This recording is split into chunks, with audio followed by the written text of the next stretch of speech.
All right, welcome to the program. Charles Moskowitz here. By the way, we have call-ins on this show. I don't know if too many programs online can do that, but we do it the old-fashioned way, like you would do with a radio talk show, where you can literally call in at 508-637-5596. The number's listed here on the screen, 508-637-5596. Not taking TikTok today, mainly because TikTok's canceled the account. So, but I am up on Rumble if you want to send in a chat or whatever. Anyone listening knows I'm really ham-handed when it comes to technical matters. My guest is Thomas Gorenz from the Paranoid American. Thomas is a comic book publisher, a military veteran, an ex-Disney animator. Thomas and I met on Donut's excellent program recently, where we discussed some of the origins and doings of the international web of secret societies that seem to marvel all of our establishment institutions, both political, economic, and cultural. Thomas, thanks for joining me. Thank you, man, and thank you, Donut, for introducing us. And also, that's dangerous. You just have live call-ins. How does that Yeah. usually go? I've been flirting with that idea, but I'm not sure if I can handle it. Well, I mean, I've only gotten a few calls, but I'm just introducing it. I hope to, in the coming year, as I feel more encouraged over what I hope is a lessening of censorship, I think that I'm going to be able to do broadcasting more consistently, maybe even every day at a set time. I think that helps. In which case, I'm hoping to get more calls by having people get used to seeing and listening to the program at the same time each day and covering, current issues. And if someone calls in, I get a beep, I press a button, and off they go. The only thing I ask is community standards within reason. And also, I'm not on YouTube, so I don't have to worry about that. But Same. the main station is Rumble for this show. But also, Rockfin is very good. I don't know if you know about them. But there are alternative medias. I think when President Trump was removed from office and they deleted his TikTok, his Twitter account, where he had something like 30 million followers, right after what has now been proven to have been a government inside job, that being the Capitol protest. There was an expectation, I think, on the part of the establishment that they'd be able to really launch a full bore censorship, and they deleted thousands of programs. They deleted Parler, which at that time was really moving up and taking on Twitter, which was the ultimate in censorship. But it didn't work. It didn't work because people got involved in alternative sites like Getter and Rumble and Rockfin and BitChute and a bunch of others. So, freedom prevailed, and ultimately, because they could not censor, I think that's what led to a huge victory for President Trump and his incredible comeback. And I think that the vote there and the level of that was much bigger than we even know. But here we are with the hope as we enter into the new year, and I do feel hopeful that we're going to be entering into a time when more people in this country are aware of the insidious agenda of an establishment that does not have their interests at heart. And so I think that's what this is all about. Now, Thomas, could you talk a little bit about how you got involved in broadcasting, and what were some of the events, if any, that kind of woke you up to realities in our political and social system? If we're talking specifically broadcast or doing podcasts, the main thing was far less noble. It was just that I've been publishing comics about conspiracies for a decade, and operating it from behind the scenes just wasn't really cutting it as much.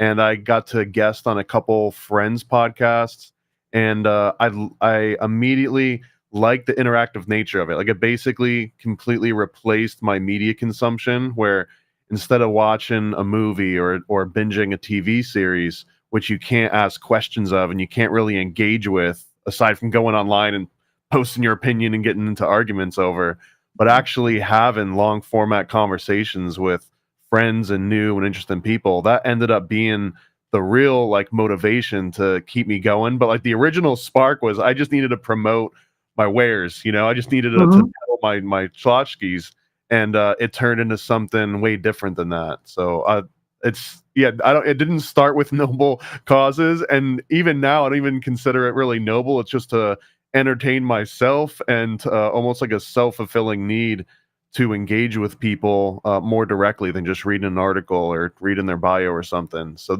those are really the main reasons. But I mean, I've been I guess you would say like awake, I think, since maybe the mid 90s when I first searched for the term Illuminati and came across Secret Teachings of All Ages. I came across Fritz Springmeier's work. I think I was like 12 or 13 at the time. And then right from there, it was just a lifelong fascination with secret societies and occult knowledge and sacred geometry and everything in between. So then the writing of comic books on conspiracies obviously led you to do some deep research to find out, to develop some interesting themes and characters and storylines. And that led you to a study of the international secretive establishment that in modern times, I think, is exemplified by the Illuminati. And also this long format where you can really stretch out and talk with someone, rather than these canned interviews that we see on the mainstream media. It does lead to a deeper understanding and greater thought and a greater exchange. And it's one of the great powers of this new media. So I certainly get that. Now, you also worked as an animator for Disney. So I need to ask you about this. My daughter was a big fan of Disney growing up. And so obviously I was drawn into a lot of those movies, and we loved them together. We'd watch them. We had a couple of real favorites. Probably our biggest favorite was not a well-known Disney movie called The Aristocats. Of course. We loved that. We both could recite passages from it. We thought it was hilarious. And, and since then we kept up with it, and we'd go to the new Disney movies and Frozen and everything else. But I always thought that there was something going on with Disney, and you couldn't quite put your finger on it. I know when we went to Disneyland in Los Angeles, my daughter, I think she was probably about 7 or 8 years old at the time, she was literally terrified over going into certain things. And I didn't totally understand why, but now I kind of do, because there was something going on that her radar picked up on that mine didn't in some of these things. I mean, that when you look at, Snow White and the Seven Dwarfs, I mean, it's horrifying what was going on there. I mean, cutting their heart out and, just the violence of it. And since then, I've seen some videos which show some pretty explicit sexual images and violent images that are worked into the fabric, that are not like openly, but it's the kind of thing that once you see it, you can't unsee it. And I'm wondering, in your opinion, is that something that is just put in there because the animators are goofing around and they want to kind of drop, what they call Easter eggs, or, they're just to kind of get a laugh themselves? Or is there something more sinister going on here? I mean, is this something that the management knows about and that they're promoting and that they want? And if so, why? I mean, I would say yes to both, but not in maybe congruent ways. Like they might not be as directly intertwined in such a simple sort of fashion for that. So let me rewind and just preface this with the term Disney animator is very charged. Like people assume that I was like hand illustrating Lion King sometimes when this comes out. I was known as a tweener, which is an in-betweener, which means that the big illustrators with the big names on the movies and everything, they draw the keyframes. They draw the individual action poses where these big establishing shots. And then all of those frames in between, if someone's like throwing a ball or something, right? the keyframer will show the character holding the ball, making a goofy face, and then they'll draw another keyframe after they've thrown the ball. But all those frames in between, those are sort of up to these other teams of lower tier sort of animators called in-betweeners, or just tweeners for short. So without going on a whole entire diatribe of like the technical aspects, I was essentially a tweener for Disney for a long time, specifically doing digital animation. They had already transitioned to digital. I started working there in 2006, I believe. And at that point, it was a lot of just 3D and 2D sort of software packages. So I did that for about 10 years, a little over 10 years. I got to work with a lot of their IP. And this was on the back lot of Disney World. I went to Disneyland a couple times. Went to the Burbank studios for some like work meetings and stuff. But for the most part, I worked on the back lot in the Roy O. Disney post-production facility, Walt Disney World, directly attached to the animation building. So I've seen a lot of stuff. I've heard a lot of all the different theories. And to directly address what you're getting at, of like the sexual like symbolism that gets worked in, some of the violent stuff. You even mentioned Snow White and the Seven Dwarfs. All of those things represent vastly different chunks of like Disney's chronology. Just even the difference between LA and Orlando, for example, is like two completely different timelines for Walt Disney. I think he saw what was going on in LA and realized he needed more space, more land, more freedom to do exactly what he had envisioned, and it was just never going to happen in LA. Right. Side tangent, your daughter was right to be a little bit creeped out by Disneyland. Aside from all the Disney vibe, that actually is the site of one of the most gruesome theme park fatalities that I've ever read about in existence. It was the Who Framed Roger Rabbit ride. Anyways, if you look into that, it's one of the worst things that have ever happened in a Disney park. Disney World claims that they haven't had any like catastrophic like fatalities that same way. Although I can get into that a little bit later, because that's one of the weird Disney anomaly kind of like fabrications, like one of those illusions. Okay. So the sexual stuff here, if we go back to the 1930s, 1940s, like some of the earliest Disney movies, and I've got a series called Occult Disney that we've been watching every single feature-length Disney animation from Snow White all the way up to, I think we're around 2006 right now. We just saw Cars. Every single movie. So yeah, I've absolutely seen Aristocats. Even Aristocats has some of these kind of things worked into it.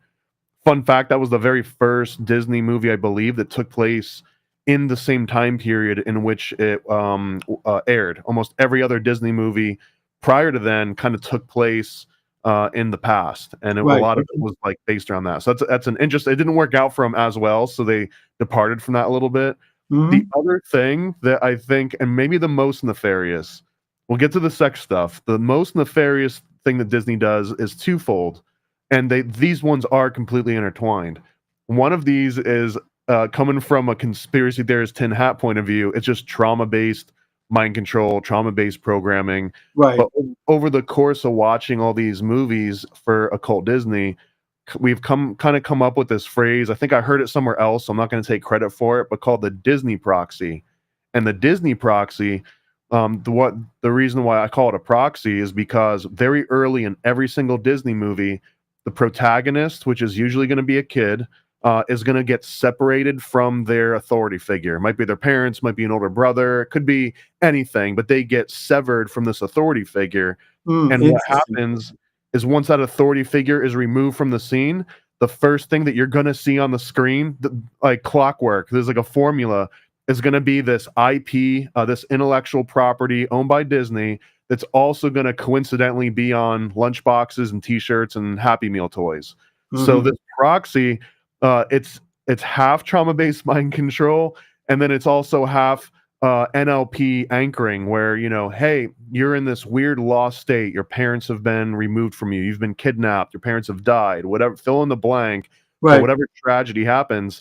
Oh, but guess what? We're gonna make it better. Here's Thumper. Oh, we're gonna make it better. Here's Bambi, or you know, it's like some different version of intellectual property, and that I think somewhat nefarious because it's a formula that you can see them play time and time again, but also the sort of Fabian end goal of this is to weaponize nostalgia. It's to like anchor something so deeply in your mind as a child that you will willingly and almost celebratory like pass it on to your kids. Let's go see this Disney movie together. Oh, it's like Mhm. it becomes a babysitter to a lot of people, the Disney library. So that's the most nefarious in the shortest amount of time that I can explain, that like the most nefarious aspect of Disney is weaponizing nostalgia. It's why they're willing to spend money on movies that seem like they flop over and over again. It's because it's worth more to them to own real estate inside your brain and all your kids' brains,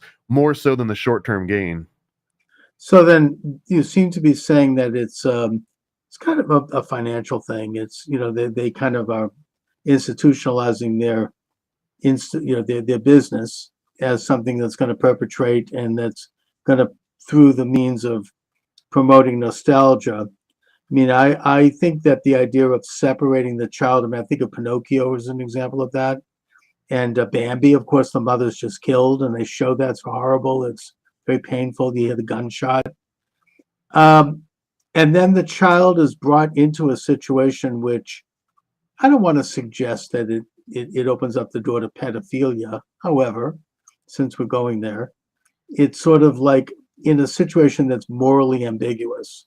I mean, I think that Pinocchio is a good example where he enters into this world of almost where everything goes. I mean, he walks into this land, and it's at a time when a person is young enough that they haven't yet developed their independent reason abilities. I wonder if there's some kind of an agenda with that. It kind of, first of all, it infantilizes people because you become like permanently childlike. But secondly, you're put into a situation of moral ambiguity where, you're open to who knows what. Am I way off base on that, or what do you think? No, I mean, even again, if you remove even just the sexualization part of it, which I promise we'll get into because that's one of the biggest claims of all of Disney and the Right. hidden message. But let's just take like Pinocchio, which you brought up, and you brought up Snow White and the Seven Dwarfs. Mm-hmm. Both of those original stories, Pinocchio was based on, I think, like an Italian activist, like it was political activism.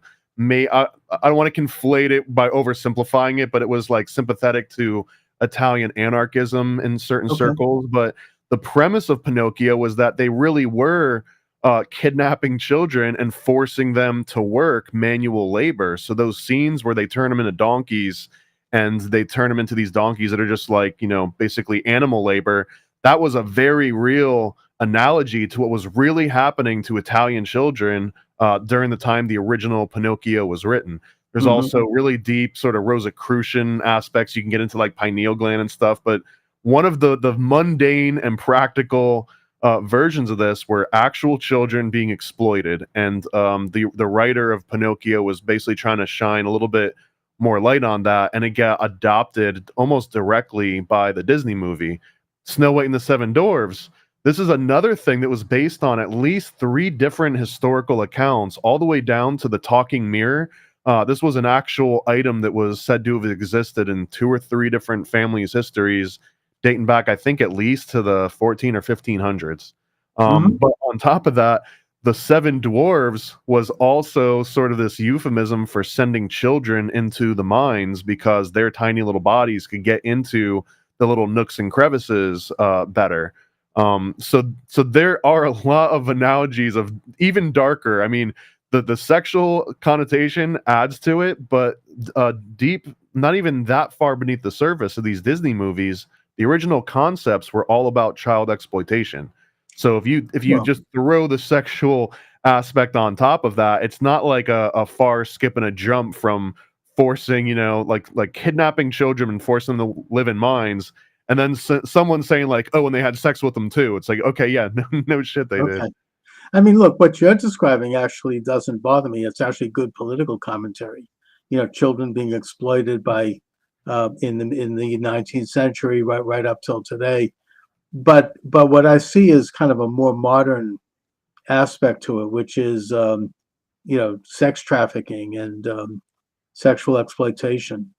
Do you think that that is something that was a conscious part of this? I mean, I've heard a lot of legends, for example, and I would say legends about Walt Disney himself in that regard, who I always thought was a great man, but I still do.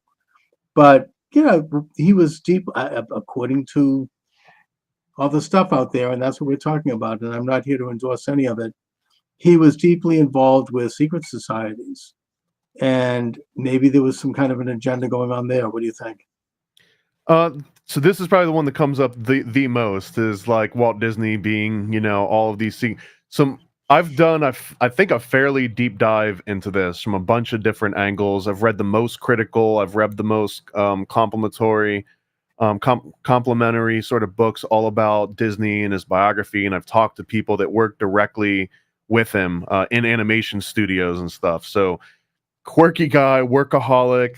The secret society angle is a very unique one because Walt Disney, and let me go on just the tiniest of tangents here because it makes the most sense and it gives the most breadth to like how complex this guy was. So Walt Disney, growing up, he actually had a very strained relationship with his dad in particular, and through this, he had convinced himself that he himself was kidnapped as a child, that he must have belonged to royalty or some much more noble family line, and he was kidnapped and forced to live with these oppressors almost. It almost sounds like that archetypal Disney princess locked up in a castle waiting for a Prince Charming aspect, right? So he already had grown up like this, and when he was very young, he joined the Des Moines, the Order des Moines, which is essentially Cub Scouts for Freemasons. That's the best way I can put it. I'm familiar You with got to that. be 12 to 20, I think, 12 to 21 to join Des But you have Moines. to have parents who are Masons, I think, in order to do that, or maybe not. Or you have to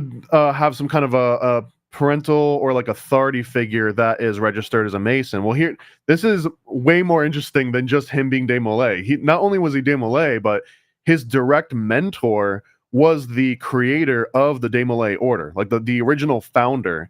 So this would be like if you joined the Boy Scouts, but you would be bearing the lead to not mention, oh, but I was also mentored by the guy that invented the Cub Scouts. Sure.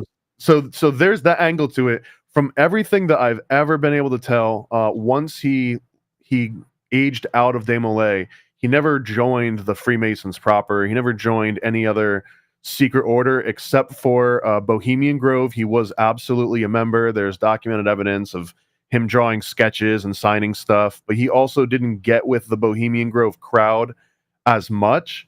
Even though it was kind of his crowd, just people that exploited artists. That was like the original DNA. But he had another one called the Rancheros Vistadoras, the visiting ranchers, which he considered to be like a more manly version of Bohemian Grove. He wanted to get like an actual outdoorsy nature experience from it, but he went to Bohemian Grove. He's like, these are just a bunch of rich guys in nice cabins doing, gay stuff all the time.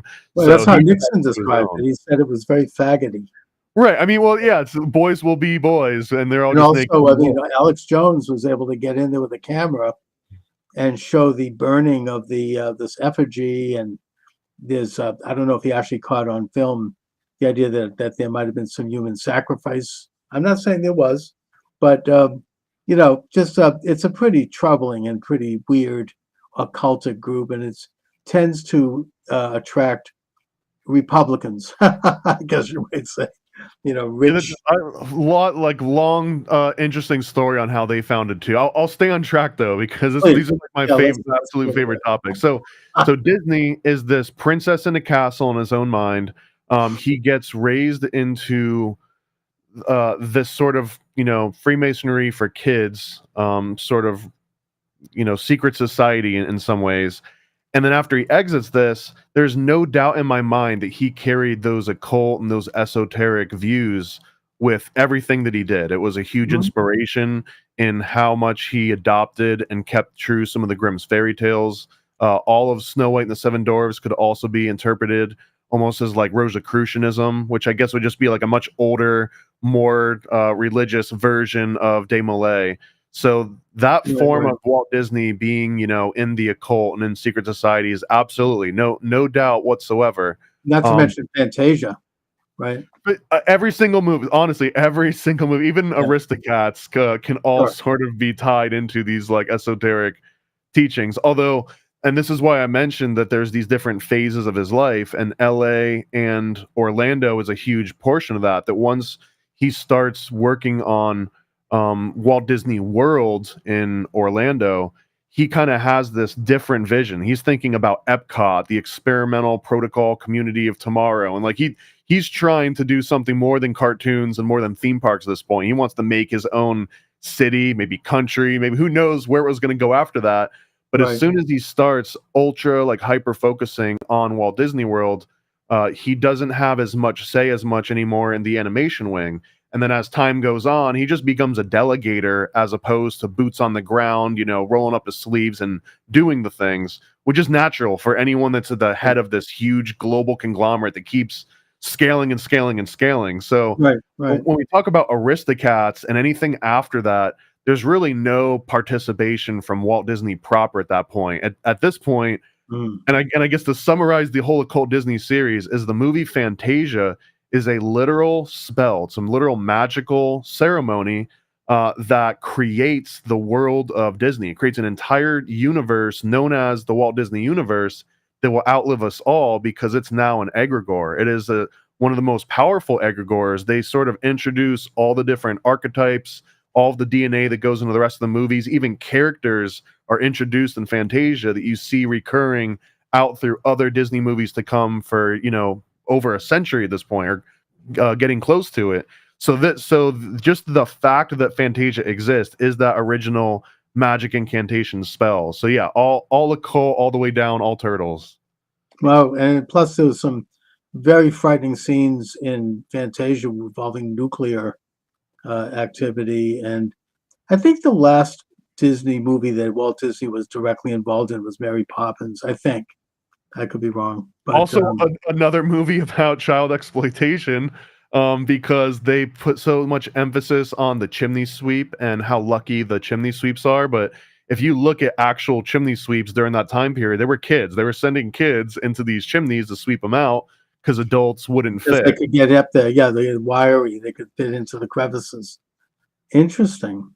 But you don't think that? I mean, it sounds like we're talking about influences on Disney's worldview and kind of this occultic element to it and this fantasy world that he wanted to create and project into the future with Epcot, which is, as you say, that's City of the Future. Do you think there was a more conscious aspect to this, in that Disney might have been literally coordinating with, secret society people? I mean, was it, kind of like part of a world order element? Was he involved, for example, in the post World War II Federalist Society movement or anything like that? It's really hard to pin Disney down in particular on a specific. There is one thing, and this is from Dark Prince, or Hollywood's Dark Prince, I think, is this unauthorized biography that the Disney family absolutely hates, but it presents this case that he was sort of working in like a McCarthyist way to root out communists in the animation industry in particular. Right. And I'm glad you brought this up because this ties into that. Disney growing up felt like he was this princess trapped in a castle by his captors. The FBI, or that might have been the FBI. I think FBI, J. Edgar Hoover in particular, basically gave Walt Disney special agent in charge status in exchange for him to give up any sort of communist information or root out commies that he could in the Right. industry. And in exchange for that, they actually told Disney they had found his real father. His real father was royal blood. He was a king of Spain at some point, or his family line were kings of Spain, and that if you just help us out with these FBI matters, we'll put these connections together for you. And we'll give you some of this research that they had uncovered. And I believe that they were just putting a carrot on a string for him. They were exploiting a character flaw, or maybe some deep rooted issue with him. But this is absolute close to proof, depending on how much you believe the special agent in charge documents. But if that were actually happening, then at a government level, absolutely, Disney was covertly spying on his peers and reporting back to the government in exchange for benefits and secret information that no one else had. I mean, how else would you describe a secret society other than just an intelligence organization? So Right. I from mean, that very mundane example, you can extrapolate all of the other ones that, if he was in the Rancheros, and if he was in Bohemian Grove, and if he was still an appendant of Desmoulins, he did draw Mickey as Desmoulins numerous times. So he was actively recruiting in that way. and also, I mean, as you say, I mean, the FBI was kind of the first literal, legal, open enthronement of a secret society into the United States. And then, of course, that was advanced under Truman with the National Security Act, which created the CIA and the National Security Agency and all the rest. An interesting book about this was written by Professor Michael J. Glennon, who wrote the book Double Government. He was a professor emeritus at Fletcher School. He served the Obama administration. He's an insider, but he kind of blew the whistle on a lot of this. Even though I had him on my show, and he didn't like me at all, but yet he admitted that, right? I mean, he was like, yeah, okay, he didn't deny anything I brought up, but he was unhappy with me for bringing it up, even though it's in his book. Anyway, I recall being also at the Disney Museum in Los Angeles when we visited Disneyland, and I remember that it went through great lengths to show Disney's lineage as going back to the Normans and William the Conqueror, and it traced the name. And so Disney was very concerned with bloodlines and ancestry. I don't know if he was into the Committee of 300. I mean, who knows? But right, going back to the Roman times with which eventually became the Venetian bloodline. But that does seem to be a theme, I think, in his work. It's a very kind of Gothic element of like superpower and magical power being held by certain people who had high positions. So Disney, this is a really interesting thread to look at it. Like, if let's not say literally in the Committee of 300, the Council of 300, but that Disney would if such a thing were in operation during Disney's lifetime, then Disney would represent this massive opportunity to influence the public, not just American public, but the entire globe, right? Oh yeah. Disney had a massive surface area in that regard. But when I think of like those shadowy occult figures, like a literal Illuminati at some point, the actual Illuminati members rarely want themselves to be the figurehead, like an actual scapegoat or someone you can point a finger of or draw a picture of. So Disney likely would have been a very useful, I would like say, an asset, as opposed to a CIA agent, a CIA asset, as opposed to an FBI agent, he's an FBI asset, so he would clearly be in all those roles. And he made propaganda movies directly for the government. Many of them were top secret. So he was, in every definition of the word, secret societies, if you expand that to include government and military, which I absolutely do. I mean, the Cult of Mithras was essentially the first military, intelligence agency, right? So if you can extrapolate from there, it's really no different. We're just kind of shuffling. You mean the ancient cult of Mithras during like post-Roman times? Is that what you mean?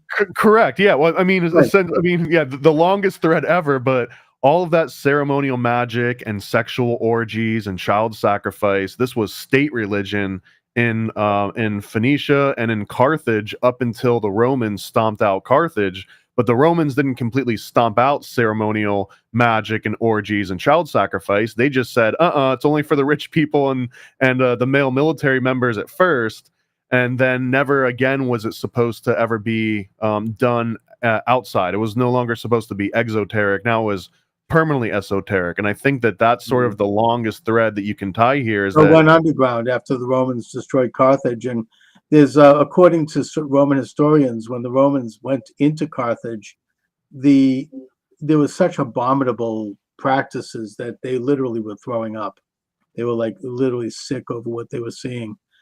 But of course, this is what the Bible warns us about. This is what, the book of Genesis. I mean, there's a thread all through it about the admonition against idol worship, worship of graven images. It wasn't just worshiping a piece of wood, or like a rock or something.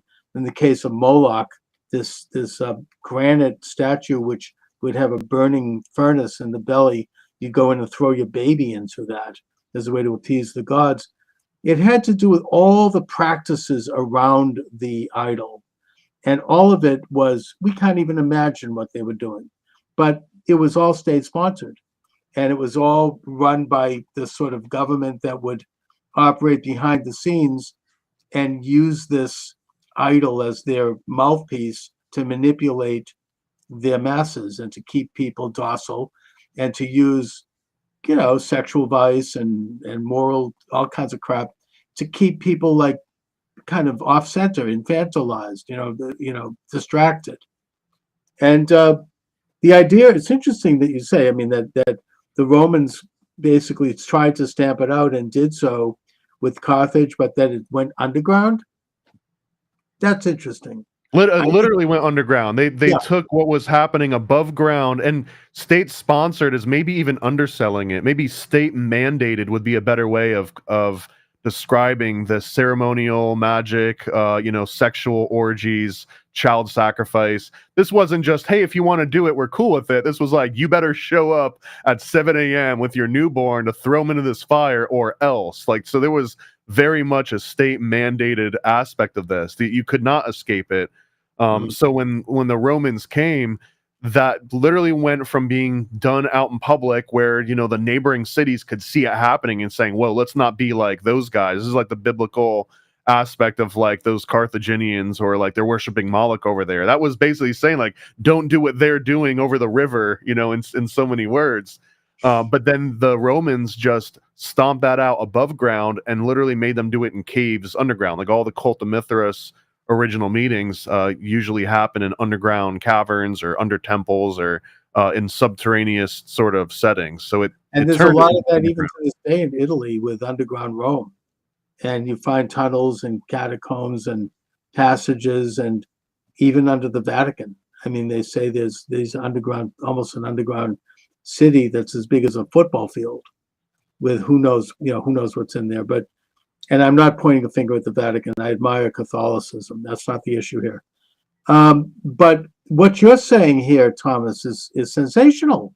You're saying that this cult of practices that was, went underground after the destruction of Carthage, are you saying that that's still here? Are you suggesting that this I'm not just suggesting, I'm outright, directly claiming it. And Fantasia maybe being the best example. My favorite scene, even growing up, like the scariest one, where they show this huge black demon god with two horns. He literally represents child sacrifice, and he represents pagan gods and the two-horned bull god of agriculture and fertility.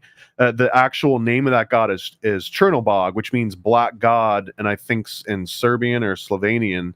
And this happens on Walpurgis Night, which is essentially like an actual pagan ritual in which these witches would get together and they would do orgies and sacrifice in order to basically release their own magic out into the world. And the whole premise of the magical ceremony and ritual is to keep doing that over and over again in that exact same spot and the exact same incantations for centuries so that it harnesses real magic. So that premise is what Fantasia is. Fantasia is just a animated version of these, ancient rituals to not just Chernobog, but every other two-horned deity that kind of came before it. And through syncretism, it's easy to sort of like oversimplify and just like combine different cultures and religions, but that's kind of what we're doing here because that's what Fantasia is. Fantasia is syncretism animated all together in like a 2-hour presentation. Mm-hmm. Now, I want to just move history up a little bit here because maybe I tend to embrace conventional history here, but I do believe that the Israelites were the first attempt to reform some of these practices.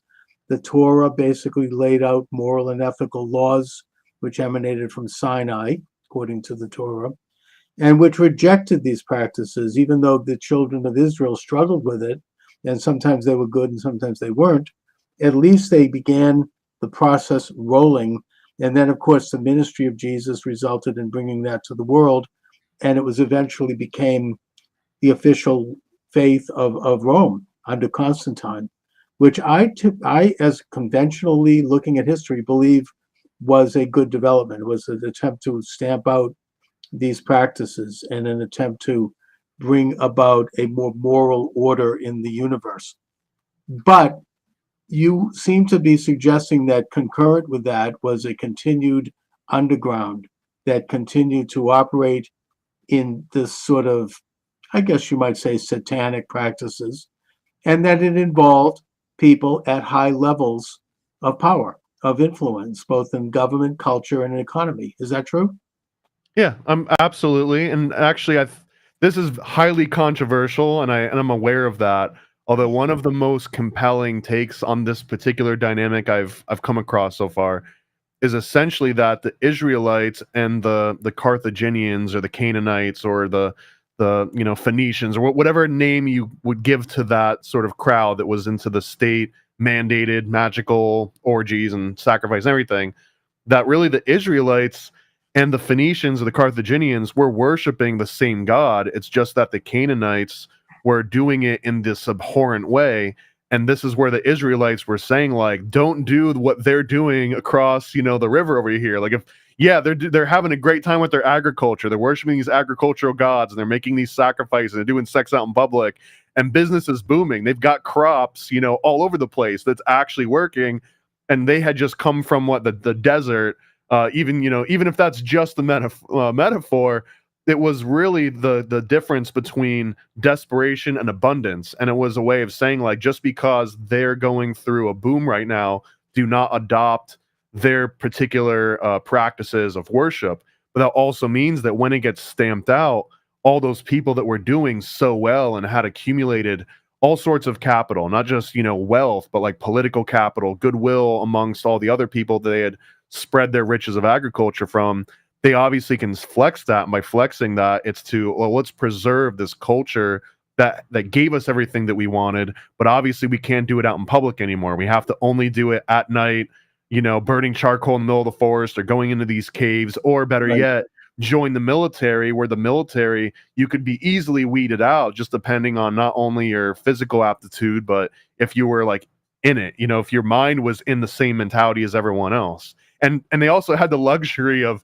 just killing you if you applied and you didn't get the job. They weren't just like, okay, go home. They could just eliminate you for any number of reasons. So it was a very methodical and powerful way to preserve everything that had been going on above ground and make sure that it maintained itself below ground. And there's a wild tangent we wouldn't even get into, but you can trace this exact practice go through Tunisia, the northern coast of Africa, all the way down into the rest of Africa, and make its way through, Haiti and Dominican Republic and all these all these other adaptations of the same sort of fertility rituals, the same orgies and sex magic and black magic and sacrifice. It continued even all the way down to the two-horned gods. So it never really got fully stamped out, despite Rome's best efforts.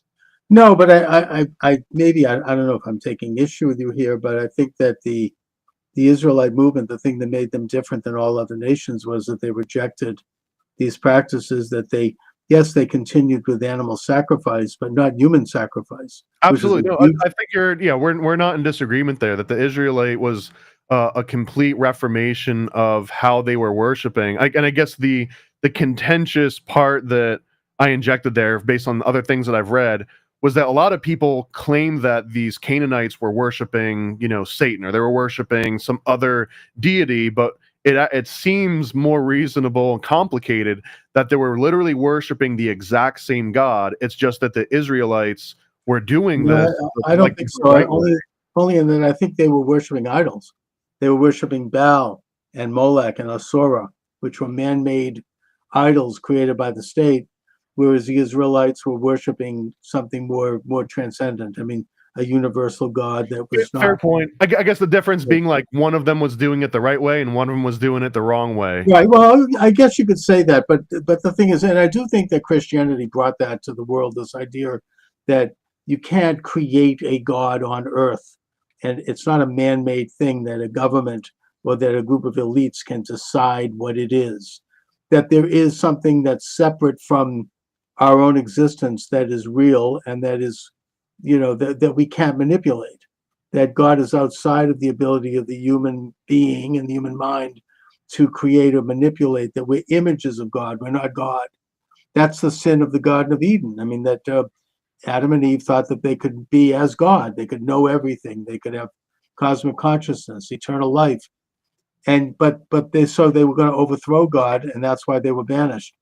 But because we're not gods, we're just human beings. We're imperfect. Our perceptions are limited. But we have some divine revelation that we can look to craft our lives. So bringing things up to today, and I think this is really interesting, and I agree with this, by the way. I mean, I think you have this continuous cult that's underground, that is involved in these practices, that does attract the highest levels of elite, that has basically become and has formulated into secret societies. I think it started in the Middle Ages. You had the Knights Templar was, I think, infected by it, and that's why they were banished by the Pope. You had in the Carabinari, and in the 18th century, the emergence of the Illuminati and the French Revolution. So I think we could trace the history of it. And what you have are an intricate web of secret societies that sometimes clashed, at other times cooperated, but yet all maintained almost an alternative existence from everyone else, and yet walked amongst us as everyday people. Well, yeah, the ones that like who's writing the books? If everyone's reading the books and on the same page, someone's got to be writing the books.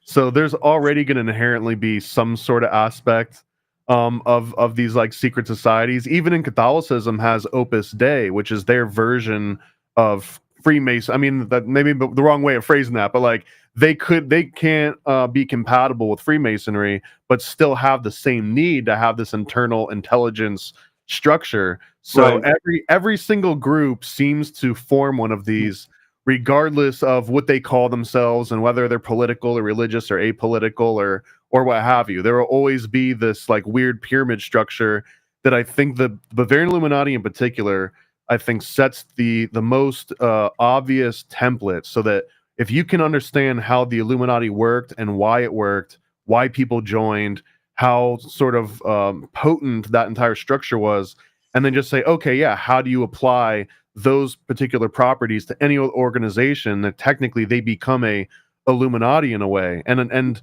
the Illuminati, Bavarian Illuminati in particular, I think the way that explains it the best for me is that they're selling something that never goes out of style. If you're trying to sell something to a priest or a pauper or a pope or anyone, a king, they might already have the resources to own all the material goods that you could possibly want to promise them. They might have all the life experiences, but if you promise them some sort of arcane knowledge that no one else has access to, I found this sea scroll, I found this old book, or God told me in this epiphany about how to interpret these symbols that have been a mystery for ages, right? I've got all those secrets. Now you've got a really good sales pitch that you can ensnare anybody with. And one of the stipulations, again, for the Bavarian Illuminati, okay, well, not only do you have to give us some actual money and your time and all this stuff, brain power, but we also want you to snitch on yourself. We want you to keep a little diary of all the dirty little things that you've done and think about, and everything that your family's doing and your friends. Just take a complete diary on everyone. And what they do is they can slowly form this holographic image of the society that they're living in, like where it's not just people's pretenses, but what's actually going on behind the scenes. And even better, if they can recruit everybody in another group somewhere, let's say the Illuminati infiltrates one of the high Freemason lodges, and they recruit every person in there, but tell them all, you're the only one from this entire lodge that we're recruiting. Don't tell anyone else that we even exist. Take notes on yourself, take notes on others. But they do that to the whole lodge. They do it to like 30 or 40 people, right? And now they're all snitching on themselves and snitching on each other. It becomes this huge cachet of blackmail. And so now you've got the ultimate sales pitch. Someone's on the hook, and they're giving you money, and they're giving you time and brain power. They're also snitching on themselves and others, an entire community. And pre-internet, obviously, Bavarian Illuminati, whoever's at the top, which would have been Adam Weishaupt, he could act as this all-knowing sort of God on earth, where you came up to him and you were like, hey, I've got a chemistry question, I've got a religious question, a math question, a science, whatever. He could be the ultimate Renaissance man polymath, where I was already going to expect, like, okay, I write you a letter, it's going to take, a week to get to you and a week to get back to me. I might not hear from you for 2 or 3 weeks. That was the norm. So now Adam Weishaupt can get a question he doesn't know the answer to, but he can consult this vast network of experts that he's recruited from the highest levels everywhere, like the actual authorities on any matter you could think of. So now it seems like this Adam Weishaupt guy's got all the answers. He literally created an intelligence network based on blackmail. And for those that even maybe figured out the game far too in, that fallacy of sunken costs, where it's like, well, now, it's going to be the emperor wears no clothes. Like, now I'm going to look like an idiot if I got swindled by this guy. So keep that thing going, or even better yet, kick Adam Weishaupt out. Maybe he didn't have the greatest intentions, but I know what this thing could be. Let's just keep this thing on track and make it what it could be, which is sort of another false premise, right? The thing becomes corrupting.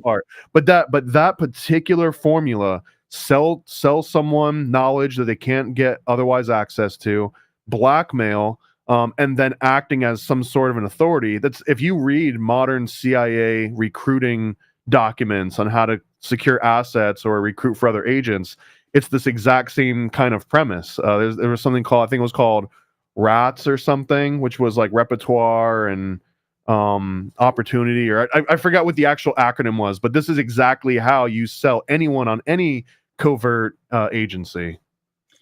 Well, I mean, I suppose when you strip it down to its basic essence, it's the lie of the serpent in the Garden of Eden. We can offer you eternal knowledge. We can offer you eternal life. We can offer you the meaning of life and full understanding of good and evil and everything in the universe. In other words, you can become God. And, it was very alluring, and every generation deals with it. Whittaker Chambers, who was a communist spy in the United States and who then turned state's evidence against Alger Hiss in the famous Hiss trial of 1948, and wrote in his autobiography, Witness, that communism is the world's second oldest religion, and that it comes from the Garden of Eden, metaphorically, in that it's the rule of the universe by man as opposed to by God. That man will be the highest elite. An elite of man would be the highest level of knowledge, and that they would control others for their own good, and that they would create a utopia. They're offering utopia. They're offering all the answers to the pain of existence, because we live in a vale of tears, as Catholics like to say, and that you can alleviate yourself by seeing this greater knowledge. It's a very alluring sales pitch. Now, having said that, I think we can identify the nature of the Illuminati, and you've done that in, I think, your most recent book, Thomas, right? About the Illuminati. Donut and I. We just call it Illuminati comic. The cover actually says, "Are you being mind controlled by the Illuminati?" Because it's meant to be something someone will walk by and be like, "Oh, what's that?" and pick it up. Yeah, I mean, it's a great concept because it's based on more than some truths. I mean, the Illuminati had an agenda that's well known. They wanted to create a one world order. They wanted to create a one world religion by getting rid of all of the clerical and political entities of their day, by getting rid of all the institutions that promoted those entities, both good and bad. But the good ones were things like private ownership and self-interest and sovereignty and all of the other things that allow humanity to advance and the individual to advance. They wanted to abolish all of it, which Marx then went on to describe as false consciousness. That and that the way to get rid of it was, he wants to get rid of the Jews, but that's beside the point. I mean, just whatever, get rid of America, get rid of Christianity, as a way to move man into this one world collective entity where we would all become, lobotomized ants, basically.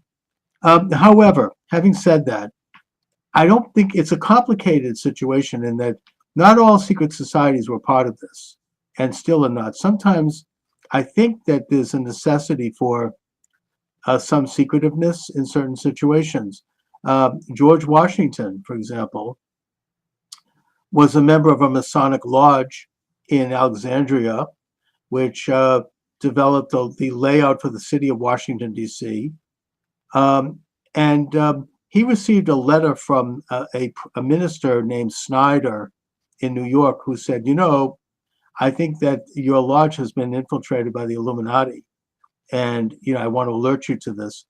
And Washington sent back a letter in response saying, I'm very well aware of what you're talking about with the Illuminati, which he referred to as diabolical. However, I don't believe that they have infiltrated my lodge.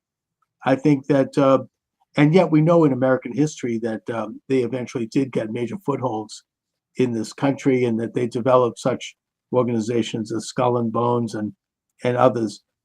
But I don't think it's quite, you can't throw the entire baby out with the bathwater. I know it's complicated, and we can't know the inner portico because we're not part of it.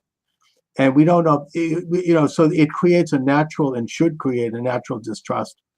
But there have been, sometimes secretiveness is necessary. I mean, the Sons of Liberty, for example, in Boston, was developed on Masonic lines, and they affected the Boston Tea Party, which led to the American Revolution.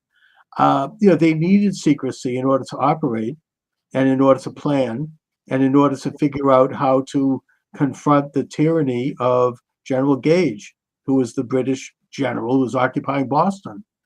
And they did it.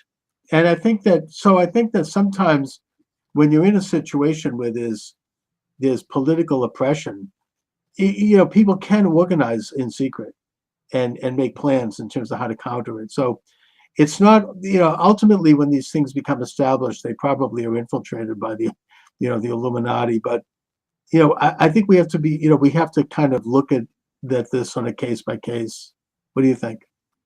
I mean, yeah, it will just be like saying any intelligence organization can't really be inherently good or evil. Some people have inherent distrust of anything that's secretive, but like you just mentioned, without Sons of Liberty working on the backbone of these Masonic lodges, which at that point a lodge was just somewhere that you met. Most of those, if you've gone to that area, they're just pubs. They would just meet at the bar after they kicked everyone else out. They would hang out and they would make their plot. That was the Masonic lodge, was them hanging out after. But they did have a society that was built on Masonic lines. Right. Well, and again, this is like that template where they understand that, okay, here's the Masonic template, is that you have to know the code name of the different people in your lodge, the code name of the city the lodge is in. You wouldn't actually say the building that you're meeting in. There would be like a code name for that. There's going to be a secret handshake. And maybe it's a way to winnow out people that they couldn't trust, and try to verify people who they could. And sort of, there's a necessity to that, because in a way, I mean, it sort of stops infiltration by people who don't have the right intentions. Another really practical, I guess, example, if you look at Prohibition era, speakeasy, you would have to know someone that was already kind of in that speakeasy, and they give you the password, and you knock 3 times, and they say, that's essentially what, that may be like this one is just based on gambling and drinking, but all the same, this was a secret society in many ways without maybe even a name to it. So I think that there is always going to be a need for these sort of secret. This might be another contentious point too, but I've heard the most compelling argument against this was like, well, Jesus in the Bible is against secrecy. It's the antithesis of secrecy. But there's one in particular passage, and I'm not a theologian that can quote the exact verses. Hopefully someone else knows this one, but Jesus is going around telling a whole bunch of people, like, I'm not going to go into town today. And he's basically telling everyone that, you're not going to be under my purview.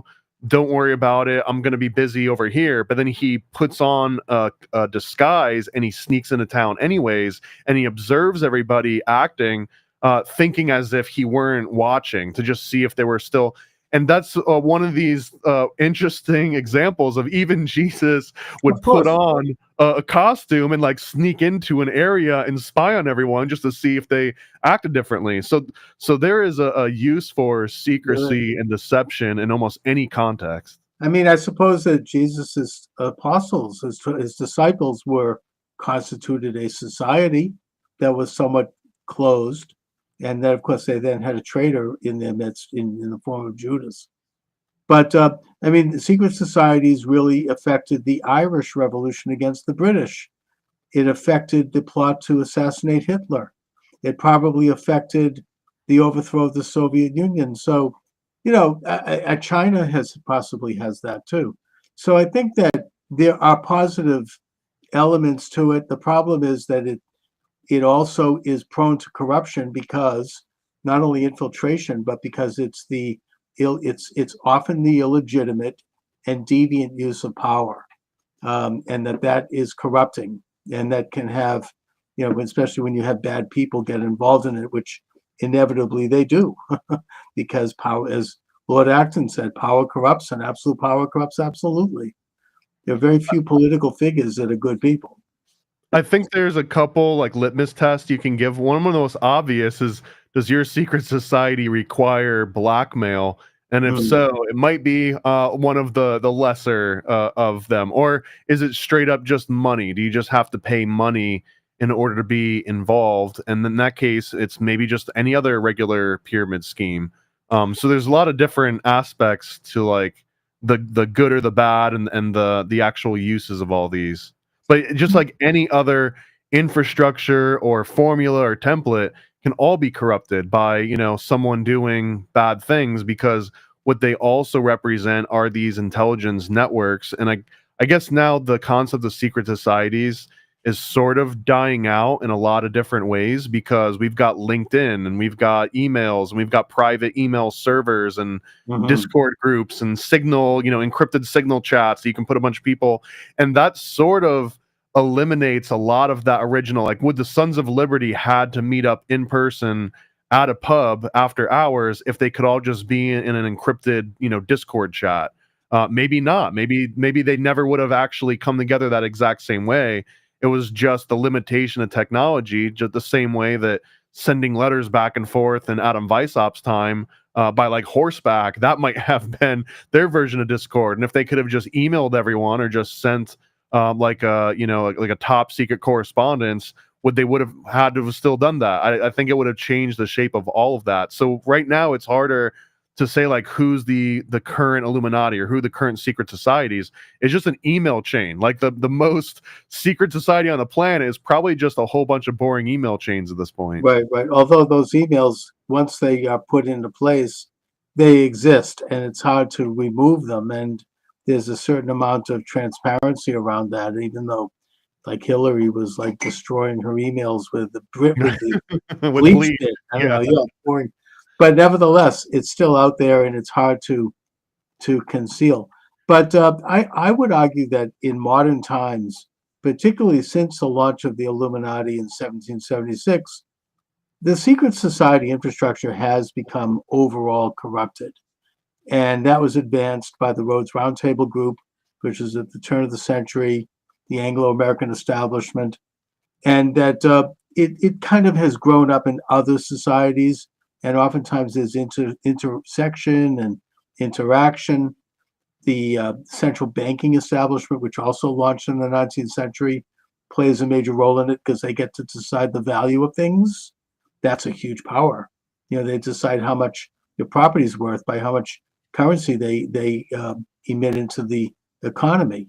It's a huge power, and that they do informally, and it's been written about. If you read the work of Carroll Quigley, he gets into this in Tragedy and Hope, who was a supporter of it, and he's a professor at Georgetown University, that the interaction and intersection between economic, cultural, and political forces, both in this country and around the world and with each other, has created an atmosphere which can only be described as an informal world government, and that they leave in place the official governments, you know, the official offices, the official ceremonies, but behind the scenes, they increasingly control everything, and that their motives and their means and their agenda is not holy. Let's just put it that way. And it's certainly not wholesome in terms of the right of the individual under God. Anyway, Thomas, I got to run, and this is really an interesting conversation. We've just touched on the surface here. I could do that. We could talk for hours. Well, let me tag in really quick too, since you asked like the sexual Disney Yes. stuff. I just want to tag in here without going on a wild tangent on it, but that an interesting dynamic that people seem to leave out, especially in the earlier Disney movies that they claim get very sexualized. But those artists, when they weren't drawing cartoons for Disney, were pretty much drawing pinup artwork. These are also the same artists that were literally would be working on a feature-length Disney animation, get sent off to war, see combat, see friends die, kill people themselves, return back to the States, and then finish out that Disney animation. So the amount of literal trauma that these people were going through, there's a lot baked into those early classic animations. There's so much more than just one like, hey, let's see if I can sneak a nipple in this scene here. I think it's way deeper than that. Interesting, and you can kind of tell, but it definitely opens a door, or you might say a portal, to some insights into the Disney animation series, and it's something that I think we all sense. Anyways, Thomas, where can people get a hold of your excellent books? And I know you have a podcast that's up, The Paranoid American, that's available at Apple Podcasts and elsewhere. So let my viewers know where they can find out more about you. Yeah, if you search for just Paranoid American on any platform, you'll find something of mine, whether it's a podcast, a documentary series. You search it on Amazon, you'll find some of my books, but you'll find all of the stuff that I got at paranoidamerican.com, which includes things that I'll never be able to list on Amazon or elsewhere, like a Hillary Clinton adrenochrome playset, like things like this, a little severed head and like a blinking light. So yeah, I've got every kids books, adult books, stickers, toys, everything. I'm trying to really make conspiracy theory and occult research fun and approachable to everybody. How to get superpower through the blood of babies. Anyway, correct. We literally have a book called The Homunculus Owner's Manual. Yeah. That maybe not babies, but it's about raising homunculus and then like cutting their head off and spilling their blood on your toes, and you can walk on water for a couple days. Very important work and great imagination too. All right, Thomas, listen, thanks so much for joining me. Great conversation, an honor. Let's do it again sometime. Thank you, Charles, and thank you, Donut, for connecting us. All right, welcome to the program. Charles Moskowitz here. I finally figured everything out, Mike, in terms of the technicalities of this, which are wonderful when you can do them, But it's always good when it works. Yeah, I mean, but here it is. It's working. And I just want to make sure I'm signed into Skype in case we get any calls. Yep, there we are. We're at Skype. We can take calls, by the way. 508-637-5596, 508-637-5596. I wonder if I should take the ultimate risk and go live on TikTok, which is a place where I'm generally not welcomed, but I'm going to do it. Yeah, we're live on TikTok. Welcome aboard TikTok. Yeah, for now, until they shut it off. But here we are. Mike, I wanted to talk a little bit today about the two cases, of course, that are in the news, where in both cases someone ended up dead. And in both cases, two individuals were charged with the crime.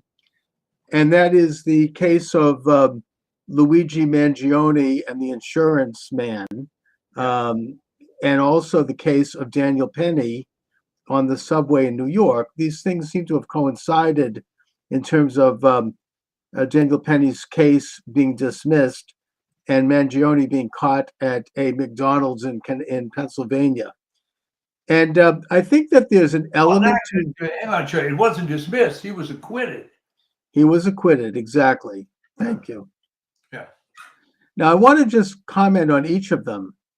On the first one, the case of Daniel Penny, this is an example of how critical race theory has taken over the minds of this country, at least the elite minds, Yeah. the legal minds, the high ground.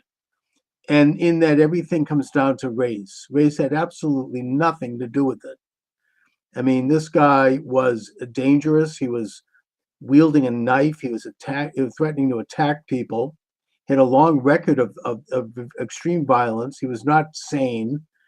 And Daniel Penny, being a Marine off duty, conducted a function by which he subdued him and saved a lot of lives in that subway, according to everyone who was there.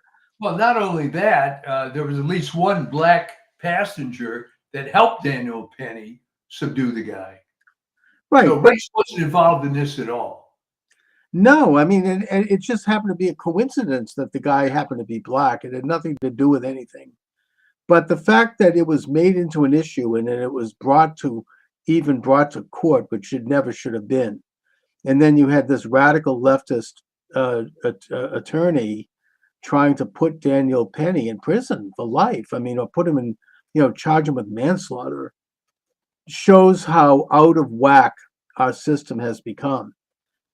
This guy ordinarily would be hailed as a hero, which he is. He saved lives by stopping this person from going on a violent attack.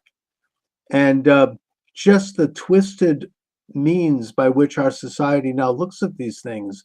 Everything has to be looked at through a prism of race, and everything in that context has to be looked at through the phenomena of anyone who is, in this case, a white man, is naturally seen as the oppressor, and anyone who isn't is seen as the victim. Yeah. And let me just add this, though, that I'm not sure that, quote, society feels this way.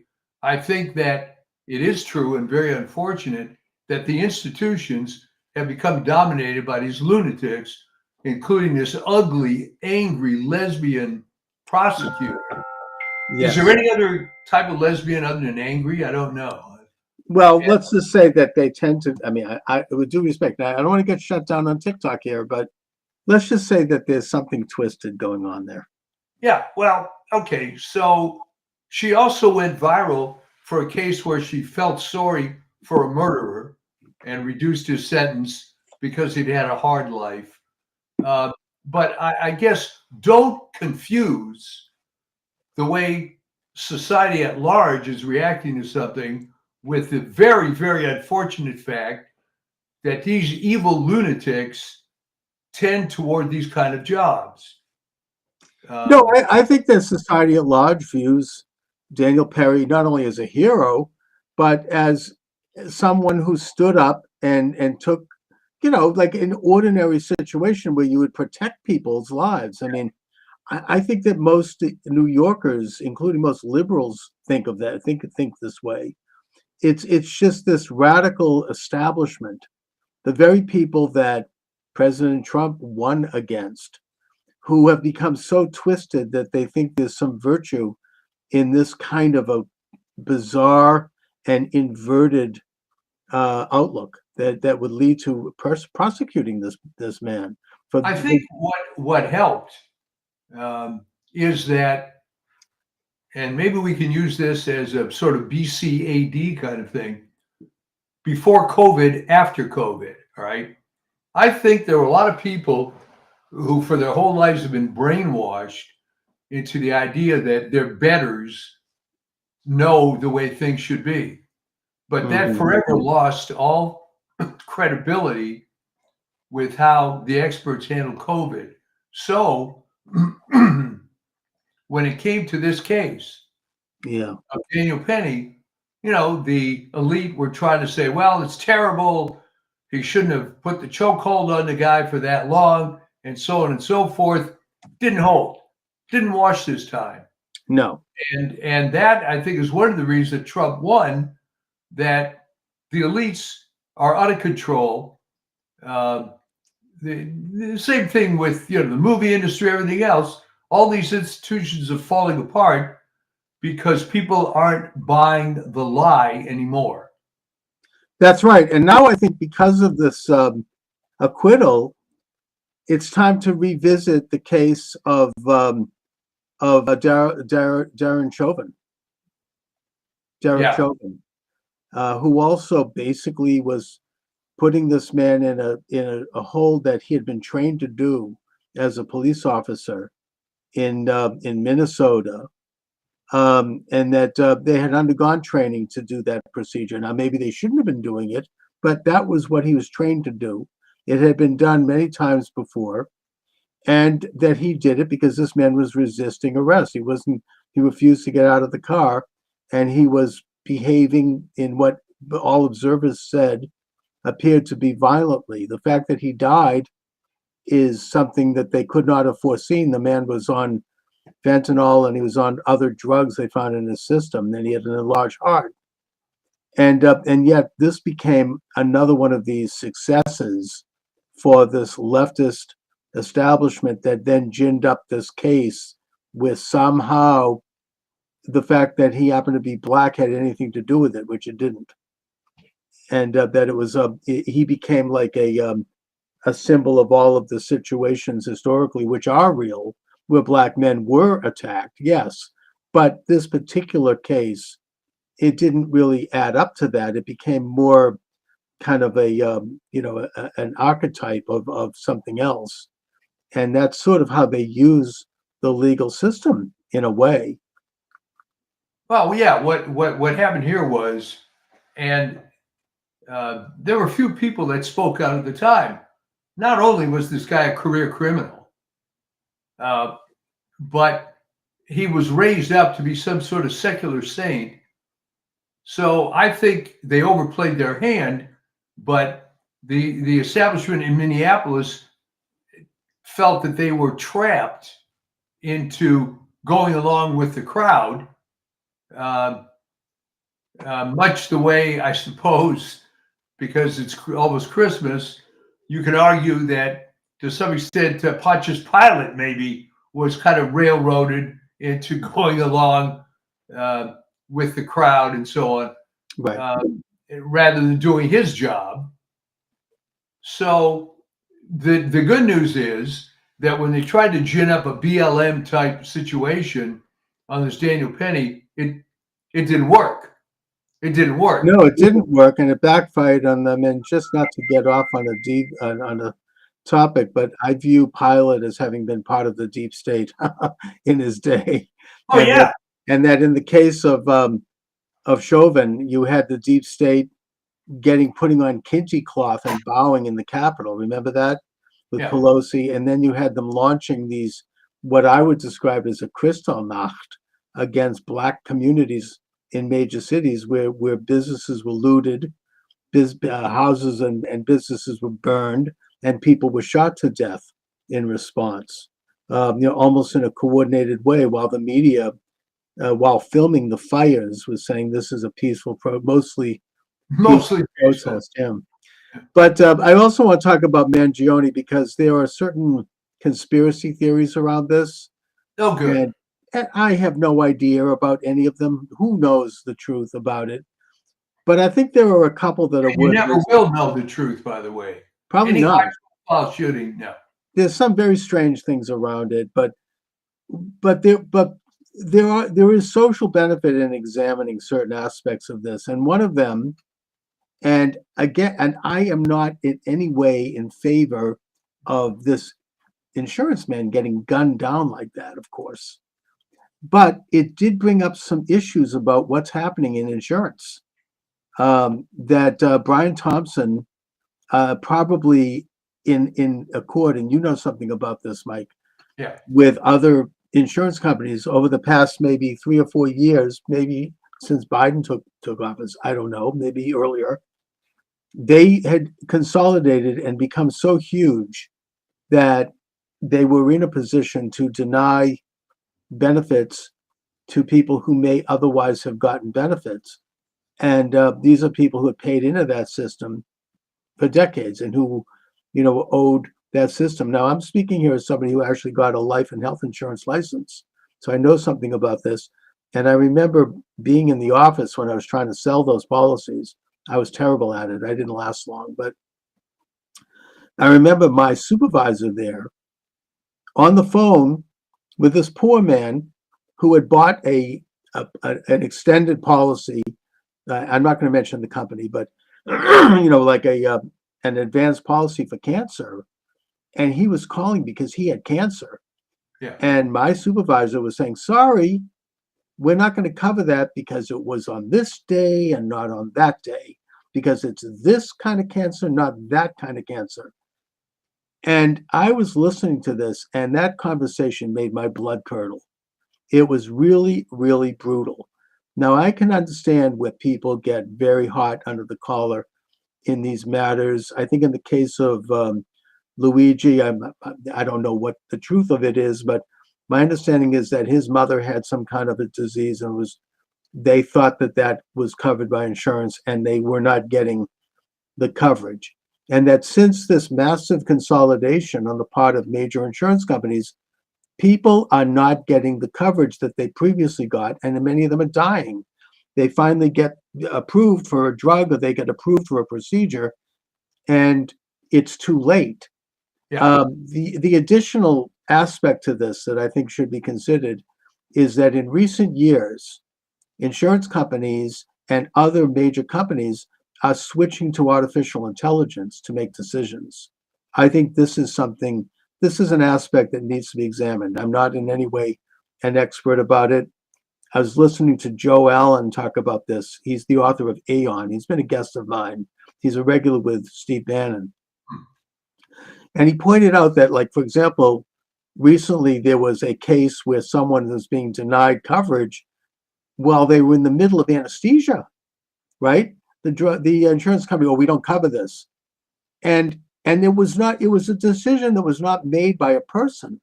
It was done through these algorithms, the same algorithms that, by the way, not to go into this, but deal with voting machines, but we won't talk about that, right? I mean, it looks at averages, and it looks at the mean and the standard deviation, and then it makes an estimate. And it's not really a person in charge of it. And the result is that more and more people are being denied coverage that they paid for, or that they at least thought they had, and that ultimately they get when it's too late. So he's expressing a rage over that is actually a real issue. Now, obviously, he shouldn't have taken it out on this man, shooting him in the back in cold blood. However, it is a cry that does resonate with people. And the other factor with regard to Brian Thompson is that he had been making tens of millions of dollars more than anyone had made in recent years in that industry, and he's not the only one. And I think that I'm a small government guy. However, with insurance particularly, there is and there was pretty significant regulation over these sorts of things. There certainly is regulation in terms of them having to have a reserve account to cover policies, and a reinsurer and that sort of thing. But I think there was regulation around these sort of mega consolidations and massive salary increases, which is taken out of the funds that they're earning, and that gives an incentive to deny policies when they may not have otherwise been denied. What do you think? All right. It's interesting that it happened in the case of United. As a small business owner back in the day, United was one of the very first companies as a private insurer to offer these products. And ironically, when they first started, they were one of the best. But then I guess someone decided, well, we can make more money if we start denying some claims. And that's exactly what happened. Right. And we changed carriers.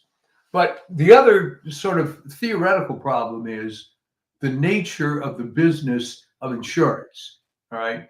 Most people deal in business with some sort of tangible product or service. When you're in banking, you really don't have a product. You're renting money, okay? But it's pretty established what you do and what you can't do. Mhm. The nature of insurance is interesting because it deals only in what we call claims. All right. So imagine that I have this big, big pot of money. You have to come to me and prove to me that you have a claim on my money. All right. So even though I've paid in, I have to beg you to get my claim. All right. By the very nature of how that works, it's always going to be a struggle, especially when it's not so tangible as I need to repair the fender on my car or Mhm. my house burned down or something like that. So the other problem with healthcare is it's so screwed up in so many ways that they can take advantage of it. And it's very interesting that today was my very first medical appointment with my primary care doctor who just became a concierge doctor. And the main reason was insurance makes private practice as a primary care doctor impossible. There's Right. no model for it anymore, other than you spend 5 minutes with the patient and try And to then get. and then yet the doctor sits there looking at a computer screen rather than looking at his patient. And she didn't want that anymore. And there you go. So everybody hates insurance companies. And I told her a story which had to do with many of your audience members remember back in the, I think, 70s and 80s. There were a lot of TV commercials about like a good neighbor, State Farm is there. Yeah. And they would focus on the State Farm agent in some very small town somewhere Right. who is the State Farm agent in that town, right? So it ended up that there was actually a case of the State Farm agent in some little town in North Carolina driving down the road, and he sees one of his policyholders pulled off to the side of the road, changing a tire or something, an older guy. So the agent stops, helps the guy, and as he's walking back to his own car, he gets hit by a truck and gets killed instantly. Oh. He had his life insurance through State Farm, and the benefit was denied because him working on the side of the road was not part of his normal occupation. This thing went up to the North Carolina Supreme Court, and they eventually paid it. But the sad part of that was, look at the mentality. This isn't just some guy. This is your like a good neighbor guy, and you still deny it. That's the mentality. Right. They have an incentive to deny. And yet, I don't know if you can answer this, and it's kind of a paradoxical situation, but you have drugs that are very expensive. Yeah. And I particularly would note some of these injectables that are becoming very popular, like Ozempic Yeah. and Anything. Wegovy and all of them. And they cost thousands of dollars, and yet the insurance company is happy to cover that. And so it's out of pocket for the consumer, like just a copay of whatever, $50. How does the insurance company, I mean, aren't they losing on that? I mean, why are they doing that? Well, you don't know exactly what the reimbursement is. Okay.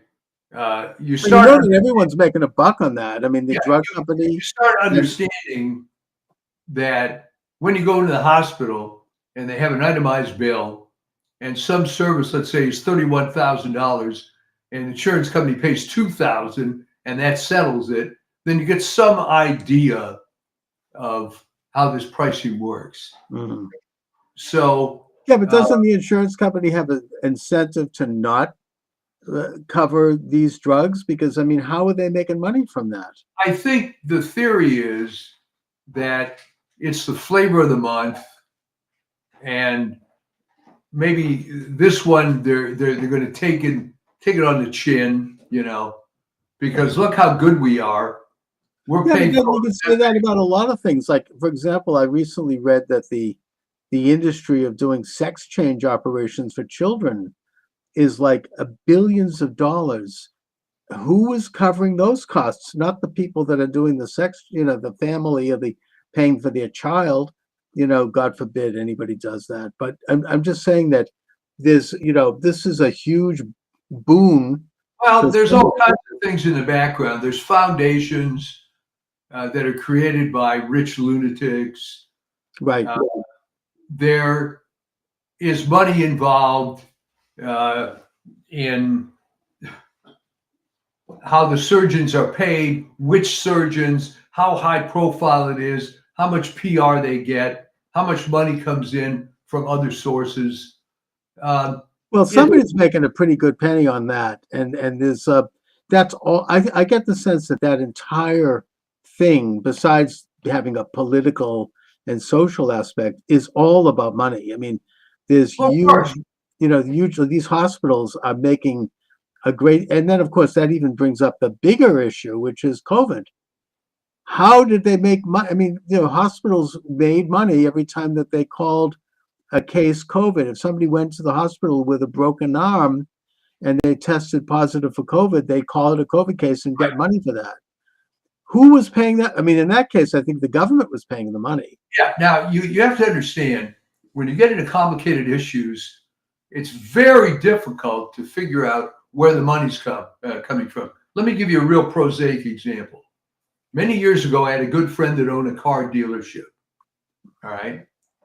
Long story short, no one knows the dealer cost of any car. Why do I say that? Because there's an arm's length list of incentives that the dealer gets at any time. Okay. So factory invoice doesn't mean anything. He could be getting another $2,000 for selling that car because for some reason the factory wants to move it. So imagine now, in a situation as complicated as healthcare and as corrupt as healthcare. I mean, I wrote an article on this many years ago. They estimate that 40% of the money spent on healthcare is fraud. Well, yeah, but in the case of purchasing a car, you do pay for that. I mean, I had to take a loan. No. Well, what I'm saying, Chuck, is you pay for it, and it might be below quote unquote dealer's cost, but nobody knows what dealer's cost is. Yeah, but I end up paying a lot more than that because if I take out a loan, I probably am spending an extra year of payments to pay the interest on the money. So I get where they make money on that. That money comes out of my pocket. But with issues like COVID or issues like these other things, it's very little comes out of the consumer's pocket. Somebody's making big money. Well, let me answer that with this wonderful statement. To give people who aren't familiar too much with how corrupt the federal government is, I think the tally was made in the early 2000s. The war on poverty, which started in 1964, by that point had spent $26 trillion on the war on poverty. Mm-hmm. And lo and behold, we still have poverty. So what that proved is that money doesn't cure poverty. All right. Why doesn't it? It doesn't because God knows how much money went to NGOs. I think that we know that a lot of the money in the so-called war on poverty, which was taken out of the Social Security Trust Fund, went to all of this whole cottage industry of social workers and social scientists who were there to handle poverty and who were basically had incentives to not solve the problem. Yeah, because, poverty camps. Yeah, I mean, the more cases they could show, the more money they get. It's but by the same token, healthcare, which costs a lot more than anti-poverty, has all sorts of parasitic organizations connected to it. And I mean, isn't this an example? I mean, even like we look at Nixon launched the so-called war on cancer, right? One of the first things they did was, and not to get into a topic here that I could get banned for, but they got rid of Laetrile, right? Which is basically the inside of a peach pit Yeah. and which has proven to help cancer, cure cancers. I think that's now being admitted, that these things, have a benefit. I don't know if they cure cancer, but they have a benefit in terms of managing it. But the drug companies couldn't make a buck on that. Yeah. So they got rid of it and they denounced it, and they had it. It's not totally off the market, but it's been vilified. It's sort of like what they did more recently with I shouldn't say this because I'm on YouTube today, but Oh, hydroxy you know what, and yeah. Ivor you know what. Right now, 3 years later, the medical journals are acknowledging that these things are standard treatment for viruses, and probably had they been promoted, they would have saved a lot of lives, and they would have reduced the you know the involvement of COVID, which was a real thing. And by the way, this is probably one of the few issues that I do blame Donald Trump for as president. I think he could have done a better job of standing up for those things. I think he was listening too much to Fauci and Birx and this whole rotten establishment around him. So I do hold that against him. But the point is that those drugs, long ago FDA approved, the long standard record of reducing virus and his treatment of virus if it's taken early, they were denounced. I mean, there's a perverse incentive to perpetrate these diseases. I don't know if it's a financial thing. Probably is all of it. It's financial. They're making money on it. It's And financial, but what out of a supports social agenda. what supports it, unfortunately, is that the entire medical establishment, and not really by their own fault, okay? The entire medical establishment is very weak, all right? Mm. If you apply to med school, and this goes back to before I was even involved with it, going back to even the early 60s, they wanted people that were kissy-assy A students, never asked any questions, never caused any trouble, because it was quite profitable for the medical industry and the journals and everything else to be controlled by big pharma, all right? And what they did was create this, I mean, it's not a false history, but it's a stupid history where they would, cling to certain triumphs, whether Jonas Salk, which is legitimate, and Sabin, Right. and Francis Kelsey with thalidomide and whatnot. And they keep hammering that so that you just can't question the establishment. So when RFK Jr. and others started questioning the COVID vaccine, Mm-hmm. and he wasn't the only one, and he wasn't even the first. No, we know those great doctors who questioned it. These were amongst America's most respected medical people. I mean, right? Dr. Robert Malone, Dr. Peter McCullough, they were on the top of their field. I mean, they had everything to lose by doing this, and they were knocked out of their field. They did sacrifice a lot to bring it up. Well, I mean, and what had happened was that, and this is why Fauci is so evil, all right? His career of killing people didn't start with COVID. It started with AIDS. Oh, yeah. I mean, the AZ team was responsible for more AIDS deaths than AIDS itself. Yeah. from what I understand.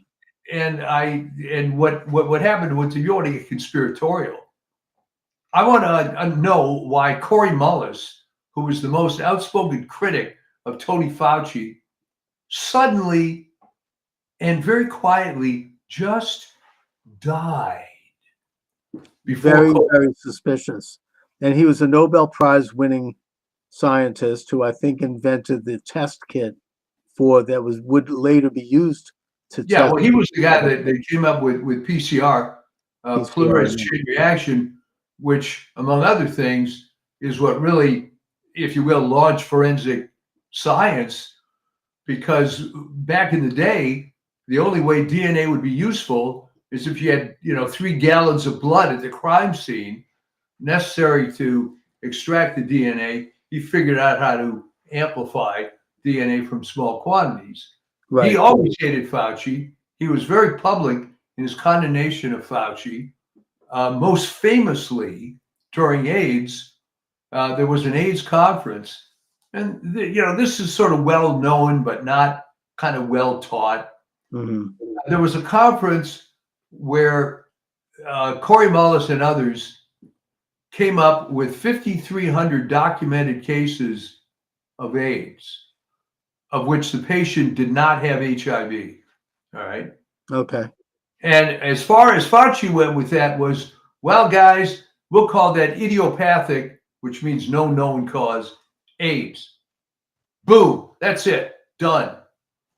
Because it's pretty clear that HIV doesn't cause AIDS, certainly not by itself.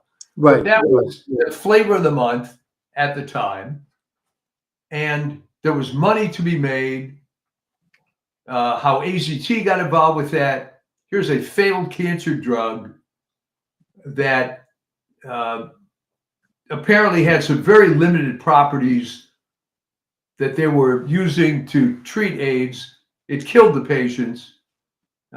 So the point is that it's a matter of money. It's a matter of false gods too, because let's just say, I mean, it's like the judiciary. The good ones, as a rule, don't want to be judges. I mean, think about it, Chuck. You could be 100% mediocre lawyer like a Mark Elias, and you pay tons of money practicing law. Why would you want to be a judge? Oh, by the way, I would say Mark Elias is a very brilliant lawyer. Evil, but brilliant. He doesn't do the work. That may be, but he has a bunch of associates who are true believing liberals. No, but he can't be underestimated. He's very good at what he does. He's evil. His organization, but he personally is a mediocre lawyer at best. Probably, yeah. But I guess the point of that was that he doesn't want to be an academic in the law school. He's just going to make a lot of money. He billed out $650,000 just for, what was it, week and a half, 2-week attempted recount in the Pennsylvania Senate race. Oh my God. Yeah. And not to mention the fact that I think they all got rich off of the Cackles campaign, right? Yeah. They shelled out over $1 billion into who knows who. Consultants became multimillionaires overnight. But by the way, just for the record, I should note, I've just been shut down on TikTok.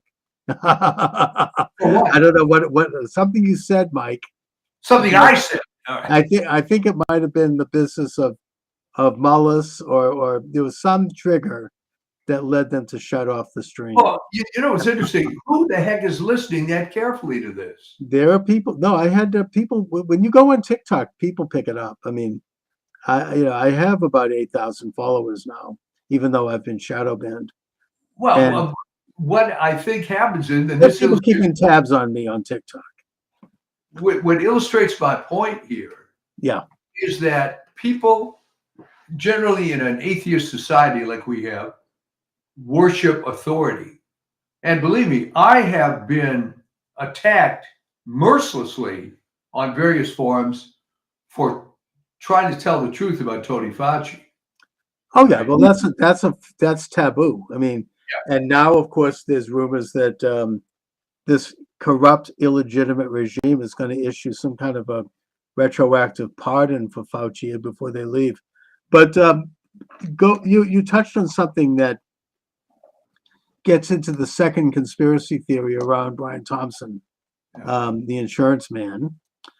And I'm not going to be articulate about this. I'll be general, but generally speaking, they were under investigation by the Federal Trade Commission for antitrust activities. Yeah.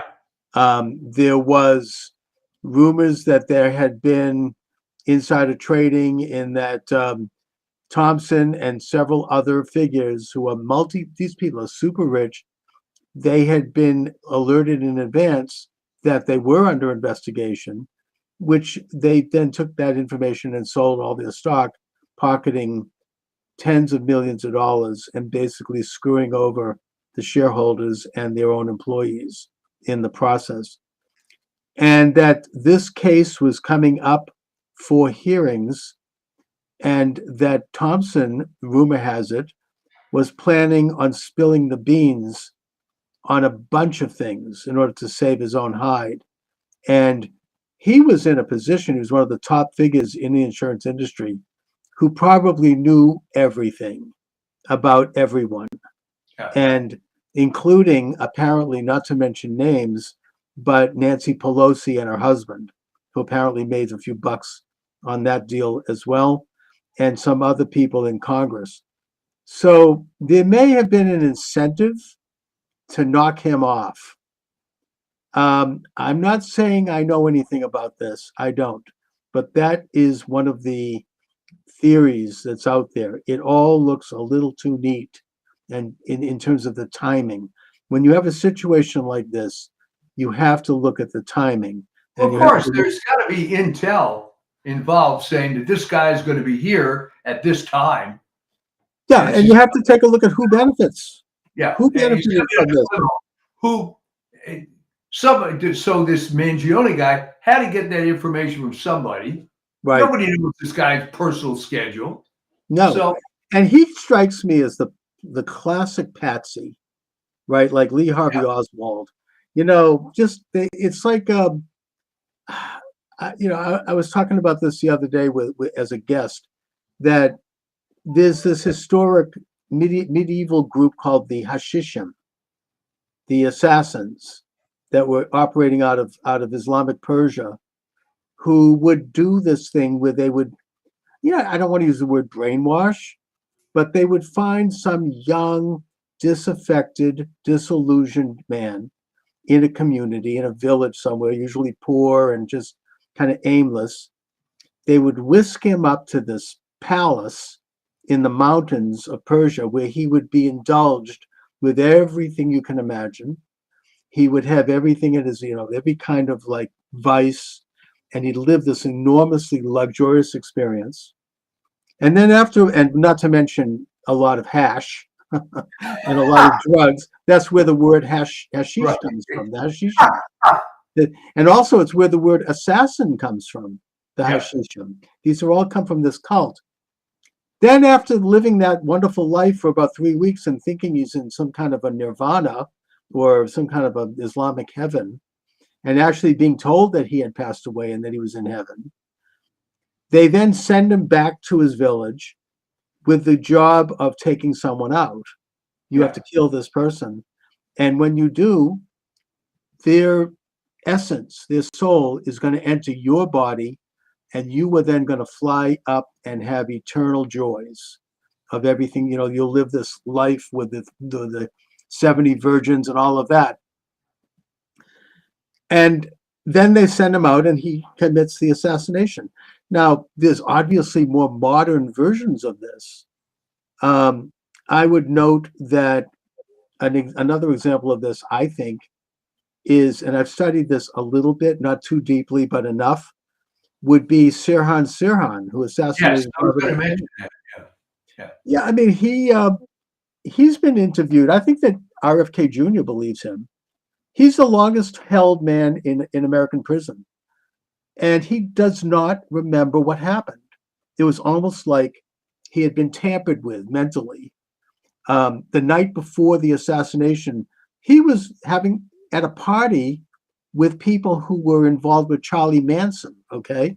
Who was another one who was part of maybe this sort of, I don't want to use, say CIA, because I don't know, but there was this kind of mind control thing going on there. And he said that there was some kind of a trigger. He was at the hotel, and there was like a sound that went off, or he saw this woman in a red dress, and there was something happened, and then he felt like he passed out. And then before he knows it, he's awake and he has the gun. And, I think that there's a lot of people, who have interviewed him over the years, who believe this story, that he really didn't know what was going on. Another example is this guy who shot up the gay nightclub in Orlando, Mateen. I actually wrote a short book about this for my college. We had to pick, like in my criminology class, we were given a list of people that we had to do a dive into and study, and I picked him. And I discovered that he had been on several trips to Saudi Arabia. He was one of these disaffected guys, kind of an in the closet kind of a guy.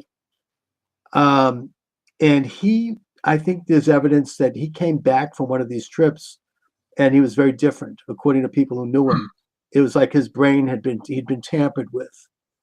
And that his experience of doing this shooting was one where he didn't know what he was doing. It was almost like he was under some kind of, hypnosis. So that, Well, the famous term MK Ultra was raised yeah, after the Mangione thing. And as I predict, you could hold me to it, you're not going to find out a damn thing about this. no, Other than, yeah, physically he did it. They're going to tie him with the evidence to the crime. But, I mean, it would have been very clever if this Hashim organization, so to speak, yeah, the reports Hashishim. some guy that has a vague connection to this insurance company by the fact that his mother was denied benefits or whatever it is, and he's groomed to be the assassin. Well, that's the theory. And like the Israelis have found that some of these guys who will show up in a pizza parlor with bomb belts Yeah. and pull the trigger, some of them like were caught in advance and they were stopped and they were interviewed and they said, look, it's almost like I didn't know what I was doing. Now that I'm awake, I do know, and I'm sorry that I was doing this. I didn't mean to do it, but there was something going on. It's sort of, a modern version of the Hashishim. I mean, our intelligence apparatus, I mean, what Michael J. Glennon calls the double government, they've studied and they've gone deeply into psychological conditioning on a mass scale. And I think the master at that and the one they emulate is Hitler, but also on the individual scale by using psychotropic drugs and by using other means to get people to do things that they want to do. And there's a certain type of personality that they seek out who might be vulnerable to that. People like Hitler and Goebbels claimed that they got it from us. So I don't really know. I don't know either, but it's been around. The British are involved with the Tavistock Institute, and certainly the Soviet Union was involved with the Polytechnic Institute. Yeah. And the Israelis are involved certainly with Mossad. I mean, this isn't new. They all interact with each other, and while they all have their own agendas, I think they share information about how to do these things and how to conduct these sorts of operations. So maybe there was someone, and again, I'm not saying I know anything, because obviously all I know is what I read in the paper. But there might have been someone on the inside, what Michael J. Glennon would call a Trumanite, who wanted to take out Brian Thompson, I mean, from the insurance. There was an incentive to do this, and so they had this. Well, I will tell you this because I've heard this from people that you wouldn't suspect. Let's just say Brian Thompson is not being heavily mourned. All right. No, I mean, we talked about that. I mean, he's screwing people left and right. There were a lot of people who were angry, and plus the amount of money he was making, that's just greed. Why? You think that he was getting, his salary was almost $10 million a year. I mean, the guy's living in Minnesota. There's pictures of him with his yacht on a lake with his beautiful wife and two beautiful young sons and this magnificent mansion. Did he need more money? Why was he doing an insider trading deals until he could make more? I mean, that's another question. Why do people get? I mean, I would have been very happy. I mean, most, having a 20th of what he had. I've met some people like that, and it becomes sort of a numbers game because a lot of them that I've known don't even really spend it. It's just like, what did you score? So what do you do with it? I don't think he was. But the point is that to make him do stuff like that's corrupt on top of why would he even risk it? But even so, I mean, hasn't he $10 million a year, and he's going to now stiff his own shareholders and his own employees by doing this insider deal and walking away while everybody else is screwed because the stock plummets and people lose all of their, their pensions, and their, elderly people lose their. I mean, it's just the greed of it is astonishing. I mean, Well, there's not a lot of morality at that level. Right. And you just have to kind of leave it at that. I mean, most people in business, including me, are happy when they have positive cash flow. Right. And happy when they make a profit. I've never been in a business where I made obscene amounts of money. So I've never had that experience. But I can see, all right, I knew one guy that had kind of a windfall.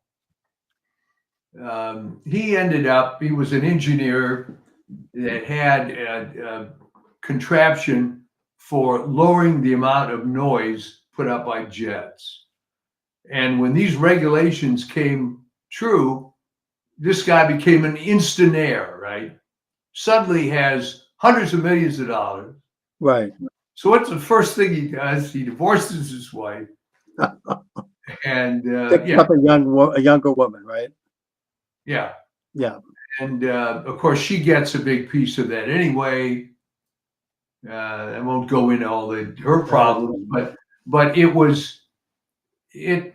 Some people think, well, I've been denied and now I deserve it and it's my time. And yeah, but at least he earned it fair and square. He invented something and it took off. It's like, I'm saying he got a little strange. Okay. And, okay. I mean, I don't begrudge someone I wouldn't begrudge like a baseball player who is making what he makes, or I wouldn't begrudge a talk show host or a musician who makes what they make. It's obscene, but they're making it because that's what the market will bear. They're doing it honestly. That's in the case of Thompson, though, he was not doing it honestly. I mean, he was in that he was getting, like more money per year than an obscene amount of money, but that's the way it is. I mean, that was in the open, and his company decided to do that. Now, I think there should be some regulation around that, but even so, that is one thing. But the other thing is, on top of this, he has to do this deal that was causing, investigation. I mean, why? It's just, I mean, I suppose it's the same question of I don't know, it makes you think, I don't know why, it's a different subject, but it makes you think of Bill Clinton. yeah. He had to have sex in public with a woman on the steps of the state capitol. Wasn't it enough, to, be having an extramarital affair, but he was like the thrill of it, I suppose, he enjoyed, you going to the church and waving a Bible in people's face and then going back and having various assignations with Monica Lewinsky in the Oval Office. Well, he got a perverse pleasure for publicly doing stuff that was wrong. Right. Because it gave him a sense of power. And daring people to call him on it. I mean, he purposely misquoted one of the Beatitudes when he said, "Blessed are the peacemakers, for they will inherit the earth." The correct quote is, "Blessed are the peacemakers because they will be called children of God." All right, not a big deal, but he did it because he knew that the sycophant media wouldn't call him on it. Right, and he enjoyed that, and he had nothing but contempt for them.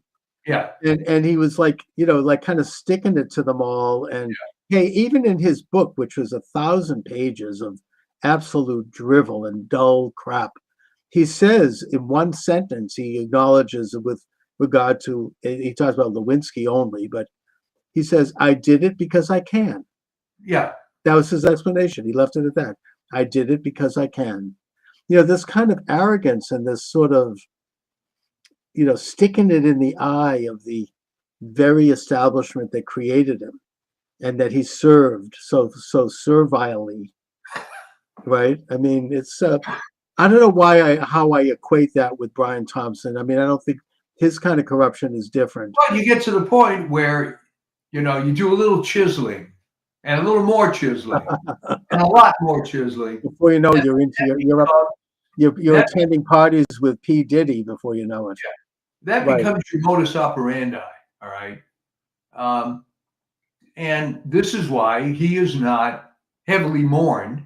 No, And it and then there are people trying to make you feel bad for the fact that he was killed. I mean, he was. I don't know how innocent he was. I don't think he was that innocent. no. It's pretty clear. I don't think anyone has any sympathy for him. Although, I don't think anybody deserves to be gunned down like that. Yeah. There's something about it that it would have at least been decent if he was able to face the guy, eyeball to eyeball before getting gunned down. I mean, but the doing it that way was not the American way. It's not like the old West, the model with Wyatt Earp. You meet somebody at high noon at the OK Corral, then you see who gets to pull the gun first. It's not like a, John Wayne or some, the movies. It was not really done that way, and that's wrong. I mean, the whole thing is wrong. I don't think anybody deserves to be assassinated, but he's not a sympathetic figure. No. And this other guy seems, as I said, like some kind of a patsy. I don't know, showing up at a McDonald's, and he's identified by an employee, and the police come and he's got everything there. He's got his fake IDs. He's got the gun. He's got everything sitting there. It's just a little too neat. There's something about it that's. Well, the whole McDonald's thing was a little weird. It just doesn't add up. I don't think we'll ever get to the bottom of it. No. And of course, it's going to be a sensation on trial because he's quite good looking, and women are going to. I mean, he's like the Menendez brothers, right? Yeah, there we go. I mean, with all due respect, I remember my late grandmother said, "I can't stop watching the Iran-Contra hearings because Oliver North is so handsome." It's like there's going to be that going on. Right? I mean, unfortunately, maybe that says something about women. I don't know. I mean, I'm not trying to cast aspersions here, but it's going to be a show. It's going to be like it'll be like Hollywood, and that's why all the media was covering it. Oh, it's already starting up. His defense attorney said, "I don't know of any evidence they've got against him." Really? All the stuff they got. Okay, so. But I've seen images of him on TikTok where he's dressed like a Catholic saint, and with holding like a heart. He looks like almost like Jesus. So there is this going on, and that's not good. That's not healthy. There's something about that it's a snapshot of our society, I suppose. Yeah, well, there's going to be some tumultuous times here as we readjust back to a Trump situation. There are people in the establishment that are really scared of what's going to come down. Oh yeah, and by the way, all of Trump's nominees are going to be approved. Yeah, they've got 53 Republicans. Even if they lose like Murkowski and some of these rhinos, they still have enough. Between 53, they've got 3 extras, plus they got a tiebreaker, which makes it 4.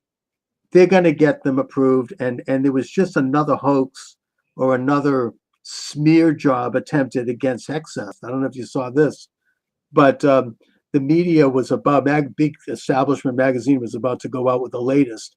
They were going to claim that he never really was accepted at West Point, and somebody on the inside at West Point was working to make sure that he was information about that was taken out. But Hegseth, fortunately, saved his receipts. He had the letter of acceptance. He had the documents which showed that he was accepted at West Point. He chose not to go. Instead, he went to Princeton. But he had it. He put it. He posted it. He brought it up, and they canceled the story. And and West Point changed the record back. So, you have to be careful. I mean, they're going after these people and they're failing. It's not going to happen. All of them are going to be approved, and it's very exciting. Trump is going to hit the ground running. Looks good. Yeah. I think 2025, we're going to have more positive attitude shows than maybe we did before the election. You seem to be a changed man. Yes. I mean, I feel very hopeful. I really do. And I was, they're into the same old crap. I was listening on the way over here to do the show to NPR because I want to see what the other side's saying. And they were interviewing you. You can guess, none other than McCabe, right? Lied to Congress something like 20 times. Yeah. Never charged, disgraced, part of the Pfizer fake dossier case against Trump, the Russia. And he's just spouting the same old garbage. I mean, it's just not working for them. Oh, Trump tried to, was trying to assert power, and he was like trying to overthrow the election results. And nobody believes that anymore. No. And like I said before the election, they don't have any talent. They're pulling out the same crap that maybe worked for them 20 years ago. Right. But it's not. It's already been rejected by the American people. Yeah. It's not. Nobody believes that stuff anymore, and yet it's like they're a broken record. And so now McCabe is forced to do the circuit of these NPR people. Great, good for him. They're all there drinking the same old Kool-Aid that they've been into, and it's not. I don't even think the host was buying it. It's like you could just tell. Yeah. I having been a talk show host, I can hear things. Yeah. Because I'm sort of tuned into what people are really thinking, and they're not even buying this anymore. It's just it's over for them, and hopefully he might be held legally, called down to the carpet for first of all for lying to Congress. I mean, Steve Bannon and Peter Navarro went to prison for a lot less. Oh yeah. Than what he did. I mean, they just refused to testify to this phony committee. That all of those people should be held accountable, especially Liz Cheney. God, I mean, the worst. Stealing, She's really begging for a pardon now. She's going to need a pardon because she's in trouble, and she should be. Yeah, destroying evidence of federal investigation. Yeah. They destroyed everything before the Republicans took over, and they don't. It's like the whole thing was illegitimate from the beginning, and even Speaker Johnson has said that publicly, that they should reconstitute a legitimate committee and actually look into all of this stuff. I hope they appoint Matt Gaetz as a special prosecutor to look into like the 2020 election for starters. Maybe that might be asking too much, but we'll see. Yeah, it's going to be interesting. They should, because they need to get to the bottom of that once and for all. After all these years of gaslighting and attacking anybody and who questioned that election as almost being like a subhuman, it would be a beautiful thing to see them get into it. But that might be too much to ask. I'm happy that Trump's been elected. You have to ask. I mean, Bill Clinton is asking for a pardon for Hillary. Oh, really? So, yeah. They're going to need they want all these rotten criminals, Hillary, Fauci, the whole stinking Schiff. They'll all get this blanket pardon before Biden leaves office. It's going to destroy whatever's left of that awful party. I don't think any American is going to buy that. It's just it's just an ugly, sickening, and pathetic way for this illegitimate regime to go down the tubes. Anyways, so Mike, what do you have coming up on the Substack? Well, I was going to try to do a few more articles before the end of the year. Fortunately, we've been busy in my other business, and just trying to keep up. But and I feel kind of embarrassed because there are people that they make a living on Substack, but they're writing all the time. Mine is free, so whatever I put out is there when it is. Well, you do it as a passion. I mean, it's not necessarily. It's right. It's a passion project. Yeah. Other things going on, house hunting in a crummy market and all this sort of thing. But hey, Okay, good. this is what we do, and it's always a highlight talking to you, especially Okay. now that you're this positive individual. I know. I don't know what to do with myself after 4 years of like, oh, it's like, it's almost like you have to shift gears. Well, it's a good shift, though. It is. Believe me, I'm grateful, and I feel very excited as we enter into the Christmas season, and it's just a beautiful time, and it's It beautiful is. to watch Today these for criminals scurrying around, and thank God Kash Patel is going to be there. What a great guy. He's going to clean out that rat's nest at the FBI. He really is. And so these are all great. Pam Bondi, she's fine. Yeah. These people, every one of them is excellent. A couple of bad ones, but so be it, but the important ones are in place and they're ready to go. So anyway, Mike, but so I'll talk to you next week, and be well. You too. Talk to you then. Okay, welcome aboard, everyone. Charles Moskowitz here.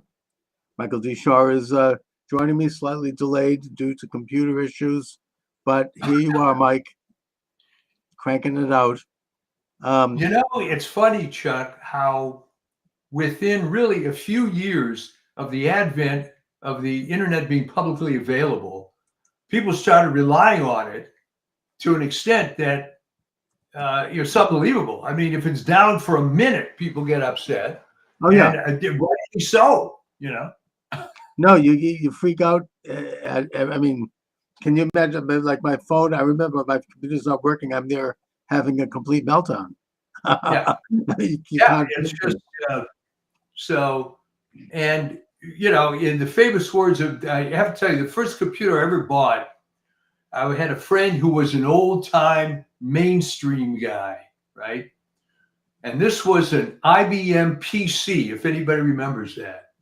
Was this the old-fashioned big desktop? Oh, yeah. Oh, I had one of those.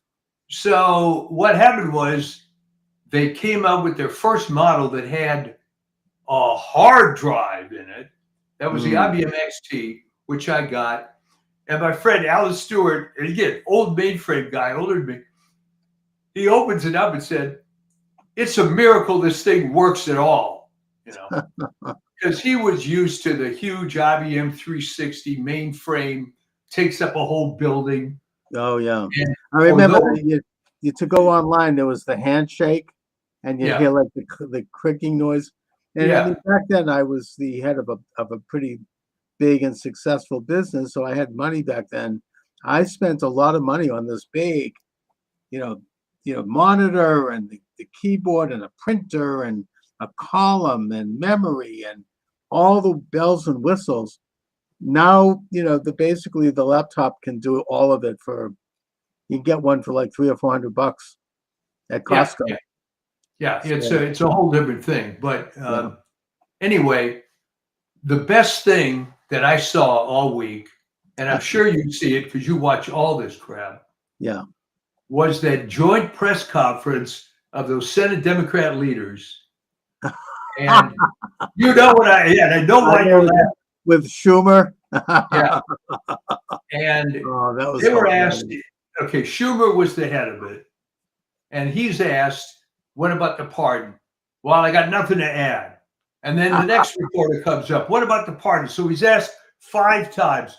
All right, here is my sincere question to you in the audience. Biden's a dead duck. Why not, Chucky Schumer, just say, hey, we were disappointed. But to not even speak, do you appreciate how gelded this guy is?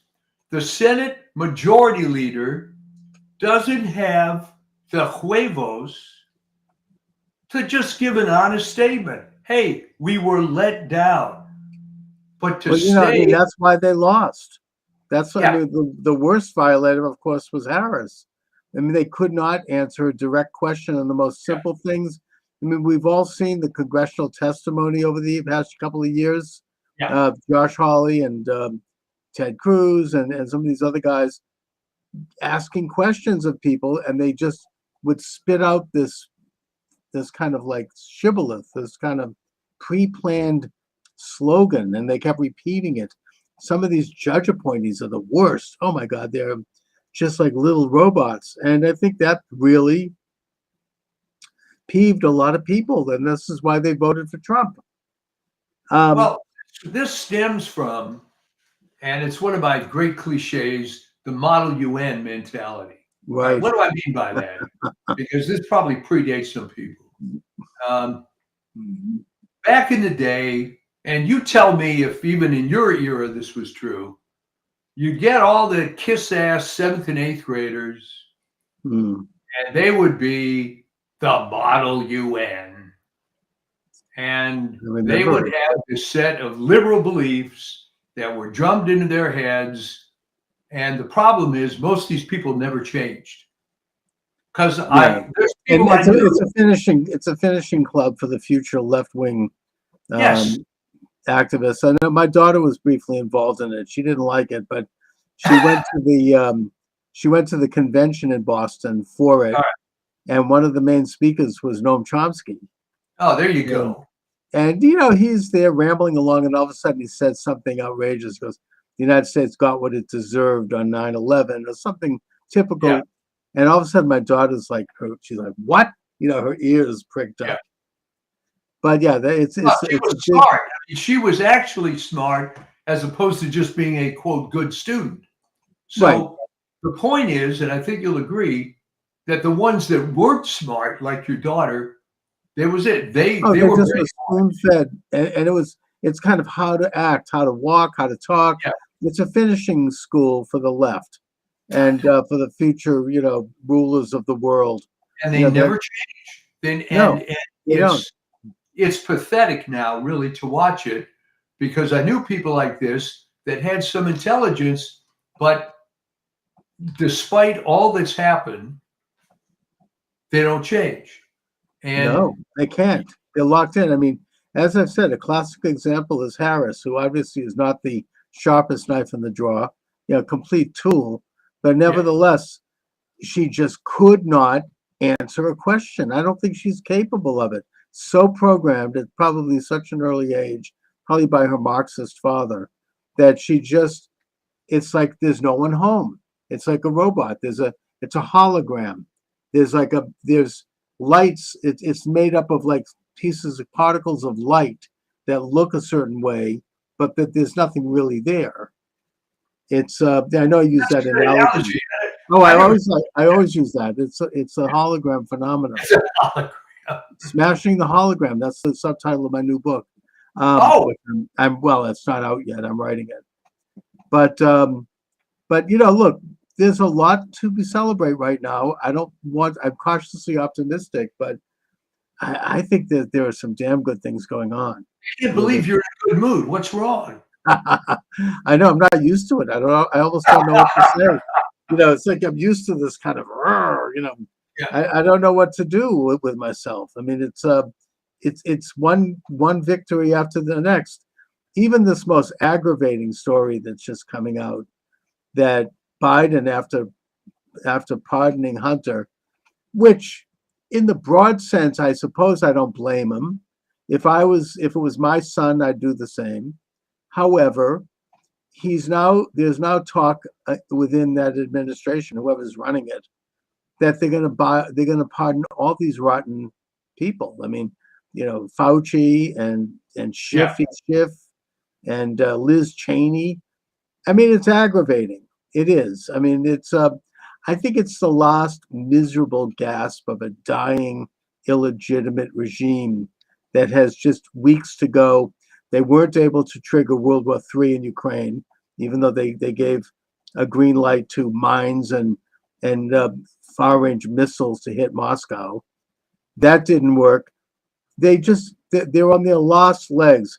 So Biden has just done something that involves some kind of an executive order that they claim will have legs after he leaves, that allows something like. But they always talk about that. I mean, Yeah, I mean, because they're trying to do all of this crap. You know, this is like, I mean, Massachusetts is a microcosm of this. They say they're leaving the candle on at night, you know, the day before the legislative leaves for Christmas and the day before the governor leaves for a new administration. They're there at like 11 p.m. at night on Christmas Eve, signing laws and signing legislation and trying to ram through, you know. So this is a very dangerous time, but the days are waning, and the big, I wait, think but the big you stuff, know, they're not going to pull it off. But he did sign this one thing that is aggravating, and that is that it allows something like upwards of 42,000 federal employees to not show up to work. Did you see that? yeah, Yeah, I mean that as it is, apparently it's very revealing that they're only that they're allowed to they only have to come in and show up one day out of the month. I mean, these people are, what are they doing? It's like a no-show. I mean, the real work is done by consultants who are also ripping everyone off. I well, mean, right. I mean, the story on that, and this is not well known to the public. yeah, Right? Remember, I lived in the DC area for almost 20 years. There were people that I knew, obviously not going to mention the name, but this guy worked for a contractor for Department of Agriculture. right. He was getting paid 3 times the salary of the agency guy who was supposedly a supervisor. And that's not uncommon. And he was a subcontractor. He was a Yeah. because look at, I mean, Harris pissed through about over $1 billion of, no one knows where the money disappeared. Now they're 20 million in debt. And you know, it's been, I think there's some whistleblower has said that consulting firms and consultants became multimillionaires overnight. They just put the money in their pocket. They did nothing. And you know, I mean, I could just give a personal anecdote here as well. This even happened to me. I mean, in my campaign, people got checks for doing nothing that I didn't know about. I had this one guy, you know, all of a sudden they all come out of the woodwork, you know, and then they're like, he got a check as a consultant, and I ran into him at a Starbucks 2 years later, No. and he sheepishly said to me, he says, "I want you to know that I did nothing, you know, for that money." I'm like, look, I kind of suspected that, but I mean, that's the way this business is. I mean, you know, everybody's like getting these checks, and it's a situation which in Washington is so bad now that you have people who haven't shown up for years. And I think that the exciting news is that Vivek Ramaswamy and Elon Musk are fully aware of it, and they're going to clean out those rat's nests, every last one of them. And I don't think if Biden is signing some kind of an executive order to protect them, I don't think that's going to work. You know, No, I it mean, is going to work. And of course, the problem is for them that they're making it worse than it is. All right. If you have to decide an executive order to protect 40,000 people that aren't working, there's not going to be a whole lot of sympathy against government cuts. And yeah, but those you think he's going to do this blanket pardon of like Liz Cheney and all these rotten, you know, swamp I'll monsters? tell you whose name is at the top of the list is Fauci. Oh, I know. Oh, what a, And, you know, the Mengele Fauci. I mean, that's aggravating. I mean, obviously, if they accept remember, though, Chuck, the good news is about that, and you know what I'm going to say. Yeah, it's terrible that this guy's killed thousands of people, maybe more. But now they're admitting it. you know, I mean, yes. I mean, obviously, if they're not getting pardoned for nothing. I think Yeah. that the party line is, well, this is all Trump's fault because Trump is going to prosecute these people. I don't think anyone, even the liberal media, didn't buy that when they claimed that about Hunter. Everybody knows that he was just a real scumbag. I mean, on the top highest order, nobody bought this that Trump's. First of all, he's not even on the list of people that Trump is going to prosecute. I mean, and also, unlike them who make up crimes, like they'll take an alleged campaign misdemeanor, turn it into a felony, split it into 34 pieces, and get 34 convictions from a corrupt jury and a judge who's made $85 million in contributions to his daughter's firm. The Trump people aren't going to do that. They're not going to make up crimes. There's plenty to work with there. They're going to work, you just work within the law. I just had on earlier today this lawyer, Peter Tickton. He's been around a while. He's actually a longtime personal friend of Trump in Florida. He's in Florida. He's bringing a case in Florida regarding voter fraud. And he's calling for the decertification of a congressional race because the independent, so-called mail-in ballots, which come in at an average of like several hundred to 1,000 a day in a period leading up to an election, he discovered that there was on one day 185,000 of them came in, which is statistically impossible, and that someone had shut off a little computer machine run by the state, which requires that they prove that they have a driver's license and that there's one other proof of personhood. That was shut off by someone or automatically the day those came in. And he's got a lawsuit. It's happening next week. And it's going to open up a whole deal. He knows Pam Bondi, who's going to be the attorney general. He knows Trump. They're aware of this. And I think that if they open this thing up, because he says this is just the tip of the iceberg in terms of a national phenomena. Trump won anyway because he got such a huge vote, but they were doing this crap that we've been talking about for years with these fake votes. He says that they're almost like drone votes. They're phantom votes. They're not connected to a real person. I've heard about this before. I mean, this has been out there, but he now has the receipts for it. And he says that if this trial is on track and it really gets the kind of traction that it should get, it's going to open up a can of worms because Trump actually, in Congress, the Republicans actually carried 40 or 50 more seats than they actually seem to have. And that this was more done on a local level than nationally. Probably Trump did get bigger amounts of votes, but for it was mainly a congressional thing.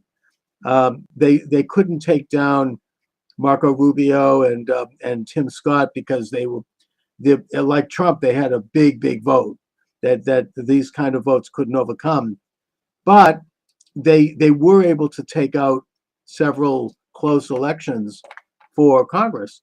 And if this thing is exposed, oh, it would be beautiful. I mean, we'll there'll be a lot of new congressmen coming up. Well, there's three elements that are very entrenched that are going to be attacked. One is voter fraud, right, which is everywhere, and you just have to use your old friend inductive reasoning, right? How did California go from being at worst a purple state to be blue as hell? It's voter fraud. Yeah, but I think we have to differentiate. It's not so much voter fraud, like people engaging in fraud. Voting fraud. Well, yeah, that's a felony, and that's something that it's out there, but it's not. There's no big change in that. That's been going on since the days of Washington. What has changed is what I would call election fraud, ballot fraud. Good. These are not real people. These are fake ballots. This is, Attorney Tickton talked about ballots that are made up of algorithms that are entered into the computer system, that somehow they appear and then they disappear. It's like a ghost. They show up in the system a few days before an election and then they vanish. And he says that it is something it's a national thing. It's an international thing, actually. And that he's on the tip of an iceberg on a huge story, one that I think that the leftist media is going to try to, ignore, but it's percolating. As I said, he has Trump's air, he has Bondi's air. They know about it, and it's going to be very, very interesting to watch. Yeah. Well, with that you call election fraud, there's also healthcare fraud. There's yeah. also defense industry fraud, and I think that's going to be the one that's hardest fought. All right. The reason yeah. they're after Hesgath is that he's the first actual war fighter, I think, in at least the last 100 years. Well, they Probably, never. yeah. I And don't yeah, I know mean, who this the is a Secretary of big, War was, but in the research I've done, they've always been bureaucrats. oh yeah, always desk. I mean, and also, I mean, the fraud in the Defense Department. I mean, they cannot pass an audit. They They're- failed 7 straight audits. Yeah, and I mean, even my own Senator Ed Markey, before he went in the tank for the left completely, back when he was making his bones as a rep, he brought up. He was the one. He held up a toilet seat and said, "This cost $2,000." You know, he's the one that kind of exposed that back in the early. I think it was in the late '80s. He's been around forever, Yeah. but now he's completely corrupt. He's a complete stooge of the leftists, you know, powers. But back when he started out, he was a fairly decent, you know, solid Boston Irish guy, you know, who knew how to go in and knock around some things. And he brought this up way back then. So this is nothing new. And yeah, Hegseth is somebody who could go after it. He's not part of it. And that's exactly why they're going right. after He's him. not part of it. And it really is interesting that the only argument they can use, forget about all this crap they're trying to dig up on him, but the generic argument that, well, this is unprecedented. Oh, yeah. You know, Yeah. let's look at Robert McNamara. Boy, he hit a home Oh, I run. know. You know, he was another typical industry guy. How many Oh, they lives all did have been. you guys get? You know, I mean, all these people, Schlesinger. I mean, we could look at all of these guys, and that you know, they're getting into like digging up someone's personal life, and I don't think it's going to work. I heard just yesterday. I don't know if this has been confirmed, but apparently all of the Republican senators are backing Hegseth, and that Yeah. includes, you know, even the real rhinos like Murkowski and Collins. So this is a huge victory. This is a major step. I think they're backing him because now they know which way the wind is blowing. There seems to be this whole bulldozer going through the entire corrupt government structure. The big money is in defense, and the big money is in healthcare, and that's the thing that they have to fix. Those rotten agencies. No, Isn't yeah. it funny that the guy from Stanford, Bhattacharya, I believe his name is, he was on their enemies list, and now he's going to be head of the whole NIH. Oh yeah, and Kennedy. That I don't think they can touch him. You know, they've demonized him. They've tried to go into, you know, his past, and they're digging up personal stuff. I don't think, you know, this is the same crap they've always pulled. I mean, if they can't find something, they'll make it up, and they'll basically bribe people and hire people to come forward. I mean, this goes back to Anita Hill. That was the first example. She was a mediocre mid-level executive working under Thomas, and he might have told a few dirty jokes. Fine, he never touched her. He asked her out, not appropriate, but you know, it's not like that has to come up in a Supreme Court hearing. I think that she was awarded. I think that she was groomed, and she got money. I think that apparently afterwards she was charging $10,000 to appear as a Right. as a speaker at a college, and she got a big fat book deal. Then she got a tenured position at Brandeis, and she was rewarded. Yeah. Where she heads the diversity and inclusion department. So, right, she does. So she was. Well, you know, I think that that's how that works. I think that she was given some plums. Well, you know, you're from that area, so you tell me, how does the destruction of Brandeis University reputation comport with the Brandeis family, if it's still even involved? I don't know if they ever were involved. I just think they named it after Brandeis because he was America's first Jewish Supreme Court justice. It has nothing to do with Brandeis. It's just they wanted to come up with a good name. to kind of give a brand. But even now, I mean, there's a woman making the rounds attacking Hegseth. For what? He was seen publicly drunk. There's no one's ever charged him with anything. But I think she's getting an award. She's going to get a book deal.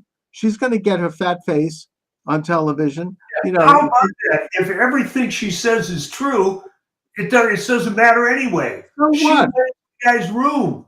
I mean, You know? these are like the worst kind of like attacks. I mean, and she's appealing to the cottage industry of Trump haters, which are people who do spend money on books. Trump's own niece made millions, peddling her book. Right. And she was a disgruntled family member. It wasn't even against Trump. She was angry because the family screwed over her father. Fine. But she's used that anger to, hook into the Trump derangement industry. I mean, and as I said, such a large percentage of book sales are based on this vicarious sort of weird sensation. Okay. If you go to any fat person's house, you'll see 2 bookshelves full of how to lose weight books. Right? And if you go to any liberal's house, you're going to see, I mean, before Trump, you'll see whatever the flavor of the month, left-wing cause, all the books. Oh yeah.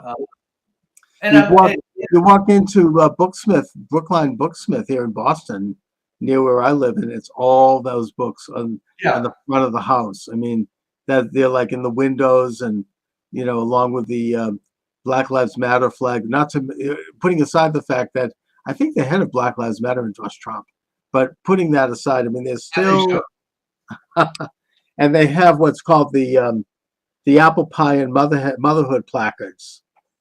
We support science. We oppose hate. All these euphemisms that are saying that they hate Trump, basically. But I've always wondered because, as a marketing guy, I'm always a student of human behavior. All right, maybe you hate Trump or you're liberal, whatever you are. How does it make it any better? How does it hurt Trump by you sending money for a book describing how bad he is? How does that affect anything? They just wallow in this stuff. Yeah. I mean, look, I saw it at my Thanksgiving table. Oh, I was going to ask you. Oh yeah, I mean, there are people, with due respect to her, my 91-year-old mother is one of them, that are going to spend the rest of their lives just stewing in hate and rage and anger and just absolute bitterness. I mean, I don't know how they sustain it. And it's so like they repeat, all of a sudden these people are experts on tariffs. They don't even know what a tariff is. They should have taken a little time to look it up in a dictionary. And they're like, all of a sudden they're like anything that they can get. And it's, I mean, it's just, it's really like, and I think that cult is diminishing. I do. I think that I think you're right. Reality has hit too many of these people right between the eyes. I mean, you can be the most flagrant Model UN type there is, but after a while, you're going to see, hey, you know what? My worldview that was pumped into my head when I was 12 maybe doesn't apply anymore. But then by the same token, you and I have met people who still talk that way. They do. And you just can't convince them otherwise. It's like Michael Savage says, it's a mental disorder. Yeah, it's a mental disease.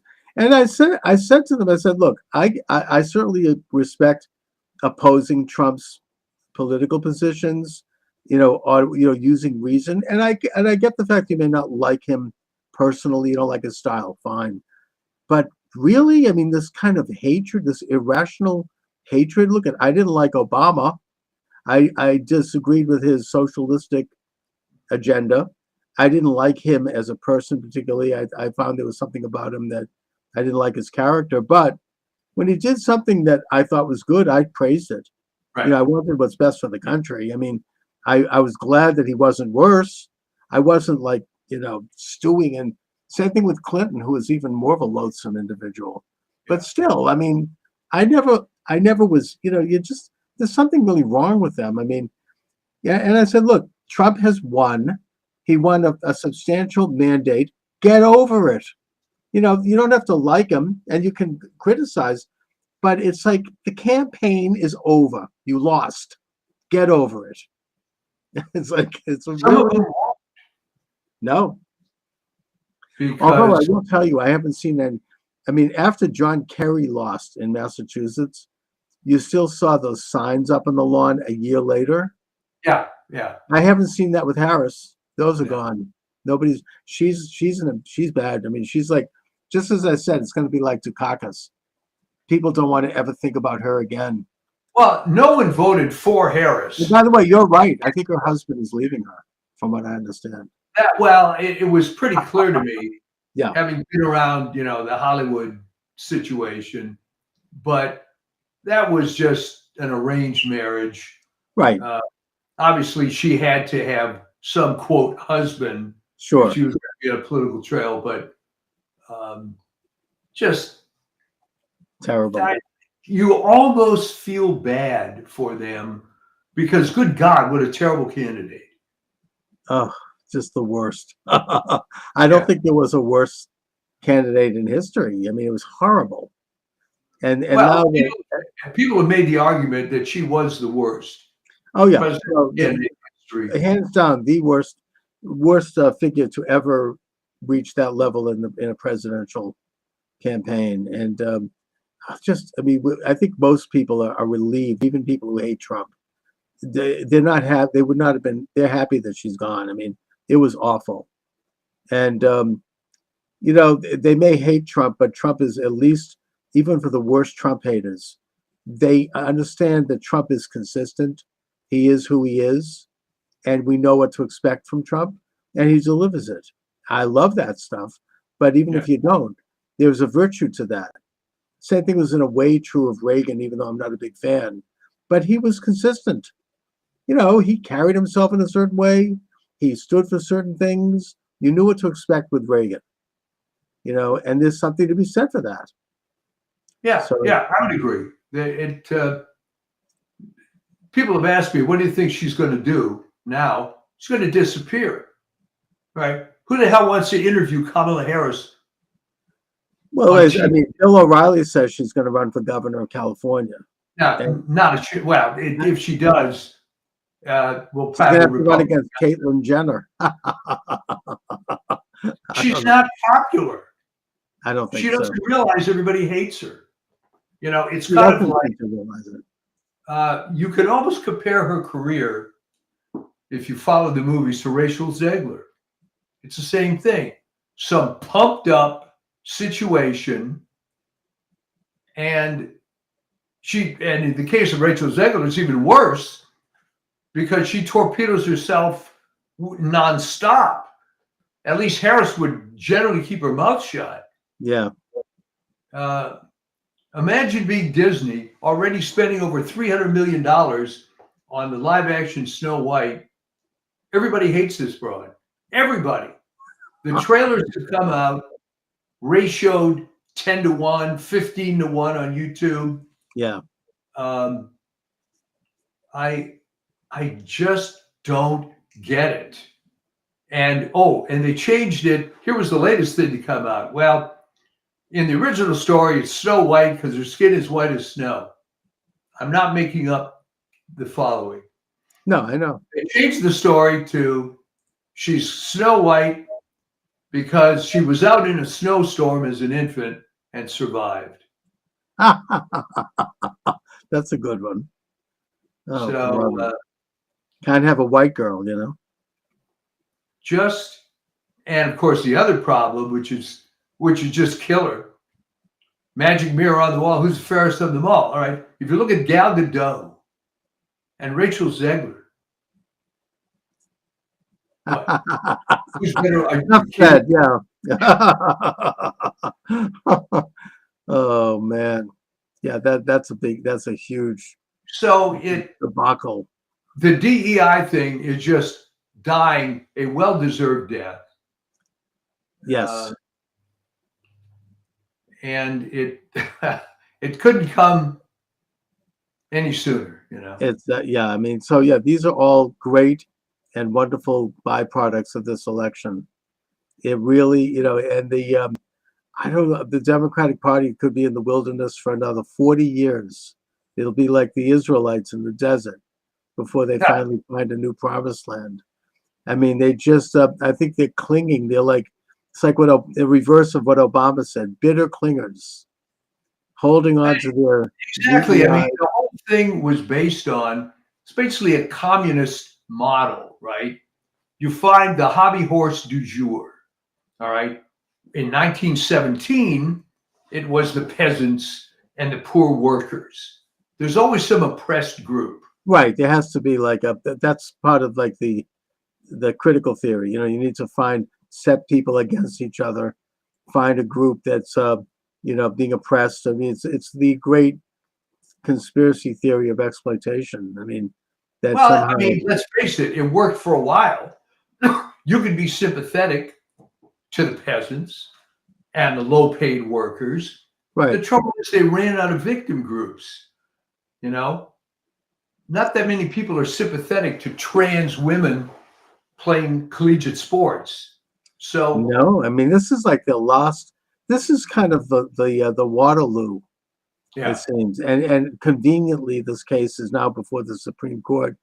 And it doesn't look good for them. I mean, it's just, you have, Ketanji Jackson, who comes across as about, it's just as a dimwit. I mean, she says something about that she's comparing sex change operations for children to miscegenation.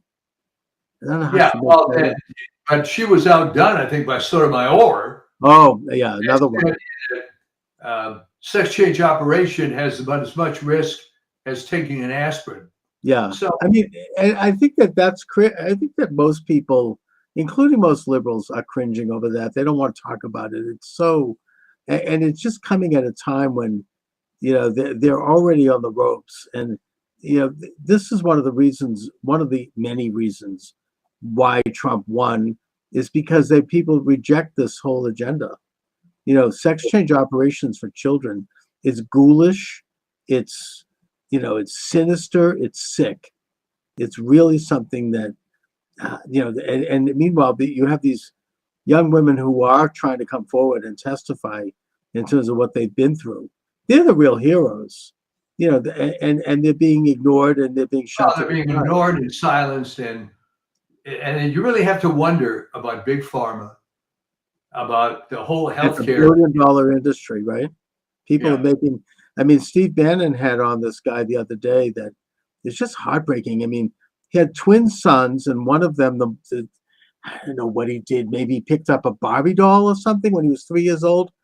The wife decided that he was actually a girl in a boy's body. They got divorced. She got custody. She's forcing him to have sex change operations.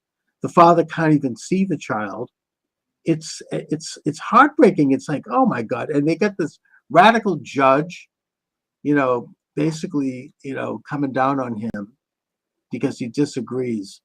I just don't think that's going to fly in this country. It's so evil and so despicable. It is evil, but remember, they've controlled the institutions for 50, 60 years. So it's not going to come back all at once. But we let it deteriorate to this extent. And shame on us. All right. So yeah, I mean, this is how far it's gotten. Sterilizing children, yeah. removing a young girl's fallopian tubes and a boy's testicles. That's what we've come to. That's the symbol of the opposition now. That's what they're fighting for now. I mean, that's how low it's gotten. Have they run out of everyone else? I mean, this would have been unthinkable even 3 years ago. Yeah. Oh, yeah. Always something. No, they want to call in the show. Okay. Tell them to come on. Yeah. So By the way, I mean, just I note, this is as low as it's probably going to go. And I have zero sympathy for these idiots that have followed this train from championing the peasants and the workers down now to this transsexual stuff and people, nodding, yes, yes, that's the cause. It's all despicable. It's ugly. And by the way, if someone is watching this live stream, you can call in 508-637-5596. We can take a call if you want to call in. 508-637-5596 is the number. I think we also can take chats on Kick and on Rumble. Let me just see if I can see that. I'm terrible with this. Yeah, I mean, I should get Discord, whatever that is. People tell me that that's something that could be used for, like, technically to get chats. I am really bad at that. By the way, if somebody knows someone who understands how to do some of these things, contact me and I'll hire you.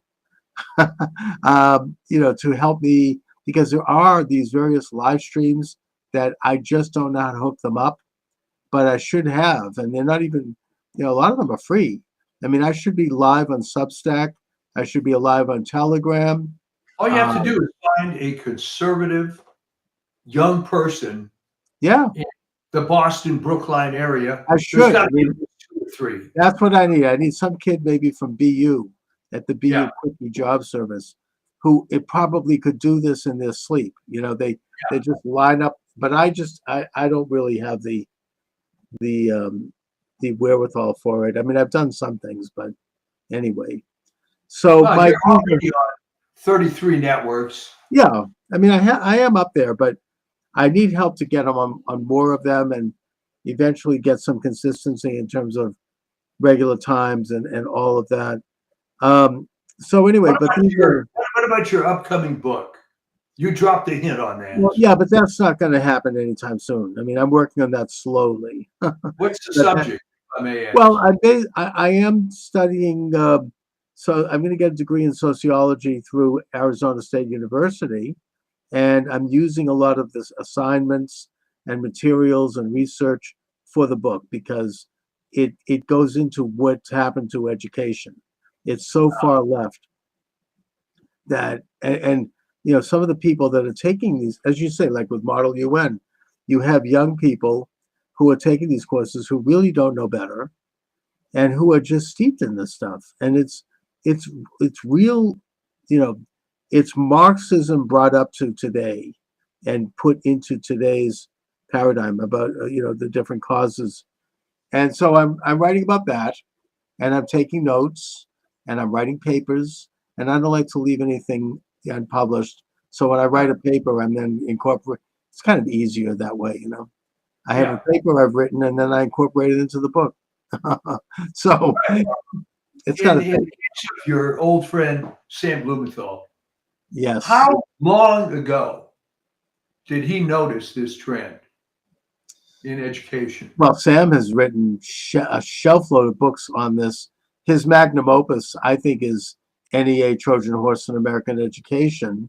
Yeah. Where that was the first book that really launched him, and very influential, where he goes into the history of how this kind of behavioristic leftist modality took over public education and how it originally was not that.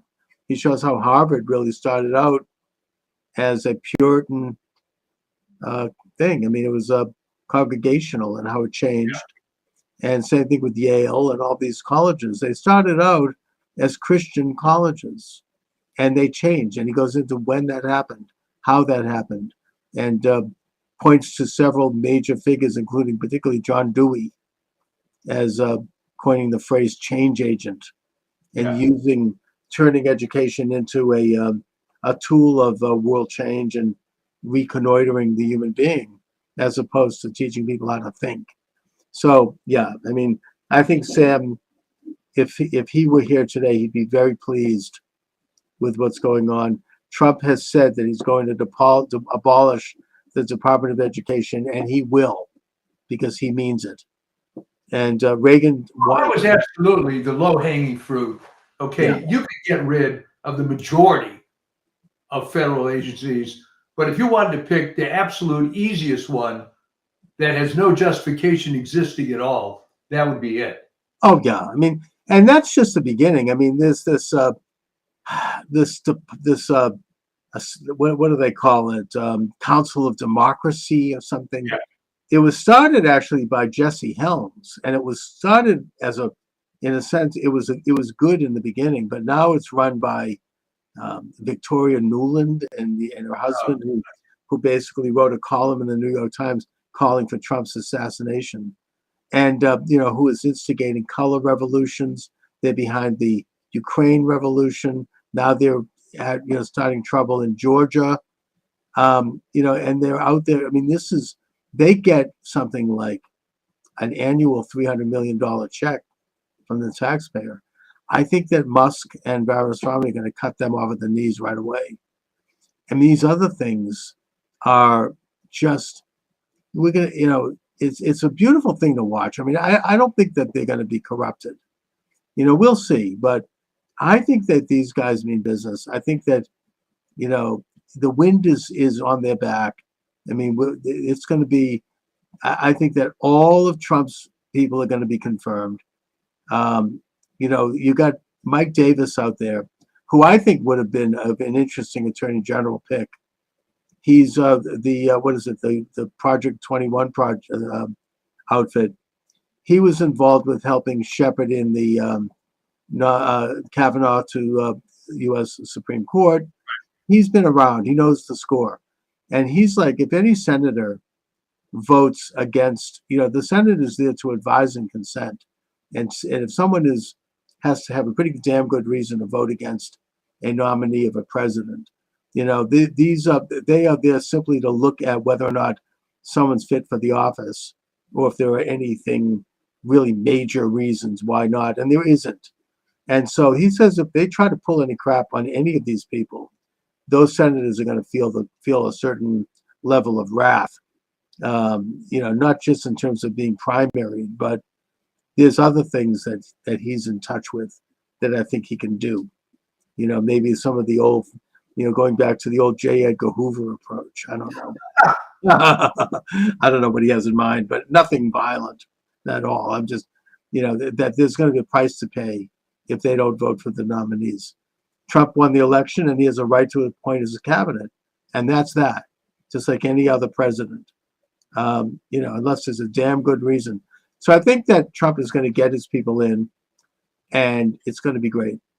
I'm really looking forward to it. And what's nice is what an attitude change on your part.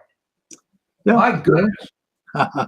After 4 years of traveling in the vineyards, and just being disheartened. I mean, it's exhilarating.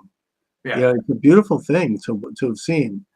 And it doesn't mean we dropped the ball, because, as I said earlier today, I had on this attorney, Peter Tickton, who is bringing a case in Florida of voter fraud or election fraud.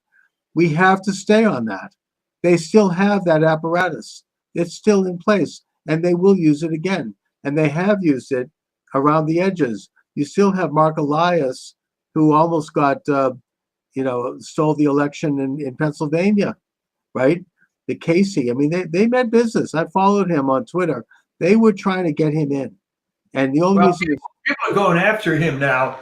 On his Twitter feed was full of lawyers that claimed they knew the guy, that said he's got a serious, not making this up, BO problem.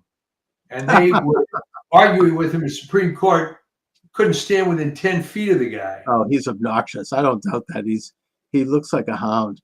But the only reason that stopped is because even Shapiro in Pennsylvania finally stood up and said it's over. Forget it. Yeah. So, I think that they're still out there. They still have this machine in place, and we still have to stay on it. We still have to interview people. We still have to examine it. There still has to be challenges to it. It has to be pulled out root and branch. It's like weeding a garden. These are deadly, weeds. They are, they're invasive species, that need to be It's like in Florida, that snake that's destroying the Everglades. Yeah. They've hired bounty hunters to go in, and they're paying them big money for every snake they get, and they get more money for every egg that is in the snake. I mean, I saw a video about this. These guys went in and this huge thing. I mean, they slid it open the stomach, and something like 30 eggs came out. Oh, And they said, we're going to be able to build a house on this. I mean, this is like, and they deserve to. I mean, that's what you do. You have to get rid of these things, or else they're going to strangle the entire Everglades. It's an invasive species that was put in there by who knows who. And that's what these people, this is what this voter fraud thing is. It's an invasive species that it has a grip like a snake on our system, where every man, one vote, with the sacred system of elections. And I just think that, you knock them back, but they're still there, and they can grow, and they can grow again. It's like the kudzu plant. You can burn it, but it's going to come back. So we have to stay on this, and I will stay on it. Well, that's great. But it's good to see you in a positive mood. Yes. And, can't wait for what happens.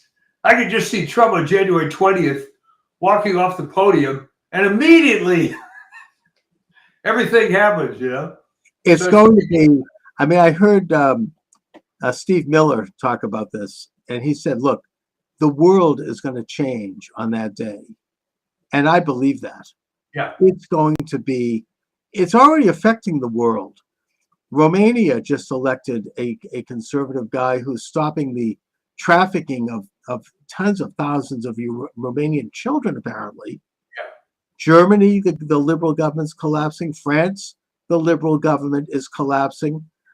England, I think that Harwell, whatever his name is really unpopular, and he's probably going by the way of the glue factory. Ireland, I think, just elected a relatively conservative prime minister. It's happening, and it's all because of Trump. It's a boomerang effect all over the world. I don't really understand what's going on in South Korea, but maybe there's something with that. I don't know. But God bless. Yeah. It's a worldwide phenomena where people are waking up and they're taking back. That's great. Yes. People are reasserting or asserting for the first time their sovereign rights as citizens under God. And look, MSNBC and CNN are at their lowest ratings in decades. They have become, I mean, Rachel Maddow was literally crying on the air. They had to cut away. She was like, so yeah, I mean, and they're gone. They're gone. And I don't know, rumor, I suppose. Does everybody realize that whole mess wouldn't even exist but for the way cable TV is set up? And cable TV is dying. I mean, I always said, and I maintain this, and I said this, I think, on your show and years before. What a business model. You charge 100 million customers for something that 80,000 people watch. What a deal. Oh yeah, right. And then they pipe it through the airport.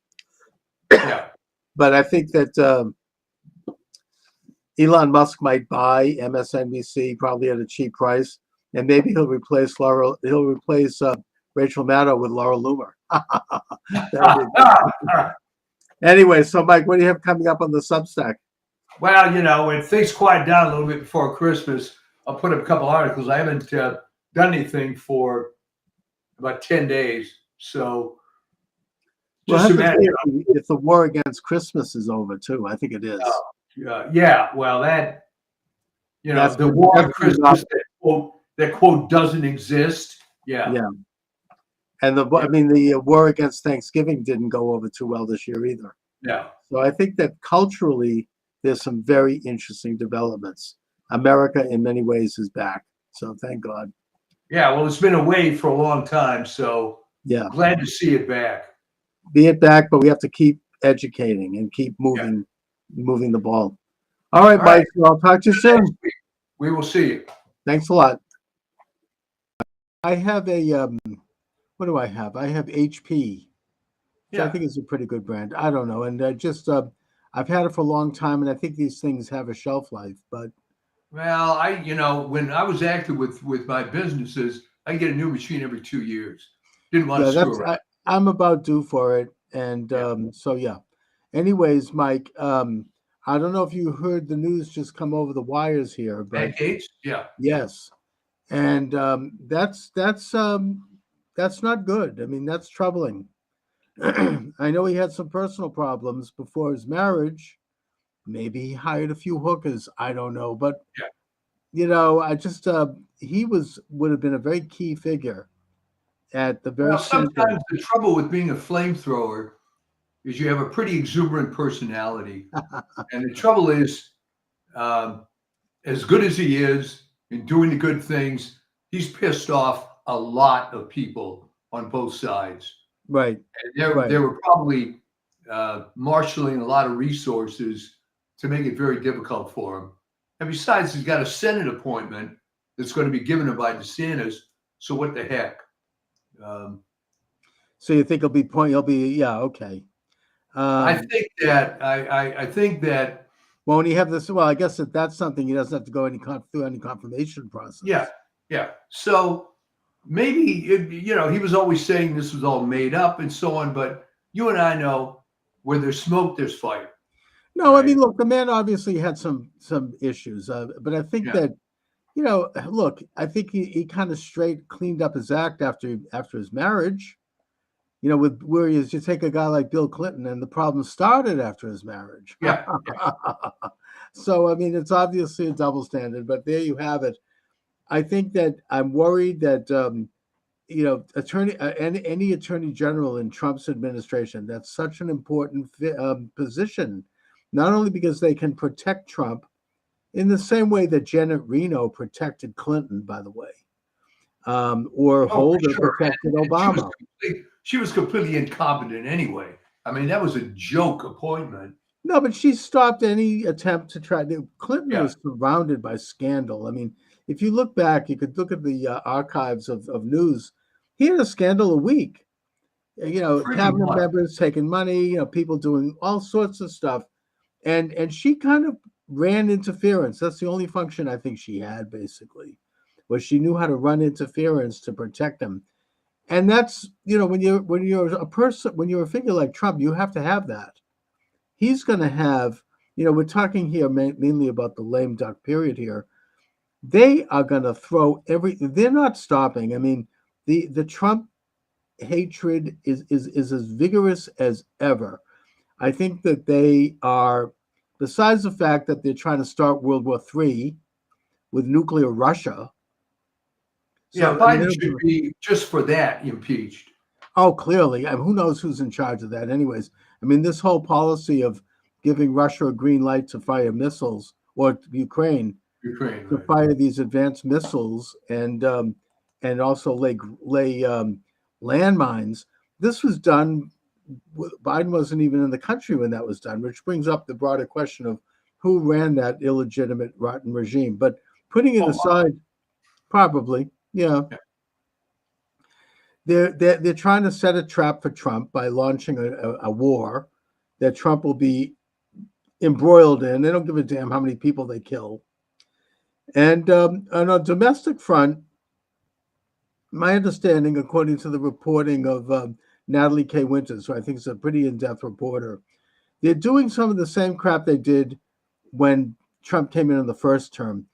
And Obama basically embedded various figures inside the government that could not be easily removed, could not be easily discovered, and that would basically thread and marble the Trump administration and just run interference every chance they could get. They're lining up people like Mark Elias, who's not going away. I think he's ended the big steal in Pennsylvania now that even Shapiro has come out against it. So he's now lining up, according, again, my source on this is Natalie Winters, lawsuits to bring out against Trump. Every single thing he does is going to be a lawsuit. There's going to be lawfare. Is going to go in a high gear. That's not going anywhere. you've got a shadow government set up. I forget who was talking about this openly on NPR. I believe he was a congressman who was like, we're setting up a shadow government just like they have in Great Britain, where you're going to have, for example, the shadow attorney general is going to be none other than Shifty Schiff, and the shadow secretary of state. And each of these people are going to be there to attack and criticize every time one of Trump's cabinet members and office holders, whatever they do, they're going to get attacked. They're going to get criticized. Well, here's the good news. All right. Yes. No, seriously. This is not his first rodeo. All right. Right. So this second term, he's got pretty much more of a free reign, and he's figured out, I think, who his loyalists are. So this may sound threatening and so on with all the stuff they're doing, but you got to look at the other side of it. This is all they've got. They're destroyed. And I believe that Democrats are going to be out of power for a long time. And I'll tell you why. They haven't figured it out. You keep doing this crap. You keep, and I wrote about it. I think it's a good example. This Alan Lichtman idiot. Oh my God! I had him on my show, and he basically hung up and left after he's a little prima donna. Oh, I mean, he basically said that Trump has to be impeached because of his war on women.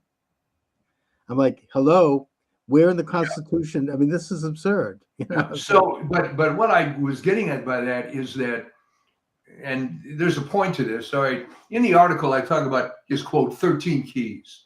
Oh yeah, well, right. The problem is that if he had followed his own model, he would have predicted Trump would win.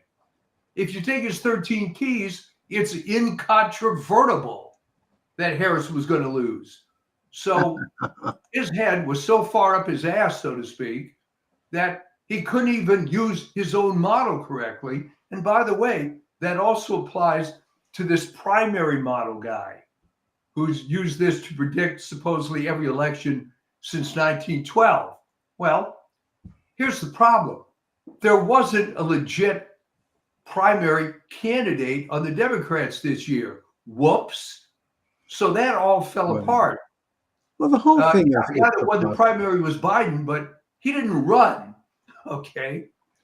So I think that let him double down and triple down and bring out all these weapons, but they're going to lose. They're going to keep losing because what they're doing is they're simply denying the fact that the FDR model of winning elections doesn't work anymore. All right. They don't I think that Nate Silver kind of got a wind of that, and he changed his tune and came out and acknowledged that Trump was going to win. But they're going to try to do all this crap. You're right. I mean, it's the same old playbook. It doesn't work for them any longer. They haven't learned anything. They're so mired in this really demented and irrational hatred. Either that or they're... And it gets more and more irrational by the day. And you got people on the inside, people like George Soros and his son Alex, who have announced, oh, heaven forbid, they said, don't break bread with any Trump supporters. Don't meet them. Don't talk to them. I missed a chance to go to lunch with Alex Soros. Oh, well. I mean, first of all, I don't think any self-respecting Trump supporter wouldn't want to be seen having lunch with him. Your career would be up the river. But putting that aside, I mean, they obviously haven't learned anything. It's the same old bit of stuff. I'm seeing it still. I mean, they're just it's like they're locked into some kind of and their brains are locked into some kind of an iron cage. And it's very sad. I think we talked about this before. And the shorthand I use for it is the model UN mentality, which may be lost on some people. The idea was back in the day, the little kissy-assy smart kids in junior high would be appointed to the model UN. Right. And this was a big deal. And these were all the smart kids. And this was the worldview they had when they were 13, 14 years old. The trouble is, it doesn't apply anymore. But instead of modifying their view, They're just trying harder and harder and harder to make it work. It's pathetic. I've seen this in high school sports all the time, where the team is losing by 30 points at the half, and what we have to do is double down and do even more on the same losing game plan we've already It's done. the And definition, as I said, it's the definition of insanity. yes, You had that pop psychologist Dyer, I think his name John Dyer, back in the 70s, the erogenous zones. He wrote his research based on spending many years working in mental hospitals and observing mental patients and their patterns. And one of the things takeaways from that was that the pure sign of mental illness is that someone would do something over and over again, even though they knew it didn't work anymore, but they would keep repeating it. That is someone who's mentally ill. And that's what they're doing. They're mentally ill. I think that's true. And, I had said in the past weeks that there's no talent on that side. Now, there's talent to do the same old crap they've been doing time after time, but they can't adjust. So what do? Well, as I mentioned in the current article, they attack the customer, so to speak. I mean, Lichtman, people have to go to that video. It's unbelievable. This is the best time I've ever seen Cenk Uygur. He just laces into this guy. Yeah. And now he wants to be on Musk's Doge, I guess. Yeah. Apparently. And they're all basically, selling out to Trump. You've got Joe and Mika, Morning Mika, meeting Trump. I don't know why Trump even gave them the time of day, but putting that aside. Well, showing that he's gracious and all that. Yeah, I mean, they were off to Mar-a-Lago. Now they're on the verge of being fired.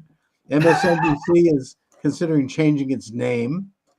All these leftist media outlets are going down the tubes. I think that, but and look, I feel elated. I want to celebrate. I want to relish the moment. But at the same time, this war ain't over. It's just starting. I mean, Obama laid some very ugly traps for Trump as he left the door, including the Steele dossier and all of that stuff. That all was. This is a matter of public record. I mean, that was devised in the Oval Office with Obama, and Biden was there also, and they all basically put this thing together. Yeah. I don't know if they can pull something like that off again, but I think that Trump. I don't think so, because they don't have the advantage that Obama had. Okay, right. Remember, he was the golden child. And, as an aside, he could have done a lot of good. Instead, he chose to do evil. And I'm telling you, history is not going to be kind to that guy. And by the way, speaking of Obama, I don't know if you heard this, but Obama wanted to appoint RFK to Health and Human Services, and the drug companies called him and said no. Yeah. So he didn't do it. It's just to show how much he was a stooge of this. No, Obama was a garbage human being, and he had no background. He had no authority. He was just another one of these, as bad as they all were. Biden, the Bushes, Clinton, they've all been bad since Reagan. Since Reagan was shot, it's all been bad. I think that's of course why they despise and fear Trump. And I think that this time around, Trump isn't going to he's not going to step into another Steele dossier thing. Yeah. He does need to get a strong attorney general, though. I don't know who it'll be. And I hope it's someone that maybe Matt Gaetz could be brought in as an advisor, to whoever, right? Let Gaetz be the kind of informal attorney general if he can't. Well, what do you think a Street Fighter type like a Peter Navarro? I don't know if he has a legal. Oh, I think he's great. Yeah. Well, I put Steve Bannon in there. Well, first of all, I don't think he's a lawyer. So I think a attorney general has to be a lawyer. Pretty much. Maybe if Trump can get the recess appointment, he could still put Matt Gaetz in there. Yeah, I think the trouble with that is that would just be a flashpoint forever and Well, yeah, I ever. mean, unfortunately, they've got so many things on him that it's a big distraction. It's too bad, but Well, that's where we one are. way, and maybe I'm glad that Trump chose not to go this route. Uh, I was kind of relishing a real street fight in that, okay, bring it on Mm. against Ed Gates or whoever. And believe me, there's no shortage of dirt on the other side. Well, They when could they have got talked about releasing the ethics report, I think that Marjorie Taylor Greene made the very good point. She said, fine, release all the ethics reports, yeah, right? On all sides, both parties.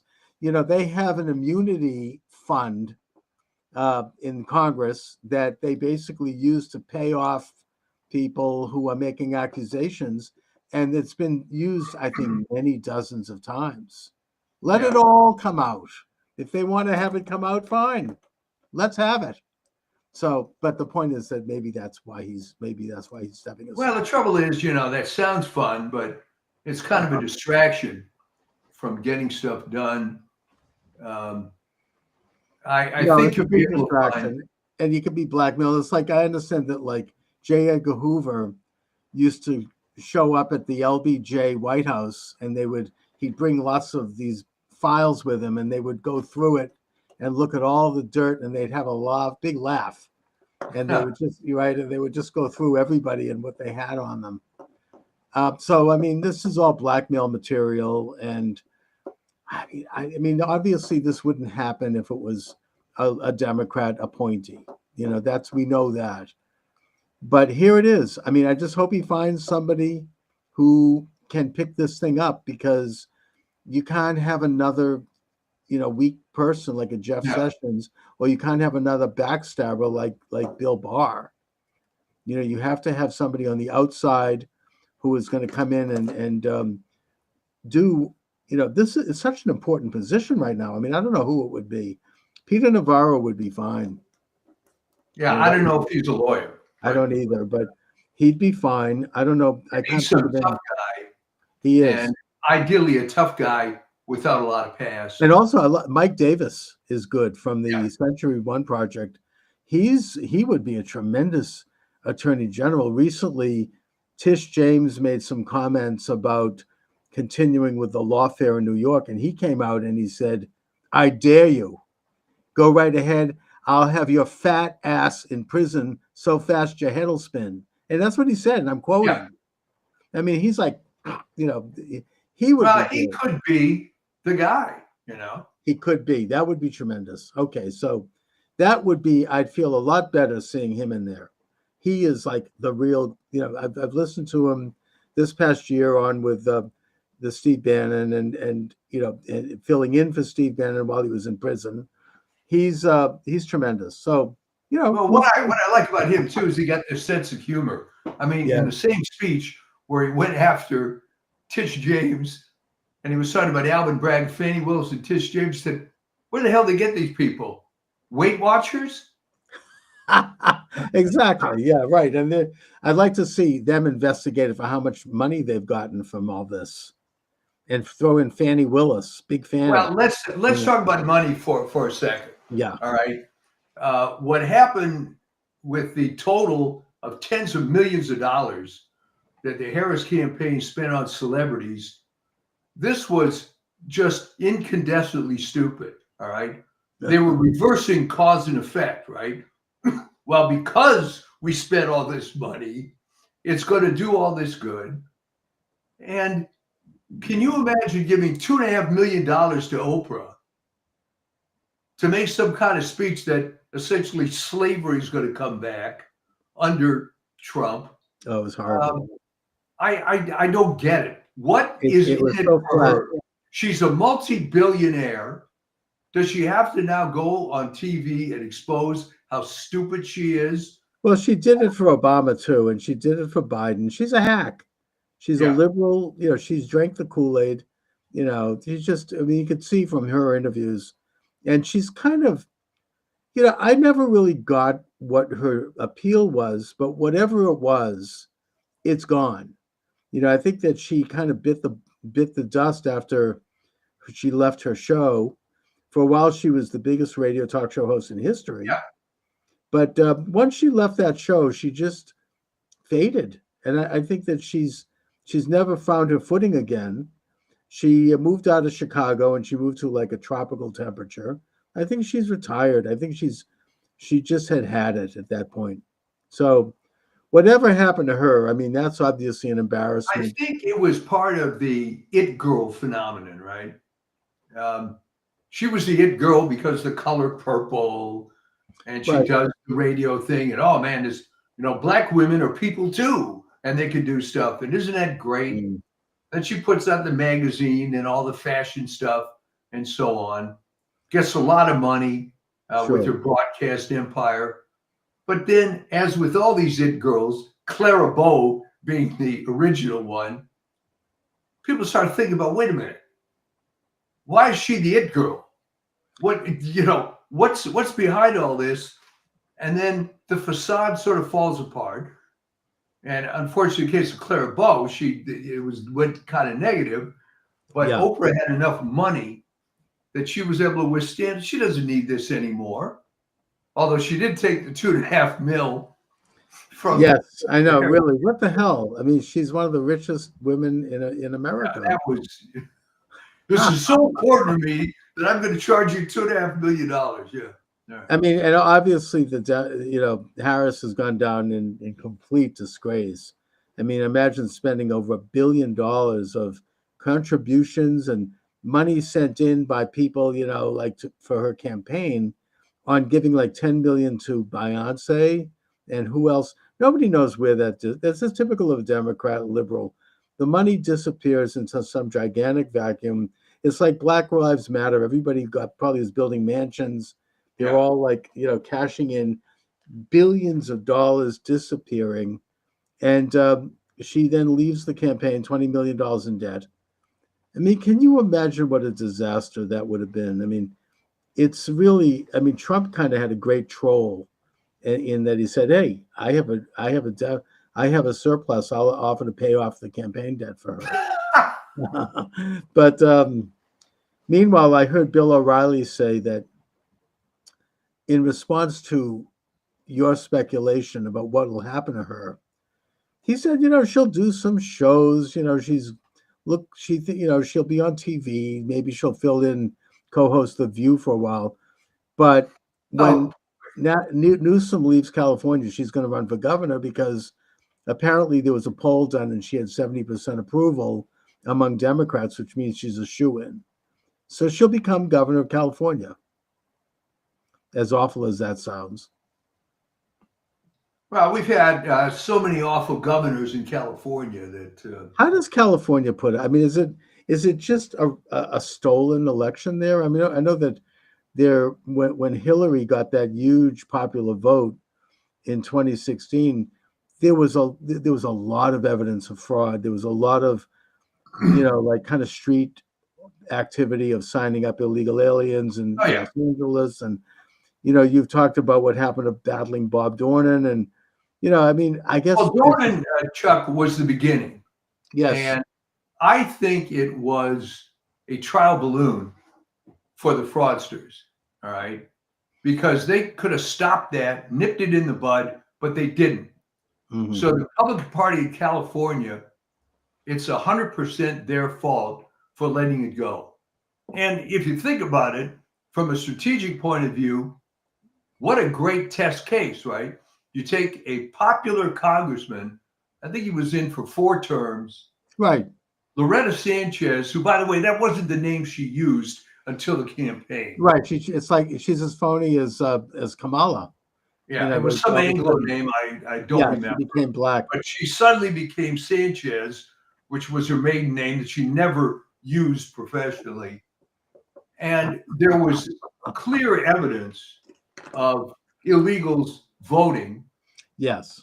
There was also clear evidence, unfortunately, of complicit Catholic churches allowing her to speak. And you don't do that. All right. No, why would they cozying up to this? Because it started even before then. There was this sort of left-wing liberation theology thing that was going through the church. Yeah. Unfortunately, the Pope you have now is part of that. Right. So this allowed the massive corrupt infrastructure to start. Okay, there was always an active Democrat Party in California, and when I was a kid, LA politics was dominated by Sam Yorty. I can't think of her name. Mhm. These various people who were just fixtures forever, and of course that took advantage of that. Yorty was actually one of the rare conservative Democrats. Didn't he run for Yeah, president? Ross Wyman was the other one. They were working on this since the 1940s, and I think they let Schwarzenegger come in as a token, quote, Republican, but they were just vicious. I mean, Gray Davis was recalled I remember that. Yeah.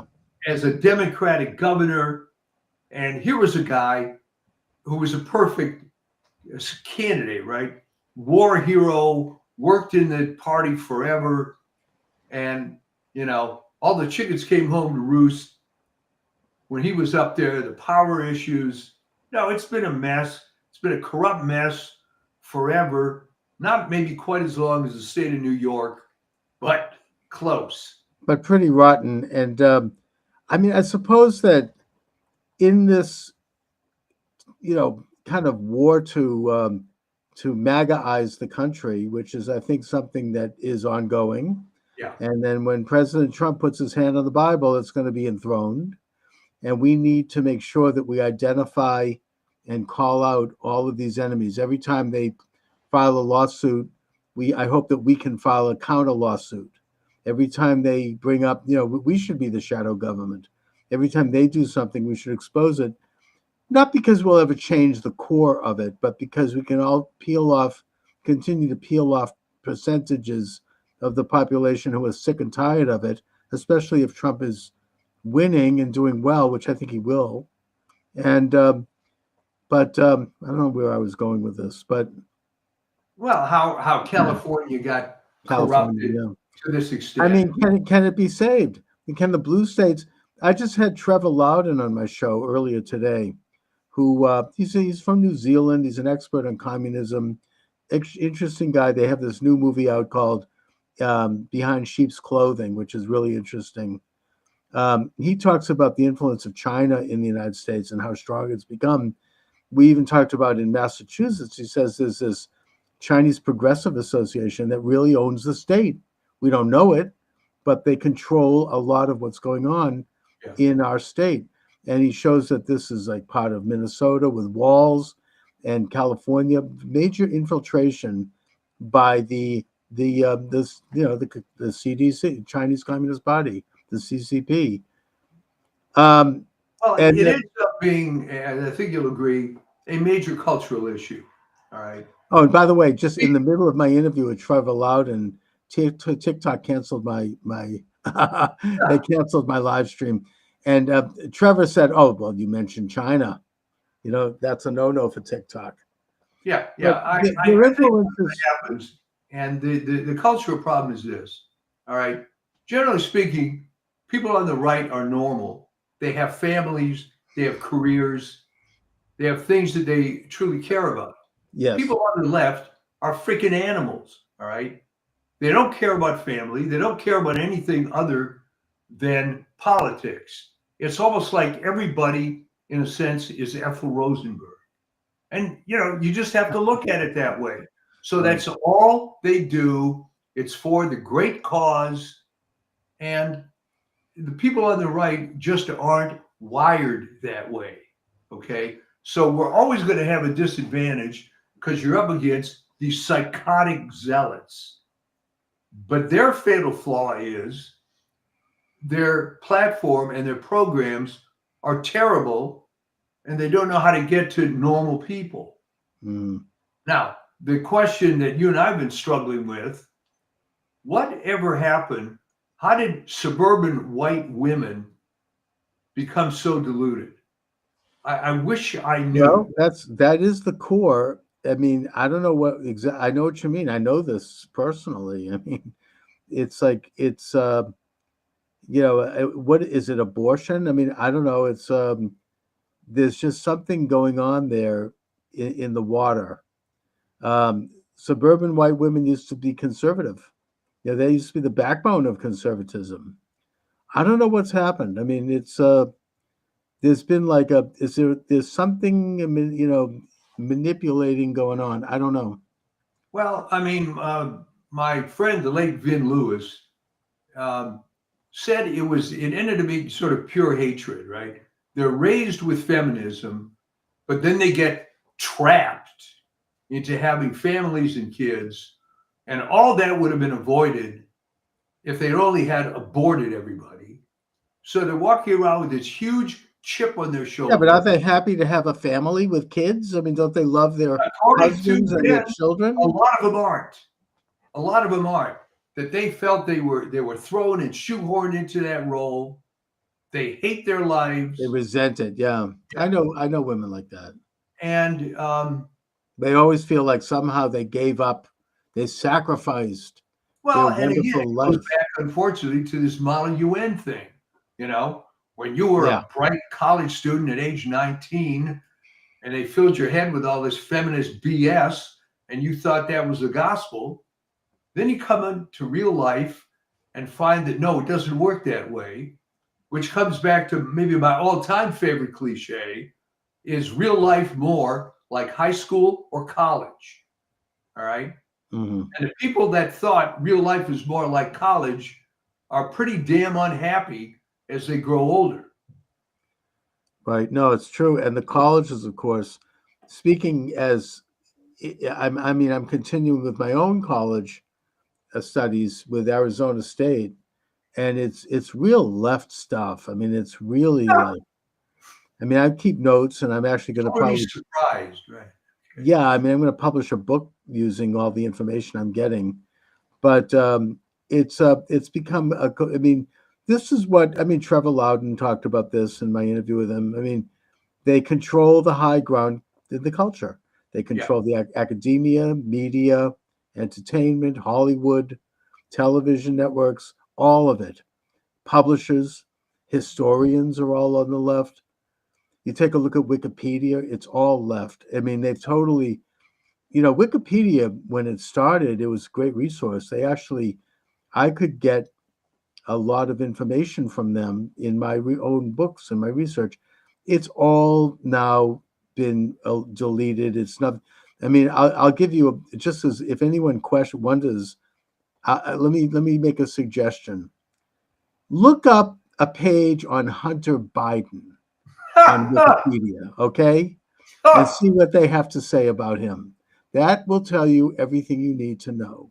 It's complete bullcrap. It's complete propaganda, and they have And the removed. sad thing, if I could interrupt, is that if you pick a topic that isn't political, the material is usually fairly accurate.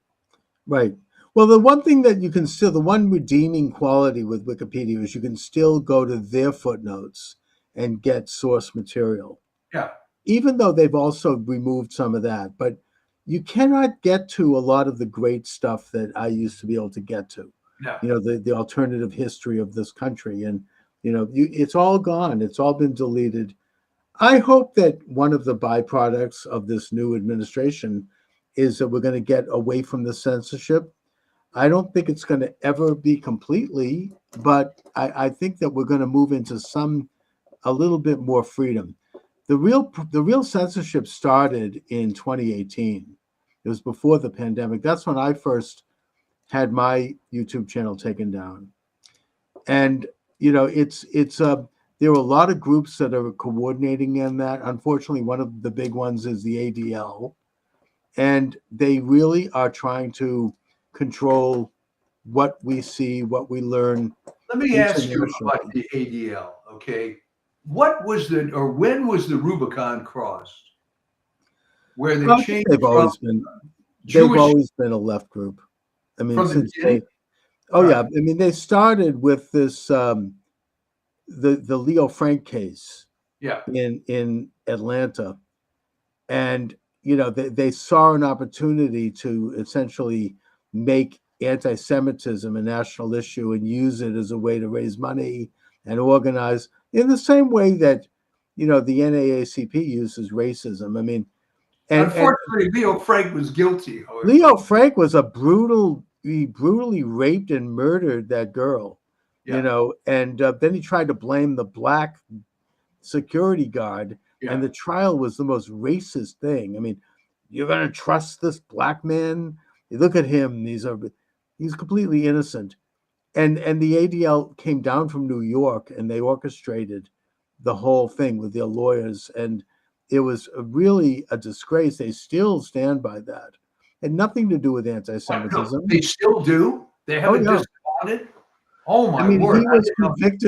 He was convicted several times, and then when they pressured the governor at that time to commute the sentence, I guess that he was corrupted. He was working in as a lawyer. He had worked as a lawyer in one of their offices, and so he did commute the sentence.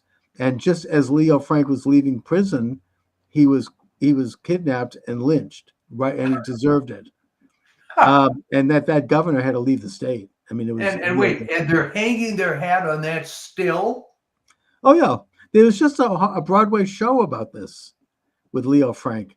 The evils of that anti-Semitic incident had nothing to do with Leo. I mean, it's a disgrace that he happened to be a Jew, but it had nothing to do with that. I mean, and the South is not generally anti-Semitic anyway. Putting that aside, they generally, are very tolerant toward Jews. They admire Jews, especially with Judah Benjamin, one of the Judah main Benjamin, right? figures in the Confederacy, Treasurer was of a the Jew. Confederacy. Yeah. Yeah, and he was Jefferson Davis's right-hand man, and he was a true Confederate. Yeah. So I mean, generally speaking, it was a non-issue that they made into an issue for political reasons and for social, for I financial learned something reasons. today. I thought they had disavowed that finally. No, absolutely not. Oh Oh, no, they still okay. stick by that story. They'll never change that. So So they've that's the been story rotten of the from day ADL. one.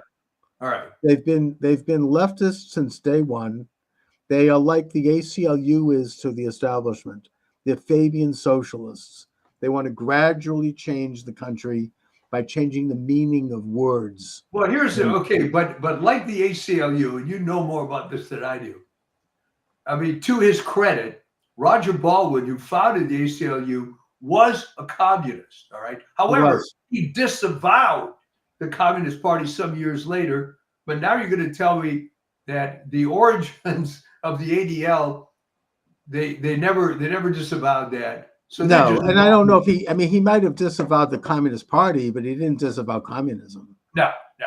I mean, the ADL, I mean, the ACLU to this day, I mean, they will continue to promote leftist causes and denounce, I mean, do you think that they would take a case against the Black Lives Matter? I mean, never.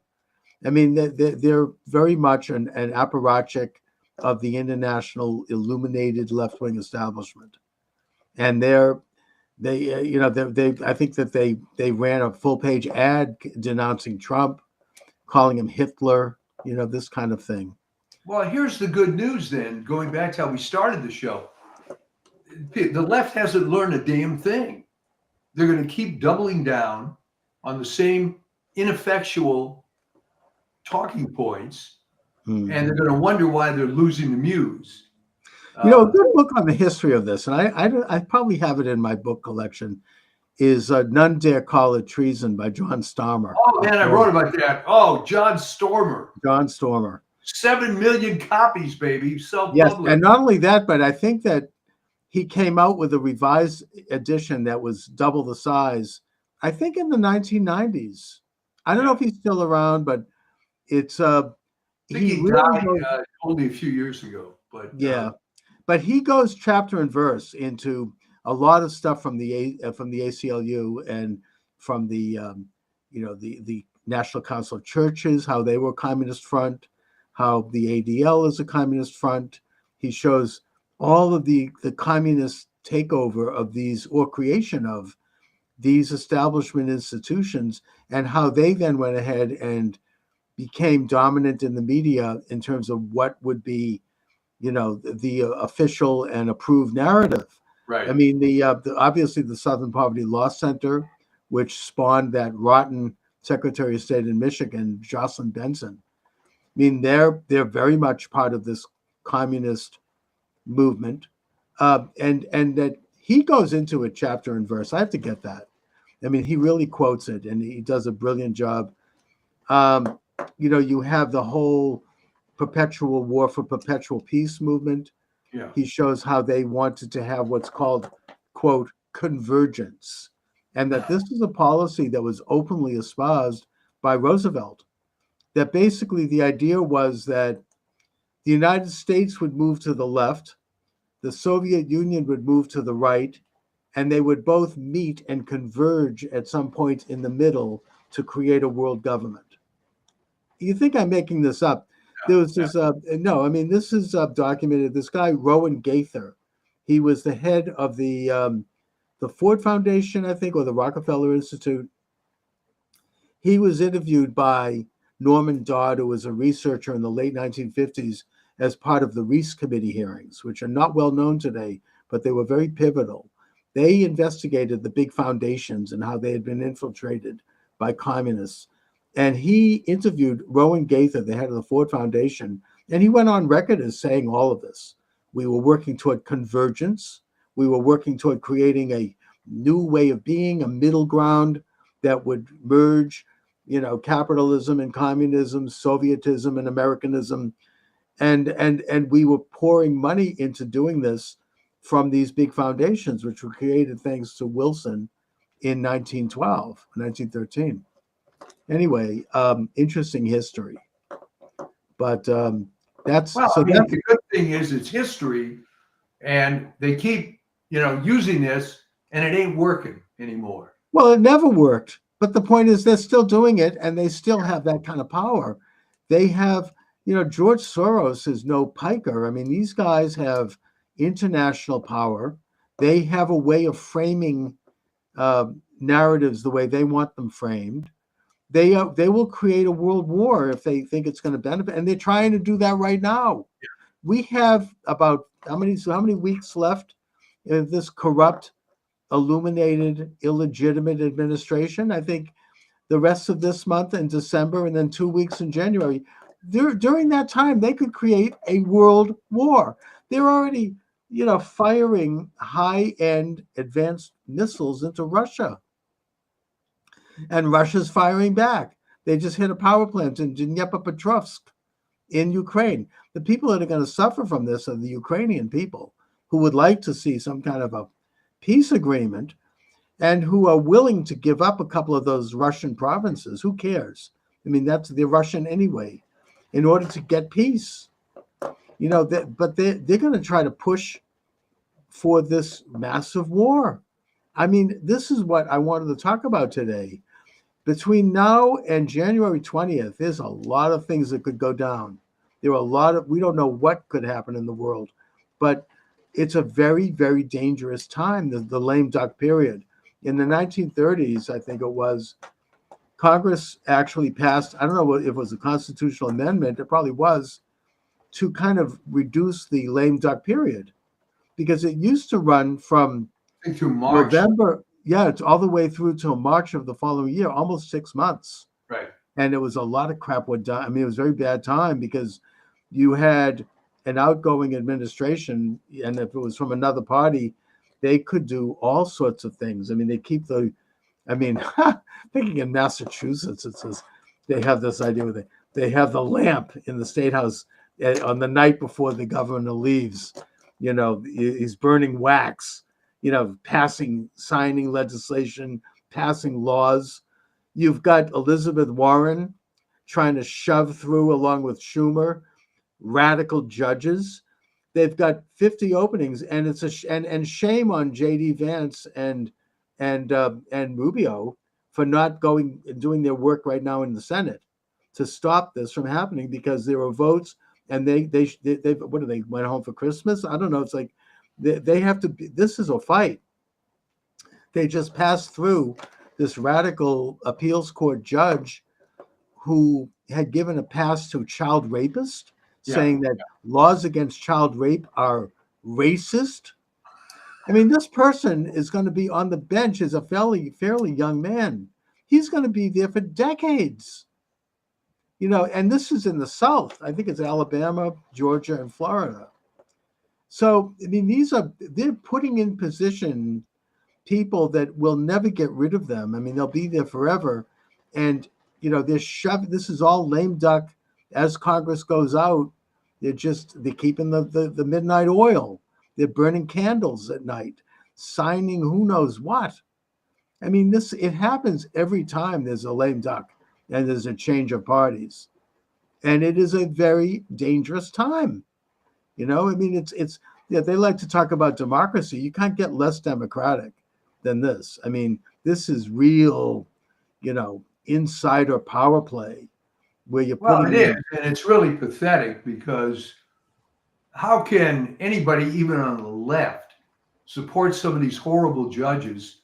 Everybody watching this show, on YouTube, some of these proceedings where, first of all, most federal judges are terrible. It did not used to be the case. I'm old enough to remember I had a friend in high school whose father was a federal judge when it actually meant something. Now it tends to be people that can't get a real job or zealots. Oh, they're cheering. I mean, there's this guy on TikTok that I follow, Aaron Parnas. He's like Harry Sisson with a brain. Yeah. He's like this twerpy little guy, white guy. He's a lawyer. He looks like he's in his early 20s. He brags about how he graduated law school when he was 21. And he just keeps going on almost every day. He does a TikTok, talking about how wonderful it is that these elections are still being challenged and they're still counting. And we're going to beat, McCormick in Pennsylvania. And I mean, it's ridiculous. And he's like bragging about all the judges that are being put on the bench. He's happy about that. He's got this smirk that he really needs to wipe off of his face. It's just disgusting. But it's that mindset. It's this amoral, little, party hacks. They don't care. They just want the power. They don't care. Maybe they will if they get involved with the system. I had the misfortune many years ago being involved in a large federal case. And I can't begin to describe how incompetent the federal judiciary is. This guy was falling asleep during the proceedings. He was a damn drunk. It was outrageous. Yeah. And they have real power. I mean, they can. Oh, yeah. They can ruin a person's life. They can change the course of the country's direction. I mean, I think, and Elizabeth Warren, of course, is all, she's working, 18 hours a day trying to get these people jammed through in these last miserable weeks. Who knows what else they're doing? It's just a numbers game, because even Warren would admit that some of these people are just total scumbags. Oh, she doesn't care. They don't care. Yeah, they don't care. They want to have their seat warmers. They're going to do, I mean, you see them being interviewed by people like Senator John Kennedy. He's hilarious. And he just asks them basic questions about, are you familiar with, the Clark versus so-and-so? No, they never heard of it. I mean, these people are dumb as bricks in some cases. Yeah. But think about it, Chuck. Who would want that job? All right. If you're a halfway decent lawyer, you're going to make 3 to 4 times what is paid there. They want power. They want to have power. Change the world for communism. I don't know, make a more collectivized world. These people they have that glassy-eyed look on their face. You could tell with that smirk. It's like Rachel Maddow on Speed. They just, of course, she's getting $6 million a show, but putting that aside, I mean, they want power. It's a very powerful position. It's these people who have like low egos and low self-esteem, they feel important, and in a way they are important. in a position like that. They can change lives. Yeah, I They mean, can in change. fairness, there is a small number of people that seem to really want to be on the bench to do some good. I mean, Right. I knew a guy who was a really, really good litigator with a big firm in LA and making serious money. But he got the call from whoever the president was at the time. Yeah. We want you under the. And talk about taking a pay cut. Good God, But I guess he was a true believer. The guy was, not necessarily liberal, Right. but this was some sort of brass ring. I truly don't know why. No, Because I think that judiciary- most Yeah. of them are good. I mean, in Massachusetts, the federal bench is very good, and even though many of them are liberal leaning, they're pretty good. I mean, they are committed. They're hardworking. They do want to try to be fair. I'm not, but there are these political appointments that Biden seems particularly involved with that are just rotten apples. I mean, it's very bad. But I'm not trying to, it's like most Catholic priests are religious people, but you have some bad ones that give the whole bunch of bad names. Yeah. I think the same thing is true with the judiciary. Most of them are good. I do think that they are well-meaning and hardworking, and they do their job. But you do have what I'm talking about here particularly is these really rotten Biden appointees are just bad news. I mean, they're just being shoved onto the bench, and they serve the purpose of basically siloing power as Trump goes in. And then, of course, you have others on the bench who are now not going to leave. They won't retire because they don't want to have Trump have an opening. I mean, right? I mean, of course, that backfired with Ruth Bader Ginsburg, but Yes, it did, didn't it? Yeah, and I think Obama actually asked her to step aside, and she said, "Nope, I'm going to live forever. I'm not going anywhere."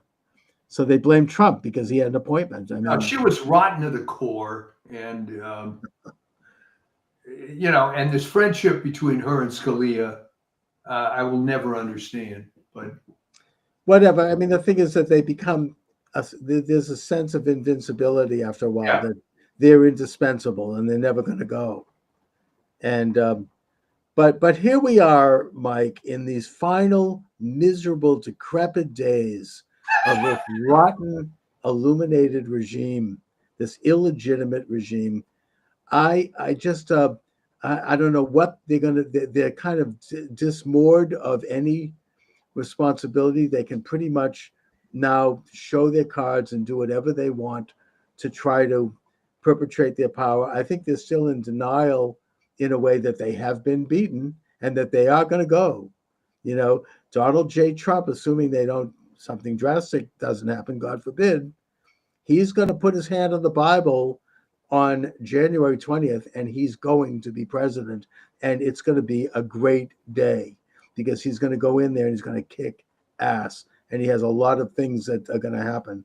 I do believe that, assuming he gets there. And they don't really, they're trying to figure out these sort of sneaky, miserable, end runs around that. And Obama tried to do it and it was bad, but I don't think they're going to pull that crap off again because Trump, isn't going to be fooled this time. No. I just hope that we don't have nuclear missiles hitting Boston anytime soon. That's all. I mean, who knows what they're going to do? Well, what about not your mayor, because I don't think you're directly living in Boston, but I do live in Boston. Oh, all right. Oh, yeah. Michelle Wu saying she's not going to cooperate. Yeah, that's what they're. I mean, look, you've got Pritzker in Illinois. You've got. They're all saying this. Yeah, well, they're talking big, but when in a way, there's actually a silver lining to all of it because what they're doing is they're asserting states' rights. Yeah. Right. That's good. Even if they're left-wing states, it's states should reassert. I mean, they were, they're complaining about that with Roe versus Wade. they want the federal government to come in and mandate abortions. But at the same time, hypocritically, they're all about states' rights when it comes to Trump. I say that, if they want to go that route, that does set positive precedent. It is a reinvigoration of the 9th and 10th Amendments. They do have a state right in many areas. They don't I have to don't know that cooperate. they have a state right in immigration, though. No, they don't. But they don't have to cooperate. And Homan has said as much. He goes, if they don't want to cooperate, that's fine, but they better step out of the way with regard to a federal prerogative, which is immigration, especially when you're dealing with crime. And that they're talking about a lot of, they're going to put people in jail and they're going to separate families and put people in cages. No, that's not what's going to happen. They're going to, Trump in the first year is going to focus on criminals, on drug dealers, on drug traffickers, on sex traffickers, on people that are bad, violent people, all the, not the best, as Trump likes to say, and deport all of them. Good. And also, he's going to cut, as I said, I think I said earlier, they're going to cut off their money, which is going to save the taxpayers billions, and which is going to result in a self-deportation. If they don't have any more money, they won't stay. Yeah. Now, if some of them want to get jobs and be gainfully employed and not be criminals, I don't think that Trump's going to go after them. Maybe eventually it's going to be wonderful to go after the criminal element, right, and look into all the corruption involved with putting these people up at hotels and whatnot. That's right, and that's exactly what's happening in Massachusetts, and in other states. I mean, the state is going broke, putting people up in fancy hotels. They have this meal plan. They get $75 a day. I mean, and they have the state's hired a caterer to feed them all. I mean, the state is going broke. There's no logic to that. What are we supposed to get out of that? Meanwhile, so I think that once you cut that off, they're gonna leave, and we're gonna have millions of people. Well, what it is virtue signaling with somebody else's money. Yeah, but why is this a virtue? What's virtuous about bringing people in? I hate to go back. I've mentioned the third time. It's this Model UN thing. You see, we have to do right by these people, and to take the old term from Rudyard Kipling, white man's burden, right? And, I thought that there was a hilarious YouTuber. I don't know who he was, but he went to, during the campaign, he was knocking on the doors of people with Harris Waltz signs. Oh yeah, I saw some. Hey, we have an illegal alien here. There's some guy would come out of the van. He wants to move. He wants to live with you. Will you take him in? It's like, so I mean, to a man they said no. Of course. What do you mean? I can't. I have children at home. I can't do that. No, you'll send them all. It's like what DeSantis did with Martha's Vineyard that time. Martha's Vineyard. It was hilarious. Martha's Vineyard deported them. They hired 150 National Guardsmen came to the island. They put them on a bus and they deported them, sent them to a camp, I might add, at Otis Air Force Base in the Cape. That's what the liberals did when it came to actually dealing with illegal aliens instead of sending them to the red states. Anyway, it's going to be very interesting to watch. Oh, absolutely. I mean, it's, they're going to complain, but the point is that the American people voted for Trump, and it was a mandate. And that, you want to talk democratic principles. That's what we have. Democracy.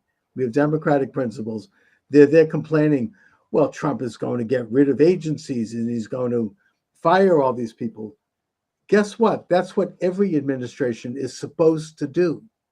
Every administration actually has done degrees of this when they take office, because that's why we have elections.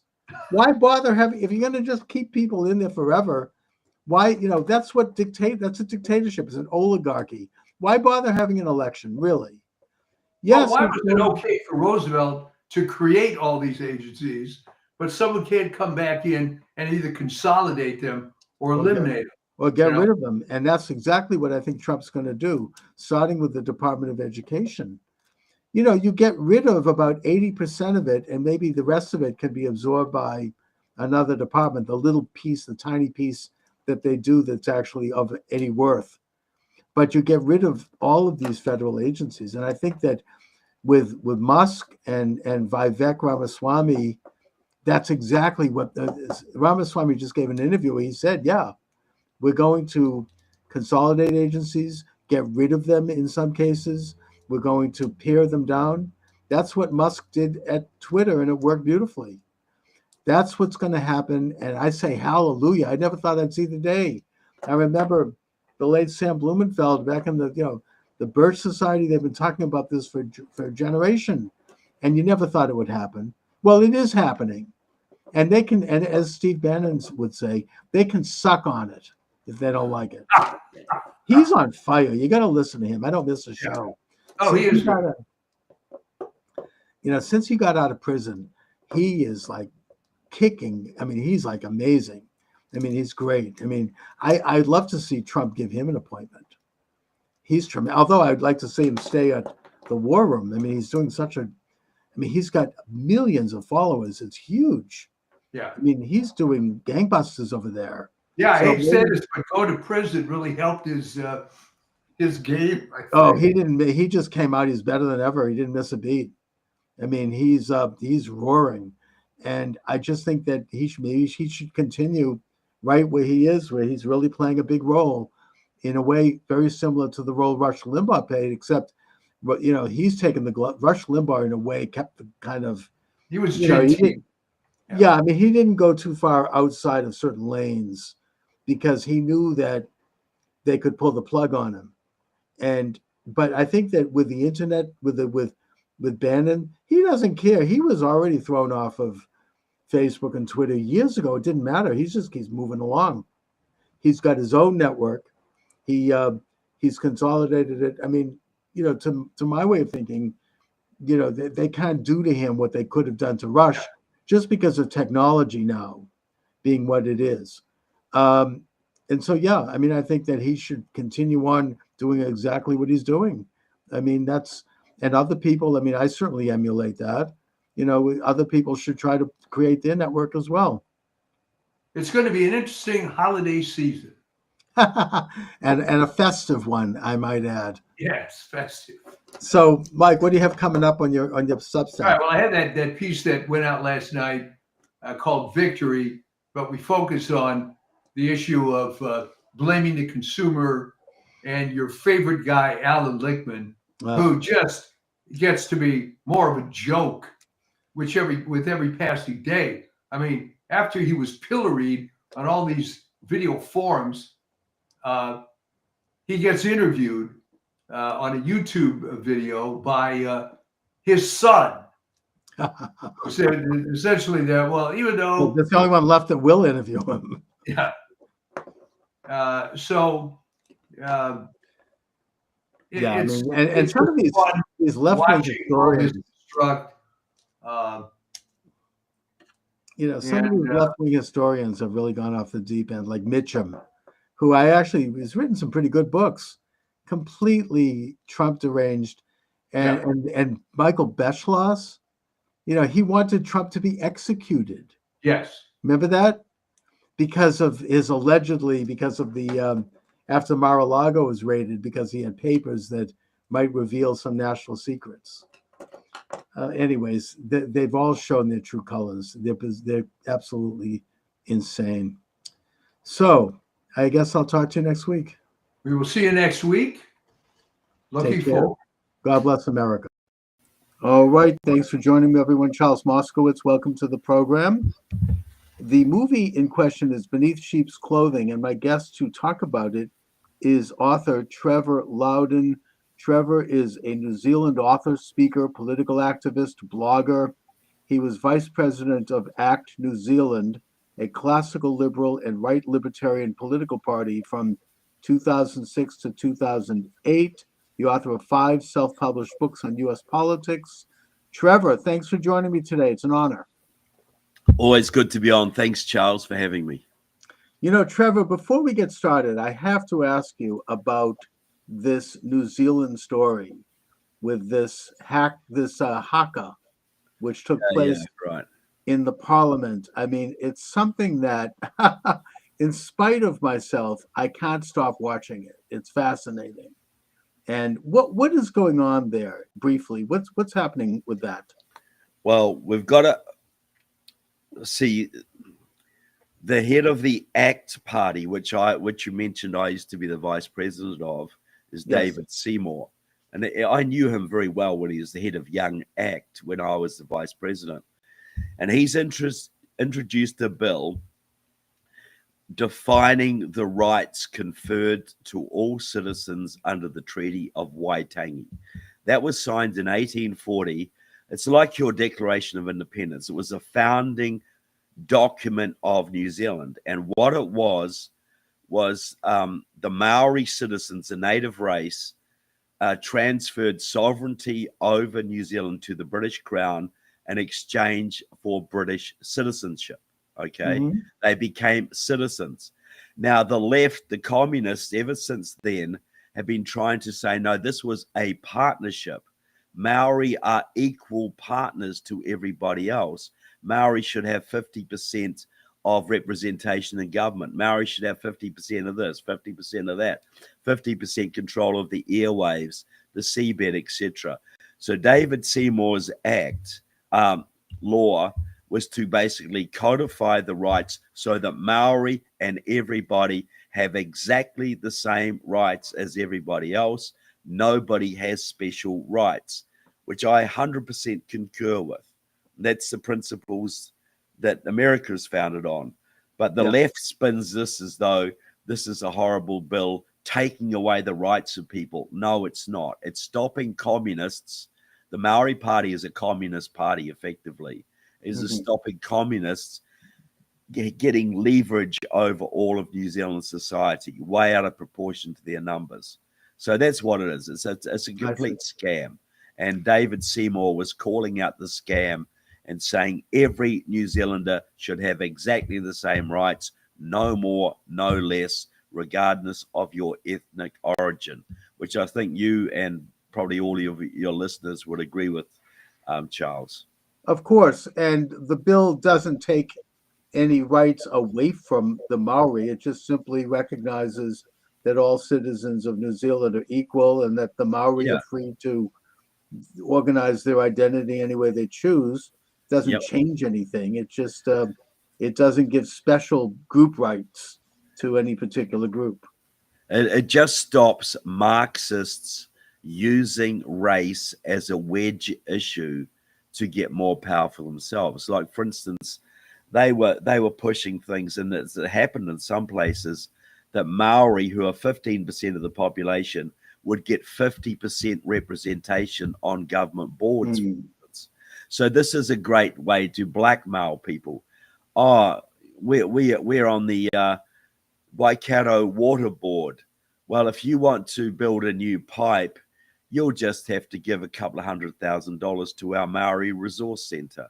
And then it's ending an endless stream of scams, of special privilege, of affirmative action. But the left-wing media, of course, says, oh, this is taking away rights from people. It's like saying if you arrest the mafia, you're taking away their rights. Do the Maori have a particular geographic part of New Zealand, or are they well distributed throughout the country? They're well distributed. Well, look, the further north you go, the more Maori it gets. Like New Zealand is about 1,000 miles long, 2 main islands. When I grew up in the South Island, Maori were probably 2% of the population. If in the far north are probably more like 40% of the population. I see. The further north you go, the more Maori citizens you find. But they are everywhere. Every community has Maori citizens. And the other thing, I mean, this gets into a broader question of the indigenous issue, which is something the left is, I think, using on an international scale as a leverage to try to undermine sovereignty and to use people. And just to go to that briefly, my understanding is that historically, the Maori people and the British arrived in New Zealand roughly around the same time. It No, wasn't like they were there first, and if they were there first, it wasn't. It wasn't. We're not talking about a long period.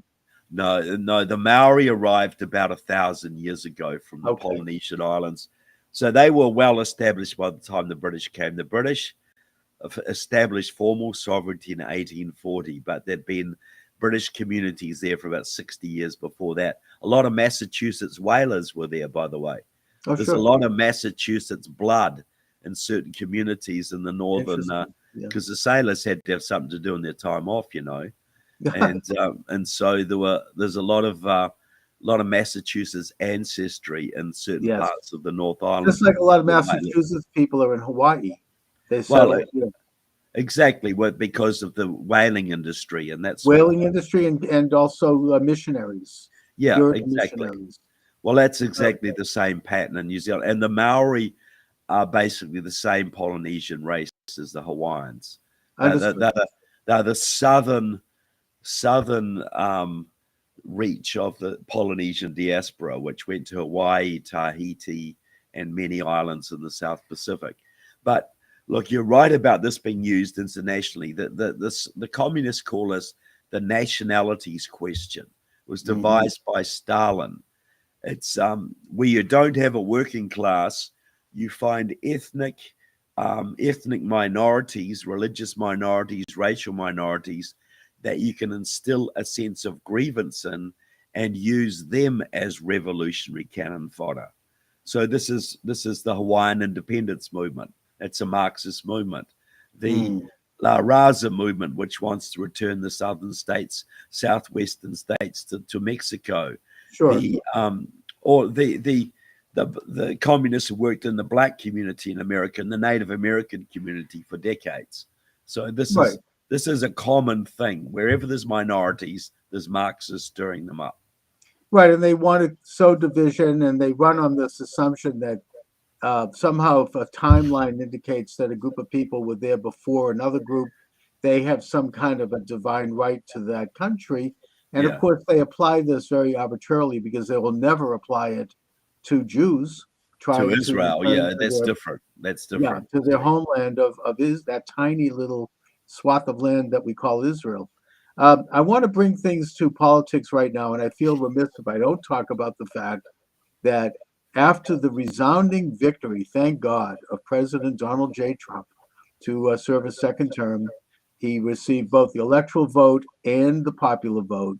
It's interesting that all those states that were trying to get rid of the electoral college by signing a pact saying that all of their electors will go to whoever wins the popular vote, they're now going to have to send all their electors to support Trump. Yeah, Including isn't that California. a sweet injustice? Isn't that sweet justice? Yes, and also that Republicans have taken both houses of Congress, and it does look like we're moving toward a significant realignment politically, one that is as profound as any going back to the Reconstruction after the Civil War. Yep. But they are causing a lot of problems in these miserable final weeks of this lame duck, illegitimate, illuminated, radical regime. They're trying to trigger World War III in Ukraine. And I do think that that's obvious. Now you have green lights for the Ukrainians to fire advanced missiles into Russia and place landmines. And it's all happening in these final weeks. I think that they're trying to embroil the United States into a world war, which will, of course, make it difficult for President Trump to fulfill the mandate that he called for, which is to bring about a negotiated peace in that war. Do you think that is the case? Well, look, I'm a big Ukraine supporter, so I'm glad they're getting these capabilities. But yes, Right. Look, Biden didn't. The Ukrainians have been pleading for 2 years to be able to strike back into Russia when they've got troops massed across the border ready to attack them. They're not allowed to attack them. So now Biden has given them some limited capability right at the end of his term. I think this is basically to take a card off President Trump's table. You know, Okay. basically, there's nothing to do with helping Ukraine here, though I'm glad they have the ability to defend themselves. This is all about sabotaging President Trump. Well, that's right. And I think that both sides want a negotiated peace at this point. And I don't think it's realistic for the Ukrainians to expect Russia to return Crimea or some of those eastern provinces. So there's going to have to be- Russia wants all of Ukraine. Russia's not going to Well, negotiate. that's right. That's why there has anything to be a less negotiated than peace. all of Ukraine. So there Of isn't. course. There is no negotiated peace. Okay. You know, really, in my opinion, because All right. Russia said quite plainly, we want all of Ukraine, not just the parts we occupy, all of it. Right, but they're not going to get all of Ukraine Well, because they're not going to stalemate. negotiate till they do. Well, that's just it. There has to be painful concessions. A war can only end with a total victory by one side or painful negotiations to result in the compromise. And I think that Trump's position is that to protect Ukrainian sovereignty, there's going to have to be, and to stop the war and the killing, there's going to have to be a painful negotiated peace. And that's sort of where I am with it. But let's go on to your movie. It's not mine. It's Julie Bieling's movie, but I'm interviewed in it. You're interviewed play in a it. role in it. Yeah. Well, let's talk a little bit about the movie because it gets into a topic of how much communism and communist ideas have infiltrated our liberal Western democracies, and something right under our eyes which we don't see. It's imperceptible, but yet done in the broad daylight. So Yeah, well, look, the movie is Beneath Sheep's Clothing, and Julie Bieling did it. She was a missionary in Russia not long after the collapse of communism, and wrote a thesis on how the Russians suppressed, how the Soviet communists suppressed religion specifically, the techniques they used. And she found that when she got back to the States, she found that the Democrats were using exactly the same tactics against Christian churches and conservative Jews, Catholics, etc. here, even Mormons. And so what she's done the movie basically showing us how we're in a communist revolution. That's what we're in right now. Now, Donald Trump has put the brakes on that, and he's going to reverse a lot of it. But we got to understand that's what we're in. right. You know, we're in a 70% completed communist revolution. They have our education system. They have Hollywood. They have sport. They have most of the universities. They have the Democratic Party, the unions, and they're trying to consolidate their power by winning one more time and legalizing 30 million illegal immigrants, so who will then vote Democrat religiously. So we're in a revolution. Donald Trump is putting the brakes on, but they ain't going away. They're going to be fighting tooth and nail, and I mean violently, lawfare, everything. And Julie's is the best movie I've seen out there that actually makes it real to people that that's what we're in. You know, that we can understand that this isn't just stupid Democrats or silly liberals. Open borders, the indoctrination of kids, destruction of the energy industry, all of it is communism. All of it is a manifestation of the American communist movement, which is allied to various foreign communist movements. Yes, I mean, well, more philosophically, I think that Whittaker Chambers got it right in his book Witness when he noted that communism is the world's second oldest religion, and that it goes by different names at every generation, but what it is essentially rule by man, as opposed to the sovereignty of the creator of the universe, with man under God having a limited sovereignty. And that every generation has had to grapple with this idea. It really, in the modern times, was launched with the French Revolution. In the United States, it was launched, I think, or got the successful foothold with the election of Wilson in 1912, and the transfer of sovereign powers to unelected bureaucracies like the Federal Reserve and the Council on Foreign Relations and all these other groups that are shadowy and unelected and don't represent the people. President Trump has thrown a stick into the hornet's nest by basically openly calling for a return of sovereignty to the people under God and not to this clique of internationalists who want perpetual war and the erosion of sovereign borders. And for that reason, while he won, the war goes on. It's not over. In fact, this is just the beginning.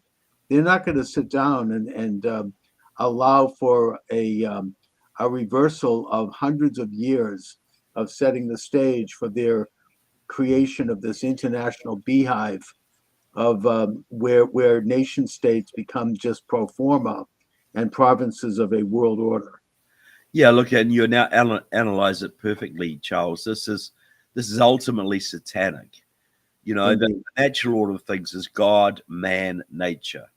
You know, and there's hierarchies. You know, we're given institutions to govern ourselves, like the church, like civil government, like the family. They're the godly institutions. So communism in its various forms, and you're right, it's gone back thousands of years, has always sought to overthrow and undermine the church, to overthrow and undermine the family, and to overthrow and undermine civil government, to basically give Satan the upper hand on earth. That's what communism it is, and its various names.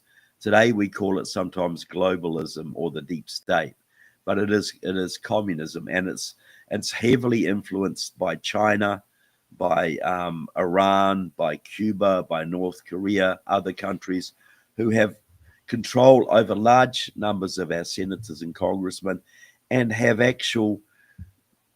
their agents working all over our communities. Like if you look at Boston, you know, there's a group there called the Chinese Progressive Association, which is a communist group, works with the Chinese Communist Party, and basically runs the Boston City Council and runs Elizabeth Warren and many of your other Congress members. So And all Michelle over Wu. America. Yeah. I mean, yeah, Massachusetts is behaving in a very strange way. I think particularly since Maura Healey and Michelle Wu were elected. Yeah. And you have this phenomena, I think, manifested in this spending, maxing out the state budget to pay for bringing illegal aliens in and putting them up in nice hotels, giving them 3 meals a day. There's no sense to it. There's no logic to it, and the state's going broke over it. Unless it's part of a revolution. It Yeah, and doesn't now they're make covering any up a sense. pedophile scandal that involves these people. I'm not going to go into details about it because it's a story that's just emerging. But in normal times, this would be enough to force them all out of government, but it won't happen Yeah. here. They just control the levers. I mean, the Boston Globe is a huge power in this state, has been for many, many decades, and they kind of call the shots in terms of what is permissible and what isn't in the public sphere.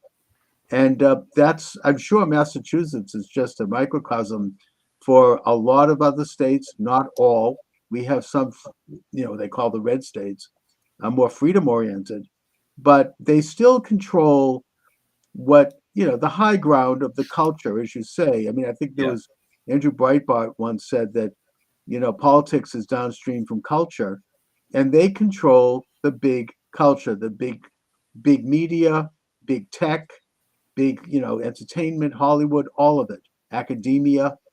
They really have, and they have worked to develop this stranglehold on it slowly over time. It's like a Fabian approach where they Yeah. gradually weed out their opposition and install their friends and agents. That's exactly how it works. You know, how do you take over a university or a union or a church or a government? You just get a few people into key positions, secretary of a union, president of a union, chancellor of a college, head of a sociology department in a college, and they just hire their friends. They keep hiring their friends, and they get rid of any opposition. And that's in 10 years, you could take over a university or a church or a labor union. And that's what's happened. Most of our institutions in America, the unions, churches, Hollywood to a large degree, are controlled by communist sympathizers, many of them loyal to China. And one way it exhibited If you look at all the states that had the harshest lockdowns during COVID, Massachusetts being one of them, Minnesota being another, headed by Tim Walz, the Chinese communist aficionado, Indeed, yes. California, Hawaii, Oregon, all of the states that had the worst lockdowns were all the states with the most Chinese influence. Because Right. it was designed not for public health, it was all about wrecking our economy. Because Right, if you have it no was economy, had you have nothing to do. That's a huge scandal, and they were able to shut down small, as you say, mom and pop businesses, yeah, and while leaving the big box stores open, shut down the churches, shut down the schools. Children had to get education through Zoom, which, by the way, actually turned out to backfire on them because we got to see what was yes, I going on. agree. Yeah, exactly. And eventually the regime had a major setback.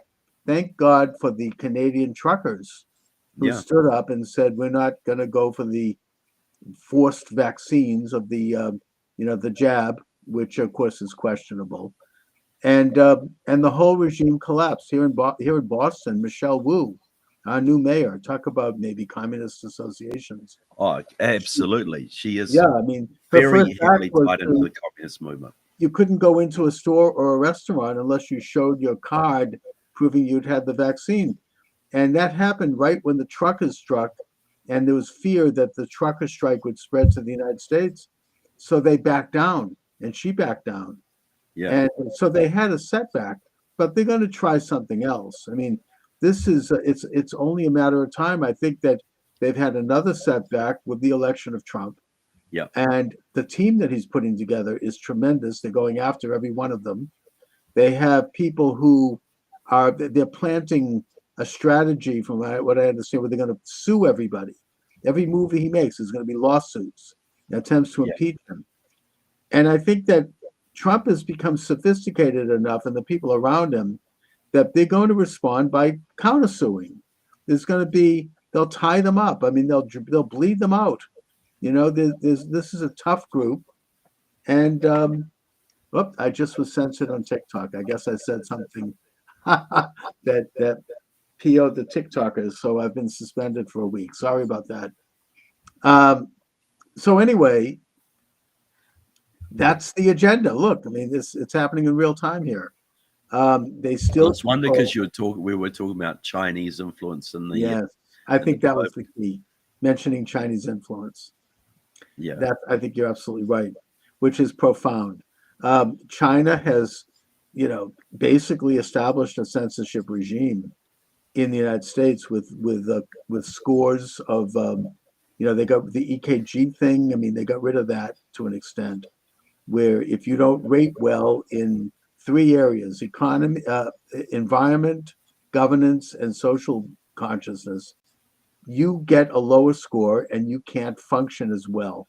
I mean, that's open in China, but in this country, it's a little more subtle. yeah. But it's a gradual tightening up of control over the lives and the destinies of citizens. Well, that's right. And what people see these things, they see the open borders, they see the ESG, they see this transgender education, they see the lockdowns, they see the destruction of the US energy industry, all of these things. What they don't see is that these are all arms of the communist octopus. All of these can be linked back to China. The COVID, obviously, Black Lives Matter was a Chinese operation. Right. The election, every state has major Chinese-backed election voter registration organizations. The Chinese Progressive Association does that for you in Chinatown. They run Boston through doing that. So if people understood the actual depth of Chinese penetration of every level of our society, from Congress and the Senate to Hollywood to the unions, whatever, they would be shocked beyond measure. But this is why they had to get rid of Trump with the COVID and the Black Lives Matter and the election shenanigans. And now they're freaking out because they've overplayed their hand, and Trump is a lot smarter this time and a lot better people around him.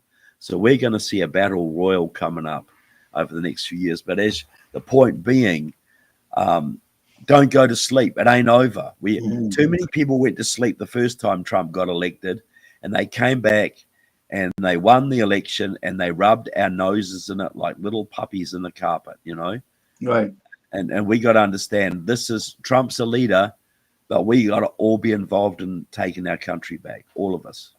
Yes, indeed. And we, as we said, the battle is just beginning. I mean, it's a great victory. We should bask in it and enjoy it as we enter into the festive season. But they're setting all kinds of booby traps for Trump. And I mean, even Obama did this when he set up the Steele dossier, and he put people that they call it burrowing. They burrow people into the civil service and into administrations and positions that you can't remove them. I mean, right now, in the final miserable days of this administration, Elizabeth Warren and a couple of other senators are trying to shove radical judges into place. And by the way, shame on Ted Cruz and J.D. Vance for not going into the Senate and working to stop this. They're sitting on their laurels. It's these are positions that are going to be with us for decades. And look, their own literature, I read the left literature, they're talking about the job is to entrench their word, entrench as many justices in the system as we can to hold up the Trump agenda, entrench their word. So this is a very organized, very disciplined, very focused revolutionary program that we're dealing with. Indeed, it is a color revolution. In fact, recently one of the congressmen, I forget his name, he openly stated that they're setting up a quote shadow government. They want Shifty Schiff, who basically lied for years about having proof that Putin colluded with Trump to steal the 2016 election. He's going to be set up as a shadow attorney general, and they're going to everything that whatever Trump does or any of his cabinet members, they're going to counter it. So, I mean, this is like it's subversion at its worst. And they point to the British system as an example. Well, guess what? We kicked out that system in 1776. I mean, we don't want to go back to that. No, we don't. We got a constitutional republic, which has set the country free and made the most prosperous and great country in the world. But he just mentioned Schiff.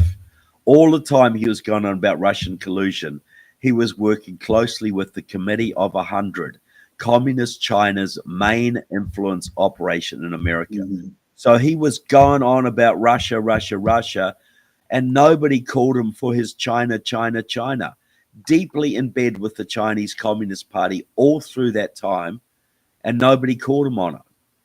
And that's why I write my books exposing this kind of stuff. But Adam Schiff is hardcore, and he's connected to the Committee of 100, which, as I keep saying, is Communist China's main influence operation in America. But this is the thing, Elizabeth Warren is deeply tied into the Chinese Progressive Association, Communist China's main influence group in Massachusetts. So is Ed Markey. So are several of your congressmen. So is Michelle Wu. So are several other people on the city council. China controls Boston. China controls San Francisco, LA, Boston, I believe Portland, Oregon, certainly Honolulu, and many other cities around the country, the Twin Cities as well. And so we got to understand how deep this is and the battle that Trump's got on his hands, and that we have to play a role in this. What we can do is exactly what you're doing right now, Trevor, which is to identify, expose, and then oppose the nature of this conspiracy. And I use that word openly because they call it that themselves. I mean, the entire communist edifice is by nature a conspiracy. They don't operate. That's what they call themselves. Yeah. Oh, yeah. They're not operating out in the open. I mean, they're not. They are subverting institutions because they know that if they came out in the open, they would be kicked out so quickly their heads would spin. So they do it through, careful, subversive, well-studied means of changing perceptions. People that are involved in this, some of them don't even know they're involved in it. Yeah. You know, it's very, very tricky and very difficult to detect, which is why it's very important, especially now with Trump coming to power, that we get into identifying the nature of this. And by the way, your blog is called the New Zeal blog. I really recommend TrevorLoudon.com or New Zeal blog. Yeah. TrevorLoudon.com, New Zeal blog, Shining the Torch for Liberty. You get into American politics. You have your book is Stealth, Kamala Harris's Communist Roots. That was something that I think people did become aware of that one. Well, that's the book just behind me. You can see it just there. Stealth, Yes. Kamala Harris's Communist Roots. But that is not just about Kamala. That's about the movement that made her, the communist voter registration groups, the massive communist infiltration in California and other states. So yeah, I recommend that. But you know, beneath sheep's clothing is a must see for everybody too. You know, Yeah. people I mean, the reason they couldn't steal the election this time around is because the Republicans at least learned some lessons from last time, and they were able to field thousands of volunteers who worked the polling places, who sat in the counting rooms to make sure that there were more eyeballs on those absentee ballots. They couldn't do a mass mailing of absentee ballots this time around, but they couldn't pull it off. But yet they still are counting in some places. They're still trying to do rear guard actions. See, there's a group called Seed the Vote, which is run by the Chinese Progressive Association of San Francisco, which works directly with the Chinese consulate. They are running the vote curing operations around the country. That's where they send their people, and they're openly saying this is to get more seats for the Democrats. They're openly saying this. So that this Chinese operation is going around finding faulty ballots and getting them cured. But they only get them cured and admitted if they're Democrat ballots. If they think they're a Republican ballot, if the person who did it is a Republican, they're not going to cure theirs. No, so they they're get still trying to steal seats. They're still trying to steal state Senate seats and congressional seats around the country right now. This is There's still 3 seats they're counting in California. And of course, you have in Pennsylvania the attempt to steal the Senate seat. One of the electors, one of the election officials there actually openly admitted that they were counting illegal ballots. And she said, I don't care because everyone breaks the law anyway. So even their communistic governor has come out, Shapiro, and has put a stop to it. It's just so obvious that they can't do it. You should be going back and throwing out all the ones that have slipped through. Yes, they should. And also, we do have now groups on our side like Turning Point USA. You've got Charlie Kirk, and you've got others who are curing ballots for us. So, I mean, they've learned some lessons. They're going out and doing, voter harvesting now because that's how the system works. We all voted early this time around. We didn't wait for election day. We didn't fall into that trick. They still stole Arizona, but the stealing has been met on the field by people who are playing that same game. And I think that's been very important. Although now that President Trump has won, I hope that he doesn't forget about the fact that we need national reforms on voting. We need national voter ID.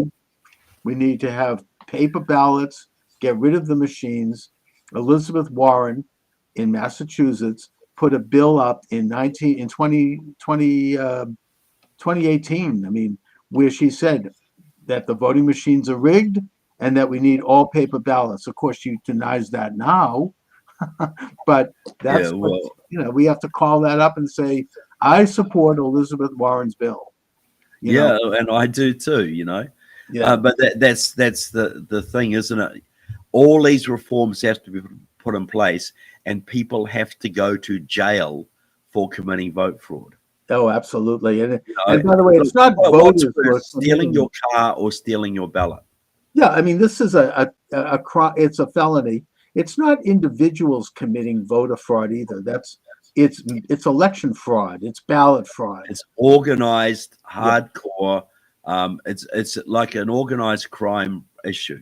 And I want President Trump to set up an organized crime unit federal government that goes and does RICO lawsuits against the organized ballot crime operations in Boston, in New York, in Los Angeles, in Chicago, and you start finding the low level people, and you say, we've got you for vote fraud. You get 2 years in jail, but you can go free if you rat on who paid you, and you go up the chain and you find the people at the top and you put them in jail. And if you do that, vote fraud will be gone. It'll be over. I think that's an excellent program. I mean, those rotten big city machines have been in power by these means for several decades now. That goes back to the 1960s. At least, and we're not going to fix the country unless we fix that problem. I totally agree with you. That's the first priority, returning the voting system to one man, one vote. And the integrity and sacredness of that system has to be restored. So, Trevor, just briefly, let's talk a little bit about this movie again that you're here to promote. What will people expect to see if they get this movie? What they'll expect to see is understanding that communism is alive in America, and it's way more powerful than they think, and it'll show how it's done, the ways this is manifesting, because we all see these weird things going on, whether it's open borders or transgenderism or the attacks on the energy industry, whatever it is, but we don't understand that it's cohesive, that this is part of an organized program by our enemies to bring us down. So the movie features me, James Lindsay, Alex Newman, and a whole bunch of other people some of whom who lived under Soviet communism and are talking what they saw back in their own country. They see is exactly the same that was happening in our country until the last election, and still is happening, though now more on the defensive than it was. So look, it's a great movie. It's very, very gripping and very educational. And I want millions of Americans to see it. I really do. And I don't make any money off it. I was in it because I believed in it. And I just want people to see it. And now more than ever is the time to learn these these messages, these lessons, and to examine your local politics, your state politics, and when you see strange things going on, like governors saying, I'm not going to allow illegal alien criminals to be deported, or I support sex change operations for children, or any of these other things which are hard to explain, you know that there's something rotten underneath, because these are not things that people elected our government to do or to allow. These are not stupid people. They're saying crazy stuff, but they're not stupid people. These things only make sense if they have an agenda to weaken and divide the country in preparation for a revolution. And you got to look at it through that lens. And Beneath Sheep's Clothing will help you to understand that lens, how we actually look at these phenomena and see the connections between them. I can already see the battle lines forming around the issue of deportation of illegal aliens. Yes, absolutely. And I think that the Trump administration is going to focus on, first of all, deporting the worst people. I mean, certainly in the first year, criminals, fentanyl dealers, drug dealers, violent criminals. And also, I think that there's going to be a massive self-deportation because they're going to cut off the money. They're going to cut off the fancy hotels and the dinners and the credit cards. Even Mayor Adams in New York is already starting to do this, which is why I think he's under attack. 100%. He's actually shown a little independence, and I think that's going to be the Trump strategy. But their strategy is going to be to try to resurrect all of this old demonization. Oh, he's separating families and the children in cages, and we're going to hear all that kind of propaganda. How do we respond to that? Well, I think like Leo Hohmann is, you don't apologize for it. You Yep. said these people are criminally in the United States. They are taking the place of legal immigrants. There is no justice for this, and for the integrity of the American system, and for a lesson to all of those around the world who want to cheat that system. These people must not be allowed to enjoy the fruits of their criminal activity. And when I say criminal activity, jumping the border is a crime. Exactly. It's not just you. Everybody who is here illegally is a criminal by definition. You know, they've That's right. committed And we have to immigration stand up for fraud. law and order. Yeah. And the idea that they would be flown in by the Biden people, that shows how Biden, I think, to the degree that he had any scruples or brain left, was very compromised, probably by China. And 100%. yeah. Yeah, he's China's man. He's been China's man since at least 2001. He was Russia's man since the early 70s, and Iranian's man since the late 70s. But you know, but this, look, allowing the borders to go wide opening, having 10, 15 million people streaming across the border, that's not stupidity. No. That is a deliberate program to alter the United States on a permanent basis, to swamp the conservative voting base, to cripple the hospitals, cripple the education system, and economically destroy us. That only makes sense if it's malicious.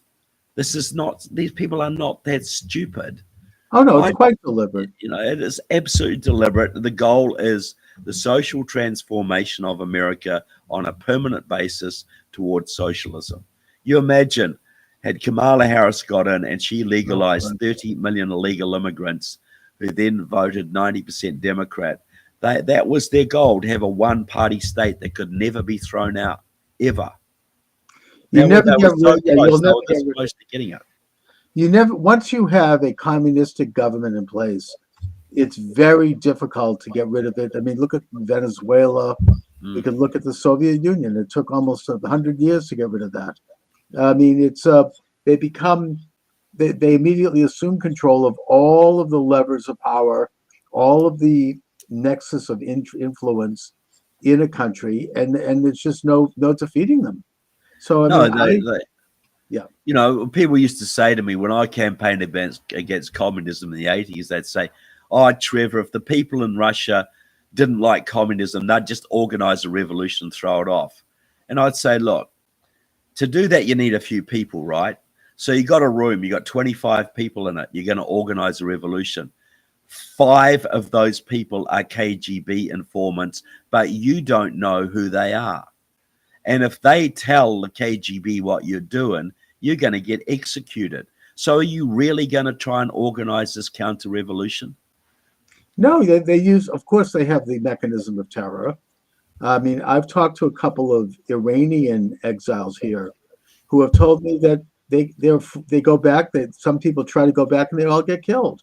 I mean, it's just they control that ability and they have an outreach all over the world. And so, you know, through terror, certainly China does this. China has in colleges the Confucius clubs, which keep an eye on Chinese students, making sure they're in line.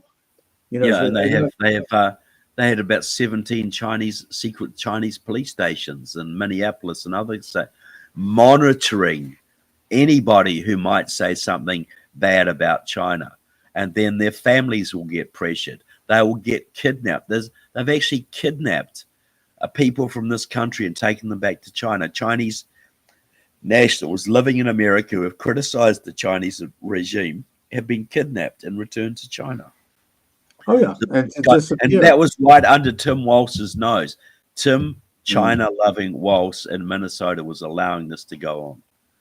Yes, and it's something that, I mean, we can see how China even handles its own citizens. People disappear if they run afoul of the Communist Party. So, so Trevor, let my viewers and listeners know where they could get more information about you and your excellent work. Yeah, trevorloudon.com. That's my website. All my books are available there. and Beneath Sheep's Clothing. You go to beneathsheepsclothing.com or go to Amazon and look it up and get a copy Excellent. Trevor Loudon, as always, I want to thank you for joining me. Great conversation. there. Always a pleasure. The program, we're now live. Thank you very much. Charles Moskowitz here. The number to reach us, 508-637-5596. If you'd like to join the conversation, 508-637-5596. And of course, you can send chat as well. I'm doing a little live streaming here to discuss an issue that's very important, both to me personally, but also, I believe, to the world. And that is my basic advocacy and suggestion that the state of Israel immediately annex what is called the West Bank and Gaza. What has been called historically and in Israeli circles, the lands of Judea and Samaria. I advocate that they do this before President Donald J. Trump takes his oath of office on January 20th, which of course is really less than, 2 months away from now. And that they get it done. They get it done now. They have a ceasefire in of course, on the northern border with Hezbollah, but that they must do this now.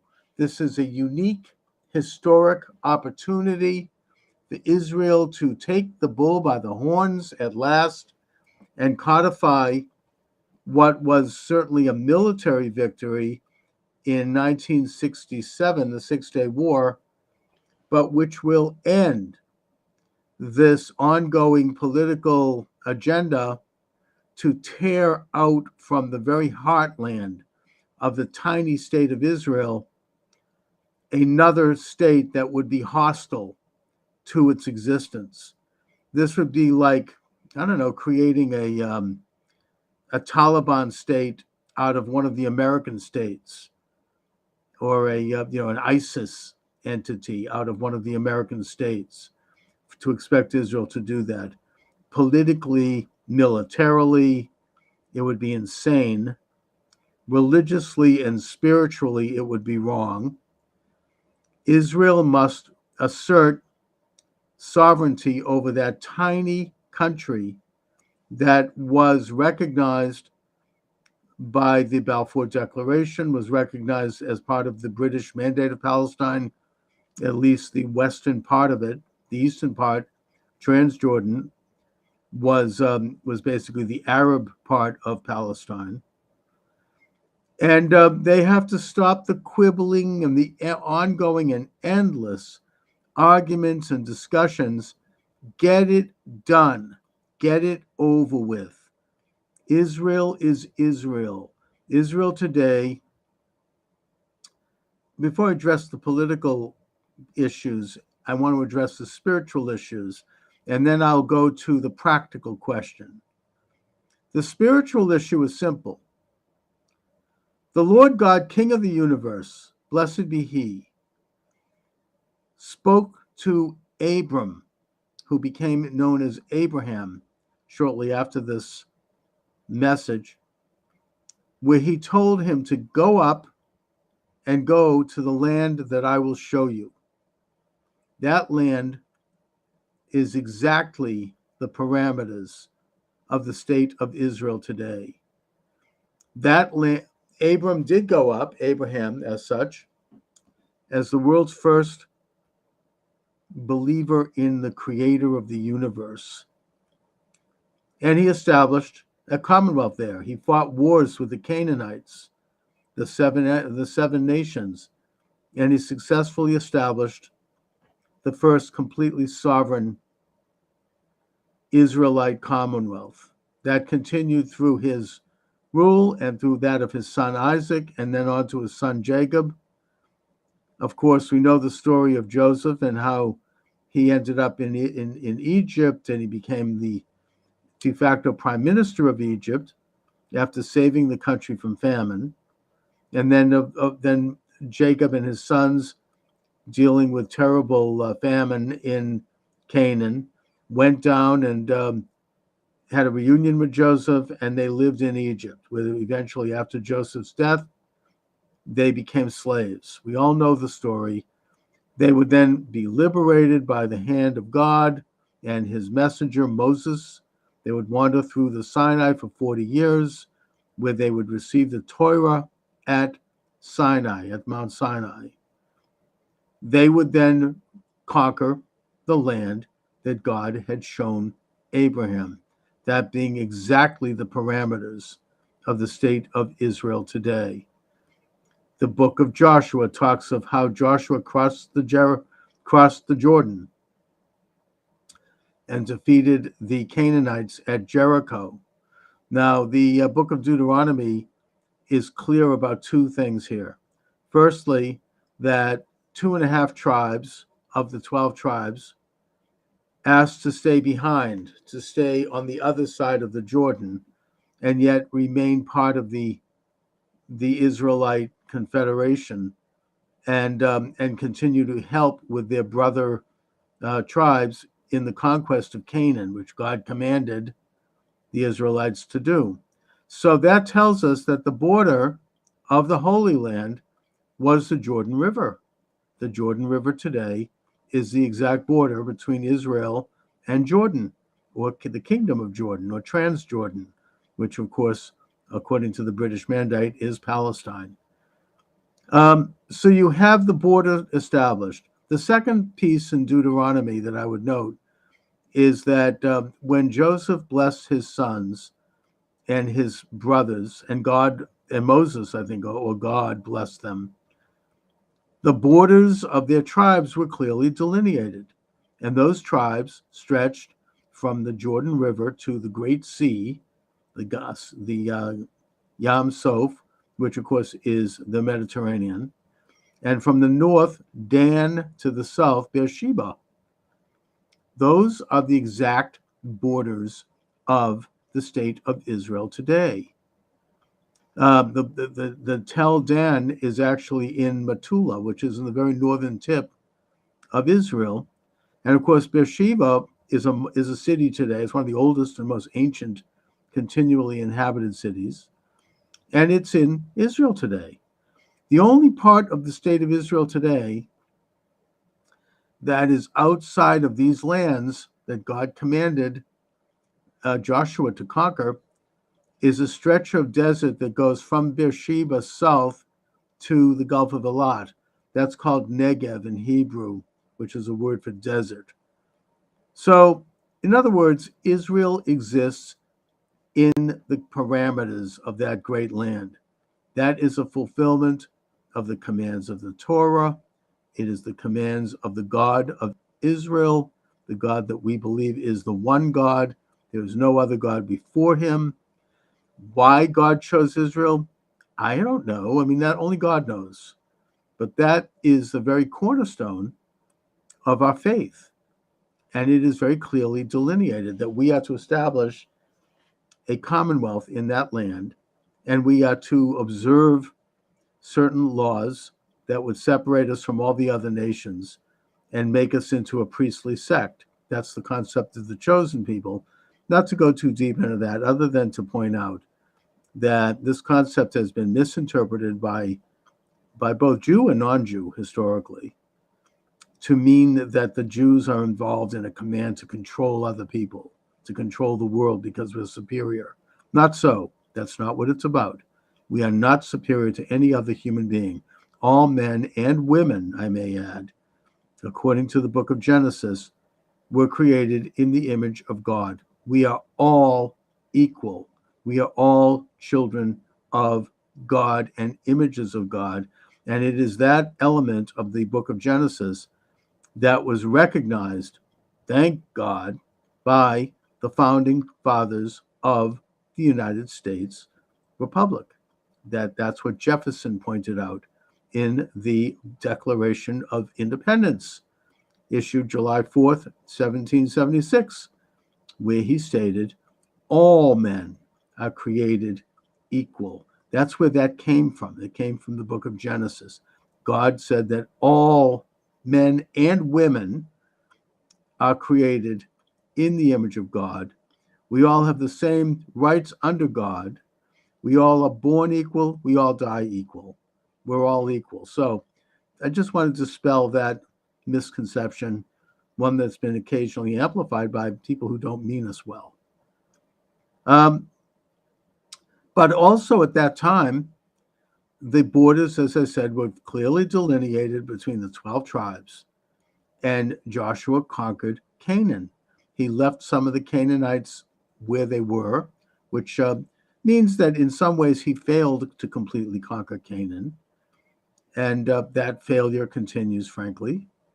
But on a more practical level, the land of Canaan became somewhat of a diverse region where you had both Israelites, Canaanites, Philistines, and others. So you had an Israeli or an Israelite kingdom, but it wasn't, ethnically pure. It had different ethnicities in it, for better or for worse.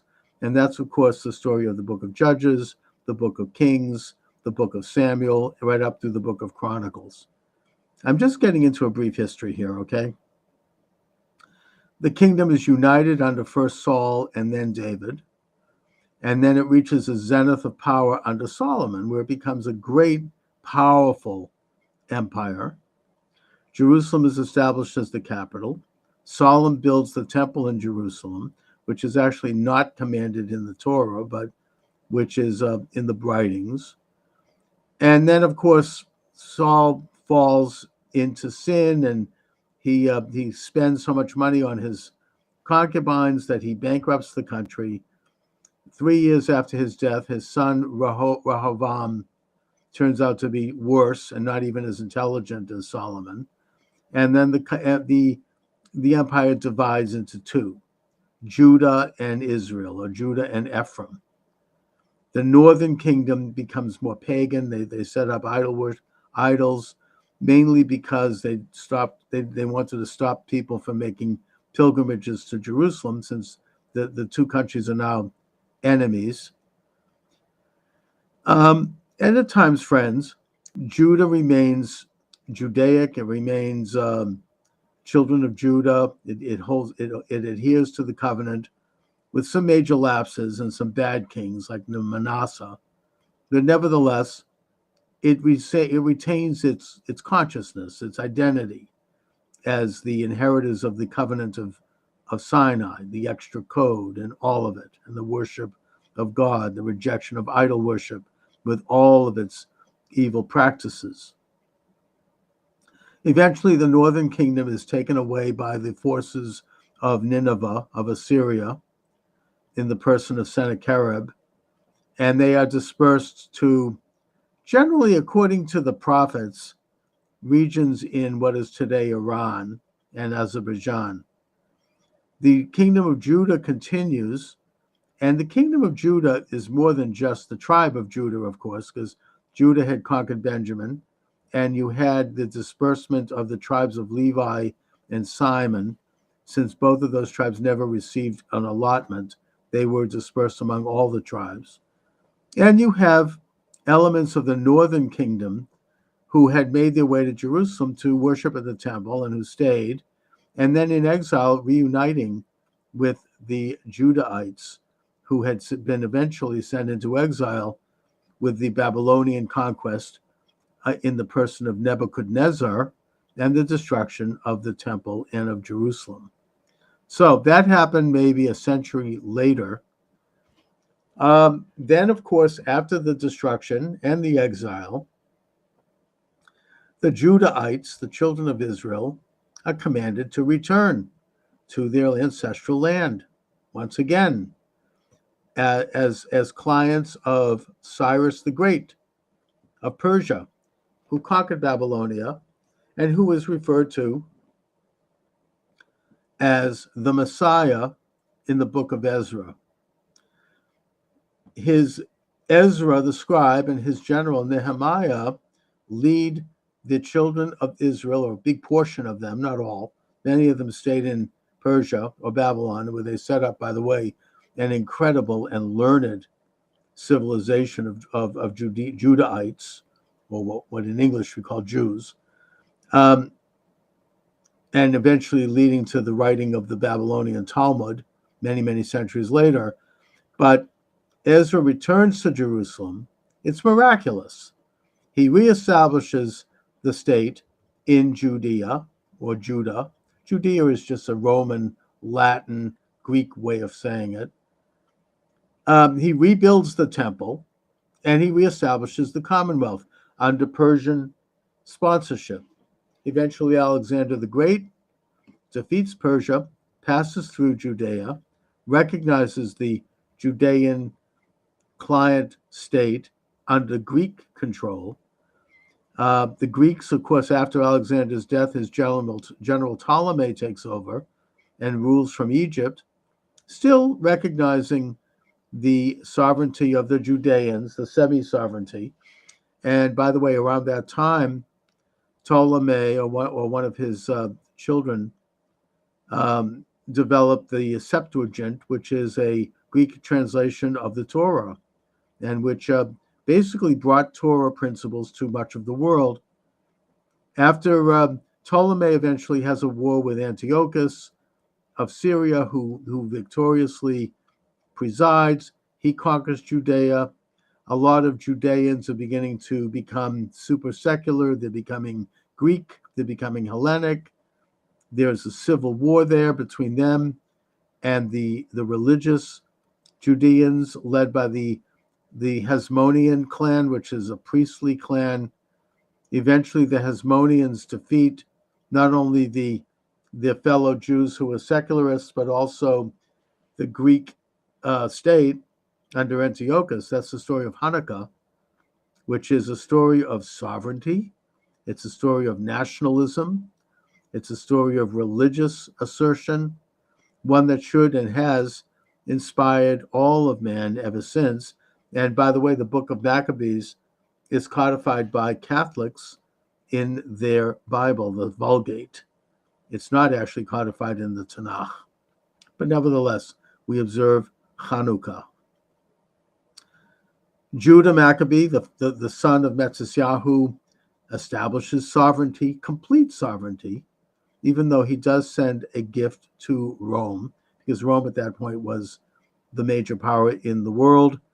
After several wars and the martyrdom of his brothers, each of whom had a period of control, eventually Simon, who was the last of the Hasmonean brothers, his son, John Hyrcanus, becomes a powerful ruler of Judea, expands Judea, and then, of course, his son further expands it, that being Alexander Yanai, who was evil.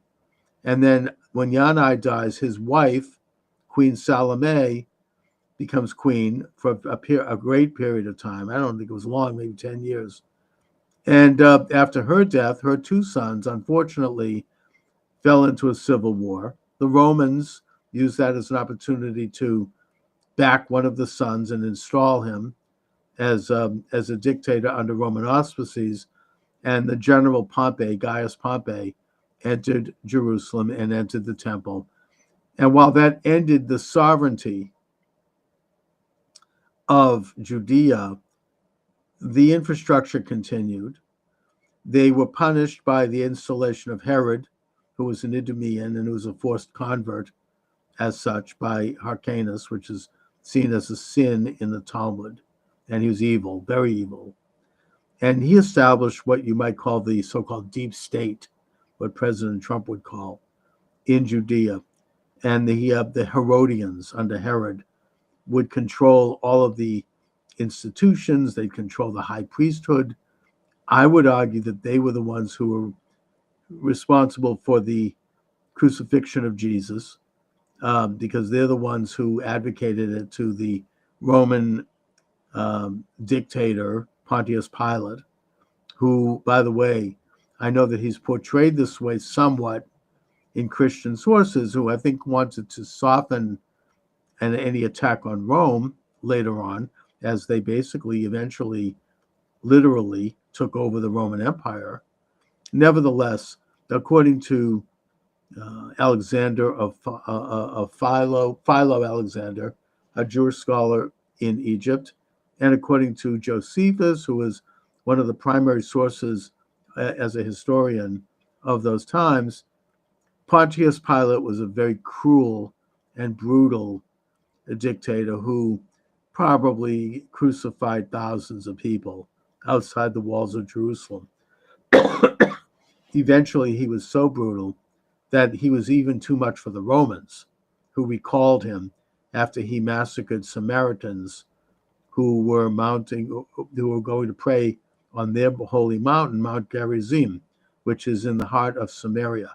By the way, the Samaritans, generally scholars believe that they are descended from a hybrid of the 10 tribes of the northern kingdom and the invading Assyrians and other surrounding peoples, and that they continue to practice Judaism, belief in God, and except with some differences.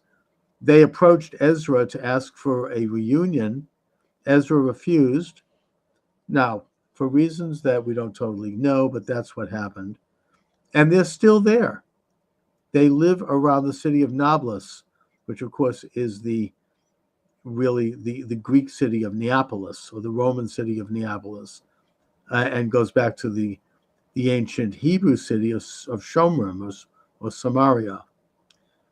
And they continue to practice a form of Judaism. They have had a rapprochement with the Israeli chief rabbi, and that is a relationship that ought to continue to be explored. A lot of Palestinians who trace their lineage back many centuries, and that's only a small segment of people who call themselves Palestinian, by the way. I'll get into that in a minute. They trace their ancestry back to the Samaritans, and the Samaritans, ethnically, genetically, are very similar to the ancient Judahites. So, in a sense, in the broad sense, we are brothers with the Samaritans. So back to the history of Israel. In 70 AD, the temple is destroyed due to a civil war amongst the Judeans, with a cult of zealots who were feared and hated by people like Josephus and by the establishment, basically dividing Judea into factions that defeated each other. So the Romans were able to walk in and pick up the pieces, just like they did under Pompey, and destroy the temple. About maybe 75, 100 years after that, you had another rebellion, the Bar Kokhba rebellion, where the Judeans achieved sovereignty for, I don't know, maybe 3 to 5 years. They were defeated by the Romans under Hadrian. Hadrian used a classic Roman technique, the one that the Jews always feared would happen, one that Rome did to Carthage, which is that he really destroyed Jerusalem and built a temple to his god Apollo on the ruins of the temple. He changed the name of Jerusalem to Aelia Capitolina, and he changed the name of the country from Judea to Palestine, Palestina. The reason he did it, according to most historians, was because Palestine was the name derived from the ancient Philistines, the sea people who had settled on the coast and who were the eternal enemies of the ancient Israelites. Goliath, for example, was a Philistine, and the wars between Judah and between Israel and the Philistines are legendary. David had wars with them. Eventually, they were defeated by David, and they disappeared from history at that point.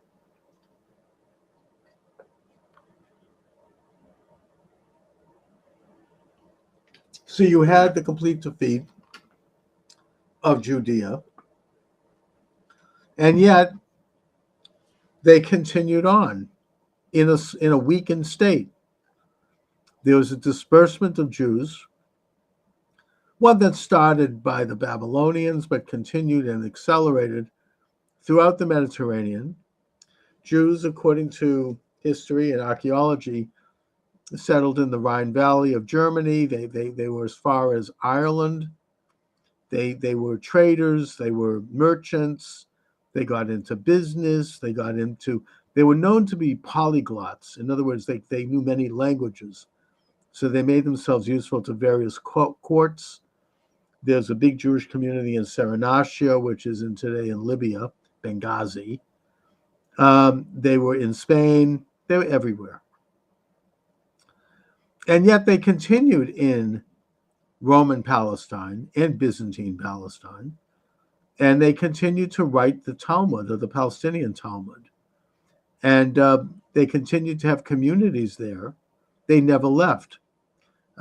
They continued right up till Herodotus, who was a Byzantine emperor and who was oppressive to the Jews of Aleppo, of Antioch, and and basically at that point the Jews formed an alliance with his enemy, the Parthians. The Parthians came in and defeated him, and for about 20 years, this was just before the Islamic conquest in the 6th century, the Jews again asserted sovereignty in Judea. People don't realize this. It was a difficult one. It was insecure, but it was under Parthian sponsorship, which of course echoes Cyrus the Great. They were able to establish sovereignty for a brief period of time. Herodotus came back in, completely defeated them under the guise of the True Cross, and there was a bloodbath by the Byzantines at that point. About 10, 15, 20 years after that, you had the Islamic conquest, the Battle of Yarmouk, which was fought by Abu Bakr at the Yarmouk River, which is near Lake Tiberias. And the Islamic forces were successful in conquering Palestine. One of the caliphs at that time, I think it was Ali or Omar, he allowed the Jews to return to Jerusalem. He allowed the Jews rights under his control. They did not reassert a sovereignty at all, but the community was able to reestablish itself somewhat. And they formed an alliance with the Muslim authorities. Some have speculated, for example, that the famous Dome of the Rock, which is on the Temple Mount, is actually a synagogue. It is unlike any other mosque in the world. It has writings on the wall which could be viewed in some translations as Jewish, as Hebrew, or as derived from the Torah. And we don't know this, but it is at the site, according to faith, that where Isaac with Abraham did the Akedah, and where Melchizedek ruled in Jerusalem. He never died. He went to heaven. One of the few figures in religious history who did so, along with Elijah and along with Jesus, who can make that claim. And so you had Jews in Arab-controlled Palestine at that time, which was not really a separate government. It was ruled by the Umayyad Caliphate, then eventually by the Abbasid Caliphate. This period went maybe for a couple of hundred years. Eventually, you had the Crusades come in. The Jews of Palestine helped the Saracens, which is what the Frankist Crusaders called Arabs, defend Palestine from the invasion by the Christian Crusades. They were allied with the Arabs, and they were slaughtered by the Christians. These are just facts of history. And by the way, with regard to the Crusader kingdom, Israel has learned lessons from why that kingdom eventually failed. The reason that kingdom failed, according to many historians, is that after the Frankish king, I think it was Godfrey, or I don't remember the name, established the kingdom in Jerusalem, the original Crusader kingdom of Jerusalem. They invited their wives and children to come in from France, and there was a great celebration. The wives and children decided to go down to the Jordan River to celebrate and to, where Jesus was baptized and all of it. And while they were down there, they were slaughtered by a gang of Saracens. One of them escaped and was able to go back to Jerusalem and talk about what happened. And the reaction to this by the kingdom of Jerusalem, the Christian kingdom of Jerusalem, was rather than to go out and fight, they built higher walls. They went behind the walls. They cowered in fear. In many cases, they sent their wives and children back to France, and they kind of hunkered down into a siege. And that was the beginning of the end, because if they weren't willing to get out and fight, they were not going to survive. And eventually they didn't survive. I mean, there were several more crusades, but they were not ultimately successful. And eventually they were defeated on the fields of Hattin by Saladin. Israel does not respond that way.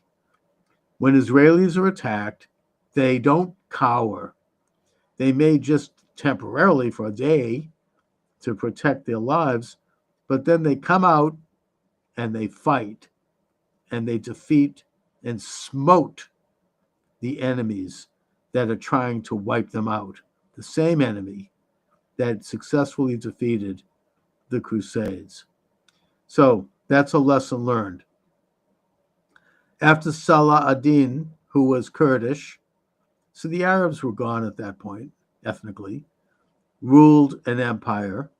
Eventually they were defeated by the Mongols, who came in and really devastated what was left of Palestine. And at that point, the country, according to historians, really became a kind of a backwater. There was very low population, low industry, low development, low activity there.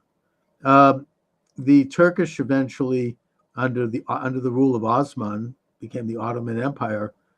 They took over and they ruled the area for 400 years, from 14th century, right up till World War I. And they did so with a kind of a loose hand, the Milliyet system, where they had local families, local tribes who were loyal to them, basically serve as landlords and send them tribute, but otherwise were left to their own functions. And of course, one of those tribes, the Husseini family, their son was Haj Amin al-Husseini, who was the Grand Mufti of Jerusalem, who was one of the people who started the war against Israel. I write about this in one of my books called The Nazi Connection to Islamic Terrorism. So anyhow, every generation, and I get into this, by the way, in my most recent book, right over my shoulder here, The Anti-Semitic Imagination, I document how in every generation there were Jews who tried to make aliyah, to go to the land that God showed us, to go reestablish our homeland, and that this was uninterrupted in every generation, every decade, from the ancient times till today, and that there were communities there in every generation. The Jews never completely surrendered that land. They never completely gave up in terms of population. Napoleon tried to reestablish Jewish sovereignty there, and he was not successful. But in a way, Napoleon, in around the turn of the 19th century, kind of could be viewed as one of the fathers of modern Zionism.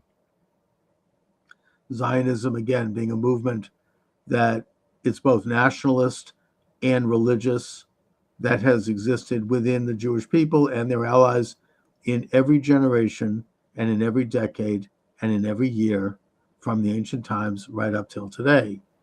After Napoleon, you had wealthy Jews like Montefiore and Edmund de Rothschild later, who became interested in Zionism and who tried to help establish Jewish settlements from European Jews in what was then called South Syria, and did so very successfully. I mean, it's a great history of how they established neighborhoods. Montefiore established that neighborhood right outside Jerusalem. The Khan Yunis, I forget, no, that's an Arab name. I forget the name of it. Harnoff, I think, the one with the windmill.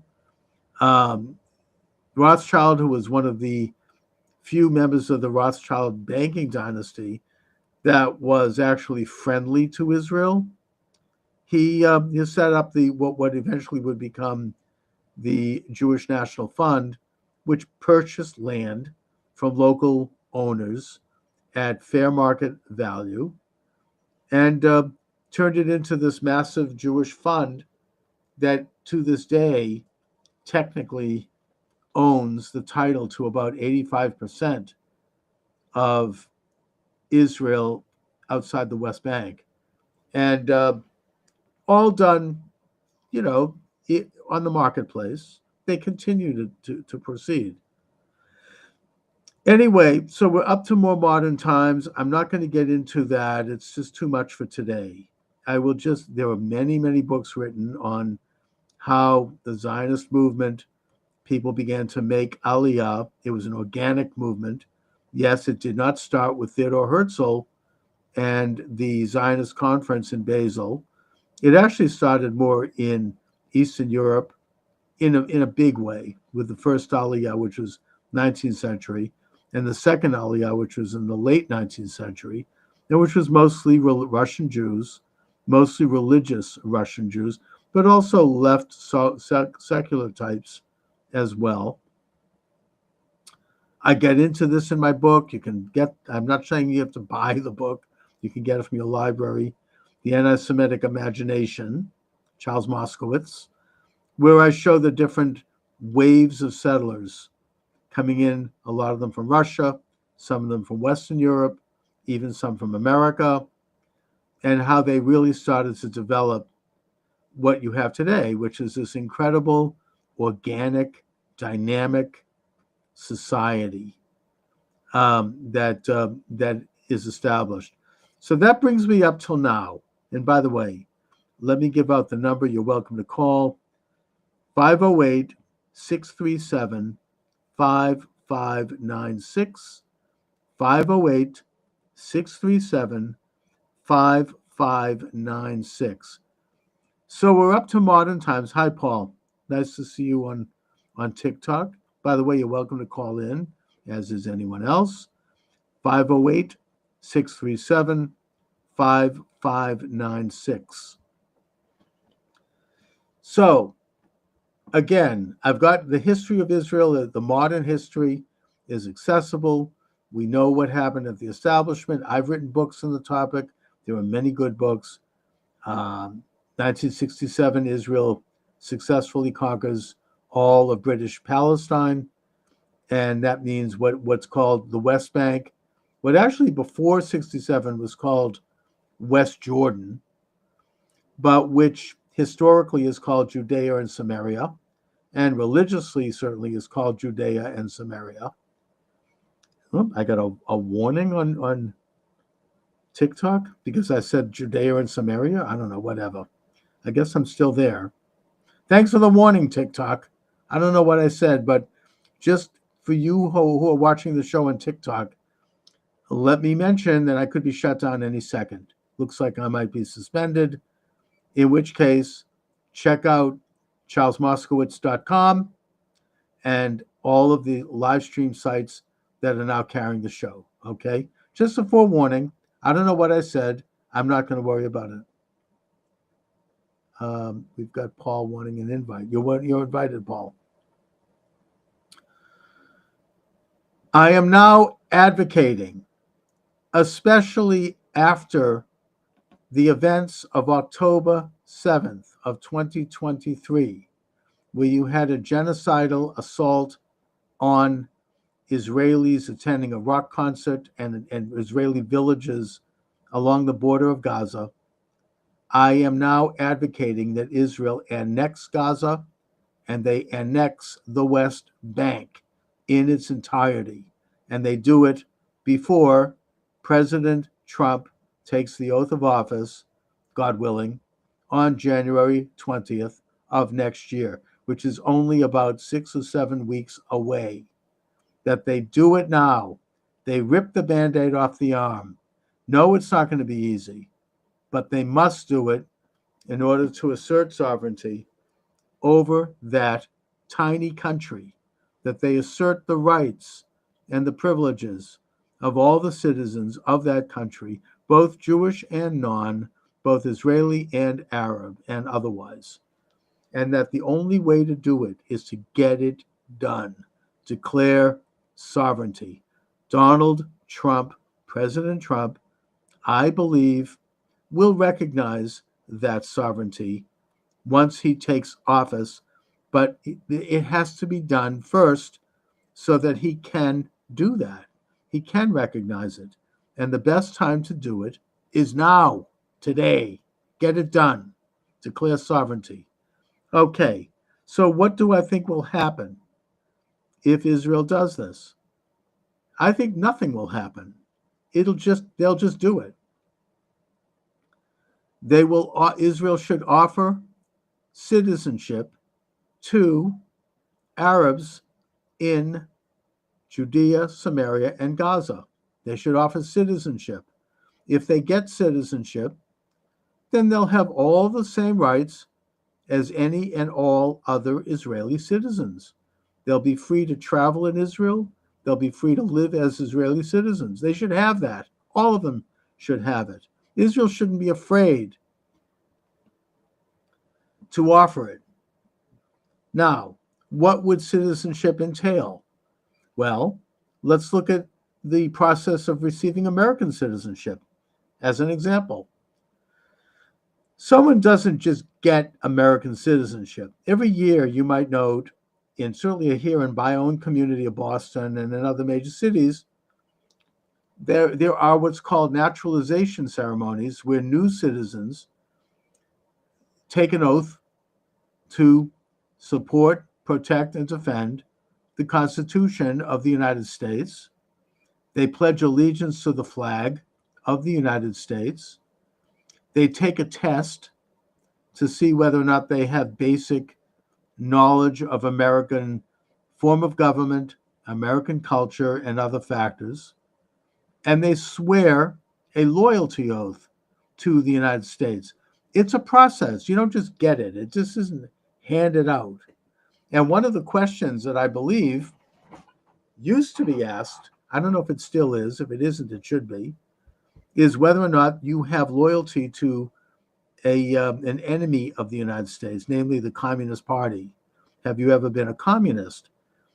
And you have to disavow that if you were, or you shouldn't be, obviously. And you have to say, I no longer adhere to foreign alien principles that are anti-American and that are antithetical to American government and way of life.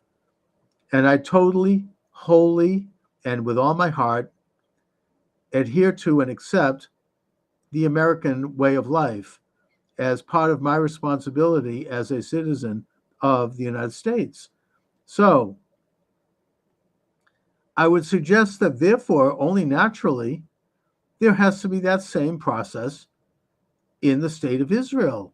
So if you have Arabs living in Hebron or Nablus or Ramallah or Gaza or anywhere else who want to become Israeli citizens, they would be required to go through a basic process to get to that point. And that should include probably a year of education on Israeli history, on Judaism, on Israeli law, and on other factors.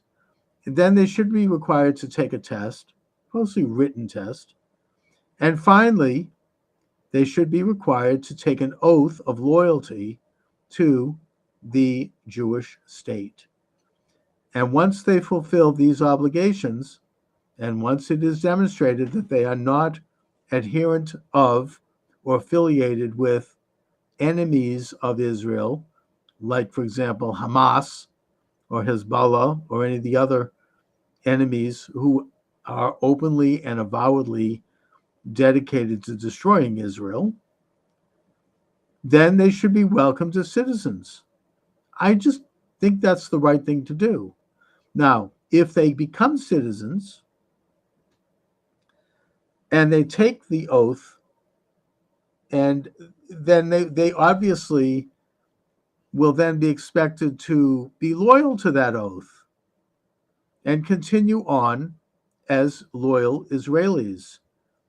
If for some reason they behave in a way that contradicts that, then of course that is a violation of that oath, and that's a crime, and they should probably be prosecuted or expelled.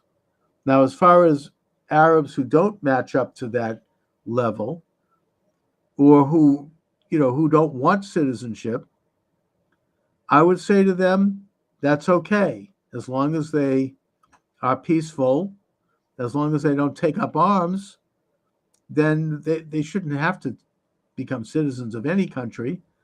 And for that reason, I would suggest that the Palestinian Authority should be allowed to continue operating sort of like an American state. It's like Massachusetts operates within the United States, the federal system, or Rhode Island, or Delaware, or any other state. I know that's an inexact comparison, but the Palestinian Authority should be able to continue to engage in municipal decisions, infrastructure, roads and bridges, welfare, healthcare, all of the normal things that local sovereign states do. They should not be able to make foreign policy. They should not be able to have military, of course. And they are under overall Israeli law, but they have limited local autonomy. They can elect people if they want to elect Hamas, as evil as that is. As long as they are observing the laws, then fine. I have a feeling they won't.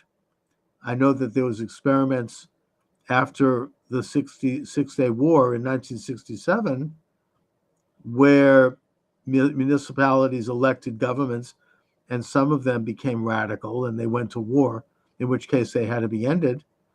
I hope that doesn't happen again, but it might. Either way, as long as they want to be loyal, as long as they want to be peaceful, they should be able to operate local and regional sovereignty. Those who want to continue to fight Israel, those who want to continue to take up arms against Israel, ought to be treated no differently than what Tom Homan, the new head of security and border control in the United States, is talking about doing to radical criminal gangs like the Frente Amplio from Venezuela, and syndicates, crime syndicates, who are illegal aliens coming into the United States. They should be viewed as terrorists. They should be detained. They should be expelled. And if they want to fight with weaponry, they'll have to be killed. And that's something that I think we can assume is going to happen in Israel. They're not going to just put down their arms. They aren't now. And thus, Israel is going to have to continue fighting them until they are defeated. And that war could take a long time. It could take 100 years. It could take 1,000 years. I think that Chaim Weizmann was once asked, the first president of Israel, by a reporter, when do you think there'll be peace between Israel and the Arab countries? And I don't know if he was making a flippant comment, but he said essentially, it's going to take 1,000 years. Well, I hope and pray it doesn't take that long. I hope it doesn't take much time at all. But if you have a subversive element inside your country that's continuing to kill you and fight you, you have a moral obligation and a practical need to stop them, to defeat them. So if Israel declares sovereignty over its entire country, I assume, unfortunately, that particular element of the war will continue and will continue over time. And I think Israel should take its time. It doesn't need to go in guns a-blazing. It just needs to control its borders, stop any flow of weaponry to them, and just gradually, carefully, strategically, and surgically take them out one way or the other. So that's my rant for the day. I think Israel needs to get it done. I think it will not affect Israel's position in the world. There may be some wringing of teeth, and the UN, which, of course, every day they condemn Israel. I mean, every agency of the UN, you can have an agency on basket weaving, and somehow they're able to work in a condemnation of Israel. Israel does not need to concern itself with any of that. Israel needs to preserve and protect and defend its own citizens and its own interests, both politically and nationally, as well as spiritually and religiously. And therefore, they have nothing to apologize for, especially after the attack of October 7th. People who were slaughtered that day, over 1,000 Israelis and guests, their blood cries out from the grave for justice. This is doing them justice. This is making sure that their deaths were not in vain, that their deaths led to a positive change. I think that it is taking an evil event and making it into something good, just like Joseph in the Bible, in the Torah, took an evil event, which was that his brothers threw him into a pit, a snake pit, and left him there to die. Eventually, after a chain of events, he turned it into something good, and he was able to redeem his brothers and forgive them for their horrible, evil sin. I think that in that same way, Israel is right to respond to this evil, which if they don't respond to, will happen again. They have a right, a moral obligation, and a practical necessity to respond to it by declaring sovereignty over their tiny country once and for all, and to then let these other issues work themselves out in their own time and on their own terms. Anyway, on that note, I want to thank you this afternoon for joining me. Now that President Trump, thank God, has been reelected, I am assuming that some of the censorship is going to start to fall, and that I'm probably in this next year going to establish a regular live stream that will be consistent. I haven't done that this year, but I'm hoping to do it next year, where I come on at the same time each day and where I open the phone lines and really start to develop a great online experience for myself and all of those who participate, and where we will be able to really, drill down and talk about issues of all sorts. Okay, looks like I have. Oh, nope. You're welcome to come on board on TikTok. I almost got a guest. I'm signing off, but you still have some time here if you'd like to join me. So once again, I want to thank you all for listening. Check out my books. They're available at Amazon Books. Charles Moskowitz. I've written probably about 20 books. They're all there. And God bless all of you. God bless America. God bless Israel. God bless President Trump. Keep him safe and keep his family. I'm very optimistic about the future. I'm very bullish on President Trump's establishment of his cabinet. We need to support all of them. And on that note, I shall say adieu until next time. Thank you for listening. Good afternoon and welcome to the show. Charles Moskowitz here. Michael D. Shaw will be joining us shortly, probably by telephone. I felt compelled to go on the air today to celebrate. Hallelujah. MAGA is triumphant. President Trump and the MAGA movement has entered the fray. Thank God. I do think that there's a hand of God. God is watching over this country. This is almost a miracle, given what we've been up against, what President Trump has been up against for 4 years. The very fact that he survived and the fact that we're all here today. I know it's going to be a difficult road forward. I'm not a utopian. I'm not a perfectionist. But we can at least relish our momentary victory. Thank God.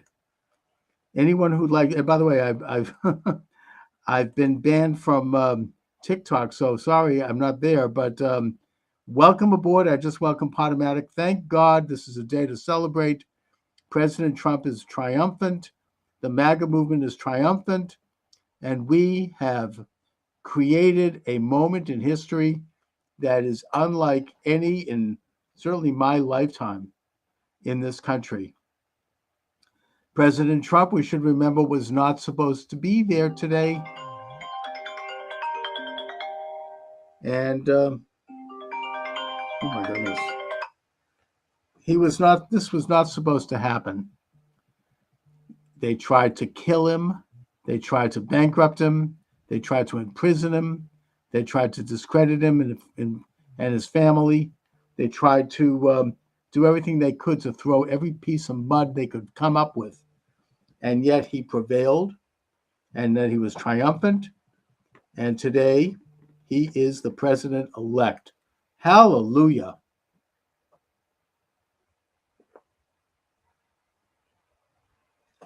Now, I always thought that he would win. The only question was whether or not they would let him win, and I didn't think they would. And I do think they tried to do everything they could to stop it. But they didn't stop it, and Trump probably would have done better had they not tried everything they could, I think, to steal the election, but they were behind the times. They didn't estimate what was going on. Now, President Trump and the Republican National Committee, under the auspices of Michael Whatley and Laura Trump, and they did a wonderful job. They basically embraced the model that was established by Glenn Youngkin of Virginia, who understood the lessons. Mike, here you are. But let me give you the number to call so you can be right in the system here. That and I'm giving the same number to others as well. 508-637-5596. That's what you called, and you ended up here. Oh, that's odd. Well, what number did I reach? You reached my regular number. So what I'm going to do is maybe hang up and try it again. I'll shut my phone off. That might do it. All right. All right. Thank you. All right. Michael Shaw is having a couple of power problems, so that's why we're having some technical difficulties. Oh, I see the problem. SKYPE. I need to put this on. It might help if I actually did things right here. The code in Charles Moskowitz. That would be 535705. 535705. Sign in. Here we are. Okay. Yeah. Anyway, so basically the situation is such that Glenn Youngkin and the Republican National Committee learned the lessons of 2020, and they realized that they could not allow it to happen again. That being the level of election fraud that took place.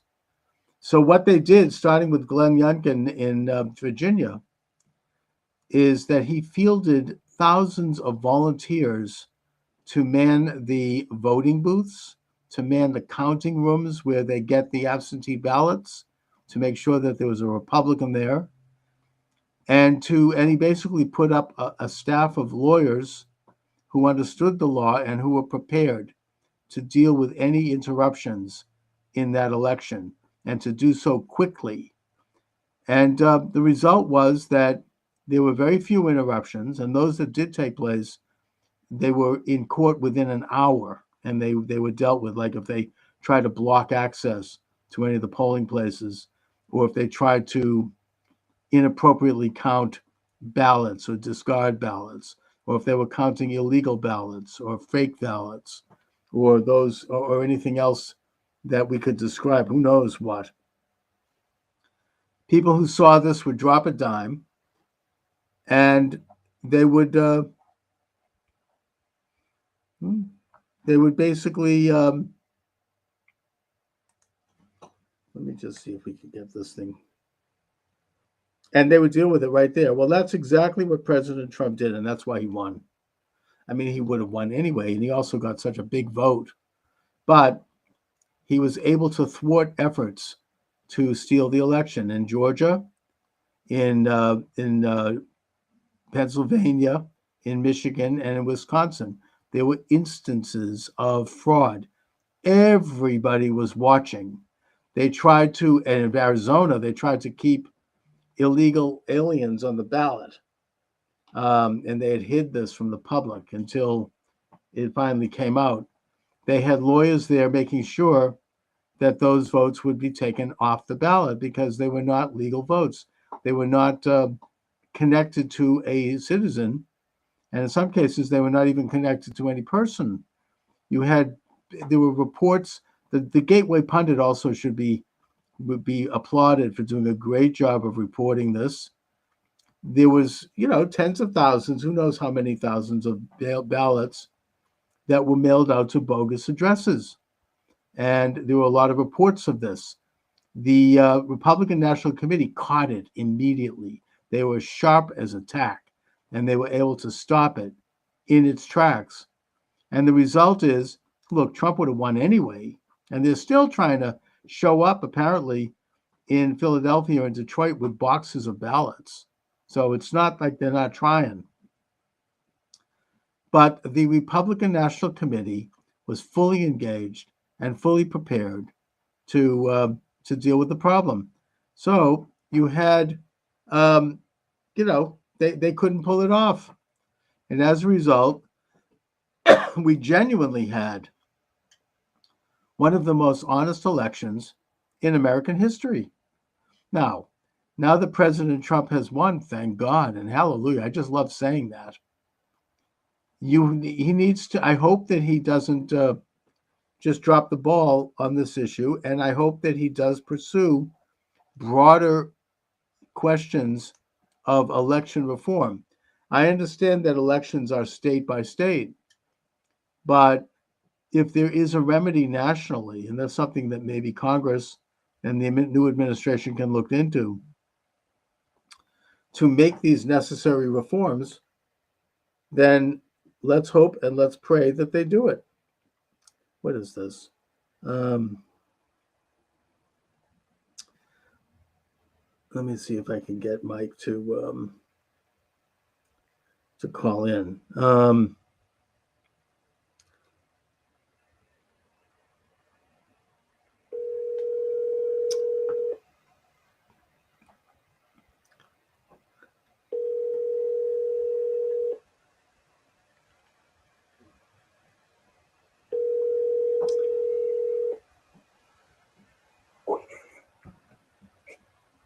Hello. Hi, Mike. How are you?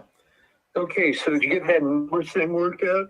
Well, I mean, for some reason you're not coming in on the computer, but that's okay. We'll just do it this way. Oh, all right. No problem at all. So, Mike, we have a lot to celebrate in this country of ours today. I think that the election of President Trump is a miracle.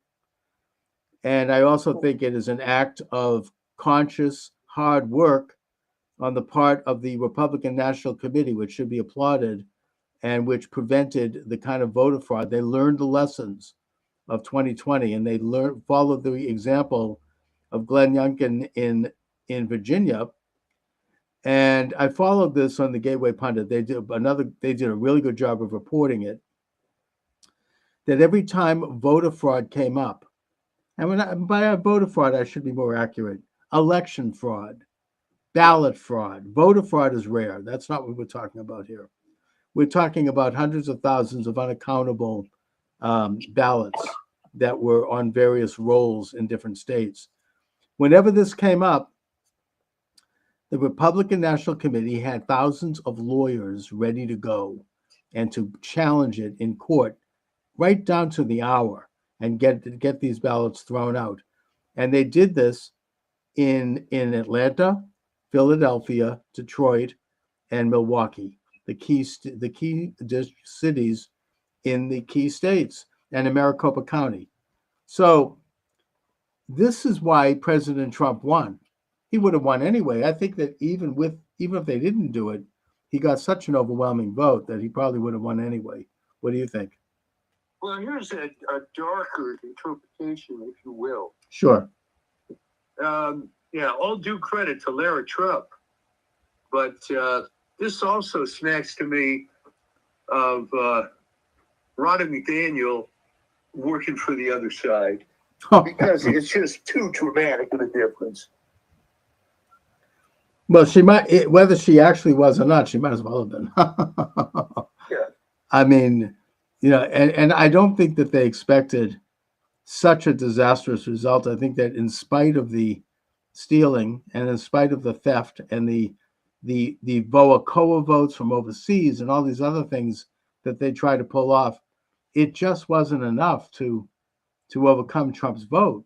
It was fantastic. No, it wasn't enough, and I didn't mean that literally. I'm just saying that by Ronna McDaniel being a rhino and doing business as usual, and being an election fraud denier, No. in effect, she was working for the other side. Yes, and as were all of the rhinos. Mitt Romney and Chris Christie and Paul Ryan, who's one of the worst, who was basically stabbing Trump in the back while he was Speaker of the House. All of these guys, Bill Kristol, not to mention the Cheneys. All these other factors don't seem to be even as large anymore. I mean, Josh Shapiro could have helped him win Pennsylvania, but that wouldn't have mattered anyway. No, so, and it just, the vote was so convincing. I mean, there's still, according to the Gateway Pundit, there are still trucks arriving in Philadelphia and in Detroit with boxes of ballots. They're still doing it, and they're not going to get away with it. The Republican committee is there meeting them at the door. Well, that's what I was saying, in previous shows, that there's no talent on the other side. No. You can't bring up the 1953 playbook and keep using it. It doesn't work anymore. Yeah, you're absolutely right. I mean, the whole thing is so ham-handed and so cheesy. I mean, they're trying to do the same freaking thing they did last time, and they were depending on the media. The media didn't even buy it. I'm sure you watched some of the returns. I mean, Oh yeah. the liberal media, even like people like yeah, what's his name over there, the pretty boy on Channel 5. I mean, the one that tried to screw Trump during the debate. They weren't even buying it. I mean, they all looked crestfallen. Rachel Maddow with a smirk was just off her face. She looked normal almost. They I just mean, the hardest of the hardcore are still taking the position that despite the result, despite the popular vote, the American public is wrong. I know, and and they're going to lose because of that, because that's why they lost in the first place. One of the reasons, and they're doubling down. I was listening to NPR here in Boston a little bit, which is what made me run back home to do this show. But what's his name, Jim Braude and Marjorie Egan, and they're doing the same crap. And it's all because they don't like a black woman, right? And they're all, in other words, we're all racists and sexists, and it's just such bull crap. I mean, then the fact that they would be still.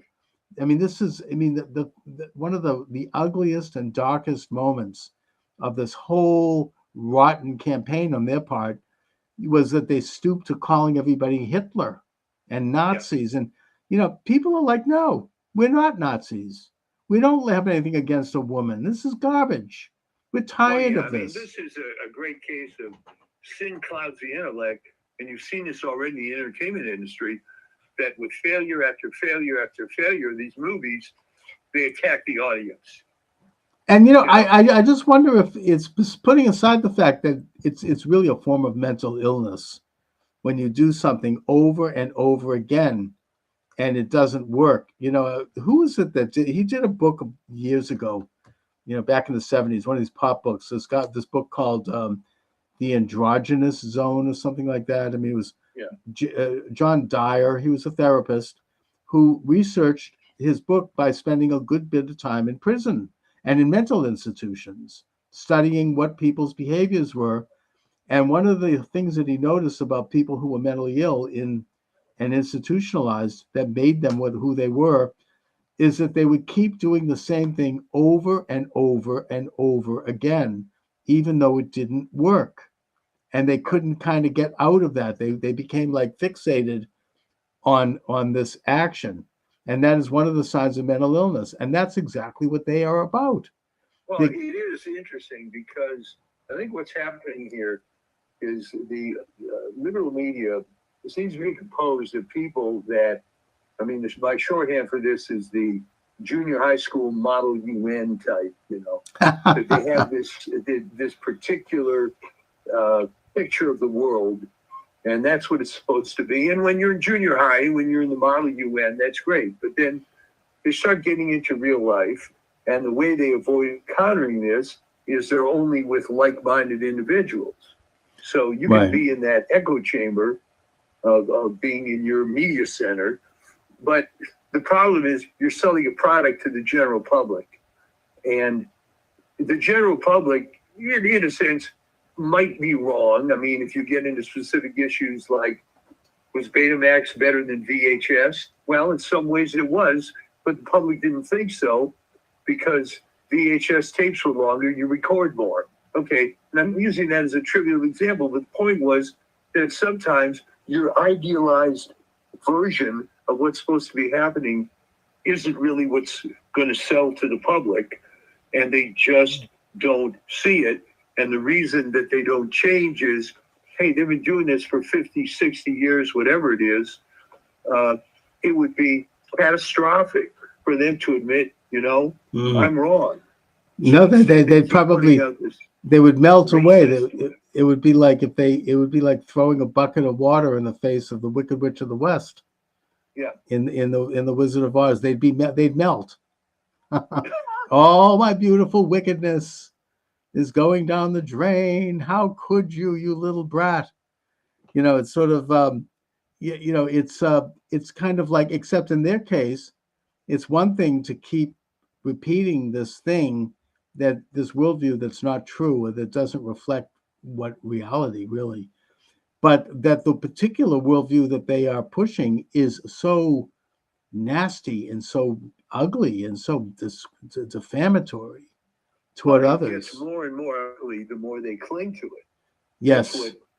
And by the way, has Harris conceded yet officially? I think that she's maybe waking up from a drunken evening. I don't know what the hell is going on, but talk about classless. I mean, she sends out this guy who basically makes a quick statement, and then you see if that's at that point I knew it was over, obviously, and then everybody leaves, and at that point I went to bed. It was over. That was the Hillary Clinton playbook. But I ended up watching Charlie Kirk had a streaming thing, which was just great. Oh, sure. I mean, there were these 4 or 5 guys on there that were consulting every possible website and Twitter feed that you couldn't possibly do on your own. Yeah. And getting these updates and being very conservative in some cases with which states they were going to call. And then they started making fun of Arizona with this. I think it was just total denial on the part of Maricopa. They couldn't bring themselves. No, they couldn't. They even the media, they couldn't. They were like choking to actually declare the reality of it. I think it was only just a few hours ago that corrupt, rotten Secretary of State in Michigan, Jocelyn Benson, who I've been talking about for years, she finally has conceded Michigan. And it's sort of just they don't want to take that bitter pill. No, because you see, they were right and everybody else was wrong, and it was going to work out like this. And it was hilarious to watch it. I mean, it wasn't as funny as 2016. Because then they really didn't expect anything like it, and they were completely shell shocked. Oh, you're exactly right. Because as much as I hate Hillary Clinton, she did at least have some credibility. Yeah, and I think that was a shock to them. It was a shock to a lot of people. We all were shocked, but this time around, I mean, it was kind of known, and they just looked so morose and so crestfallen. That was just amazing to see. It was fun to watch because there was no doubt from the beginning. It was just piling up, and the map was getting redder and redder.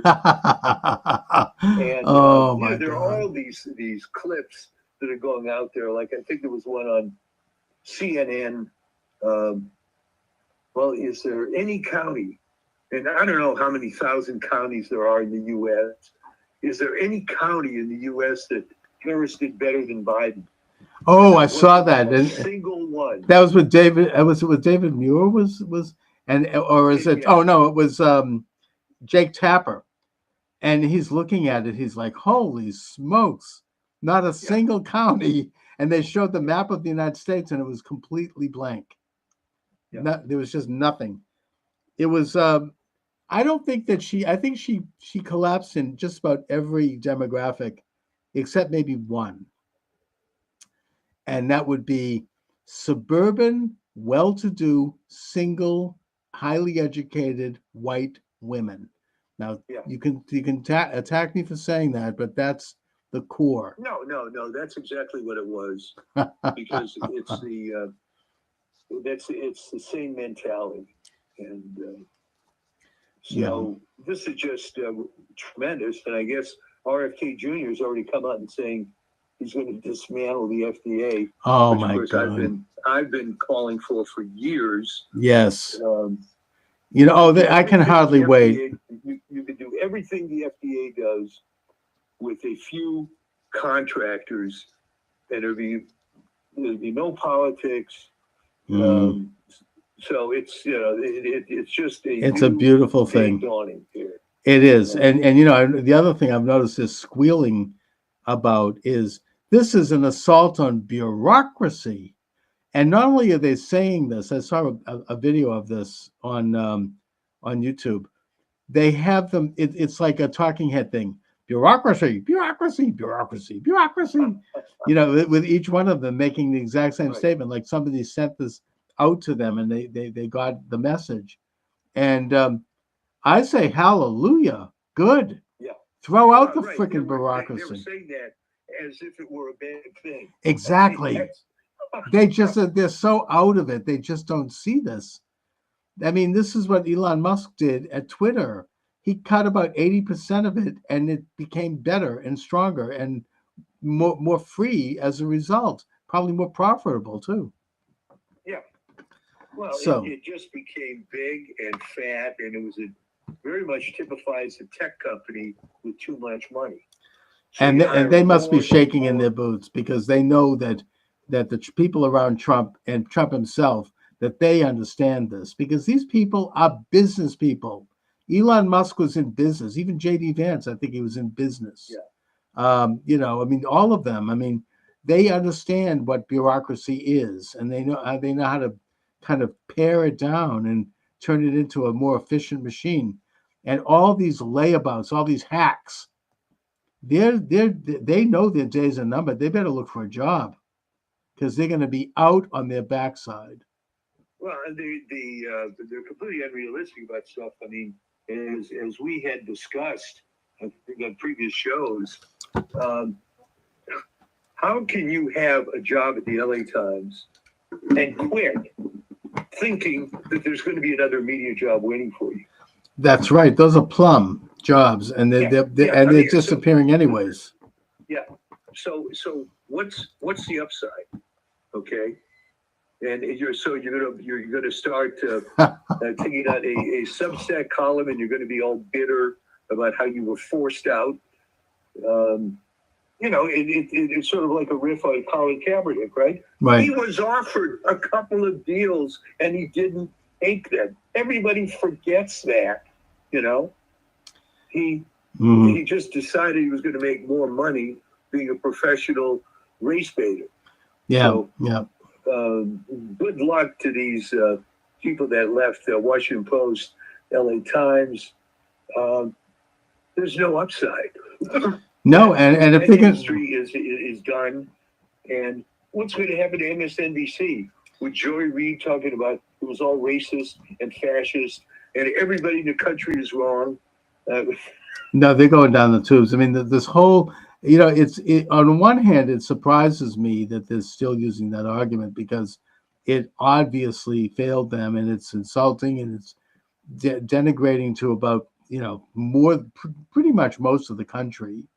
Yeah. And yet they're doubling down, and they're gonna end up. But that was, you know, I figured that would happen again Yeah. based on what was going on with the movie industry.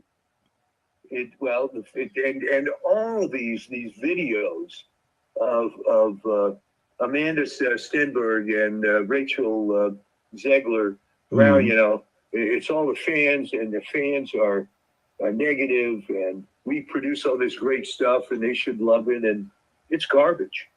So Well, they don't get I it, don't know, and the Democratic Party is going to go the way of the dodo bird if they keep that up, because they're losing, you know, traction. I mean, it's so out of touch and so elitist, and this old playbook, which comes out of Saul Alinsky's Rules for Radicals, it just doesn't play anymore. No, too many people have been red pilled now, and they'll continue to rally their base, but that base is going to start shrinking even more. You know, they lost this election in a bigger way than you can imagine, and they're going to continue to lose if they keep that up. If they don't reform the Democratic Party and get rid of that kind of woke, hostile fascism, and they don't get rid of lawfare, they don't get rid of censorship, they don't get rid of goose-stepping, you know, attacks on their opposition, then they're going to be extinct. It's going to be like the Whigs. You know, that could happen. This is almost a mirror when the Republican Party was all rhinos. Yeah. You had to have voices come up and say, you know, we really should get more conservative because the idea of driving off a cliff at 55 miles an hour versus 80 miles an hour is really not a good selling point. And it took all this time, and it took a complete outsider. That's right. Remember, Barry Goldwater was a senator and a big political figure for a long time, Right. and he couldn't change it. So, No, but this is really almost revolutionary, and already you can see an international alignment by like-minded nationalists in their countries. People like Milei from Argentina and Orban from Hungary, and I think Meloni in Italy, and several others. They're all the guy from Poland whose name I don't remember. not Musk, not Tusk, the other one who was basically, removed due to a color revolution, thanks to the EU. They're all coming around to congratulate Trump, and it's really the beginning of a major movement toward a kind of a nationalist, populist, sovereign development. And I think that Trump is, he's going to do some amazing things.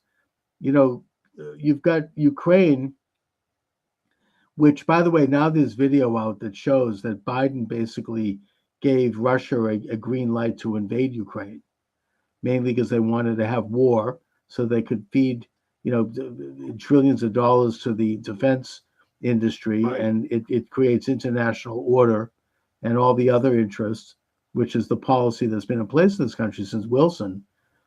And, Trump is going to put a stop to that.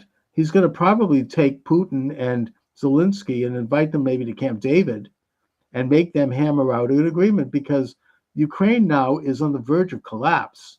They've got, they have maybe another 6 months. And, the atrocity of that, and all the losses of, lives. I mean, it's really loathsome and evil. And I think that it never would have happened under Trump, and Trump is going to stop it. He said that he could do it even before he takes office, which I think is possible.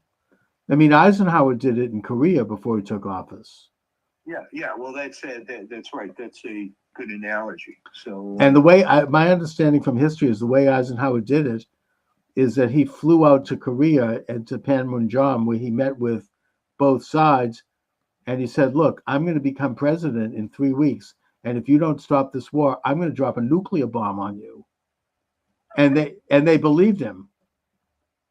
And they stopped the war, and it's been peaceful ever since.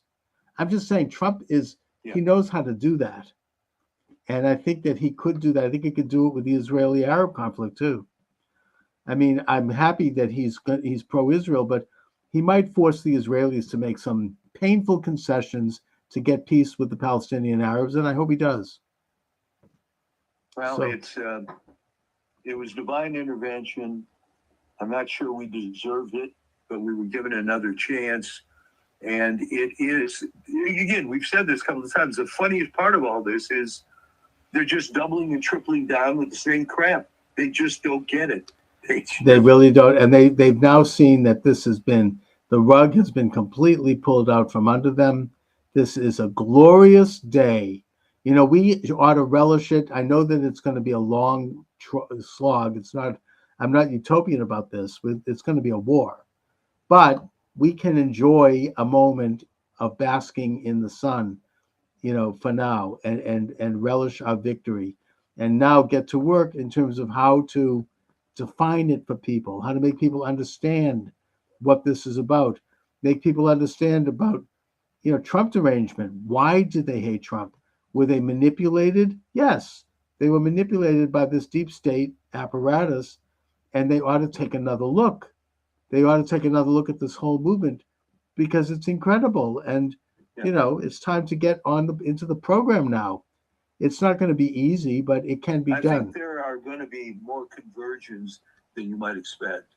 Oh, yeah. Because, the old hell hath no fury like a woman scorned. How about hell hath no fury like some wild-eyed optimist who got taken over by this crap, seeing how they were misled, and just sort of do reverse Harry Sisson, right? Well, it Oh, was my all God. BS. Well, yeah, his initial tweet was, "How could the country be so wrong?" And other people are saying that that the women didn't come through as much, or whatever it was. Oh my God. It's just not. It's not flying. I mean, he's talking. First of all, he's paid by by an ad agency. I mean, that's something that's been public. And in fact, it's now being said that the Harris campaign was literally paying people to go to those events. Yeah. But I mean, in the case of Sisson, he's doing this thing where he shows up with these two other goofballs, and it's so embarrassing. I mean, they're these white, privileged, empty-headed dimwits, standing there like in front of the camera with goofy faces. They've never worked a day in their life. I mean, and they're like, oh, well, we support Harris, and they make these ugly charges. They're probably all on a payroll, and they're dumb. You can tell that they're just dumb. I mean, it's embarrassing. This is what they say, well, we represent, men for Harris or some crap like that. Really? That's what it's come down to. I mean, you see this thing and you're like, that's a sad state of affairs that they would represent men for Harris or men for anybody. But anyway. Who knows? You may have a situation like in Germany after World War II when suddenly you couldn't find any Nazis. So well, that's fine. Look at Germany after World War II. Under Adenauer in particular, it became a powerhouse, and they were all former Nazis. Who cares? They all, I mean, Adenauer was not a Nazi, but he was certainly a man of the right, and he was able to negotiate an end to conflict between the unions and create a united economy that turned into a powerhouse in Europe. An incredible story. So if they want to join us and put aside, their past, great. Come on down. I believe in redemption. Oh, of course. Anyway. And I believe you're going to have a bunch of converts, because I think the only ones who are going to stay on the other side are the ones who are paid to do it. But at some point, the MSNBC and CNN model cannot sustain. They're only around because of the old cable system, but that's falling apart. No, they've lost the momentum, and it'll be interesting to watch what happens to them, because they're not going to be able to sustain that, not any longer. I mean, they barely were before, but now this is a big blow to them, and we'll see. I mean, remember the way that it worked was 80 million cable subscribers were paying so that 400,000 people could watch CNN. Well, I mean, they got certain deals, like they were piped into all the airports. Yeah, and which stuff you like don't that. see that much anymore. So, well, good. I mean, you seem to be in a much better mood. Oh, totally. I mean, who isn't? This is a great day. I mean, I'm exhausted. I was up late and I, just stressed out. And I'm sitting there in a stupor on my couch, eating pistachio ice cream. And all of a sudden, something happened on the TV, and I said, "Wow!" And I sat up. I think that it was when I don't know, one of them said something, and I think one of the big states came in, and I was then riveted, and you could just see the whole thing unfold. So I think, like a lot of people, there was like a moment where you realized that you'd crossed the Rubicon, and that they were not going to get away with it, and that the election was going to happen fair and square. And Trump, of course, came out with his beautiful family, and he gave an eloquent speech. And, I think that I think you've said that Trump has been somewhat humbled, maybe after having been shot, and that, he's becoming molded into just a great statesman. It's just an incredible thing. Anyway. Well, good. We can all relish. All right, Mike. It's going to be exciting times now. Indeed. And not the least of which is that you seem to be in a positive mood. So don't. Totally. Don't lose that. No. I mean, I'm very optimistic.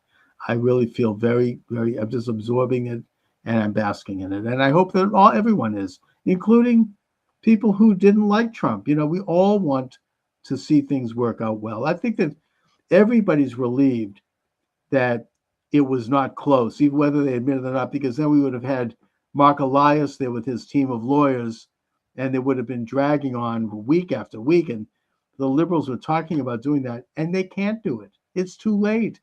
You know, he got the popular vote, for God's sake. I mean, not just the electoral. Plus Congress. And, he won the popular vote, they said, by at least 5 million. And then, of course, it's all falling apart. Don't forget, people say, well, wait a minute. How is it possible that he got that Biden got 81 million votes? Well, he didn't. That's right. He didn't. All of a sudden, what happened? They just evaporated. And yeah, it is falling apart. And also, the fact that Trump got such a large popular vote shows that those votes came from the so-called blue states. They came from New York. They came from California, from Massachusetts. Yeah, well, you know, I was waiting for Massachusetts to go red. But No, that's not. happen. That's not. I don't. There's not much hope for that. No, But but they didn't lose these classical blue states by all that much. I think it was New Jersey by 3. I mean, they almost Trump. You know, they held on to Minnesota by a thread, and New Hampshire too. So you know, they didn't. I mean, they lost steam in every single state, maybe except Vermont. You know, I mean, and the District of Columbia. Other than that, they barely held on, and that's why the popular votes there. Both houses of Congress are going to be Republican, which means that little Jamie Raskin is going to have to put away his impeachment filings. Right? I mean, he does. Yeah, he was talking about this one with Bill Maher. Impeachment. We're going to not certify the election. That's all out the window. Ain't going to happen. Thank God. So, and I think that most Americans, including most liberals, are relieved. It's just so miserable. The lawfare agenda is dead. The censorship agenda is dying. It's not completely dead, but we'll see. You know, all of it is going. It's disappearing. And if the Democrats don't learn that they need to move into a new way of thinking, they're going to be dead too. So anyway, Mike. All right, well, great. I mean, it's like night and day with your mood here. All right. So great talking to you. I hope you get your. We'll get the power on. Yeah, here. get your power back. And we will talk to you soon. All right, take care. Thanks. All right, so that was Michael D. Shaw coming in by phone. He's having some kind of a power outage. And I've said what I've had to say. I mean, I've been taken off of TikTok for some reason. I don't know what I said that offended them, but whatever. I appreciate y'all joining me today. I'll give out the number one more time if you'd like to call in, 508-637-5596, 508-637-5596. And or you can text me or chat me, as it were, on Rumble, which is the flagship station. That's rumble.com, Charles Moskowitz. My books are available at Amazon Books. Just put my name in the server, Charles Moskowitz, and you'll see a bunch of books come up. That's how I sponsor the show, with my books. So all I can say is God bless America. Thank God it's a new day. It's a new day in this country, a day of sunlight and hope and goodness. Anyway, thanks for joining me, everyone. Have a great.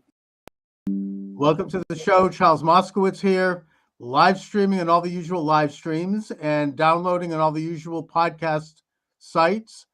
I'm in the process of expanding my live stream numbers, only in that there are all these wonderful live streams that work independently, but I can't figure out how to get them to work yet with my system. I am clumsy when it comes to these matters. But I would just mention to anyone listening that if you know how to do these things with live streams, I'll pay you. Contact me. Send me an email. I want to hire you. I need help figuring this out because there's all this opportunity. And I do think that now, as we enter into the glorious age of President Donald J. Trump, 2.0. yes, we're going to see a reduction in censorship at last. So I want to be ready and to hit the ground running on that. I am already thinking about really launching a weekday regular show with calls and all the things that I wanted to do before the censorship regime kicked in around 2018, just before the pandemic, Yeah. when suddenly I was taken off YouTube and all that. But I think that already I'm seeing positive response. Already there's a loosening up, and everything looks like it's a go. You know, things are looking very, very good. I'm feeling giddy, actually. Well, I More think than what's happening, Chuck, is that the 25% of the lost audience of CNN and the 50% of MSNBC has all signed up on your channel. you know, So- that they've lost a huge audience. I don't know if you saw this, but even like the left-wing podcasters and YouTube channels, like David Pakman was quoted in an article in the Gateway Pundit. He noticed that right after the election, he lost something like 25% of his subscribers. Oh, that was glorious watching that video. And you know, he had been growing for years, and I think that they made the point that even the left is sick and tired of all the gaslighting and lies that they were pushing all those years. And you know, it's all kind of, you know, people have had it with it, and it's just I think that Joy Reid is now gone. My understanding is she just deleted Really? her entire Twitter X account, and you know, they don't know what to do with themselves. I mean, it's just it's all falling apart. They can't. Apparently, MSNBC is up for sale, and they can't get anyone to buy it. Well, I have heard that the Daily Wire wants to buy it. Obviously, Good for it's not them. going to stay liberal, but there is some value in having a TV network. Not the value there used to be, but that David Pagman thing was great because if you watch the video, he was figuring out in real time what was going on. First, he said, you know, maybe it's just a tech glitch, or maybe a couple of people subscribe. But then toward the end of it, he was beginning to see that if you keep lying to people and telling them all this dire crap and it doesn't come true, then it's going to fall apart. And what's going to happen after that? Remember, this is just news media. But the people that were really lying to you, where it really affected your life, unfortunately, was public health. Oh, yes. And, you know, I've heard rumors that RFK is going to be the head of the EPA. You mean HHS? Yeah, Housing, Health and Human Services. Well, Which it's, I mean, and he's been talking. I mean, he's got a channel where he's like, I'm going to clean this place out. I'm going to we're going to get to all the toxicity that's put in food, the pushing of vaccines unnecessarily, and you know, he's one of America's preeminent environmentalists, and he's got guts. I mean, he's a very successful lawyer who's had lawsuits, won many lawsuits against drug companies and against all of these people. And that's huge. That's, you know, this is like, I can't believe this is happening. well, the other thing with him is he's got a big chip on his shoulder now because he was betrayed by the party of his family. He was betrayed by his own family, for God's sake. Yes, he was. And yeah, he does. And, you know, he's on the right side. He's probably a lot closer to where JFK and where his father would have been had they been, were they alive today. And I think that he knows that. And he wants to, by the way, speaking of that, he wants all that declassified. And Matt Gaetz, he's going to declassify Diddy tapes and all that crap. Epstein. Oh my God, that's why they're going into a frenzy right now against him. But you know, Trump needs somebody like that. I mean, in his first term, he had like Jeff Sessions, the guy was like a noodle. I mean, he didn't do anything to help defend Well, Trump. he gave, it's funny. My wife was mentioning Jeff Sessions, Yeah, and I explained to her, reminded her that he got the gig because he was, to his credit, the first senator to endorse Trump. right. But that ends up being pretty thin gruel, unfortunately, Mm. because the guy turned out to be a lightweight. Right. Some good old boy that just kept getting reelected in Alabama.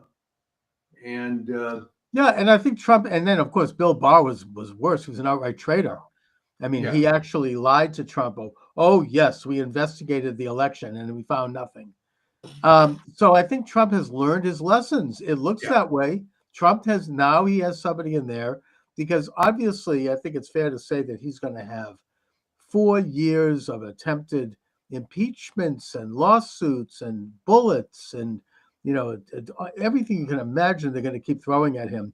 And so you need a guy like Matt Gaetz. I mean, I've seen some of the video of him in Congress interviewing people like Christopher Wray. I don't know if you saw this. oh yeah, well, he's a flamethrower with that. Oh you know. yeah. He's a tough, like old-fashioned Southern lawyer. He has a great ability to smoothly move forward on an argument. I mean, JD Vance has that too. I mean, they don't take any crap. I mean, you can throw everything at them and they just keep going, and they know how to keep the thing. They keep on the topic. They don't get rattled, and you can see in his interview with Christopher Wray, and he's saying, you don't know where the Hunter Biden laptop is. You've had it in the FBI for 10 years, and Christopher Wray, what an evil individual. You can see they have a close up of his face. He's got, Tourette syndrome. He's twitching and everywhere you can look. I mean, the guy is just, there's something really rotten. And now I understand that just before coming on the air, I'm looking at news. Kash Patel is going to be the new FBI director. Is it FBI or CIA? It was FBI.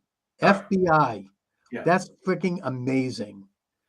He's going to clean, because he wrote a book about this gang, Washington Gangsters, I think it's called. I wish I'd interviewed him back then. I probably should have. I whatever. But the point is that he knows the score. I mean, he's going to clean that office up and get through all of these, rotten, FBI officials. Well, let me tell you about the FBI. The morale at that place has been going down the toilet since, believe it or not, about 2005, and I'll tell you why I know this. As some of your viewers may recall, I'm a California guy, moved to the DC area for some years, came back to California. Point being, when we had moved to Northern Virginia, I joined a health club and got to be friendly with a woman at the front desk, who then I found out her husband was an FBI special agent detailed at headquarters. Right. And she just wouldn't stop talking about how bad the morale was and how everybody hated the leadership. And that was back then. And it was only getting worse and worse and worse. Chris That was Wray, probably back when Mueller was the director. yeah. Or It Comey was- before him. These people are political hacks who Yeah. are just weaponizing, and I think Ray has been the absolute worst. I mean, they're going to Patel is going to take the politics out of it and start to investigate actual criminals, actual enemies of America, people who are, the drug cartels, whoever. He's going to stop prosecuting Catholics by sending spies into churches and parents at school board meetings. I think that the other thing, Gates made mincemeat out of Garland. What a rotten individual he is. These people, I mean, they have the nerve to criticize Trump's appointments. I mean, this is excellent. These guys are great. And Hegseth, he's fine. Look at his resume. I mean, the guy spent 20 years in combat, unlike a lot of these generals like Milley, who probably would faint at a nosebleed. No, Milley was a desk general. Desk generals, exactly, who worked their way up by through cocktail parties and social circuits. I mean, Hegseth actually is in combat. He's awarded several Bronze Stars, frontline. Same thing with Tulsi Gabbard. I mean, look at her record. It's incredible. These people are great. I Well, mean, they these don't, are the kinds of people, Chuck, that were always passed over for these inside positions. I mean, exactly. that's the problem. And you can go back to Secretary of Defense a long, long time, and you know who I'm going to mention. Your favorite guy, Robert McNamara. Oh, yeah, right. Formerly Yeah, head of Ford Motor Company. Knew yeah, nothing the about Wonder military. Boy, the Wonder Boy who said that we were going to win easily in Vietnam because on paper we looked better than the Viet Cong. And this moron, it took him to, people can call in and tell me the exact date, but literally what, 6 months before he died, for him to finally admit, gee, I know. I really screwed up. I At least, remember that interview he gave at that time, and reporters started to ask him questions about it, and the man just absolutely flipped out. He was screaming at them. I mean, he's yeah, filled with such remorse and such guilt. I mean, he's responsible for, the blood on his hands of just these stupid policies and bad decisions in a war that we either shouldn't have never been in, or we could have won it in a matter of maybe a year. And just, it was really a pathetic, rotten. I mean, and yeah, these guys, I mean, they're all, even Lloyd Austin, who is right now Secretary of Defense, and who's a relatively good comparatively to most of them. Was he like CEO of Raytheon or something? I mean, he wasn't like, I mean, he's a general, I think, but it wasn't from war. I mean, it was more like another one of, I mean, I suppose we could even go back to Eisenhower, I guess.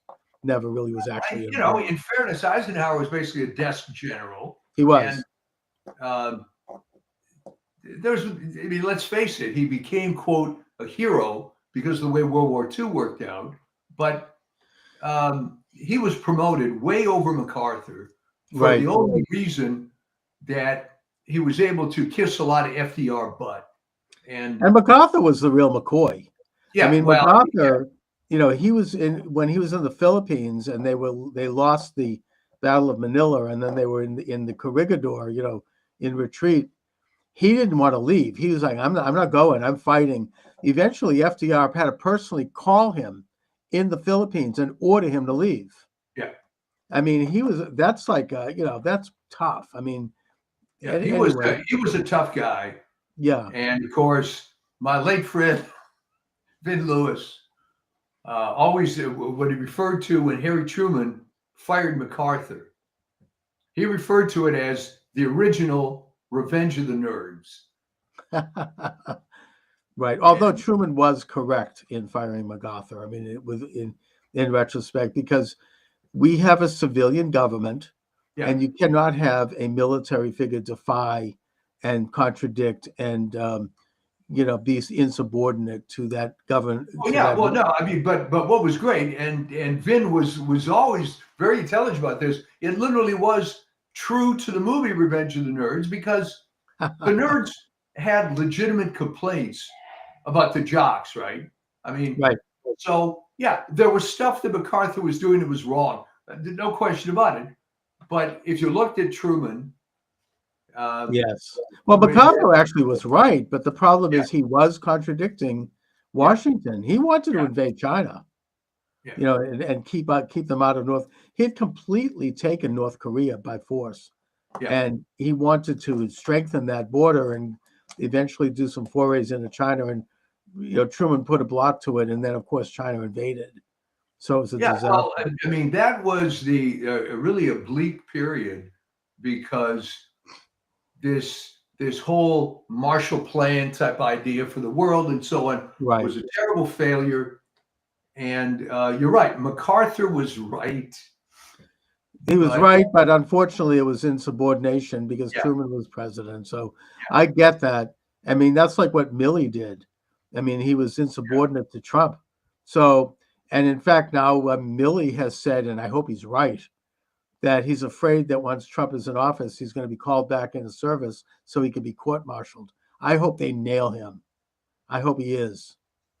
What a horrible Yeah, person. I mean, it was just terrible. And here was a guy didn't really have anything on his resume other than playing the game and being one of these desk generals. And when I lived in the D.C. area, there were hundreds of these kind of guys. they You and see they're them all. I all mean, over the he didn't place. even go to West Point. I mean, he went to Princeton. He didn't have any military. I don't know if he had any background in military. You know, it's just. I hope that Trump revokes all of the security clearances of all those people, those You should. intelligence agents who signed the Hunter Biden laptop letter, and maybe even have them investigated. That's oh, Trump wants revenge. Fine, good. I mean, it's not so much revenge; it's justice. You know, the left has for years. I've been hearing them gaslight. You know, no one is above the law. Really? Well, now they're gonna eat that now. Hopefully, yeah, because no one is above the law, and those people. I mean, they need to be brought before tribunals and interviewed. And if they're guilty, you know, let the process take its course, of course. But you know, if they're so worried about it, what are they? You know, what are they hiding? Well, call it revenge if you want, but I would Sure. prefer to look at it as straightening out and reforming the system.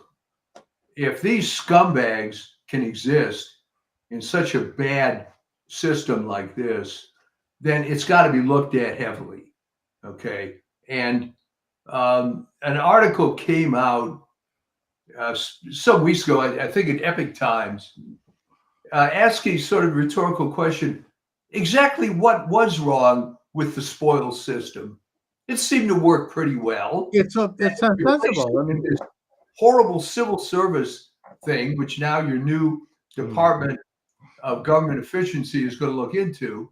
And Yes. by the way, great article in the LA Times, clueless thing on the front page of the LA Times today. It's unclear how this new department is going to find out anything. I mean, Oh, I think it's going to get pretty clear pretty quickly. I mean, Elon Musk. I mean, how can you get better than that?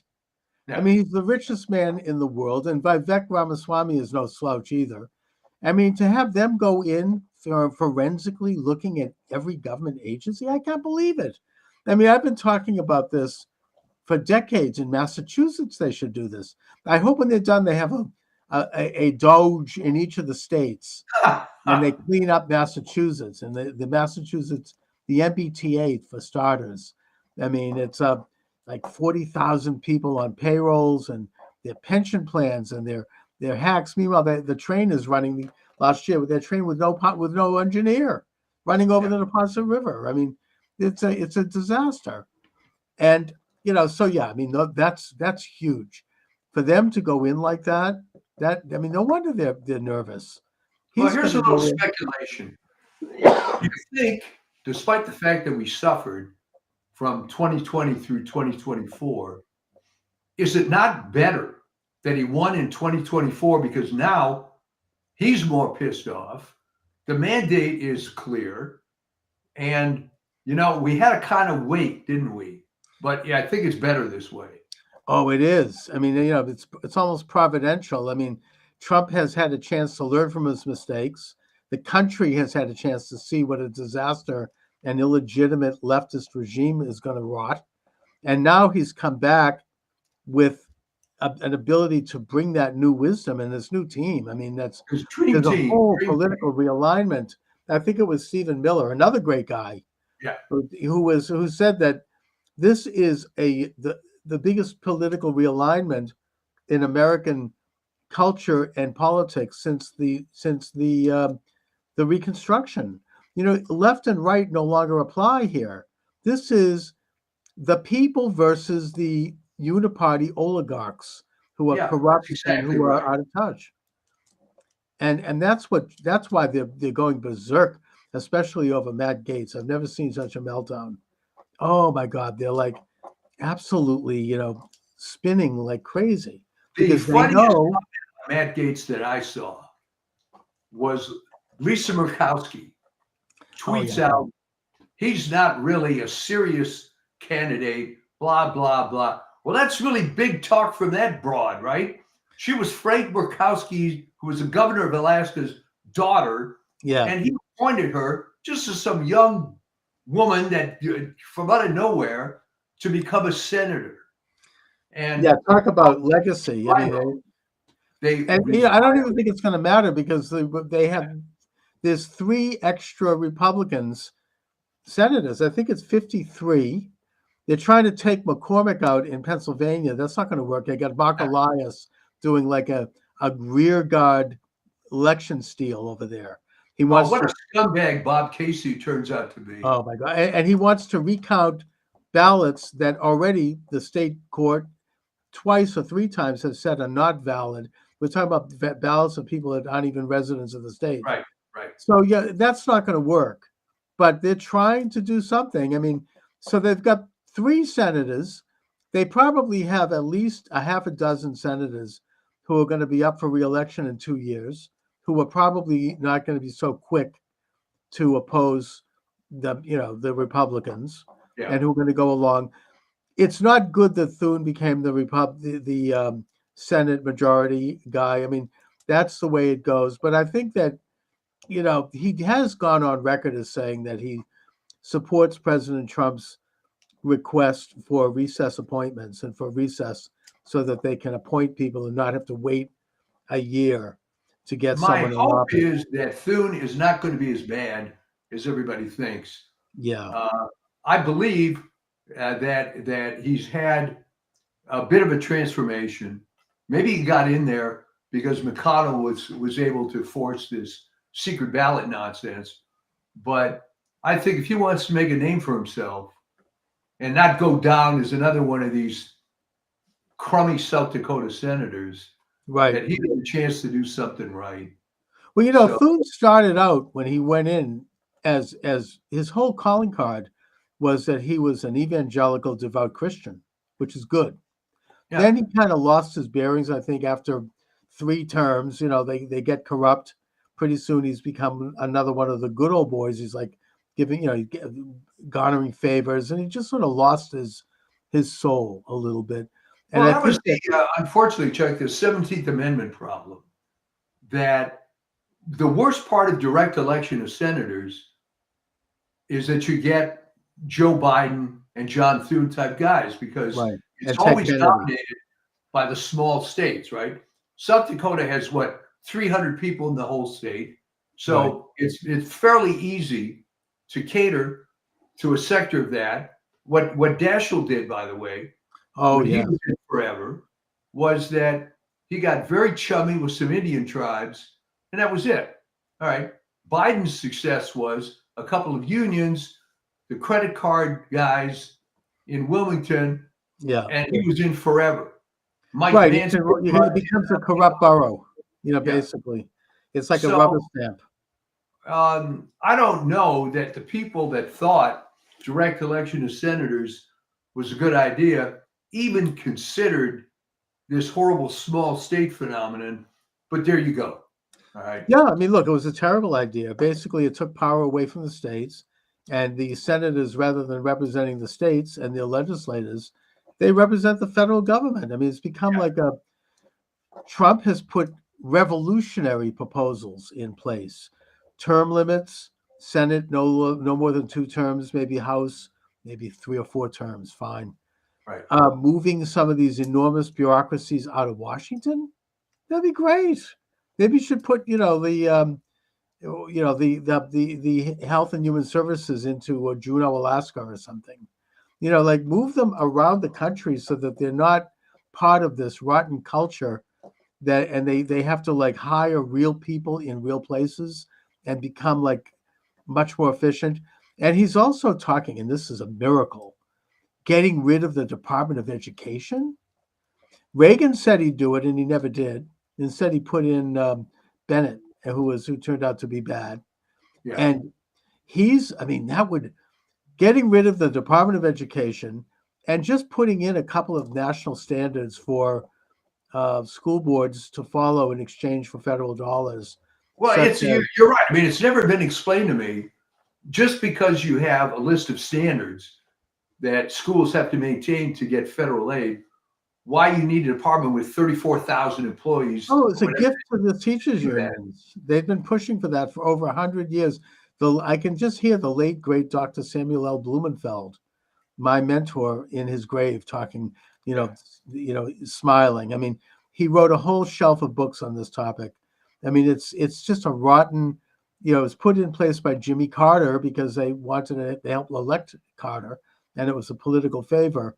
And it has corrupted the system ever since. It is all about DEI and gay rights and nothing else. Yeah. It's nothing to do Jimmy with Carter was the gift that keeps on giving. I mean, it's. Oh man, if they get rid of that, we're going to see finally a return of education to the school boards where you have parents who are elected. I mean, the reason here in Boston that Mayor Michelle Wu is not allowing for the direct election of the school committee, it was taken away during busing because there was so much contention, is because she doesn't want people like, I don't know, me running for school committee. People who've had a child graduate Boston Public Schools like I have, who actually can go in there and take a look at the curriculum, take a look at the budget. Doesn't want that. But the point is that they still are elected, and there are parents on those school committee boards, and they will make the decision about the curriculum, not some rotten, corrupt Washington agency that is, living off of the taxpayers and foundation money from the Ford and Rockefeller Foundation and pushing a leftist agenda. Now, if they want to be leftist, fine. If like Cambridge, right, or Somerville or Provincetown, they want to elect communists to their school board, good, let them, if that's what they want for their children. But the point is, you'll have choice.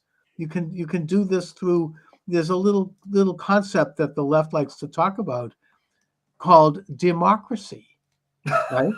There are democratic principles, and it's what Trump is doing is, it's just, he really is on a roll. I mean, this is downright revolutionary. It's just I can't believe it's happening, and it is happening. And not only that, but if God forbid Trump is somehow taken out, he is setting up enough of a structure that it's going to continue, between all of these people who are now going to be in the government, like J.D. Vance and like Kennedy and Musk and Tulsi Gabbard and, Kash Patel and all the rest of these people. It's going to become a juggernaut. It's not going to matter if ultimately, well, it does matter, but I'm just saying they won't be able to stop it. No, and they are so scared and so upset because it's all falling apart. But that's not the only thing that's falling apart. Look at the incredibly stupid failed campaign of Kamala Harris, where I think if you play the tapes back, you will find me saying stuff like there's no talent on that side, and they think it's still 1950. All right. Apparently, they thought it was a great idea to spend a lot of money on celebrity endorsements. Yeah, like millions of dollars. They gave $1 million to Oprah, which she lied about when she was chased down the street by a reporter. She was confronted, and it was a stupid lie. Well, they didn't give me $1 million. They gave it to my company. Right. Okay. Well, like Beyonce got $10 million. I mean, these are donations from people who wanted to support, a political candidacy, not to give to Beyonce. And it was all flat. They had to do it because nobody would show up to hear her. She was so horrible. They were paying people to go to these rallies. Yes. And then they had these guys like that numbskull Sisson, that white kid on TikTok. He was being paid by a public relations firm, to do that. He was on a payroll. Yeah, he was completely phony. He didn't care. Yeah. Trump didn't have to do he's that. ever made, so he'll say what they tell him to say. Of course, he's an employee. I mean, it's really awful, and now they end the campaign with $1 billion spent, $20 million in debt, and she's still raising money to try to cover the debt. Trump maybe was trolling, I don't know, but he said, "Well, I'll tell you what, we'll retire her debt by my campaign. I'll just pay for it because I'm I don't need the money anymore. I'm in office. But I don't know if they took them up on that. But really, really bad. I mean, one of the worst. And now they're all like at each other's throats, trying to blame everybody. And Oh, here's another conspiracy theory, according to, if you want to believe Nancy Pelosi, right? oh my God. That she claims, and remember, she's a lies 9% of the time. Oh, She yeah. claims that the Democrats wanted to have an open primary, but Joe came out and endorsed Harris as a deliberate way of torpedoing everything, because then they couldn't go against that, apparently. I think there might be some truth to that, actually. Well, I mean, there's no doubt in my mind, absolutely no doubt, that Joseph Biden voted for Donald Trump. Oh, yeah. And his wife, she His was wife. dressed in like red clothes that day. I mean, Yeah, wearing this MAGA outfit. I mean, come on. All right. I've never And- seen him look happier. He hasn't looked that good in years. He's smiling from ear to ear. I mean, he met with Trump. He looked like relaxed. He's like, yes, Yeah. finally. I mean, they despised her. And I mean, she called him a racist and a pedophile to his face during one of the debates. And then you see during Memorial Day, she's sitting there in the stands with Jill Biden. And you could just, it looked like she was about to get up and like it was just really brutal. So, I mean, these are all sort of like the whole thing is just crumbling and everybody's like pointing fingers and they don't get it. They don't understand why they lost. They think that it's not her personality, it's the issues. She did better than Biden probably would have done. I mean, they just the whole administration was obviously not legitimate and it was corrupt. Opening the southern border, right? I mean, hamburger at McDonald's, $15, just World War III on the verge. What do they have going? I mean, castrations and hysterectomies for children. I mean, they've got nothing other than those things. What, I mean, maybe, but he's made many accomplishments. What? He lowered the price of the EpiPen. Okay, fine. It's like, good. I'm glad he did. Very small potatoes. I mean, it's like this is it for 4 years. It's like, really? It was just too bad for everybody. He should have quit while he was ahead. Right. He was able to get away with 50 years of corruption. He could have retired You couldn't let go. to the beach, and that would have been it. Yeah. But No, it's old-fashioned hubris. I mean, people think they're indispensable, and they get drunk with power. It's happening around the world. I mean, it's happened throughout history where you have these new political figures, these young guys usually, who come up and they're reformers and they're going to take over the country. They get elected with a huge popular vote, and then after a few years, they start to enjoy the perks of power, and they eventually, they're not going anywhere. It becomes as bad as anything. They're there for life. People get I drunk. heard of a with guy power. named Julius Caesar. I think you're describing his biography. Yeah. That- I mean, it's an old story. Yeah. You could look at the kings of Judah, like Yeah. that. I mean, it's just an old story. I mean, this is why, you want to get biblical about it, why the prophet Samuel warned the children of Israel not to have a king. Yeah. Right? I mean, there's a fantastic speech in the book of, I think it's in the book of Samuel, where the people come to, we want to have a king like all the other countries. And he's like, fine. He's going to, your daughters will be made into prostitutes. Your sons will be sent out to war where they'll all be killed. Your property will be seized. It goes on this long litany of what's going to happen. yeah, that's what we want, right? But the people, we don't care. We just want a king. We want to have somebody to look up to. I don't know. It's like a psychological thing, I guess. But anyways, these are very interesting times. And, I feel like we have to still keep the eye on things. I mean, nothing is ever we're never going to be there. This is just the next stage.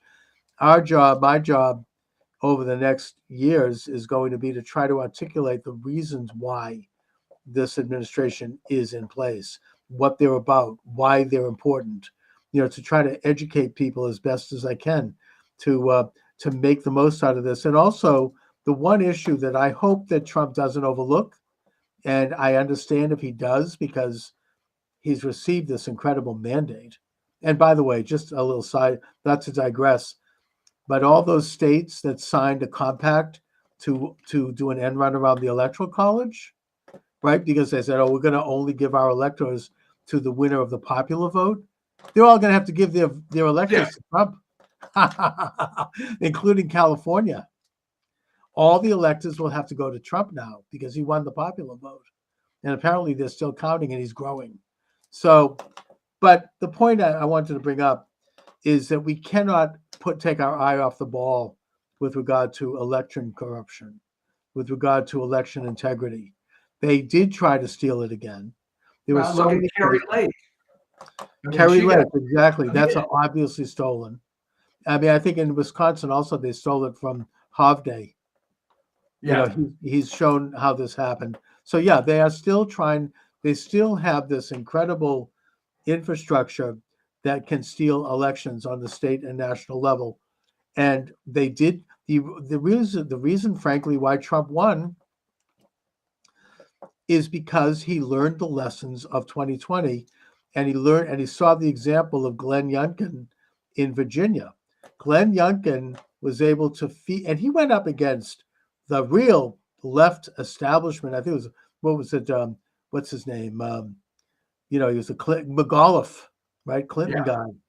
I mean, these are entrenched powers. And he came up, he had never held office before. He's a wealthy guy, I think he's a Wall Street guy.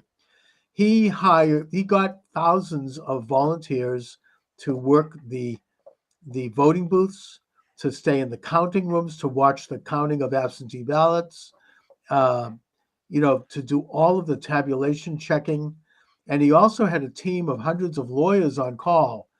So if someone saw something funny going on, whether it be just observing a corrupt election official or whether the Democratic Party was trying to pull some bullshit about, we're going to keep counting, his lawyers are ready to hit the ground immediately and get it, and he won because of that. It was the cleanest election that Virginia probably has had since Jefferson. And even that wasn't so clean. But the point is that Trump did this nationally. The RNC did this. Thanks to Lara Trump and Whatley and a couple of other people, they fielded thousands, I think it was something like 275,000 volunteers across the country, not just in the battleground states either, even in some of the red states like Texas. And they worked the counting rooms, they worked the polls, and he had lawyers on staff. And whenever they came up with some bullcrap about, well, we need to, we're going to count, illegal votes, and we're going to do this. They had lawyers in court within a minute, within hours, stopping it. Pennsylvania is a good example. I mean, there was several lawsuits brought up and decided within hours, where you had corrupt Pennsylvania county officials and DAs. They stopped it, and they did it because they knew they had everything well heeled, well coordinated, and they were able to fight these things. Michigan, they stopped that crap. I mean, they were going to start in again with the white vans. Atlanta, they had it down. I mean, they just, the only place I think where they did kind of falter was Phoenix, but Nevada. I think Phoenix, unfortunately, Kerry ended up being a martyr, but I think that was the last gasp because this guy, what's his name, Richards, I believe. Richer, yeah. Stephen Richer. He's out. That was it. I mean, yeah, but he's talking about corruption. I mean, he's allegedly an Republican. He's like working with these radical left-wing PACs. These PACs, these political, the NGOs apparently, UN NGOs. Yeah. All left-wing are trying to, they're out there. You didn't have like Zuckerberg write a big check this time. You didn't have the big money coming in this time. But the point is that in the broader sense, the whole system still has to be overhauled. It's been brought up that the states that Trump won were states that had voter ID, and the states where he did not win are states that don't have voter ID. There's a map that can show this without exception. This is this is crazy that they don't have voter ID. I mean, there's no excuse for that. They don't have it because George Soros created this turf group back. I think it goes all the way back to the Bush Gore race. I think, but maybe not that far. Called the Brennan Center, that basically decided that the way we're going to fight voter ID is that we're going to claim that it's racist, which is absurd. And the media jumped on that. The establishment jumped on it. And it's interesting here in Massachusetts. I can think of an example. I forget her name, but she was an ultra liberal left state senator who was championing voter ID. And back then it was actually a liberal cause. And then all of a sudden, like overnight, she did a 180-degree turn. Suddenly, oh, no, we can't have it. The point is that they have That to. is so reminiscent, though, of the way those commies turned on a dime. Oh, yes. Where Uncle When Adolf Hitler- is our ally Yeah. until he isn't. When Hitler double-crossed Stalin, all of a sudden, I mean, there's a case where this communist guy was giving a speech at like a public rally, and suddenly this guy comes and whispers in his ear. He gives him another speech, and he goes, I mean, they literally changed everything overnight. And that's how they operate. And I hope that Trump does, steps up and does the reforms necessary. There has to be voter ID in all 50 states. There has to be paper ballots. The rotten computer, the Dominion, they tried to do it. They had cases in Tennessee, apparently, where you could not vote for Trump. You'd put Trump on the ballot and it would switch over to Harris. Now, people caught that, but the question is, how many people didn't catch it? How many people didn't notice this? It's still there. They have to throw out Elizabeth Warren, my senator, Hiawatha. She was championing this until all of a sudden there's like a 180-degree turn. In 2019, she put up a bill before the U.S. Senate saying that there will be no voter machines because it's, quote, rigged, unquote, and she was right. And they have to bring that back. They have to get rid of the machines. They have to have paper ballots counted on election day. No absentee unless you have a very good reason for it, like you're in the military or you can show. And if you do cast an absentee ballot, you have to have your signature in the town clerk's office where it can be verified. And it's just that simple. I mean, this country, it's a disgrace that we haven't done it right. I mean, it's never been right here. You go back in history, it took 100 years to get the secret ballot. When this country, in the early part of the 19th century, people would vote in public with a show of hands, and you could get it hurt. The author James Fenimore Cooper, the author of The Last of the Mohicans, his father was murdered after voting for the wrong candidate at a public forum in New York. And after he left, after voting for the wrong guy, he was hit in the back of the head with a baseball bat and killed. So I'm just saying, I mean, this country has never had it right. It's always been corrupt. The whole, the voter rolls. I mean, Mark Elias fought tooth and nail to stop states from removing bad names from their voter rolls. I mean, what could be more obvious than that? With a click of a mouse, all that information is available. You can cross-check it. There are these guys who's doing this statistical analysis. You can go into any state and take a look at tax returns, take a look at utility bills, take a look at all sorts of things to prove that a person is who they are and that they are residing where they say they're residing. And anyone else should be removed from the ballots. I mean, you've got hundreds of thousands of names on ballots of people who have passed away or they've left the state or they don't exist. That is no excuse for that. I mean, we can't have that in this country. I think this is a very important cause. It's not, I mean, there are other things that are exciting right now and I'm thrilled, but they can't forget about this. This has to be done, and they're going to, and when they do, if they do, you're going to hear the left scream louder on this one than anything.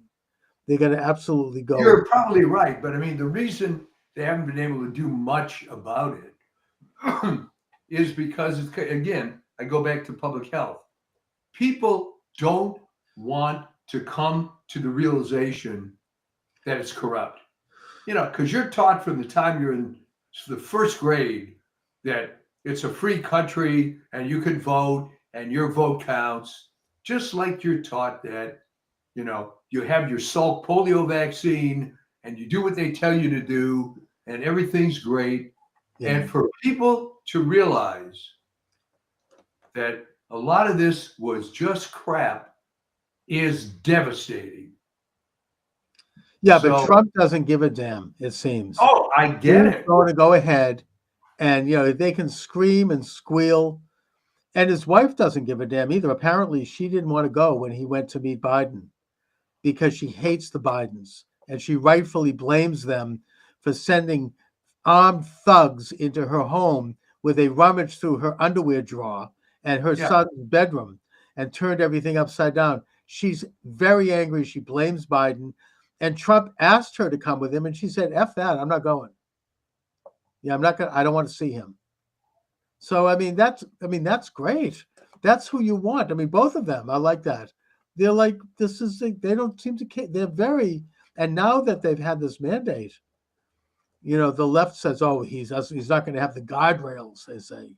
I mean, it's on Bill Maher. The guardrails are gone. Yeah, you're damn right they're gone. He The doesn't- guardrails. The guardrails are gone. He seems to be going right in and doing what he needs to do. And, you know, it's an incredible thing to see. And I just am very excited. I mean, for the first time, I feel, Your mood is so much better than it was a few weeks ago. oh my God, I'm still not 100% well. I had such a nervous breakdown. Oh, Those few days leading up to that election, I didn't know I was going to be that affected. That night, I was almost like in some kind of a stupor. I mean, I'm there practically passed out on the couch with my pistachio ice cream. well, you I know, figured like- something was up because, as you recall, it was on the next day when it was clear that he won. You were just euphoric. You called me. Let's do a show right now. Let's do it. I know. I mean, I'm like half asleep, and all of a sudden, I have one eye open, and I took a look at Rachel Maddow's face. She had lost all it looked crestfallen, and all of a sudden, I'm like, yes, I was totally up, and something is going on. And then I'm flipping the channels, and they're all like, it's like worse than a funeral. They're like, oh, you know, and one of them, she's like, I'm nauseously optimistic. Yeah. Really? I mean, they were Well, you know, falling I know apart. those people because what I saw in the real world, and Yeah. maybe you saw it even in your little enclave there, is a lot of these people were coming out of the closet as Trump people. I remember I go to this deli to pick up a breakfast sandwich on occasion, Right. and I said, well, George, how you doing? Well, after last night, I'm doing great, you know. And I never knew he was a Trump guy, right? Yeah. Well, you know, and- I think that everybody's very happy. Even people who voted, nobody liked her. Nobody was happy No. with that. And I think that even a large percentage of people, other than these crazy women who are shaving their heads, I think that most people are relieved and happy. They know that the country dodged a major bullet. They know that already things are looking up across the board, across the world. The rest of the world is celebrating. I mean, Israel is going to annex the West Bank, okay? I mean, it's amazing. Let them do it. Get it over with. You know, it's like these are major positive developments in the world. Well, here, I'm going to put you on the spot now because it came out and the numbers were higher than 80%, and in some cases over 90. The three top demographics for Kamala Harris were Black women, Jews. Jewish women, and LGBT. Yeah, but you know So- something? Even amongst all three of those categories, I think Trump made a few gains. He did. He got 26% of the Jewish vote. Now, that doesn't seem like a lot, More but than what? comparatively speaking, that's 1 out of every 4 Jews voted for Trump. Women, she didn't get the women's vote. I mean, I think that Biden got a bigger women's vote Yes. than she did. I mean, all the talk about abortion, it didn't happen. I think Trump, I don't know if he won the women's vote, but it was pretty even. It didn't work for her. Maybe black women, I don't know, but it didn't fly. Gays, I think Trump did better. I was driving around doing my driving, and I noticed in the town of Sharon, which is a very ultra liberal town, this gigantic rainbow flag, gays for Trump. They were flying on the front of the house. I mean, they weren't making any secret about it. I think that Trump did better among all categories. Why do you think that the brain trust of the Democrats, or at least her campaign, thought that abortion was a winning issue?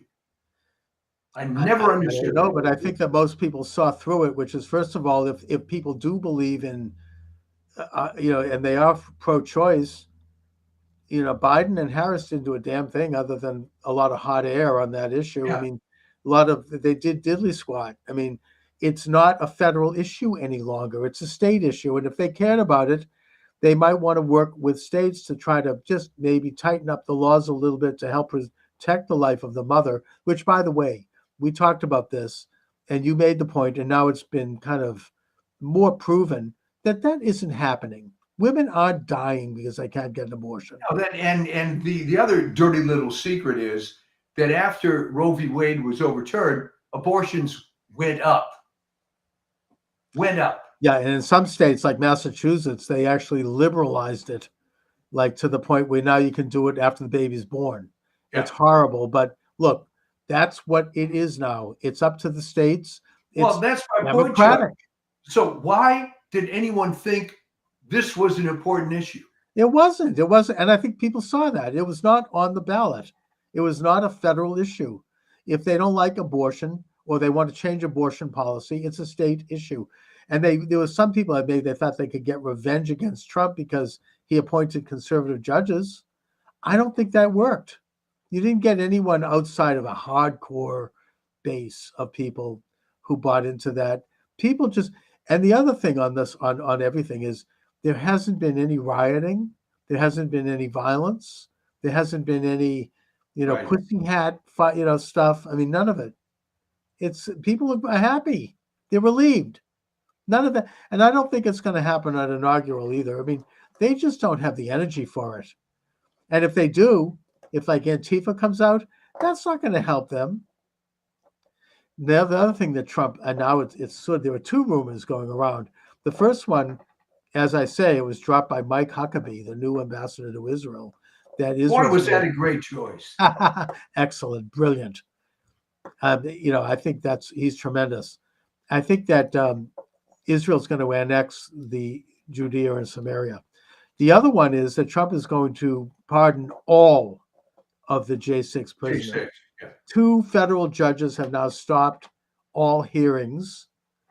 The rotten, Garland office is still trying to, arrest people and raid people. I mean, and they're not. It's not happening. The time is ticking away. They only have a few more weeks. Well, here's a little speculation thing for you. What happens to Garland next year? What does he do? He goes around the talk circuit. Well, I tried. I was an old warrior. I did all this. What happens to guys like that? I think that we'll never hear from him again because I think that the far left hates him because they don't think he did enough. Yeah. He didn't jail Trump. He didn't do, why? I mean, I'm listening to Jim Braude and Marjorie Egan on NPR here in Boston. I mean, they're like, why doesn't he, go in? I mean, he should have been put into Rikers Island because he defied that corrupt judge in New York. He defied the gag order. He should be put in chains. No, I mean, he didn't do that. So he's hated by all sides. And he's like that's just an old, rotten, that's the past. I don't think anything. He'll go to the same place Kamala goes. Nobody will want to hear from these people ever again. Well, it's interesting because unlike Mike Dukakis, that ended up having an academic career and Yeah. being sort of a somewhat respected guy. Those two, you're right. Everybody hates him. What I predict is going to happen with her is at some convenient point the next year or so, Dougie and her are going to divorce. Right. Because what the hell does he need her for now? Sure. And she's just going to be forgotten, kind of like Norman Thomas or something, just Yeah. fading away. And She'll end up with a couple of cats in, Yeah. like an old cat lady, sort of what J.D. Vance was talking about. well, interesting that there was maybe non-Californians aren't familiar. Well, Jerry Brown had appointed this woman, and you know where I'm going with this, Rose Byrd, as the Chief Justice of the state of California. Right. And she was a radical leftist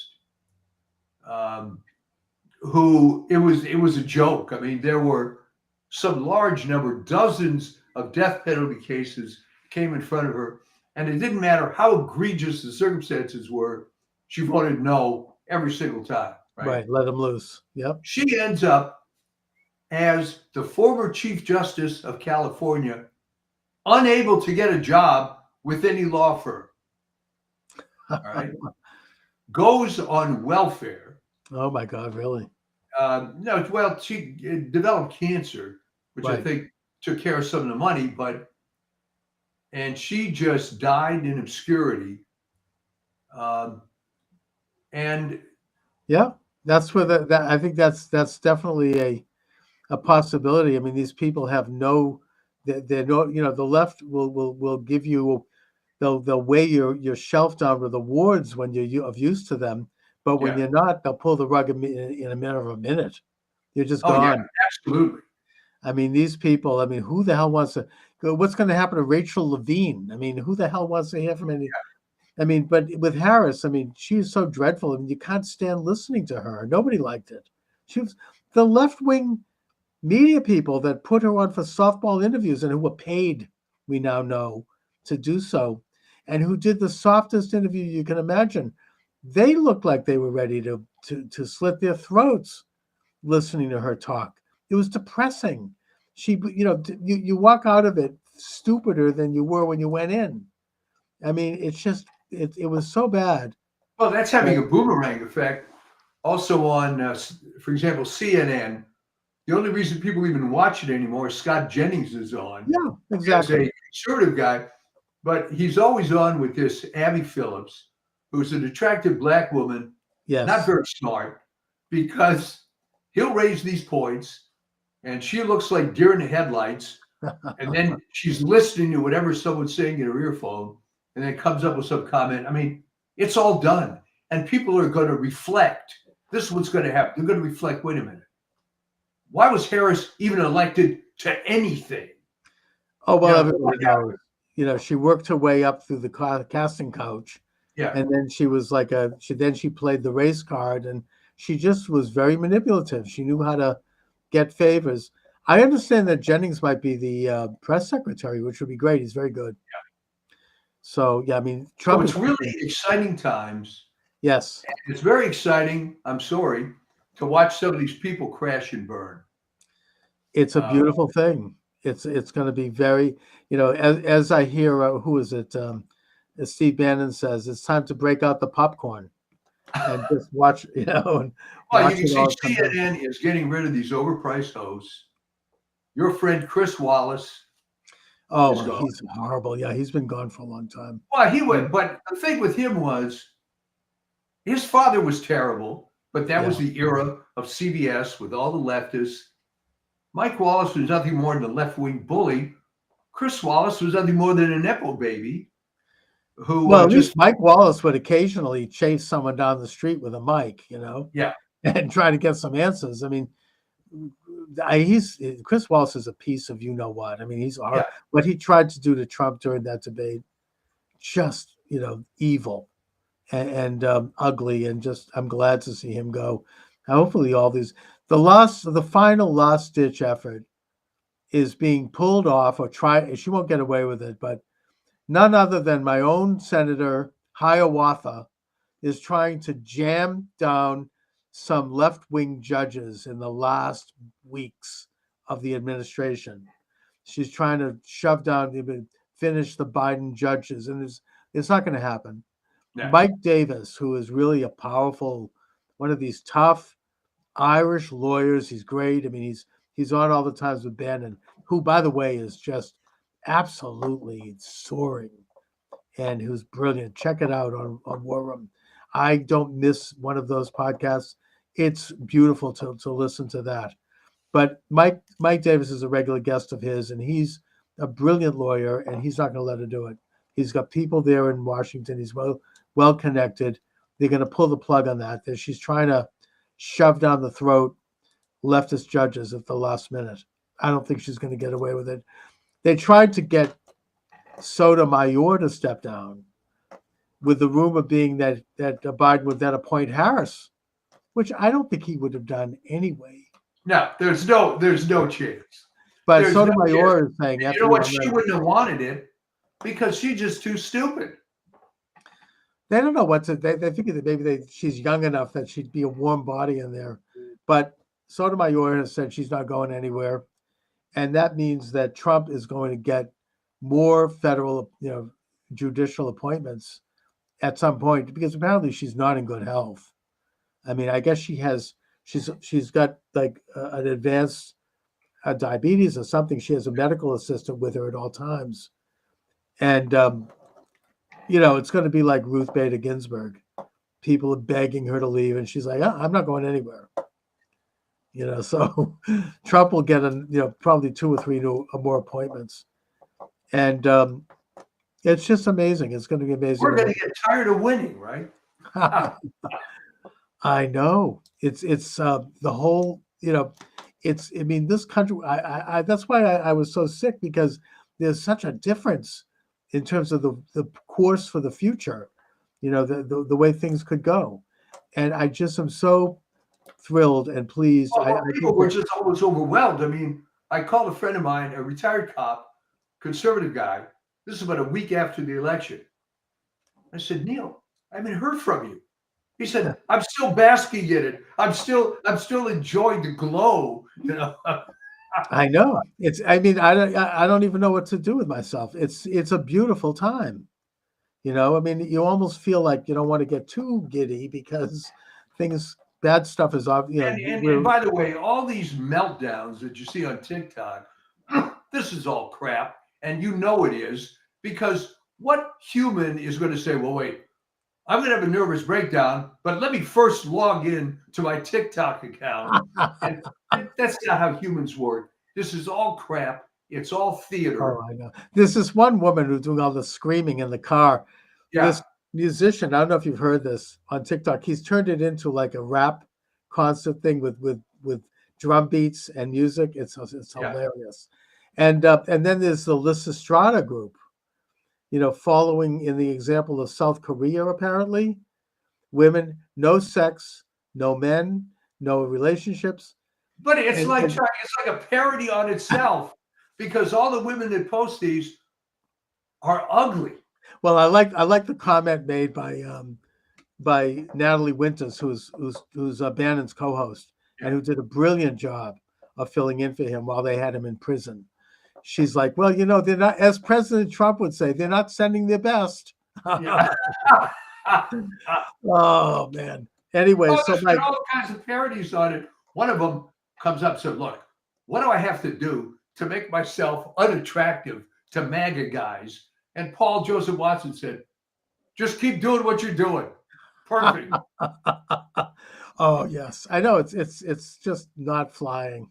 Good for them.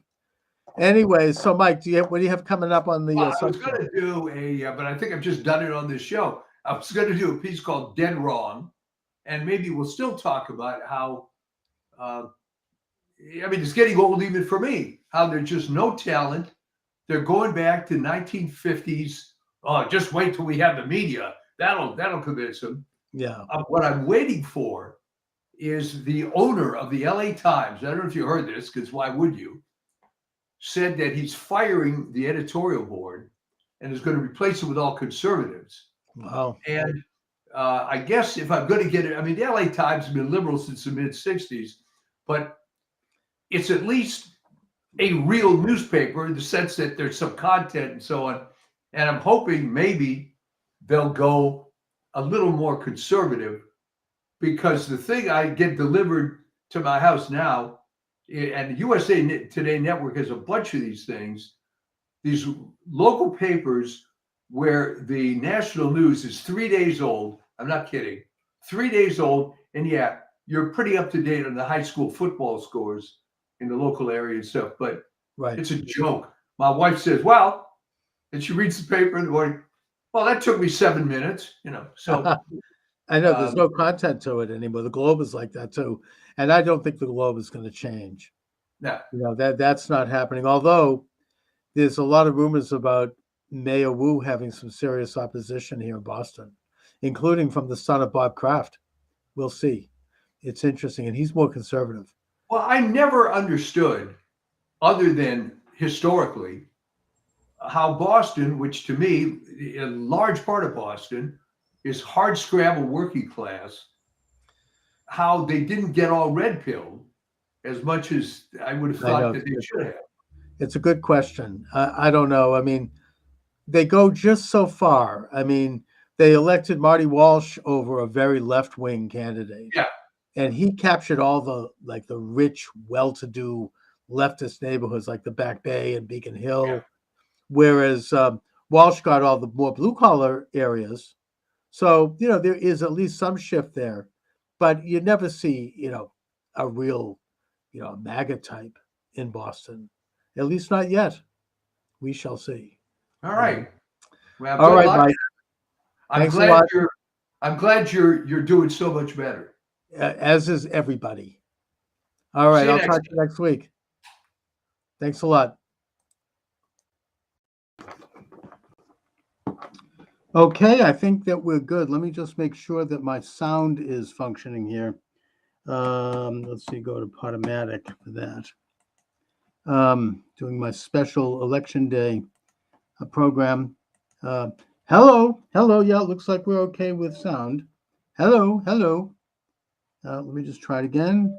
And testing, and we're good. And let's go live on Podomatic. Thanks for joining me, everyone. Charles Moskowitz here. Michael D. Shaw will be with us shortly. This is Election Day. What else can I say? 508-637-5596 is the number. Let me go live on TikTok as well. Not that, I'm a little worried about TikTok only because they've been censoring me. What can you say? They might shut down the program for reasons, but God willing, if Donald J. Trump prevails today, the censorship regime will take a major hit. They will not necessarily fall, but you'll have a major setback for the censorship regime. So how do things look out there? Well, what is this? I don't know what the heck that is. I'm getting music from LiveFest. I don't want that. Let me just go. I'm gonna shut down TikTok for now. I just try it again. I don't want to have anyone automatically come in. I'm going to cancel that and I'm going to go live again. All right. This is a live program. We're talking election. If anyone sees anything, knows anything, say something. Call in. What's going on out there? What's happening in your area? 508-637-5596. 508-637-5596. And I will put you on the air and you can report on what you're seeing, what you're observing out there. I am nervous maybe I've been traumatized after 4 years of living in a regime where I've had to deal with censorship. I've had to deal with hatred. I've had to deal with threats. I just feel like we're so close. We're finally here. And this is a chance to take back this country. Whether you like Trump or not, I love Trump, but putting that aside, this is your chance to take back the country and do the right thing, to end this invasion of our country by 10 million foreigners crossing the border unvetted, this slide into perpetual war and World War III. In case anyone hasn't noticed, Ukraine is on the retreat, and if Biden or Harris are elected, they're going to nuclearize a war with Russia. That means missiles hitting American cities, whereas Trump doesn't want war. He's a peace candidate. He wants to bring about a treaty of peace between those two countries by getting them together and forcing them to come to the table and each making concessions. That's the role, the traditional role of the United States. Do we want to have an economy where we haven't increased the deficit by something like $5 trillion, but instead we have a situation where we can, see inflation go down so that a McDonald's hamburger doesn't cost $15? It's really, the choices are stark. Anyways, I don't really think at this point I need to make a pitch for Trump.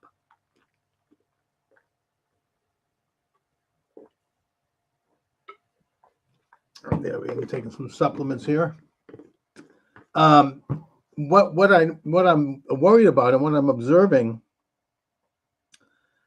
is something that I would think was inevitable, which is their attempt to steal the election. Now, again, maybe I've been traumatized by what I observed 4 years ago on election eve, when I saw with my own eyes 6 or 7 states stopping the counting while Trump was ahead, almost to the second. And, after that, they reopened the next day and Trump was behind, or he had lost ground. That was the steal. And we were told what we were seeing wasn't what we were seeing. They told us this is, we've been gaslighted for 4 years. I hope he gets to the bottom of it. Keep going. We're letting more viewers know you're live. Thank you. One of your friends is live. Invite them to go live together. They're invited as long as you stay with the topic. If you don't, I'm going to have to shut you down. I mean, at TikTok, you get people coming on who are just, they're into something else. And this is, hi, how are you? Did you vote today? Disconnected, looking for another creator. Okay. You're welcome to join me on TikTok if you'd like. Hey, how you doing? Let me just turn up my volume a little bit. So I'm doing a program on the election. Did you vote today? Did you don't know. You're dressed like Santa Claus. So it's a little early. Christmas is a month away. All right. 508-637-5596. 508-637-5596. Let me see if I'm live on Twitter. I should be. Apparently Getter is I'm having problems going live on Getter for some reason. I think they want some money to do that. We'll see. I hadn't paid much attention to Getter until today. I looked it over and I found that I'm not going live there for some reason. Am I live? Yeah, I'm live on yeah. We're live on Twitter or X. If you'd like to chat, you're welcome to do so. Come on down. We are talking election. I want to know what's going on, where you voted, if you voted, how you voted, what you've observed, what you're seeing. I just let's get to let's see. We're also live on Rockfin. Rockfin has been a really good site for me. Yep, Rockfin's live. Rumble is live. Rumble is the flagship station. I'm live on Podomatic, and I'm live on Twitter X. Everything is moving along well here. Anyway,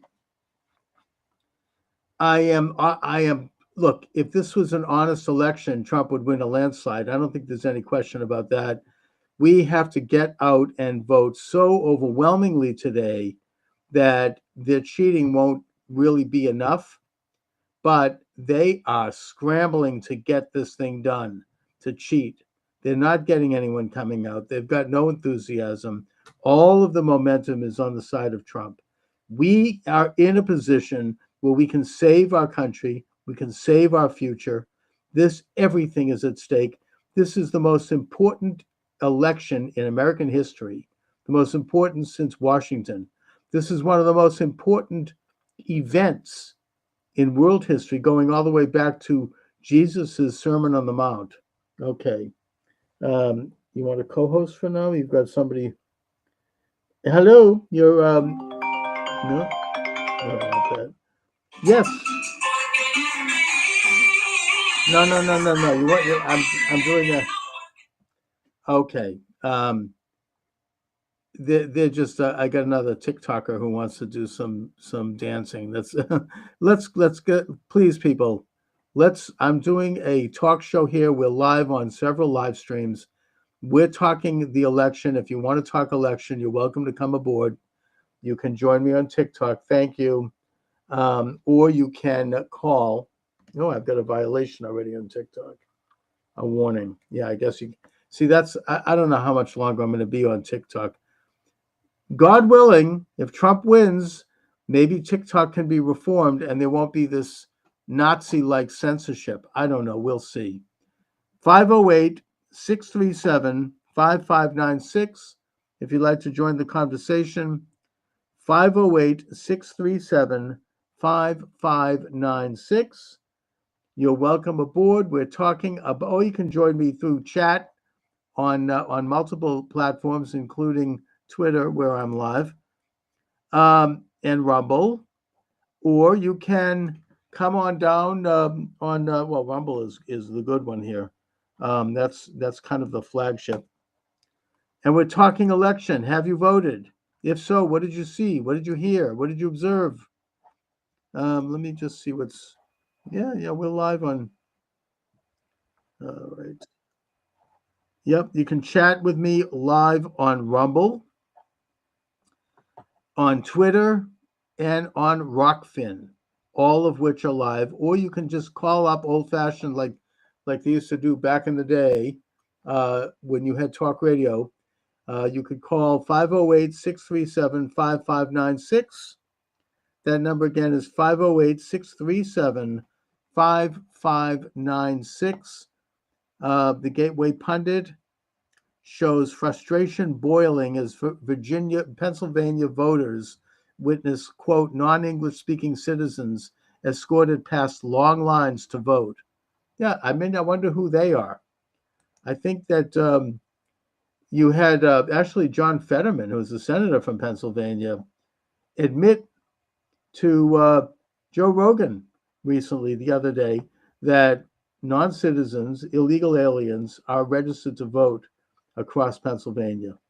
That's what we're looking at right now. That's who they're going to use. Those are the votes. You have people who were registered, and their names are being voted, even though they may not even know it. I don't even blame them. I think that this is underway. I think they are trying to steal this election.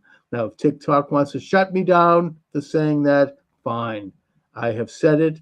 There it is. That's an opinion. I'm not stating it categorically.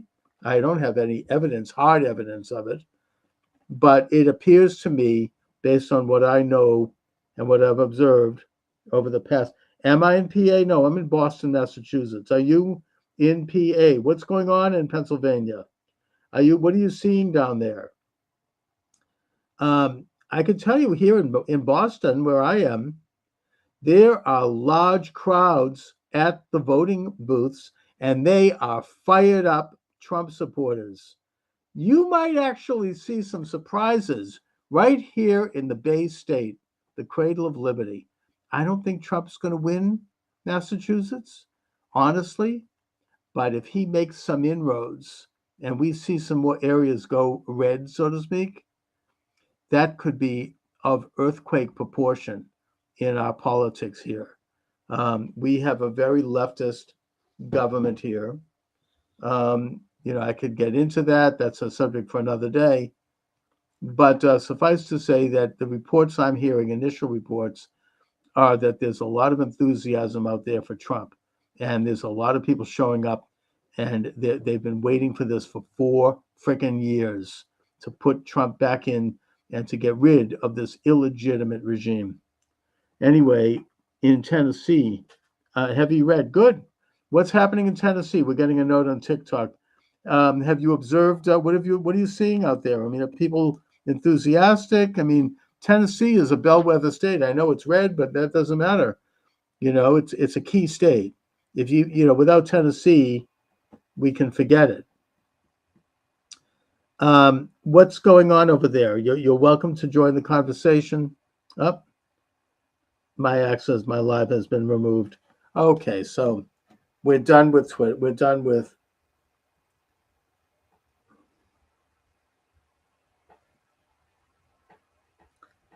Yeah, I've been taken off Twitter. That doesn't surprise me. You know, this is election day, and Twitter, I've been taken off TikTok. So be it. Anyways, 508-637-5596. 508-637-5596. Let me just see something. Content has been taken off. That doesn't necessarily mean that I can't go live. Let's just see. I just want to be sure. Live. Go live. Yeah, access suspended. November 12th is when they're going to let me come back. Yeah, okay. Did I say something that doesn't comport to the establishment? Apparently I did. Let me just try something here with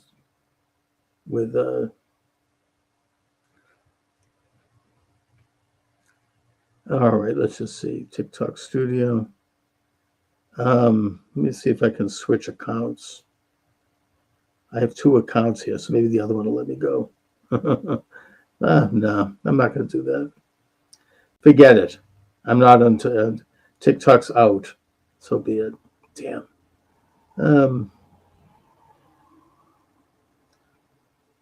All right. Anyways, so the Gateway Pundit says that a shocking scene reportedly unfolded at a satellite election office in South Park Ice Rink in Bethel Park, Pennsylvania, where early voters who had been waiting for hours witnessed van loads of non-English speaking citizens allegedly escorted to the front by translators to cast their ballots. According to ex-user Emma Carwood, at least 3 buses arrived with individuals being guided in by representatives from, quote, Vote Today PA, a vote mobilization group funded by the progressive organization Working Families Power. Sounds like communists. Which advocates for causes like, quote, economic fairness, racial justice, gender equity, and climate sustainability. All buzzwords for communist action. Some of these individuals were seen wearing hooded sweatshirts with Vote Today PA printed on them. One witness described a disorganized scene, claiming they had these people, they had about 12 of them, walked in and were all foreigners, and they took them up to these younger people to help them fill out and say Vote Today PA, and somehow they beat a 2-hour line. And then they walked up, and one lady, they were even asking her, they were like, we don't have you in the system. Your name's not right. And they're like, oh, we'll take it back and change it. How do you change your damn name? The witness asked. Another individual, Kathy, recounted her experience on X. I was there on Saturday when this happened. We were told when we arrived there would be a 2-hour wait. We watched at least 3 different groups of approximately 20 non-English speaking people were escorted into the building ahead of everyone in line. Another witness, visibly exasperated, commented, I was there. I saw firsthand. So not only do they get everything in their life for free, but now they get to skip the line while the rest of us waited 2 hours. Unbelievable. Okay, these are all commentary on what's going on here. This is let's see, Gateway pundit Arnold Schwarzenegger. What a jerk! He's endorsing Harris. Really? Exactly why? Local ABC news station mistakenly, quote, leaks a, quote, test election result showing Harris winning Pennsylvania as GOP voters storm the polls. Kamala calls for unity, then calls Trump a tyrant. Buzz Aldrin endorses Donald Trump. Good for him. Florida teen wielding machete arrested for intimidating voters outside polling station. I wonder who he's supporting. Congressman Keith Self, Pennsylvania's call for courage, why conservatives like Scott Perry are needed to save America. Kamala is collapsing. Kamala can barely keep her head up and looks absolutely exhausted after a light day of campaigning. FOIA finds FEMA funding millions to Illinois at the request of House Democrats. Why did FEMA get? Were they part of the Hurricane Helene? I don't think so. What's going on with them that they're getting FEMA? President Trump holds a rally. Great. Biden nukes Harris campaign, calling half USA garbage. We know that already. Trudeau on the edge. Bloc Québécois withdraws support for unpopular Canadian Prime Minister and his Liberals. Now works with opposition to topple his government. Okay, so if he's lost Quebec, he's lost everything.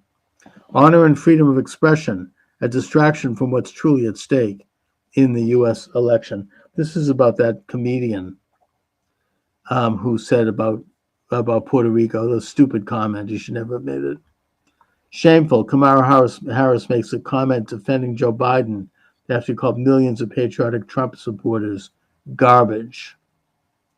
Trans kids' mental health no better despite dangerous drug treatment. Yeah, now they release that. I wonder why. Probably somebody leaked it. Anyway, Michael D. Shaw will be joining us shortly. You're welcome to join the conversation. 508-637-5596. 508-637-5596. I'm not going to engage in happy talk here and talk about how I think Trump's going to swamp it. I think that because of the cheating and because of the mass media and all of the forces that are out there to try to stop Trump and have done so in every way possible, they're not going to sit back and let this happen. I won't believe.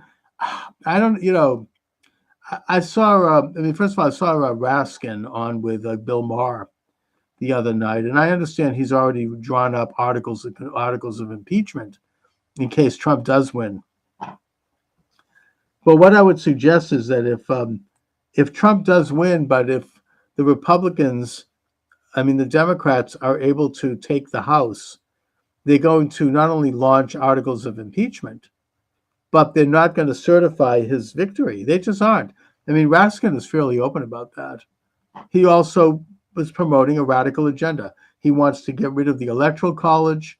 He wants to make Washington, D.C. a state, and Puerto Rico, which, by the way, probably would be Republican. And he wants to get rid of the Electoral College, which, of course, is really un-American. It means that the president will just have to run and be elected out of New York and L.A., maybe Chicago. The rest of the country will become irrelevant, will become unnoticed. Let's see. Do we have notes? We've got chats.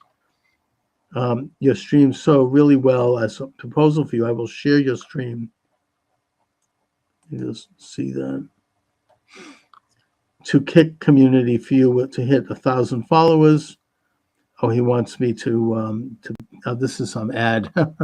they're offering to do something in it. Yeah, they want to pay. No, thanks, but no thanks. I don't pay for anything.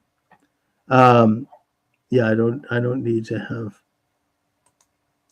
I don't need that. But thank you anyways. And nothing. There's nothing wrong with making a pitch. I just I don't pay for radio. I want to do it the old-fashioned way. Build up an audience as I go. I'm not going to. I just ain't going to pay. Anyways, 617, I'm sorry, 508 637 5596. If you'd like to join the conversation, come on down. 508 637 5596. Let me just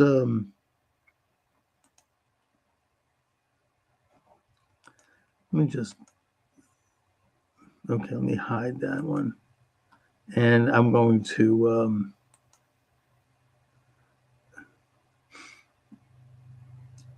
all right. I'm not going to overlay it, but I'm going to. You can call in. I just was canceled off of TikTok, so much for that. Let me just take a look at my my Skype here. We have. Let me just see if this works. Best way to do it is just call it. 617-396-4958. Yeah, see, that one doesn't work. It's the other one that works. Let's see. Did I write that out? Yeah, this was in my interview with Dustin Nemos. Right.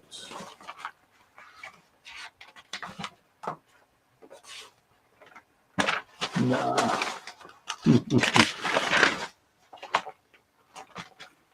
Oh, anyways, you're all welcome to come on down. Here we go. If I can find it. I have the number. Here is the number. Okay. 508-637-5596. 508-637-5596 is the number. You're welcome to come on down. Now let's see, where did I put my phone? I think I just lost that. Can't get anything straight here. Oh boy.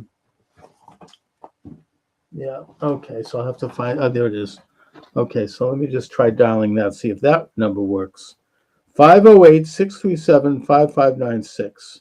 508-637-5596.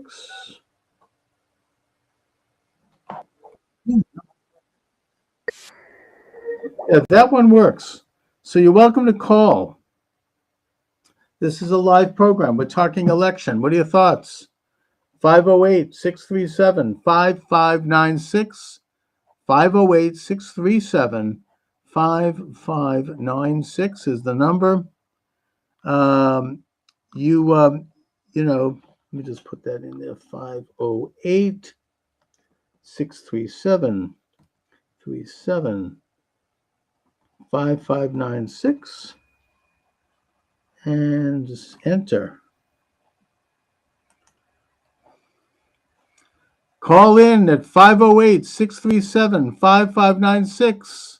You're welcome to join the program. We are live. 508-637-5596. You know, I used to do talk radio in Greater Boston at different stations, and then I kind of got out of it. I got involved with other things. I ran for office. I worked in my business. I had a family. I brought up a daughter. I had other activities. And then I kind of got back in. Now I'm getting back in more so with this online show. But that I immediately bumped into the censorship regime. It actually happened, and it really started happening in earnest in 2019, just the year before the pandemic. And now, if God willing, if President Trump wins, I hope to maybe get back to figuring out how to do an end run around that. Let's see, voter suppression. Quakertown polling in Bucks County cuts voting line nearly 3 hours early, despite 4:30 p.m. closing listed on website. Peace officer cites slow and grueling process as cause. latest UOCAVA updates. See, this is where they're going to try to cheat. Trump is going to be ahead, and he may even, they've kind of set the stage so that he can't declare victory, even if he has won all these states, because they'll say, well, all the votes haven't been counted yet, which they'll keep counting probably for a week.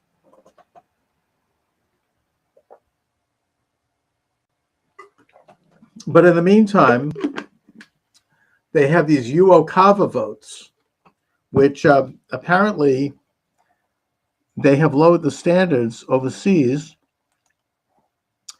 for who gets to vote. It originally was for the military, which, by the way, has been stiffed in that they don't have enough ballots in some cases to vote. So that's suspicious, obviously, and a disgrace. But the Democratic Party has spent a good deal of money and resources to galvanize non-military overseas citizens to vote. And apparently certain states in the battleground states, so-called, I would point particularly to Michigan. You don't have to even be a resident of that state, or you don't have to prove you're a resident of the state when you're overseas and you want to cast one of these so-called UOCAVA votes. So that's where I think they're spending money and time gathering those. Now, if they do it in Israel, by the way, where you do have a lot of American citizens who are dual citizens and who are Israelis, they're going to vote for Trump. So I don't know if they're really focusing too much on them. Let's see. TikTok notification. Yeah, TikTok has shut me down. Sorry about that, TikTok followers, but I ain't going to be on TikTok for another week. I'm in the penalty box. I don't know. Maybe they'll improve it. I don't know. By the way, if you're out there and you have some tech savvy, contact me. I might hire you. I need help to figure out how to get the stream live on several sites that I really could do this. Like, for example, Substack and Getter is a problem for me now. Used to not be. And several others. I want to be able to expand the program, obviously, as much as possible. What else would I do, right? I mean, that's why I'm here. And, I want to be able to make hay, what can I tell you? Let me do something. Let me also go Twitter and see if I can get the live button going. I know I'm live on Twitter, but there's also this facility where I think I can anyway. Maybe not. Let's see. Twitter. I mean, here we go. Spaces. Yeah.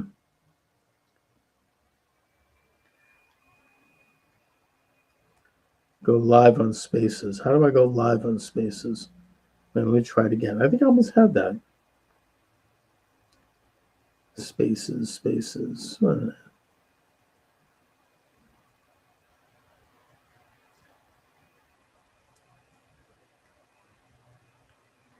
Let's see. Premium Spaces.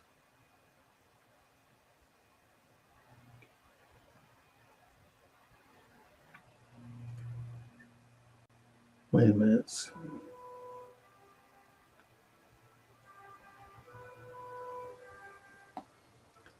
Let me just try it again here. Spaces. Okay, here we go. Spaces. And I want to go live on the video. Reconnect. Hello. Let's see. Mic is off. Mic is on. Welcome to the program. Charles Moskowitz here. Let me just see if I can get video. I don't see video. MySpace. No video? That's fine. I don't need video. We're live on Spaces. If you want to join the conversation, you're welcome to do so. I'm also live on various live streams where you can. What do I want to talk about? What do you think I want to talk about? What else?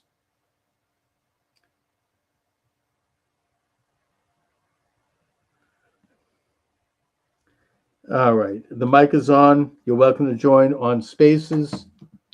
You're welcome to join. I've just been booted off of TikTok. I don't know what did I say. You can't know. That's the problem. Even if I did know, I don't give a crap. I am concerned about possible theft of this election. There are some troubling things going on out there. I don't believe that the powers that removed Trump in 2020 are going to lie down and let him win. I just don't. I mean, I'll be, I will be shocked. Maybe I've been, Steve Turley, who I follow and who's a good guy, he says that people like me, we've been traumatized. He understands it, but he thinks that we've been traumatized by 2020 and what we saw. And then all the hate and abuse that's poured out and the destruction and the nastiness after that so-called victory. And he's right in one sense. Doesn't mean it's not true. Doesn't mean it's not happening. It is happening. I think they're trying to steal the friggin' election. I stand by that. I don't doubt that they are. I think they've tried everything, including 2 assassin attempts. They flooded Western North Carolina. They tried to bankrupt Trump. They tried to try him on bogus charges. They tried to bankrupt his family. They tried to harass him in every way possible, and none of it worked. And now they even stooped recently to calling him Hitler and this kind of garbage. Enough with the frickin' Hitler talk. Disgusting. These are the same people who are doing stuff that's would have made Hitler and his henchmen blush. Like, for example, castrating young children and removing young girls' breasts. I don't think Mengele would have pulled that off. It was too evil, as bad as he was, obviously. They're the ones who are doing the censorship. That's why Twitter just shut me down. They're the ones who are doing lawfare. They're persecuting and prosecuting anyone who dares be a political opponent. They're spying on Catholics at church. They're spying on parents going to school board meetings. They're spying on pro-life families who, are expressing their opposition to abortion. They're freaking killing a pet squirrel in that guy's house in New York. Really? Some busybody neighbor calls and they show up with a SWAT team. They go in, they ransack his house, seize his pet squirrel and his pet raccoon, and kill them. Commit, well, it's not homicide. You have to have a person for homicide. What is peticide, right? They killed his wonderful pets. I'm sorry, but that does have an impact. And they finished their campaign with this really low, sinking to the bottom of the barrel by calling everyone Hitler, and they're all Nazis. That's right. We're all friggin' Nazis. As I said, the irony is who they are and what they're saying. And what this tells me, again, is that they are not going to allow President Donald Trump to win. I won't believe it until I see it. I really won't. I'm sorry. But that's my position. I just, maybe, again, Steve Turley is right. Maybe I've been traumatized. I don't know. But that's what I see. And that's all I can go by. Let's see what else is going on here. Latest I talked about the UOCAVA updates. Benson is up to new tricks in Michigan. The widespread leftist ballot harvesting operations. Colorado's Jenna Griswold, who put Tina Peters in prison for 9 years for allegedly exposing the code of a machine. She's exposing a ton of codes. She should be in the can.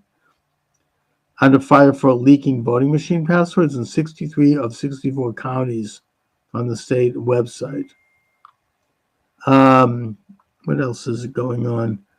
Puerto Rican Trump supporters hold massive caravan rally in support of President Trump.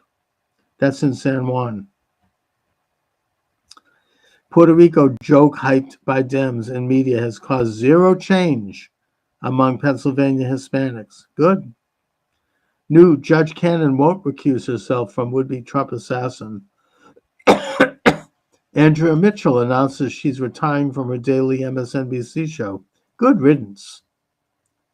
White House spin after Joe Biden called millions of Trump supporters garbage is so pathetic that CNN isn't even buying it. He came out of jail mentally and physically sharper, Steve Bannon tells the Gateway pundit. He's back and ready to fight. You know, Steve Bannon is really a great leader of this movement. I have been listening to him since he got out of jail. Every single show. Check it out. If you haven't been listening, check it out. It's so, he doesn't complain. He gets right back in the fight. He deals with signal, not noise, as he likes to say, goes right into the research. You can't get better than Steve Bannon. The guy is a powerhouse.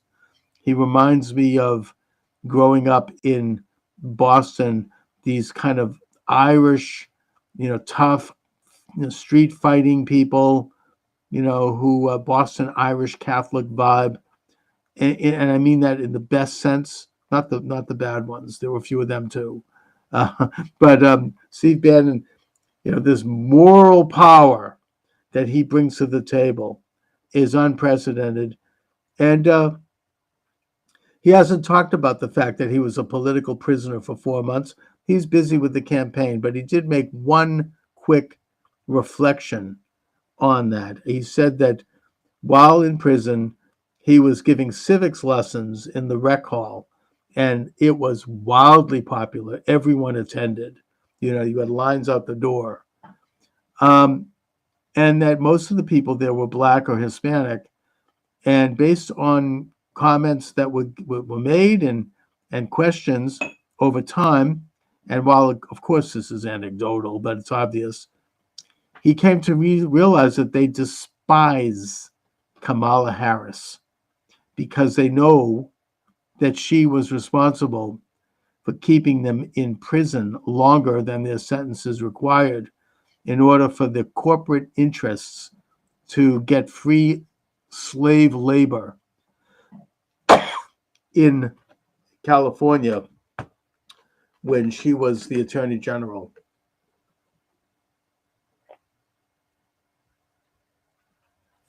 And that conversely, they love Trump because they understand that Trump was the author of the First Step Act, which released 10,000 predominantly minority men from prison for minor misdemeanors. Hello, am I on? Yeah, okay. Anyway, you're welcome to join the program. 508-637-5596. 508-637-5596. God willing, if President Trump wins, and oh my God, I'm sitting on Spielkes, as they say. I mean, the thought of it is just so, it's so tantalizing. Oh, and it could be such a glorious day for this country if he wins. I can almost taste it. That if that happens, for me personally, I'm probably going to start to ramp up this program a little bit. I don't deny the fact that I've been discouraged. I've been behind the 8 ball in terms of marshaling and the amount of energy needed to do it because of the censorship. Look, I was just canceled from TikTok. I was only like about 5 minutes in and they canceled me. I think that if Trump wins, there's going to be ways around that. I believe that. Let me just see if I'm live on YouTube. I have a phantom YouTube. Oh, I'm live on my own website, Charles Moskowitz Live, which I'm going to spend some time promoting. If Trump wins, I'll feel energized to do that. Let me see if am I live on YouTube? YouTube's Unlimited Hangout. All right, let's see. No, I don't think I am. It's still YouTube is still a little tricky. Whatever. Yeah, maybe I am. I don't know. It doesn't appear. Let's see, YouTube. No, it doesn't appear that I am. Let me just see if I click live if anything happens. No, they won't let me do that. Destiny, he's a left winger. He's live. Yeah, they let him go because he hates Trump. You know, I mean, it's yeah. This is they're all having live coverage. Okay, fine. Not live on YouTube. Anyway, you're welcome to join the conversation. 508 637 5596. 508 637 5596. I don't see, I'm not really attracting much action on the Twitter X. But whatever, you know, it's just another venue. I don't mind. It's all good. Let me just see. Where are we on this? Spaces, yeah. Yeah, I mean, I am live on the Spaces. Anyways, Michael D. Shaw will be joining us shortly. He's a science writer. He has a blog. He has a Substack, a page, and we'll see what happens. Let me just maybe I should take some more of my supplements. I've been working out at the gym. Something I never thought I would do. I always hated it. We had membership, but I never went. But my daughter urged me to go and challenged me, and you know, she kind of like, and I listened to her. You know, whatever she says, I try to do.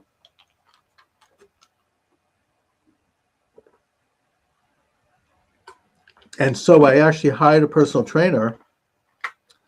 And you know, these things get more important when you get to be my age. And I think that the results have been astonishing. You know, I find that I really like it. I look forward to it. I feel better. I'm doing stretch exercises. I'm doing good old-fashioned bodybuilding, pumping iron. I'm doing, cardio by doing the treadmill. I get to listen to Steve Bannon on the headphones while I do it. And I'm finding that I'm feeling better than I have felt in a long time, and I'm getting into shape. Plus, I want to be ripped, you know, especially as Thanksgiving comes up, and I feel competitive with one of my brothers who is very much kind of a gym rat, and he's always been fit. I'd like to be able to show up and not look out of shape, at least, or at least on my way. So that's interesting to me, and I urge people to do that. I'm also a big supplement person. I love supplements. I take them, a lot of them.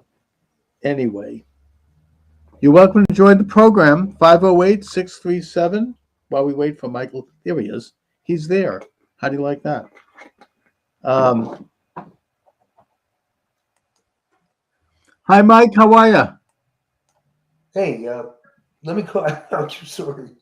No, that's okay. It's kind of a casual show. Here we are. All right. First thing. Yes. I'm going to put you on the spot here. Please First do. question. What's your gut? What is your gut? You know something? I am, as I've said, I'm sitting on Spielkus. My gut is that Trump is going to win big, and you know that even in Massachusetts, the polls are crowded and they have Trump people. You know, I wouldn't be surprised. I don't think he's going to win Massachusetts, but I think he could make inroads here. I think he has a chance of taking New Hampshire. New Hampshire's key. New Hampshire is coming out in spades. Kelly Ayotte is running for governor. She's a Republican, very popular, and it's very important that she wins. But she's bringing out supporters. Maine looks promising. I think New York. Wow. Well, Maine has, I mean, the city of Portland is to the left of Pyongyang. I mean, those people are lunatics. But if you go outside of Portland, you've got real Mainers, and they're coming out in droves. Well, Maine is an interesting place because yes, Portland's very liberal. If you go into hardcore Maine, it's pretty conservative. But then you go into places like the Mid Coast, and Right. Apparently somebody created a Trump train the other day, driving up to these Mid Coast little towns, Yes. just driving those people nuts. Yeah, but people are coming out in favor. Yeah. And you have to realize the Trump supporters, people like even myself, I would include here, you don't talk about it too loud because you could end up getting in a lot of trouble. So, but today is the day that you can come out and vote. And I think that Trump actually is doing well in New York. The city of New York, you don't have too many. His rally in Madison Square Garden, you had thousands of people out on the street in Manhattan. You had, New York. I mean, the mayor Adams is pro-Trump, even though he doesn't explicitly say so. And Trump has given him a compliment also. And that people are upset about, the whole influx of migrants taking over all the city facilities and, that whole agenda. Plus, upstate New York, it's very red. I think Trump could take New York. I really do. You heard it here first, folks. You Yes. heard it here first. Pennsylvania is going to be a knife fight. I think Trump. I mean, the people like Scott Pressler have been working in Pennsylvania now for years, registering Republican voters. Right. The early vote, which is something that the Democrats always expect to be work well for them, and usually does, it has not worked well for them this time. It's completely backfired. In every example, particularly of the battleground states, Trump's early vote was huge. People did come out and they were urged to do so. And they're not the usual type of voters. Today, they're swamping the polls. And so I think that if everything was on the up and up, Trump would win a landslide. He possibly could win, about maybe, all of the states except for the far left. I mean, California, I don't think he could win because you've got 3 million illegal aliens voting. So that's gone. I think Washington is probably far left also, but Oregon, maybe, I don't know. Hawaii, forget about it. But all of the West, I mean, even New Mexico, I think that Trump's Mexico's making in play. Arizona, but of course, Arizona, you still have the corrupt, rotten, Maricopa County. But I just heard Kerry Lake on with Bannon last night, and she said that they have fixed the problems of the broken machines that were breaking only in Republican areas in 2022, and that the street game is good. I mean, I think that I'm optimistic there that the fraud will be overtaken. The fraud in Pennsylvania is a problem. They're blocking access to voting machines. It's like a street fight there. But I think that the overwhelming nature of the vote, they could overcome the fraud. There's always the threat of the UACAVA votes, and they're setting the stage now for preventing Trump from declaring victory by saying, well, all the votes aren't counted yet. He's stealing the election. And what they mean by that is the UACAVA votes. Now, the UACAVA votes are overseas voters. What it is that the standards were weakened, I think about 5 years or 6 years ago. I don't know if it happened during the pandemic, but originally it was only supposed to be for military personnel and their families, and maybe a few others overseas, American citizens. That has expanded to everybody, and that the standards of proof of residency has weakened. The Democratic Party has invested a lot of money in harvesting and gathering those votes, and doing so for the battleground states. And of course, you have the corrupt, rotten Secretary of State in Michigan, Jocelyn Benson, who has said that all of those votes will be counted whether people lived in the state or not. So That's a problem, and they could do that, and they could that's going to be one avenue to steal the election. I think that they may use it. There are problems being reported with the Dominion voting, and there I said it, Dominion, in some states, apparently, particularly in Kentucky for some reason, where people are trying to vote for Trump and the machine won't let them. I don't know how pervasive that is, but we know that that's something that's very difficult to detect, the algorithms of those machines. So I'm worried about that. Look, I still think that they're going to try to steal it. I can't imagine them letting Trump win. They've done everything to stop Trump, obviously. I mean, they tried to shoot him twice. They tried to bankrupt him. They tried to put him in prison. They've used day after day of these hoaxes and this propaganda to push him. And, oh, he's Hitler. They've gone to the lowest of lows. I mean, the bottom of the barrel. He's Hitler. Oh, yeah, sure. And, nothing has worked, but they're still not going to stop. They're going to do something. I mean, I'm not going to be calm and relaxed until I see it happen. I mean, what about you, Mike? All right. Well, I can't disagree with any of that, but on the positive side, they have no talent. They keep doing the same things.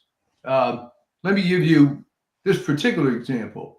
That Liz Cheney statement about the firing squad. Now, that may have worked. That may have worked when there was no alternative media. But I ask you, what's the point of making a ridiculous statement like that when it can be disproven in 3 seconds? Well, even Bill Maher noted that even though he was on a rant about Trump being Hitler, he noted that was a hoax. I mean, and you're right. I mean, there's too much alternative media now who can identify these hoaxes, and they come out with a hoax a week. I mean, I don't know, the latest one having Trump, I mean, just this garbage. I mean, you look at, he's unhinged, or, the most recent one, this is actually the funniest one, and the one that I think encapsulates the entire agenda every week. I'm looking at the Drudge Report, which is really anti-Trump. Oh, man. Oh. And they have a big headline, Trump is toast. Trump is toast. Yeah. And they show, of course, they do what the Globe used to do to anybody they don't like. They did this with Reagan, where they show a very large picture of him in the most unflattering light. I mean, it tries to make him look really old, or, you know what I mean? They'll find something. And then you click on the article, and what it is that Michael Moore, the filmmaker, has said in some stupid interview in some weird podcast that he thinks that Trump is going to lose. This is a headline? I mean, what the hell are they talking about? And they're making this is like, oh, yes. I mean, it's like pathetic. If this is all they have. Well, this is what I've been saying, that they're being very aggressive, but it's the same playbook they've always used. They haven't adjusted.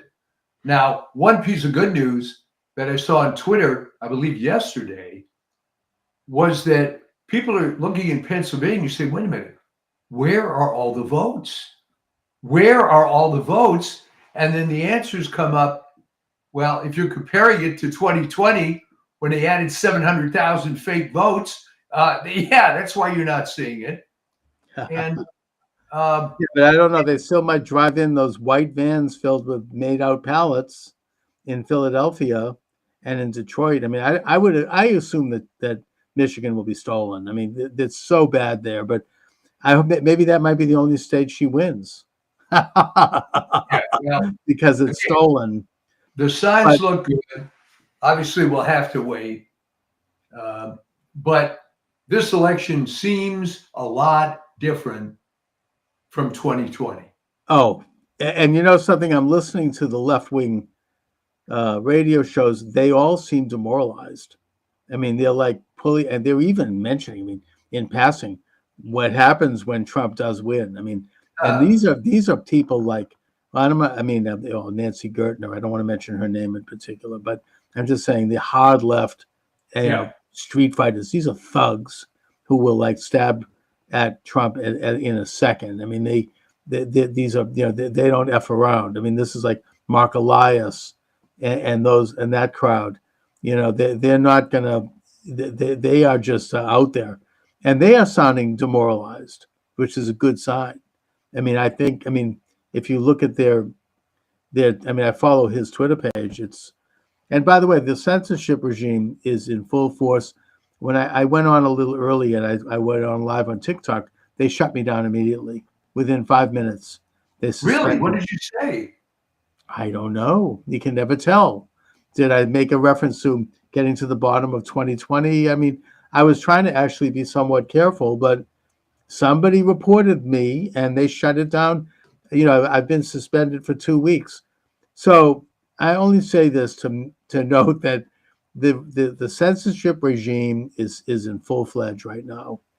And, the last time around, anyone who brought up what they saw with their own eyes, which is that the election had been stolen and that they watched 7 states shut down simultaneously at 11 p.m., anyone who brings that up is demonized as being almost like a subhuman, like you're the Übermensch, Untermensch. Was what the Nazis called you. And that the media, rather than investigate, because they've never really answered what happened with there or some of these other things, they just launched into vicious ad hominem attacks on anyone who questioned that election. That whole infrastructure is still in place.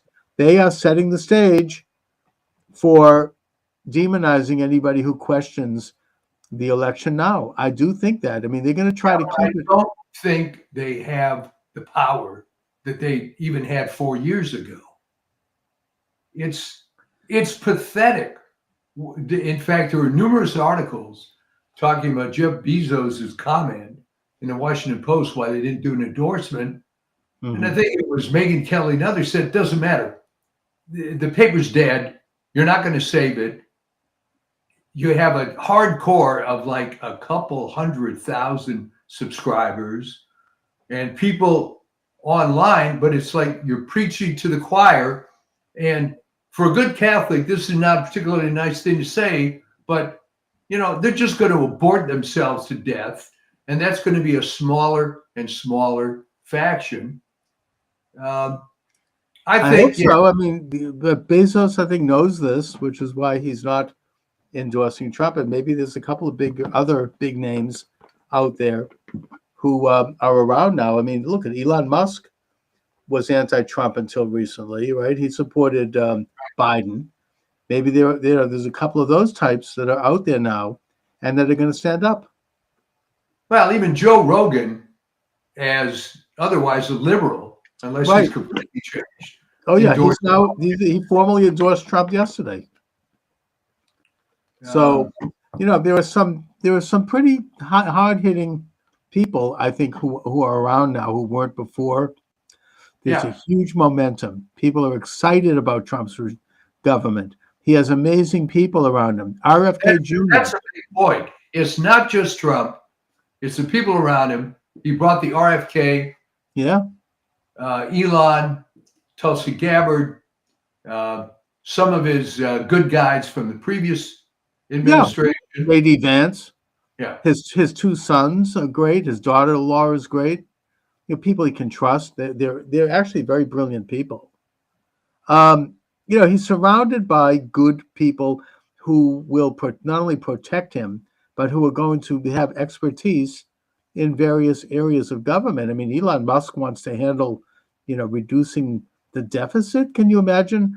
I mean, Biden, they've rung up something like $9 trillion in debt, which is why people are wondering why hamburger costs $15 at McDonald's. Yeah.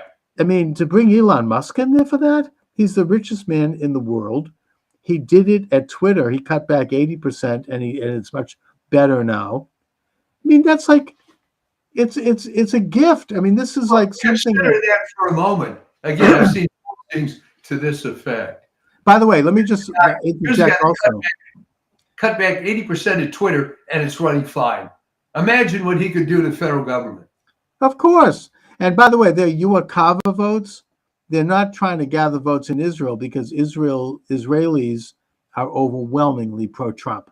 Right. They're going to, they do have American citizenship, a pretty good number of them. I mean, probably in the maybe upwards of, 50, 60,000 Israelis probably have American citizenship. And they're going to vote for Trump. And that can make a difference. So I don't necessarily assume that the UACAVAs are going to all be for Biden. I mean, for whatever the hell they are. Harris. Yeah, well, that's a good point. I think a lot of the military has become liberal, which is a story unto itself.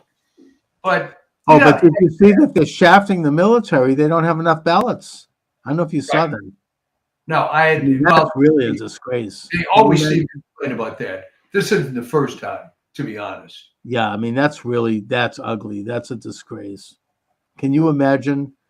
Meanwhile, I mean, Jeff Kuna this morning pointed out that the Democrats in Congress scuttled a bill that would have provided for financial assistance to families of veterans who had died in war for colleges. They scuttled that bill, and instead they supported a bill that gives free tuition to illegal aliens. Now, to me, F them. That's enough of a reason to vote for Republicans in Congress. And Trump has to take both houses of Congress. I think that his chances for the Senate are good. The House, I'm not so sure. They're trying to, in Senate numbers like 54, possibly more. Fantastic. Yeah, I mean, I think so, because I think that the guy running for Manchin's seat is going to win. The guy in running against Tester in Montana is strong. He probably is going to win. And there might be a few other surprises in the Senate races. I mean, I don't know, John Deaton can beat Hiawatha Warren here in Massachusetts. I don't know about that, but you never know. But haven't you noticed that there really aren't too many Democrat office holders that have come out full throat for Kamala Harris? No, I mean, they don't go in, like Tammy Baldwin, who, by the way, is losing, I think, or challenged in Wisconsin. She didn't even appear with her. No. When that's a shock in a way. That's a big story because, when your president of your party is making an appearance in your state, you join them on stage and you support them. She was nowhere to be found. So that might be a sign for what's going on in Wisconsin. I don't know. But I mean, that could be, and Wisconsin is huge. I mean, if Trump takes Wisconsin, that's a game changer. That's huge. So yeah. The other thing that seems to be a good sign is if you look at all the newspapers, the most they'll say is it's a dead heat, which means Trump is crushing it. That's what I mean. And they're never going. I mean, Trump always, historically, performs better than the polls, and this is a good sign. The reports I'm hearing are that people are out on the street, they're voting, and they're waiting in line. If you're listening to this program, get out and vote. Bring your friends, bring your family, bring your colleagues, and be prepared to wait in line. Maybe get a couple of snacks and some water because you're going to have to be there a while. But it's your civic duty. I mean, this is a chance to really, make a difference in this country and get out and friggin' vote for Trump. Now saying that,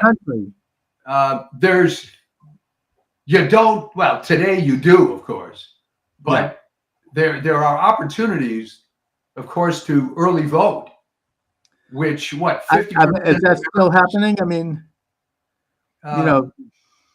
well, no, there's not early voting today. I think the early voting is over now. Right, no, but what I'm saying is that you didn't have to wait till November 5th.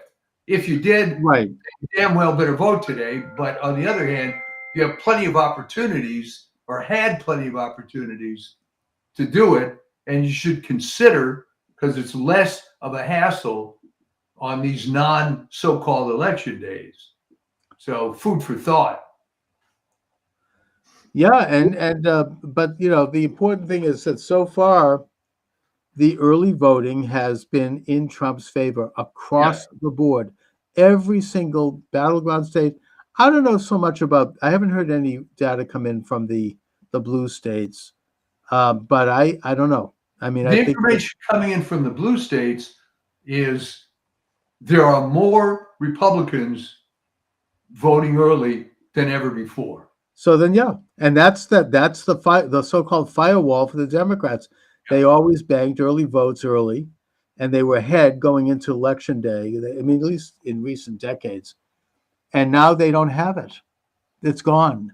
Trump's ahead in all, certainly in all 6 of the battleground states, and he's gained in the blue states. I don't know if he's ahead necessarily, but now on election day, Republicans traditionally come out and vote. And I also assume that independents are breaking for Trump, and a lot of Democrats are going to vote for Trump. They're not, everybody, they all admit that nobody really is enthusiastic about Harris. No one horrible. is for Harris except for a very small number of stupid people that think the most significant thing in the world is that a so-called That black she has a vagina. woman, president. Yeah, they're voting for her vagina. Just like there was that core of people that voted for Hillary. Yeah. And all I can say to them, I mean, is what is her vagina going to affect the cost of hamburger? I mean, what the hell are people thinking? Well, here's the thing. I mean, I'm not a fan of Hillary Clinton, but I would have to say that Hillary Clinton had a lot more gravitas. Oh yeah, I mean, look, Harris is the worst. She's absolutely horrendous. I mean, she can't answer a freaking question for beans. Look, she's by the way having said that, I think she's better than Biden. And I think that she's probably going to do better than Biden would have done had he stayed on the ticket, because Biden could not even barely function at all. I mean, the guy he's like gone. I mean, there's nobody home at all. Well, which begs a big question, Chuck. Who's the president now? Well, whoever has been president for the past 4 years is who's president now. We don't know. Probably George Soros, I would guess. I don't know.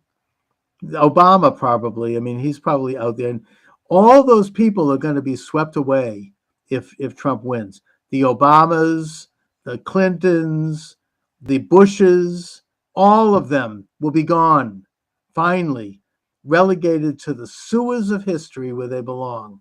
Well, let's talk about the Bushes for a minute. Interesting case. I always hated them, but certainly GW was masquerading as a Republican successfully enough to win twice. Okay. Right. Now, why the hell didn't he just go off into the sunset, tell his damn family to shut up, and his legacy, such as it is, would have been preserved? But when his daughters and his wife come out in favor of Harris, and I don't believe GW is in favor of Harris. He's kept pretty quiet on that. Yeah. But what was the point? What good did that do for those endorsements? Well, I think that Bush has been affected by the same forces that affected Blackmun, that Nixon talked about. They are blackballed. They're hated. They're denounced. They can't hold their head up at social events. They've been uninvited. They can't go to church probably without holding their head up. And I think that got to them. I think Bush has had, I mean, there was things got pretty ugly for Bush particularly in that final year. I mean, I remember that they revved up that hate machine. Yeah. That was pretty tough. And I don't think that the Bushes are set up for that. I mean, they're like, they're country club, people were like denouncing them. So I think that has a lot to do with Bush. I think that his daughters, one of whom is in the media, I think she's on NBC, I think. Yeah. They want to be part of the beautiful people. They want to be invited to the fancy parties and the dinners, and they want to So see isn't it funny, Chuck? What I often ask people is real life more like high school or college? And of course, the answer is high school. And and I mentioned this in my latest piece. Why are all these celebrities lining up for Harris? All right, the younger ones, the people on the way up, I understand they have to be part of the cabal. exactly. But Harrison Ford, Oh my God, what a Harrison friggin' Ford, 84 years old, is never going to make another movie. I know he's a washed up. Money than God. So, what's the point? What's the deal with him? He's a washed up actor, and he's now coming out. Yeah, it's just, and Schwarzenegger is one of the worst. Oh my God! I mean, He really? was. Now that was. I think something happened to him because this was a scuttlebutt going around California when he was governor. That he was ruined by Maria, who was a true believing Democrat. In Yeah. fact, the funny and again, Plus, he's still the babysitter. Putting that aside, yeah, I mean, there were the story that went around that I thought was hilarious, yeah, and I'm sure is true, is when Maria Shriver was in college. I don't think I ever mentioned this on the show before. She was staying in some dorm or whatever, and she happens to encounter some fellow student. right. Well, yeah, I just got a new car, and the payment's a little high. I hope we're going to be able to do it. Maria turns to her and says, "Payments? People buy cars on payments?" And Oh yeah. Well, talk about silver spoon in her mouth growing up. yeah, I mean, well, a silver spoon and brain dead. yes. I know a lot of rich people, and they're not that stupid about common man things like that. Unless they've been sheltered their entire life. Well, I mean, apparently Kennedy never carried a piece of change in his pocket. No. People would always, he would go out and people would have to pick up the check. He'd be at church, and when they passed the pew, the thing, he'd have to hit the guy next to him, "Could you give me a 10 or something?" Oh, by the way, we are live. You can join the conversation. 508-637-5596. 508-637-5596. I see that Alex from the Donut Factory has just joined us on YouTube. Alex recently hosted me debating Dustin Nemos on his program. Really good debate. Alex, you're welcome to come on if you'd like. 508-637-5596. I'd like to hear from people about what they're seeing and hearing out in the field. Did you vote today? What was it like? What are the lines like? What are people saying? What's going on, especially in Pennsylvania? Oh yeah. Pennsylvania is almost turning into, it's almost a civil war. Well, I mean, there was some thing with Cambria County, Pennsylvania, where Yeah. they're now going to have to keep it open till 10 p.m. I understand. Yeah, but now they're not. I mean, they've already tried to. They only put like 2 or 3 people in there. There is a war going on in that state. They just had somebody's reporting. I mean, the Gateway Pundit, that people are in line for hours, and these buses are showing up with people who don't speak English, and being done by this radical leftist group who hired them. And they're being ushered into the front of the line to vote, and they don't even know their name. They can't even have a name listed there. So, they are they're trying to pull it off in Pennsylvania. I know that we have a very good street team there. I mean, I don't know if they're going to overcome it. I mean, you've got Scott Pressler is out there. Jack Posobiec is out there. He's from Pennsylvania. You got teams of people. Charlie Clerk is out there from Turning Point America. I mean, there are people, we're not taking Pennsylvania for granted. There's a huge team of people crisscrossing that state and watching everything.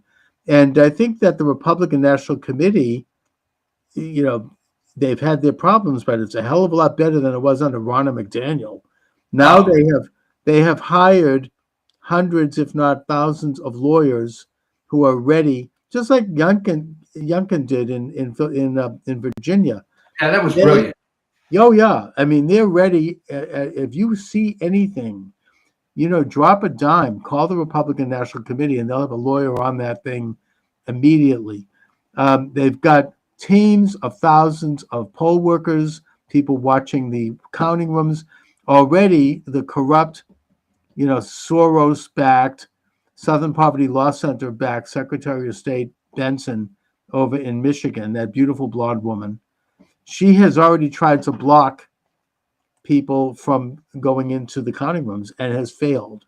So, it's tough. I mean, those Well, people, isn't this though? I they're mein going to stick a shiv in their back. isn't this good news in the sense that they realize they've got a street fight, Yeah, and the problem is they got a street fight against people that have already been bullied. that's right. And they're not going to take any crap this time around. Yeah. People are like, they're just, we've been waiting for 4 years for this. And I just don't think that they're going to pull that. I mean, I feel encouraged by that. I just think that even with that, though, they're not going to roll over. They're not going to let this happen. I can't imagine it.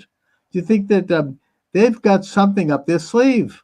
I'm sorry, but I feel uneasy about it. They don't care. I mean, they didn't care last time, but they don't care this time. They want to hold on to power. If they lose, they all could end up investigated and in jail, like they did to Steve Bannon and Peter Navarro. I can't wait to see them being called to testify before Congress. Let's see if they do it under oath. It's like they know they're in trouble. They're going to be investigated. Well, There's going here's to be an investigation. Here's a model for this. On the ridiculous deal with Trump and the loan with Deutsche Bank, when it came up to New York Supreme Court, Mm-hmm. the case started falling apart like a house of cards. Yeah. To the point that, and there's video on this, I found it very amusing that toward the end, the lawyers for the plaintiff were begging the judge, don't sanction us. I saw that. He looked like he was about to cry. Yeah. He's like, I have a family. I have supporting. Oh, yeah. So I think that you're going to see some rats leave the sinking ship. I think you're going to get some tell-alls. There's already a whistleblower, by the way, in Detroit, a young black man who is saying that they're stealing it in Detroit, just like they did last time. They're putting names out. They're creating fictional people and voting those people. I don't know if there's any way to overcome that completely, because once a vote is cast, it's done, which is why I think that probably they'll hold on to Michigan. I mean, it's just too corrupt. I'll tell you the way to overcome it in the future is you put these people in prison that are doing this. Well, that's right. And we should tell people, and I think the Republicans have done a good job, even with commercials. If you cheat and you're caught, that's a felony. You're going to go to jail. If you're an illegal alien and you get caught, you're going to be deported. Compare this to the early years of the internet, where people were hacking. Remember this? And oh, isn't that cute? He hacked into the public school web server, changed the grades. How clever. And it was, oh, isn't this a little thing? And then you get wrist slapped. But now, no. It's a big deal. Go to jail. They come down on these people. And I think that I have always said that the only reason that California became deep blue was massive voter fraud after 2011. Oh, yeah. I mean, they put people on I think they've done it by putting illegal aliens' names on the ballot. And and voting those names, even if they don't know they're being voted. I don't even blame them. I mean, it's just you're exactly right. And it was the Republicans did it to themselves because they had a chance to stop this and nip this in the bud, so to speak, with Bob Dornan's campaign against Loretta Sanchez, and they didn't. And they By the way, we have somebody texting me from Flanders in Belgium, Victoria Perfidum. You're welcome to join the conversation. Send a message and I'll read it over the air, or you can call 508-637-5596, 508-637-5596. We are live here. We're talking about the election. We're talking about what's happening on the street. If you voted, I want to hear about it. Have you seen anything, heard anything? What are you seeing out there, wherever you happen to be in this country, if you're listening? One thing I will say that is, if Trump wins, God willing, I intend to really start getting into doing this show. I've been demoralized by, look, TikTok already has taken me off just 5 minutes in. I think that since the censorship regime started to crack down, but I think that that's going to lift. That's one of the positive things about a victory by Trump. This Nazi-like censorship regime is going to take a major hit. They're not going away, but they're not going to get away with what they've done. They're not going to censor legitimate opposition to their political radical point of view. And I think that, the rest of the world, people are praying that Trump wins. I've talked to a few people about that. I attended on the Sukkah holiday. I actually attended a Sukkah celebration in Manhattan. Did you have a sukkah in your home? No, that's a big deal. I don't do that, but I did it actually last year. We did it, but we went to a major one in New York. My daughter lives in New York, and a lot of French Jews were there. They're visiting their children who are going to college, and I spoke with several of them, and they're like, "We are praying for Trump. Vote for Trump." They even said it to my wife, and my wife said, you actually make a case. I would not listen to my husband, of course, but you make a case. Maybe I very well might. She doesn't. But I'm just saying that they were very passionate about it. Well, they should be. The country has been overridden. Yeah. And overridden by anti-French foreigners who, and in Europe, anti-French and anti-Semitic. Let's not kid ourselves. Oh yeah, definitely. And in Europe, it's a bigger problem than here. But that could be us, where you have an influx of large numbers of people who are not interested in assimilating into your country, but who are creating their own nationalism within your country. Now, I don't think that's happened here. By the way, the Muslim community in Dearborn, pro-Trump. Oh, yeah. The Somali community in Minneapolis, pro-Trump. They've come out. Thank God for them. Thank God for the Muslims. Thank God for the Palestinians and for the Somalis. Get out and vote. They basically Isn't that an interesting turn? Isn't that an interesting turn? Well, they want to have peace. In fact, Rashida Tlaib, right, who came to office in her first public statement said, "I'm going to screw Trump, that mother effer," and using that word. Remember that? She's not coming out and endorsing Harris because she knows that her constituents are endorsing Trump. So that could tip Michigan. That really could. If the Muslims of Dearborn come out and vote for Trump, Dearborn, Michigan has the biggest Muslim population in the Western Hemisphere. Well, the interesting thing about Dearborn, because I was born in Detroit. Yeah.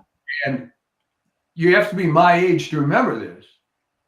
Dearborn then, first of all, no Jews. Right. No blacks. But then they started, they didn't have on their membership sheet anything against Arabs, and they came in and within a very short time became the dominant demographic in Dearborn. It completely changed. The old mayor. My understanding is that Henry Ford wanted to hire Muslims to work in the factory back in the 1920s because they had a reputation for not drinking. And he thought they'd make very good employees. So he actually sent agents to Beirut and to Damascus to recruit Muslims to come to to Detroit to work. So that That's was right. the beginning. There weren't that many living there then. Sure.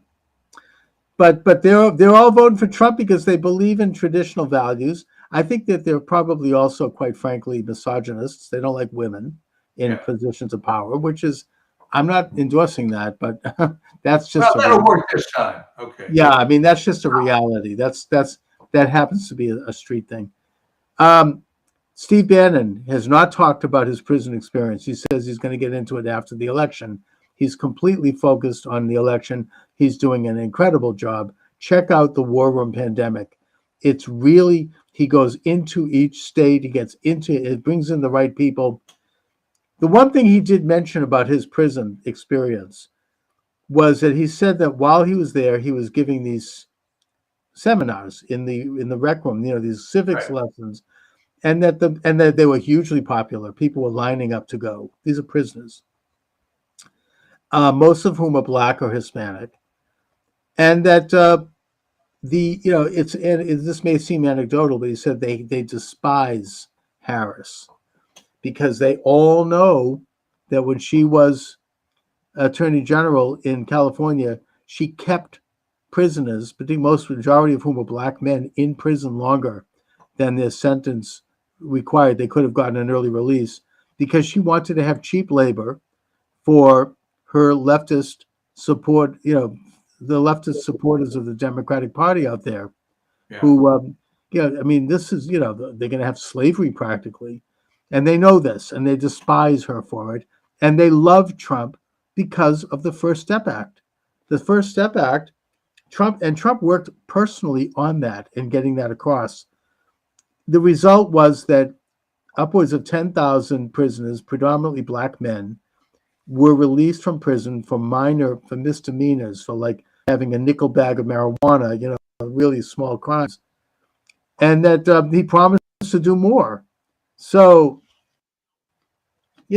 that's I think Black men are not supporting Harris. They hate Harris, and I think Hispanics. That's exactly right. She made her bones, such as it is, by going with tremendous and stupid zeal on relatively minor drug cases, putting tons of primarily Black men in prison.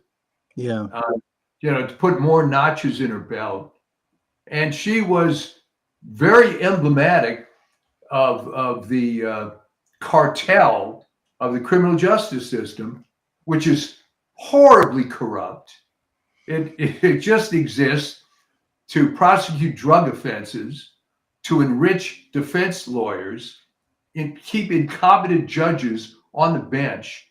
It's a whole mess, and she was a big part of it, Right. being involved in the largest state in pursuing that. So I don't really know what her bona fides are, to be honest. Mm-hmm. I mean, she has not once talked about anything other than being, quote, Black and female. Right. She's talked about a single accomplishment, of which she doesn't have any, in her entire career. And Yeah. the Really. only- Exactly. So the only reason to vote for her is if you really hate Trump beyond all reason. Mm. But do you really hate Trump enough to put her? I think people are tired of the Trump hatred. I mean, they're going to still have their hardcore cult, Trump derangement cult. That's going to be there. But I think And that, you're never going to change those people. and who So, cares? I mean, I think the numbers for them have eroded. It's becoming, most people are just getting sick and tired of it week after week, year after year. And they're like, this is enough for me. I mean, how long can you sustain that kind of irrational hatred? I don't think people are buying it. They didn't buy the whole convicted felon thing. Everybody saw that they were persecuting a citizen. And then when Trump, of course, is like, he's a brilliant media person. Let's face it. I mean, he's like P.T. Barnum, and I mean that in the best sense. He knows how to work the crowd. I mean, coming out with the mug shot, right? When he gets shot, standing up, fight. I mean, Trump has instincts in terms of how to be a public figure and how to inspire people. the garbage truck, these things, the McDonald's takeout window. He's brilliant. I mean, he really knows how to do the business of politics. And It reminds contrast me that, of- yeah, I mean, contrast with with Harris, I mean, Harris, when there was a chant, Kamala, Kamala, and she said, okay, now everybody yell their own name. and everybody sat there in silence. Yeah, No, Trump is it's like the novel The Last Hurrah, which is about Boston, Boston politics, and it showed this great skill that the fictional character had there. It was based on James Michael Curley, who was he actually won re-election while in prison because he garnered this. He knew how to work the public. I mean, he knew how to do things that would connect with people. And that's a great politician. Trump has that, and I think that's served him well. I think he's gotten he's not better. corrupt like James Curley, but Right. Well, James Curley, I mean, he had a few, he had a few beans went in his pocket. Okay. But the point is that he also was a great populist, and he connected with people, and there are similarities. Trump doesn't need the money, but Curley was somewhat corrupt, although they probably went after him because he challenged the Protestant establishment at the time, which he was scathing. He called Saltonstall horseface. I mean, he and all these old Yankees who were running Boston. Curley was, in a way, it is similar to Trump. I mean, in a way, and he was a memorable figure. My grandparents loved Curley, because I mean, Curley is the guy that originated the notion of having ethnic groups dominate the city so the WASPs would move out. Which they did, except Yes. Beacon Hill. But he pushed them all out. I mean, John Kerry was like one of the last Yankees left, and maybe Bill Weld when he was governor. I mean, they were the last of the breed, and they were not the best ones either. But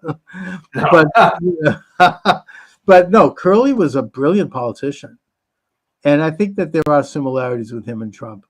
And he got a lot done for the city. It was amazing. Anyway. Well, that was the model in a sense for Richard Daley, right? That you can be corrupt, but things have to work. As long as you get something done, I mean, people are willing to turn a blind eye. Everybody knew Curley was, making a few bucks on the side, but he didn't hurt anybody, and he meant well. And with Trump, he doesn't need to be corrupt. He made his money already. They've never, believe me, if Trump had a shred of corruption, that would have been front page week after week. They haven't found that.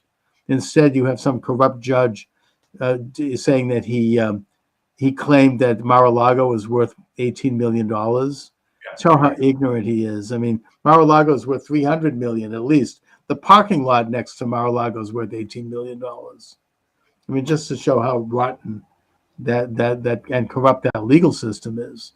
That hasn't worked. We don't even need to talk about that. People have forgotten about that. That's dead. Well, in a sense, I'm glad they forgot about it. Oh, yeah. Because this was supposed to be a big strategy. This idea of worshiping authority in general. I mean, when Mandy Cohen, and this has to sink in, of the CDC comes out a week ago saying you should get your COVID booster. It's like my head would explode, right? I mean, how can you keep this up? How is it possible for you to keep this up? And here's the thing, they don't know anything different, right? That's what they do. But it isn't working. No one's getting these shots anymore. And why not? Well, because 60-something% of people did. A lot of them had side effects. Some of the side effects were horrific. And people thought, it's sad, but I can't trust public health anymore. Now, as one who was writing about public health for years, well, I had come to that conclusion a long time before that, the thing that made me write off public health was when they came out against vaping as a method to stop smoking. And then I realized This is so corrupt Oh, and that's so right. stupid. Well, And we'll get RFK going in there with a scalpel and clean up that Yeah. whole mess. He's one of America's preeminent environmentalists. He has a record as a lawyer of winning cases against the big pharma and against environmental violators, and that's a great thing. I mean, I think that he could bring in a lot of people from the old left, right? I think you're right, because people that have opened their eyes, yeah. seeing People, as they some- say, they've been red pilled. yeah, well, but it's red pilled in a good way, in the sense that, I think I mentioned this last time, that my oldest son said, like, what the hell is wrong with Republicans? Why have things gotten this bad? And I said, well, the first thing is, look at who these so-called Republican presidents were, going as far back as you want. After Calvin Coolidge, you have Ronald Reagan, and then Trump. None of these, they're all rhinos. They all are. They're Me Too presidents. Lyndon Wilkie, Thomas Dewey. Yeah. And let's face it, Eisenhower lucked out because Robert Taft, well, he didn't die before the election, but he was as good as dead. Yeah. So they never put up anybody. Barry Goldwater they put up, who was subject to pretty nasty campaign rhetoric from LBJ and company. Remember with that famous The Daisy commercial. He vote for Barry Goldwater, he's going to blow up the world. Yeah. I mean, in a way, they're trying that against Trump. He's going to be like Hitler. We're going to have Nazis. And they showed the Madison Square Garden rally, and they showed the Hitler rally. I mean, talk about ugly. I mean, it hasn't worked for them though. People aren't buying it. It's like the boy who cried wolf. You can just do it so many times, and eventually you're going to be ignored. They're not paid. No one's paying any attention. It's like, here they go again, the latest hoax. It's just they're not. It has no traction. Well, it has no traction. But then I point out, who was stupid enough to come up with that anyway? The Hitler thing. Well, I mean, they've called every Republican a fascist, going all the way back to Eisenhower. That's nothing new, but they've gone a little too far this time. Who thought that it would resonate to compare a rally in 2024 to one in 1939? What does that have to do with you? And they went in all in with that. I mean, you had the lead up to it, and it just didn't fly. Nobody bought that. But Chuck, what was the point? All right, maybe they thought they could rally their own supporters. They thought this reflects the very base of the Democratic left. But what's the analogy? The fact that it would, first of all, it's ridiculous. It's completely fabricated. It's an utter lie. There's no analogy, but I think they're doing it because they want. It's like a dog whistle to their reporters. Yeah, they're going to drum up, try to get people out to the polls. You have to stop Trump. He's going to be like Hitler, And it hasn't worked. It hasn't worked among Jews either, by the way. Trump, I predict, is going to get a big percentage of Jews. I think, especially in Philadelphia, and the governor there, who happens to be Jewish, that being Josh Shapiro, I don't think he's showing all that much energy in terms of helping. No, I was going to say that. I think you're being polite here. Yeah, I think that he's very actively doing nothing. Exactly. Because he got screwed. And he doesn't have any interest in it. Plus, he actually is popular there, and he can see that Harris, he's like any other Democratic politician. He's moving away from her like a Chesapeake Bay crab. Yeah. They're like going sideways. Yeah. They don't want to be associated with her. She's like, it's like what happened. I talked about this last time. What ultimately happened to Michael Dukakis. They're going to move away. They don't want to be seen with them. This person doesn't exist. I have nothing to do with this. I think Shapiro is thanking God that he didn't get picked by her. He bit the bullet on that one, and he'll be around for another round, and he's fine. But so anyway, if anybody would like to report on anything that they're seeing out there. We're still live here. We're going to wrap it up soon, but you can call in 508-637-5596, 508-637-5596. This is the most important election in American history. It's as important as the election of George Washington, going all the way back. I mean, this is this is monumental in terms of which direction this country is going to go. You have, domestically, you have somebody who wants to come in and stop this crazy, inflation, which is leading America into like Banana Republic territory. Internationally, we're on the verge of World War III. I think that it's now being reported that Ukraine is collapsing. They have maybe about a few more months left. They've run out of men. They've run out of ammunition, and they're losing. And if Trump's elected, he's going to find a formula for peace there. He's going to bring Putin and This is a Zelensky. live show, folks, and I think I have to answer the door. Okay, But take it away, Chuck, for a minute. okay. He's going to bring Putin and Zelensky into a room somewhere, probably Camp David, and he's going to force them to come up with a peace and stop the war, stop the killing, stop the fighting. If Harris gets in, God forbid, there's going to be a nuclear war, because that's what they've always wanted. I mean, there's now video out which shows that Biden actually gave Putin a green light to invade Ukraine because they wanted this war. They wanted to create this perpetual war because it benefits the arms dealers. It benefits the internationalists who rely on this constant warfare to weaken resolve to develop sovereignty in the world. And that's what they're up to. So we're going to have war. It's probably going to be nuclear. There'll be nuclear missiles hitting Boston and New York. And it's going to be a complete world war if she wins. Whereas Trump is going to bring peace. Same thing with Israel. Trump will end that friggin' war. He will force both sides to the table. The Israelis are going to have to make painful concessions to the Palestinians, but there will be peace. Biden released something like, it now turns out to be $850 billion in monies that had been retained by Jimmy Carter going way back to Iran. They immediately funneled it into Hezbollah and the Houthis and Hamas, which then invaded Israel with that terrible genocidal invasion. Why did he do that? Because they believe in perpetual war for perpetual peace. That's why. The policy that was mentioned by historian Charles Austin Beard back in the 1920s, who, by the way, was attacked for being an anti-Semite. They tried to destroy his reputation. He was a great man, not an anti-Semite. No, they want to create war in the world.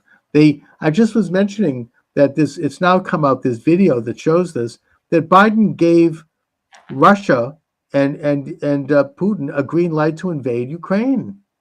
They want war because they want to, weaken the world. They want to have, the arms dealers, the internationalists. They want to have this perpetual state of war. Well, here's a good question for you.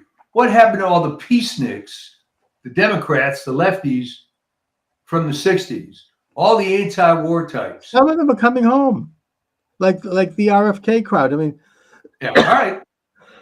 some of them are waking up. It may not be too late. Probably most of them are gone. But there is some, I think there has been some awakening of people to this internationalist illuminated agenda that seeks to weaken sovereignty, to weaken the United States, and to turn us into a province of the world. That's why they're inflating the dollar. That's why they're engaging in international war. That's why they're telling municipalities that men can be women and women can be men. This is all part of this bigger agenda. And Trump is openly and articulately countering it. To me, it'll be a miracle if he wins. It'll be an event that proves that there is a God. It almost makes me want to become Christian. Hey, you know, I mean, I don't know. The greatest Jew of all time, baby. Yeah, I know. I'm just saying, I only say that because it makes me become a believer in God in Yeah. all of the forms. It's just something miraculous. Here's something to think about on this military-industrial complex, the term created by Eisenhower on his 1961 farewell address. Oh, yeah. I'm thinking that he developed a lot of guilt feelings at that point, that he was part of this massive cabal of death and destruction, which, okay, worked out well for the US maybe, but he could see it was not ending. And it was No, I Korea. agree. I mean, I think that he did decide to spill a few beans at the final moments of his administration. He waited for the evening before he left office, and JFK was sworn in.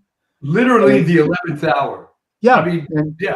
And he also said more than that. If you look at that speech, he also talked about big pharma and the biological industrial complex. I mean, there's a lot there that he got into, and he's not the only one. I mean, there were other people in the establishment. I mean, we've talked about Michael J. Glennon and his book, The Double Government. I mean, C. Wright Mills, the sociologist, wrote The Power Elite. It's all about that. There were other people who have tried to blow the whistle, not just Trump and the deep state, talking about the deep state. And that this is a rotten establishment that's been with us since time immemorial. It's nothing new. And it's always been a struggle by people to bring back sovereignty under God and not under the state. I mean, this was the Protestant ethos of the Puritans who founded Boston. Boston is really the cradle of liberty. They brought in the idea that, and it was definitely anti-Catholic, it was anti-Jewish too, probably, that sovereignty comes from God, who is the great sovereign, and that he grants a limited degree of sovereignty to the individual under God, and that the state exists as a vehicle to protect and to preserve those God-given rights. This was the ethos of the founding fathers. This was the ethos that was captured by Jefferson in the Declaration of Independence. This is the political philosophy and the religious philosophy of America. It's a Puritan country. We believe in this concept. Catholics and Jews also have become slightly Protestantized as Americans. It's not the same as it is in other countries. Well, Because tell that's what we are. when Eisenhower, confessed in 1961, Yes. why has it taken so long, and why did it take a guy that was completely outside the system before more people woke up? Because they control the media. That's why. You've got Walter Cronkite. You've got them. They've been able to, kind of like, manage what we know and what we don't know, what we see and what we don't see. They really have to a large degree, and they do so less now. There have been great figures who have stood up. I don't know. I mean, I'm a fan of Pat Buchanan. I don't know if you like his books, but Yeah.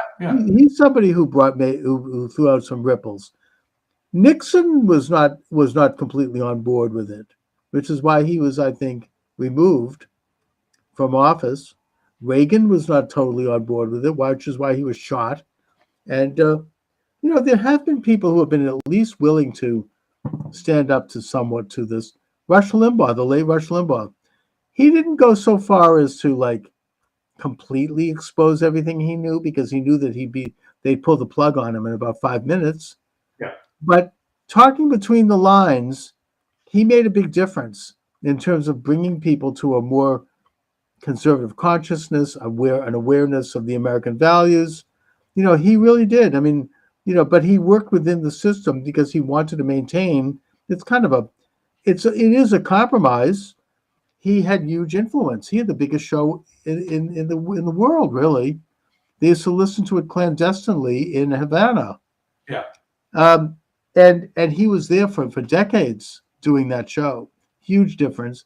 But he did play ball to a certain extent with the illuminated establishment.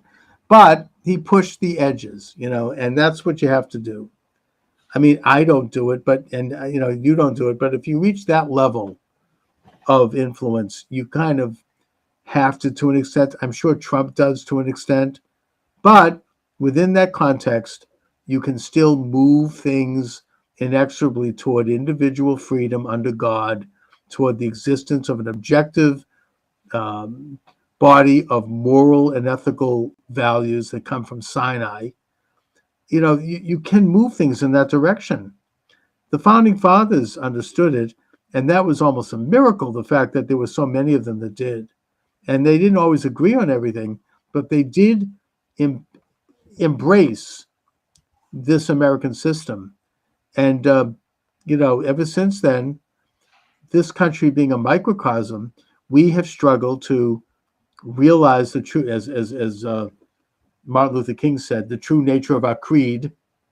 But in a sense, America's, as a microcosm, you can expand it and look at the entire human experience as the macrocosm. We have been struggling to realize our own individual potential since the days of Adam and Eve. I mean, it's not new. And that, it's every generation we have to struggle to advance. And we've made major strides in this country, especially. So, anyway, Mike. Well, there you go. So get out and vote. And as the Irish in Boston used to say, vote early and vote often. and please, pray for this country and pray for our future. There's so much at stake. If Trump doesn't win, I mean, no, they're really, and let me put a final historical perspective on this. All right. Consider how consequential the election was of 1912 when Wilson came in. Great Transformed the country, and no one's looking back at this point. All right. That's where all this left-wing stuff came from, and it just marched on and on. That's a great example, because that year, the entire country changed. Yeah. Wilson was an open and self-avowed socialist, and that we've never been the same since. He was an open and self-avowed racist, too. Oh, yeah. And he was an internationalist. He got us involved in World War I, which is unnecessary. He basically embedded the United States into this international agenda. He was very open about it, and there were people around him who were even more open about it, like Edward Mandell House, who actually who coined the phrase New World Order.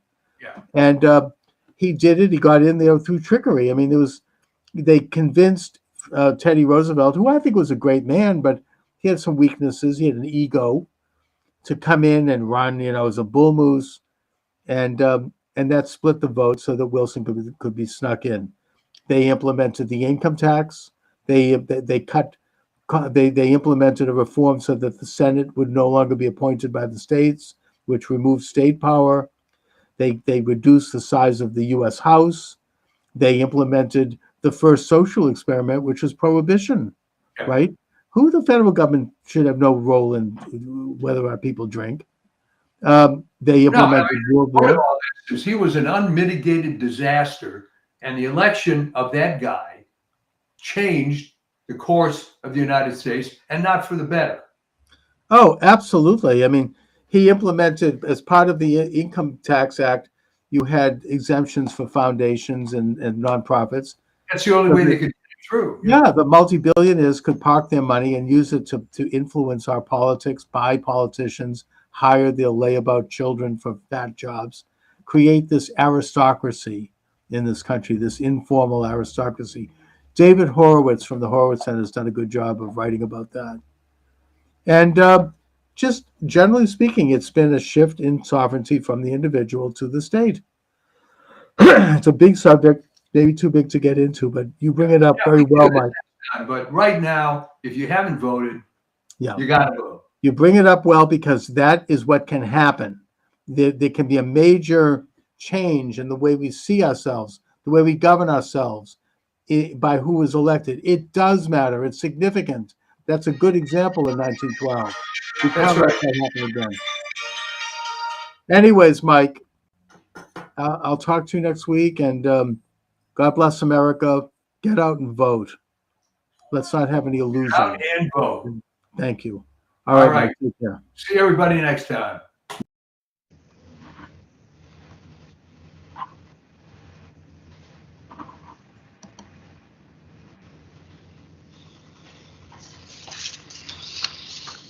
And good afternoon. Charles Moskowitz here. Steve Turley is my guest this segment. Steve is internationally recognized scholar, speaker, and classical guitarist. He is a professor in theology, Greek, and rhetoric. Steve, thanks for joining me. Well, it's my pleasure, Charles. Thank you for having me. And Steve, you certainly have a gangbuster of a YouTube channel going. I've been watching it. Very, very good. Oh, cool. Thank you. Now, you bring up a very interesting premise in that you seem to believe that we are entering into a, you might say, renaissance of Western Judeo-Christian culture in the United States and maybe around the world. And I think you peg that to the, not to the pandemic itself, but that the pandemic is an opportunity to advance such culture. So talk a little bit, if you will, about your premise there.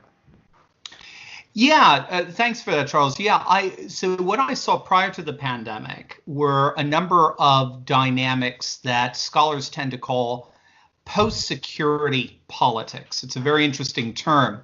The nation state that's got structured, and not to get too nerdy, but the nation state that got structured around the 17th century, that really in many respects, like Yoram Hazony, the Israeli scholar, argues, was more or less modeled after sort of a biblical cartography, so the Israelites, the Hittites, the Canaanites, the Egyptians.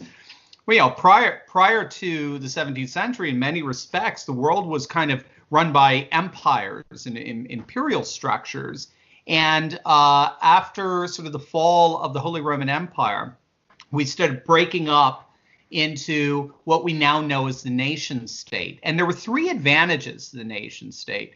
We had a sense of border security, so we could stay safe from marauders, We had a sense of economic security, so we can find jobs and provide for our families. And we had a sense of cultural security, so that our religions, our customs, our traditions could be celebrated and revered and give our lives a sense of meaning, so we can flourish as human beings. What globalism has done over, say, the last 4 decades or so, what scholars have noticed is it's smashed those three securities. It's opened up our borders into basically a borderless world. It's instituted what's known as an economic global division of labor, where manufacturing and industry has been shipped away from first world nations to so-called third world nations, China being the primary beneficiary of it. So we've lost all our manufacturing, and it tends to replace our customs, cultures, traditions with lifestyle values. Increasingly, proponents of globalism see our cultures, customs, traditions as hateful, as bigoted, as discriminatory, and the like. So, in the face of all that, there's been a massive backlash, and that backlash is going on all over the world, where populations are increasingly re-embracing their borders, their economic manufacturing base, and their cultures, customs, and traditions as mechanisms of resistance against globalization. And in many respects, this pandemic is only, well, in frankness, it's hastening both dynamics. It's hastening the craziness that we see with globalists and their autocratic tendencies, but it's also hastening and intensifying the blowback against that. Everybody now is closing their borders. Everybody wants to bring manufacturing back home and the like.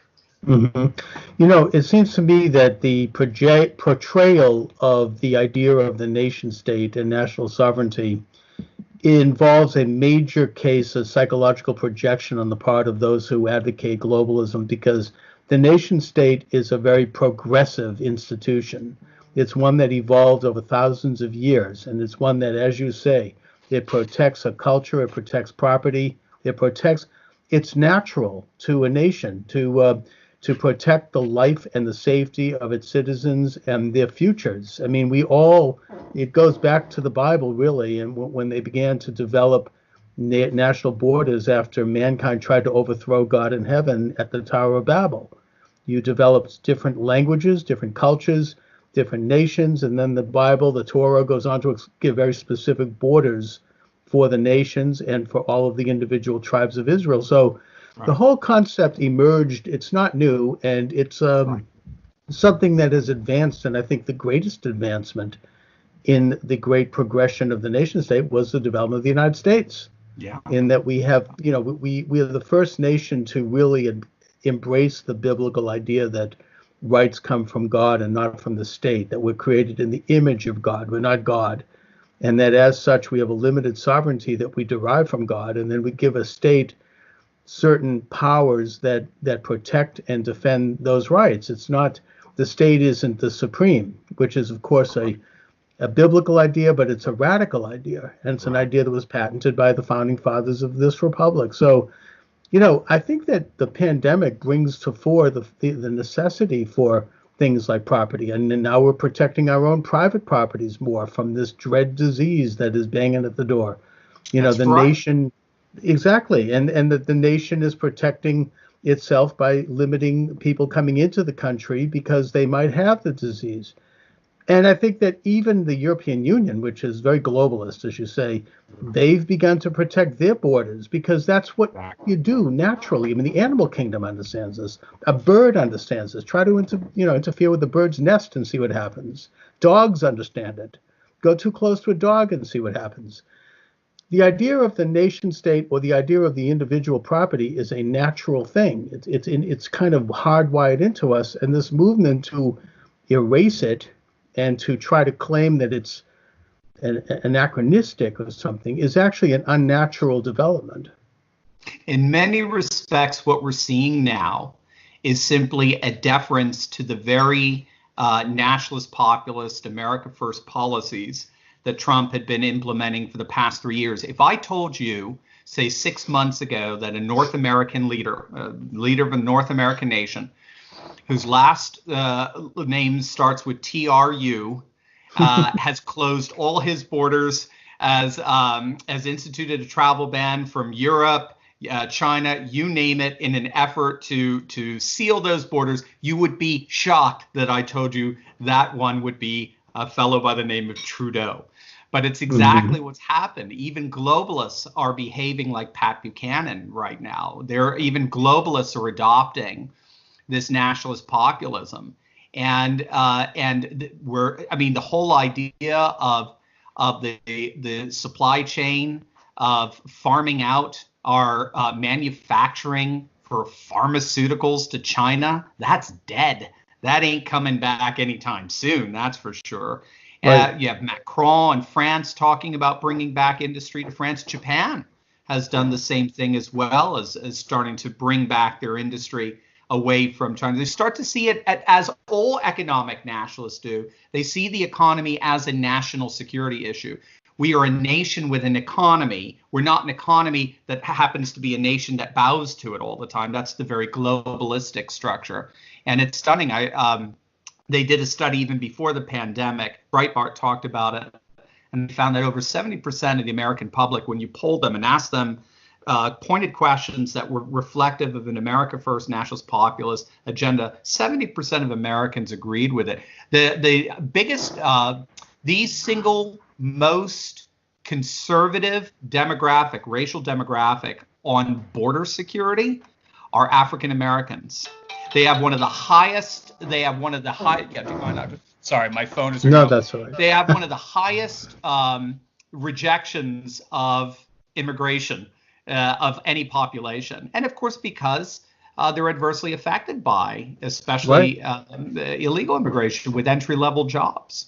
Well, labor and minorities have always had an interest in reducing immigration because it cheapens the value of labor, and it cuts back on opportunities for minorities who are trying to get a place at the table, so to speak. Right. And I think that we can see from the situation that a nation state has the right to decide who enters the national home in the same way that you and I have a right to decide who enters our private home. It is a normal, natural thing. It's a good thing. You don't have to explain it. It's just one of the basic building blocks of any nation. I mean, you try to enter into a communist country. I mean, if you're not wanted. I mean, it's sort of, the left is now criticizing Trump because they say he didn't do enough in terms of stopping flights from China in the early stages of the pandemic. They're saying, "Oh, you still let people in." Well, hello, they were citizens, and that at the time, I remember they were screaming about the fact that, oh, he doesn't like Chinese men and women. Right. That's It's all what's motivated. xenophobia. Yeah. Exactly. So it's all very situational for them. Yeah. But the fact is that, it's just a normal, natural thing for any sovereign nation to do. These are the functions of sovereign nations. And I think it does certainly put globalism on its heels.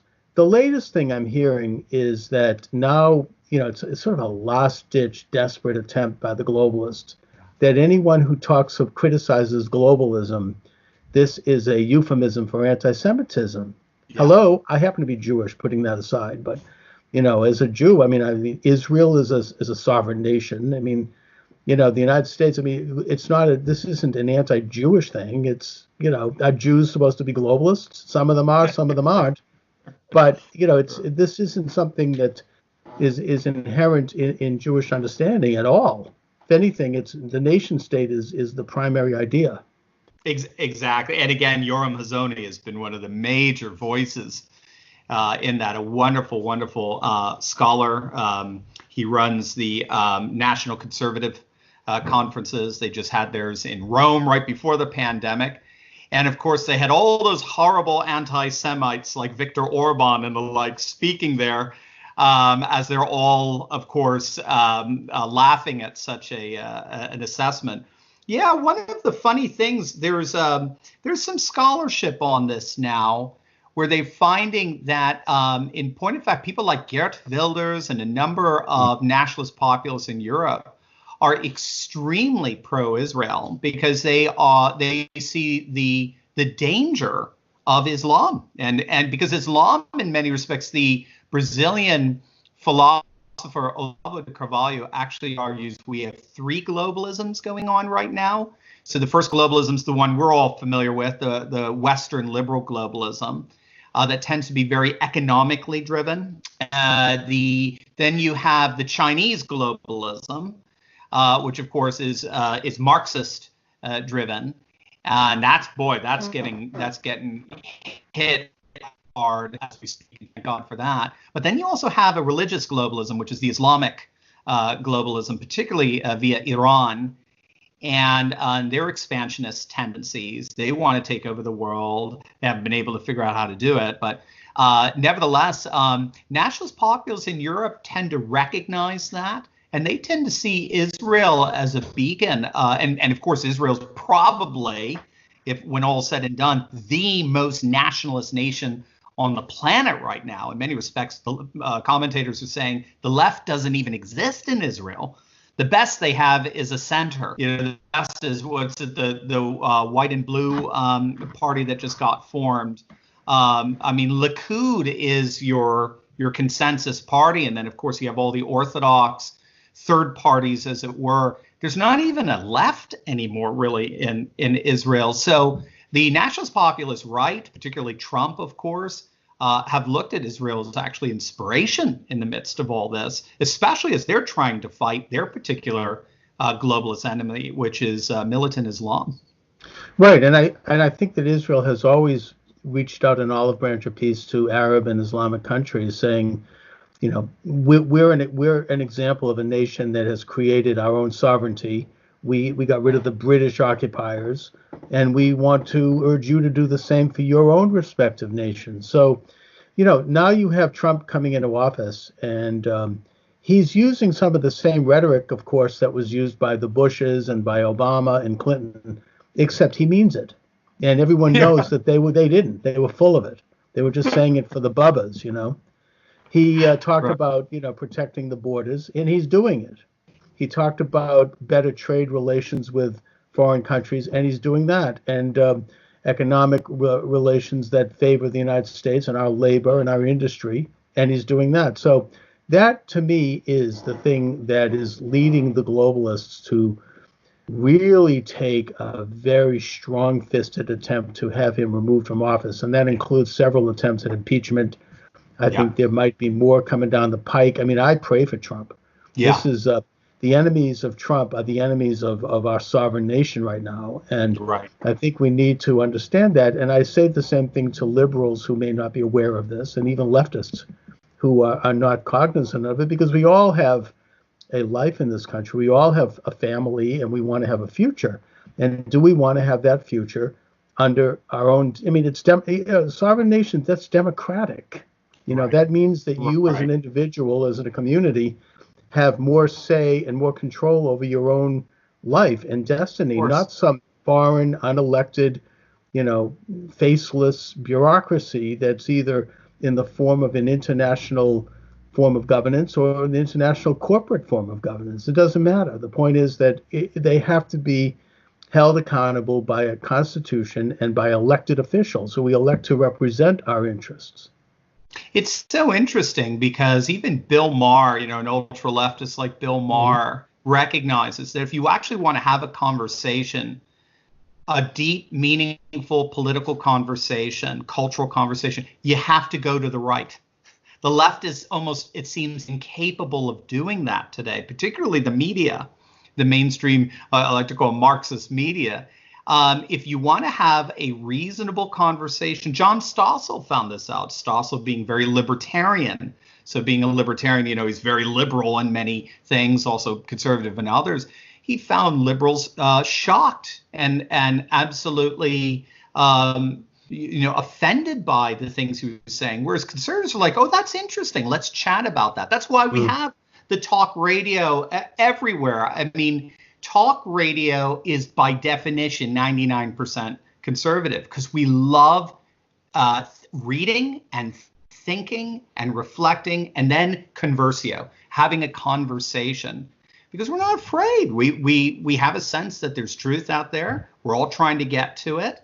And we're confident that we feel a certain sense that we're really pretty close to it here. And when you have an entire political movement that says no, and anything to the right of us is by definition taboo.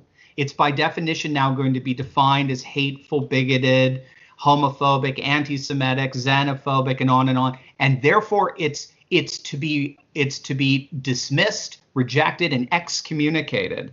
The cancel culture. How is that even remotely democratic? How is that not the very authoritarianism they try to denounce us for? We're the ones who want democracy. We're the ones that want referendums. We are the ones who want more say over what happens in our nation. And we want to do it through conversation and a normal democratic discourse. So it's crazy, but that's why we get to have these great conversations. That's right. I mean, it's a major case, again, of projection because the left is very solitary and conformist in its views. Their arguments have more to do with degrees of how fast they want to go or personality disputes, but not on ideology. I mean, the ideology, whether they're conscious of it or not, tends to be the same. Their hatred for Trump is that he's actually challenging that view. And the hatred in the media, and you talk about this on your YouTube channel, Steve, and you do so quite eloquently. It is really unprecedented. It's really open to the point where they really are no longer professional. I mean, they'll do a story based upon one anonymous source, which is unthinkable before Trump. And then, of course, the next day when it's disproved, they then take it down and go on to the next one. And it's just this constant barrage. I mean, and the hatred is so palpable. I mean, I was listening to Michael Smerconish, who's a big-time left-of-center radio talk show host in Philadelphia. He's been there for about 30 years. And early in the administration, when the atmosphere was almost like Frankensteinian, I mean, people were showing up with torches and the rage was just on the street. He made one mild comment that praised President Trump about something he had done. And it wasn't even a big deal. It was some technical thing. And he says, we have to give a little credit. And then he got such hate mail and people were going to boycott his sponsors. I mean, people that had been sponsoring him for 20 years. And it was so bad that he had to back down. and he had almost like retracted. The atmosphere is like it's like a carnival. It And is. I think that it might have lessened a little bit because a lot of people, I mean, the average person who dislikes Trump is not like that. They have legitimate complaints. I get that. Or they don't like his personality. That's fine. But this derangement is something that I think what they're weighing and balancing now is how far do they want to go with that? Because if they expose it any further, it's going to sink them.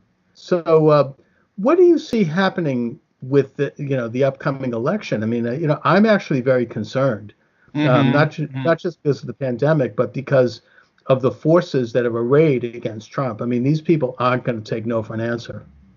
Absolutely. Yeah.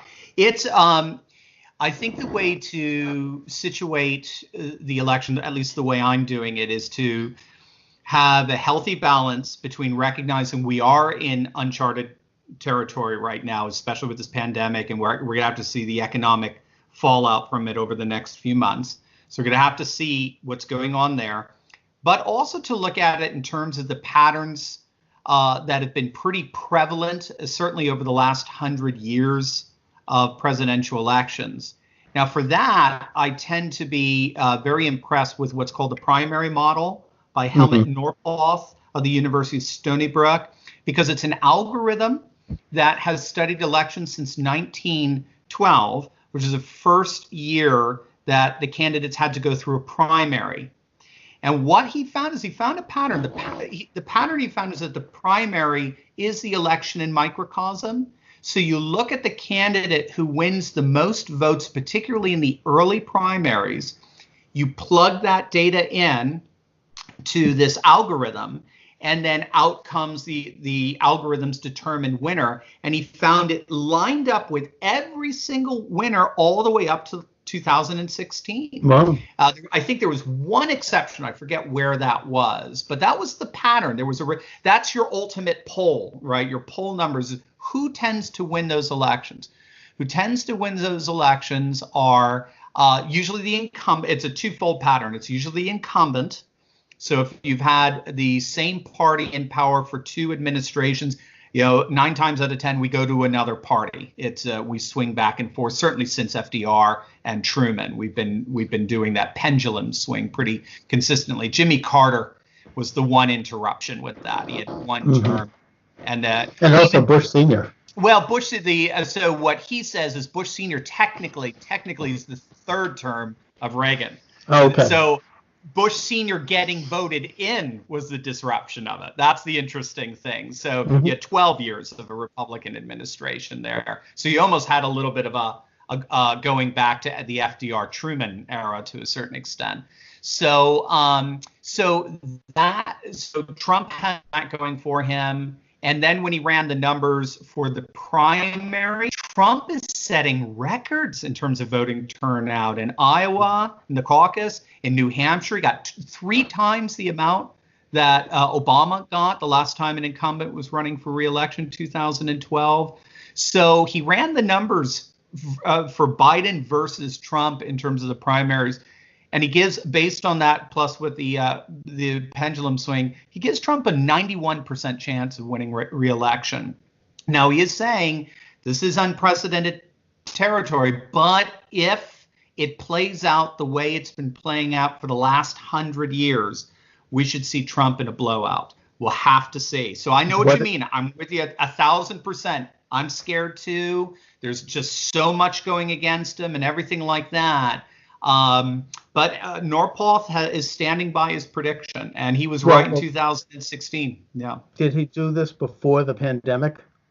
So he did it before the pandemic, and then if you go to the website, primarymodel.com, he has a caution on there. He says, now that we had this outbreak, I'm going to be watching to see if there's a massive disruption in Trump's poll numbers.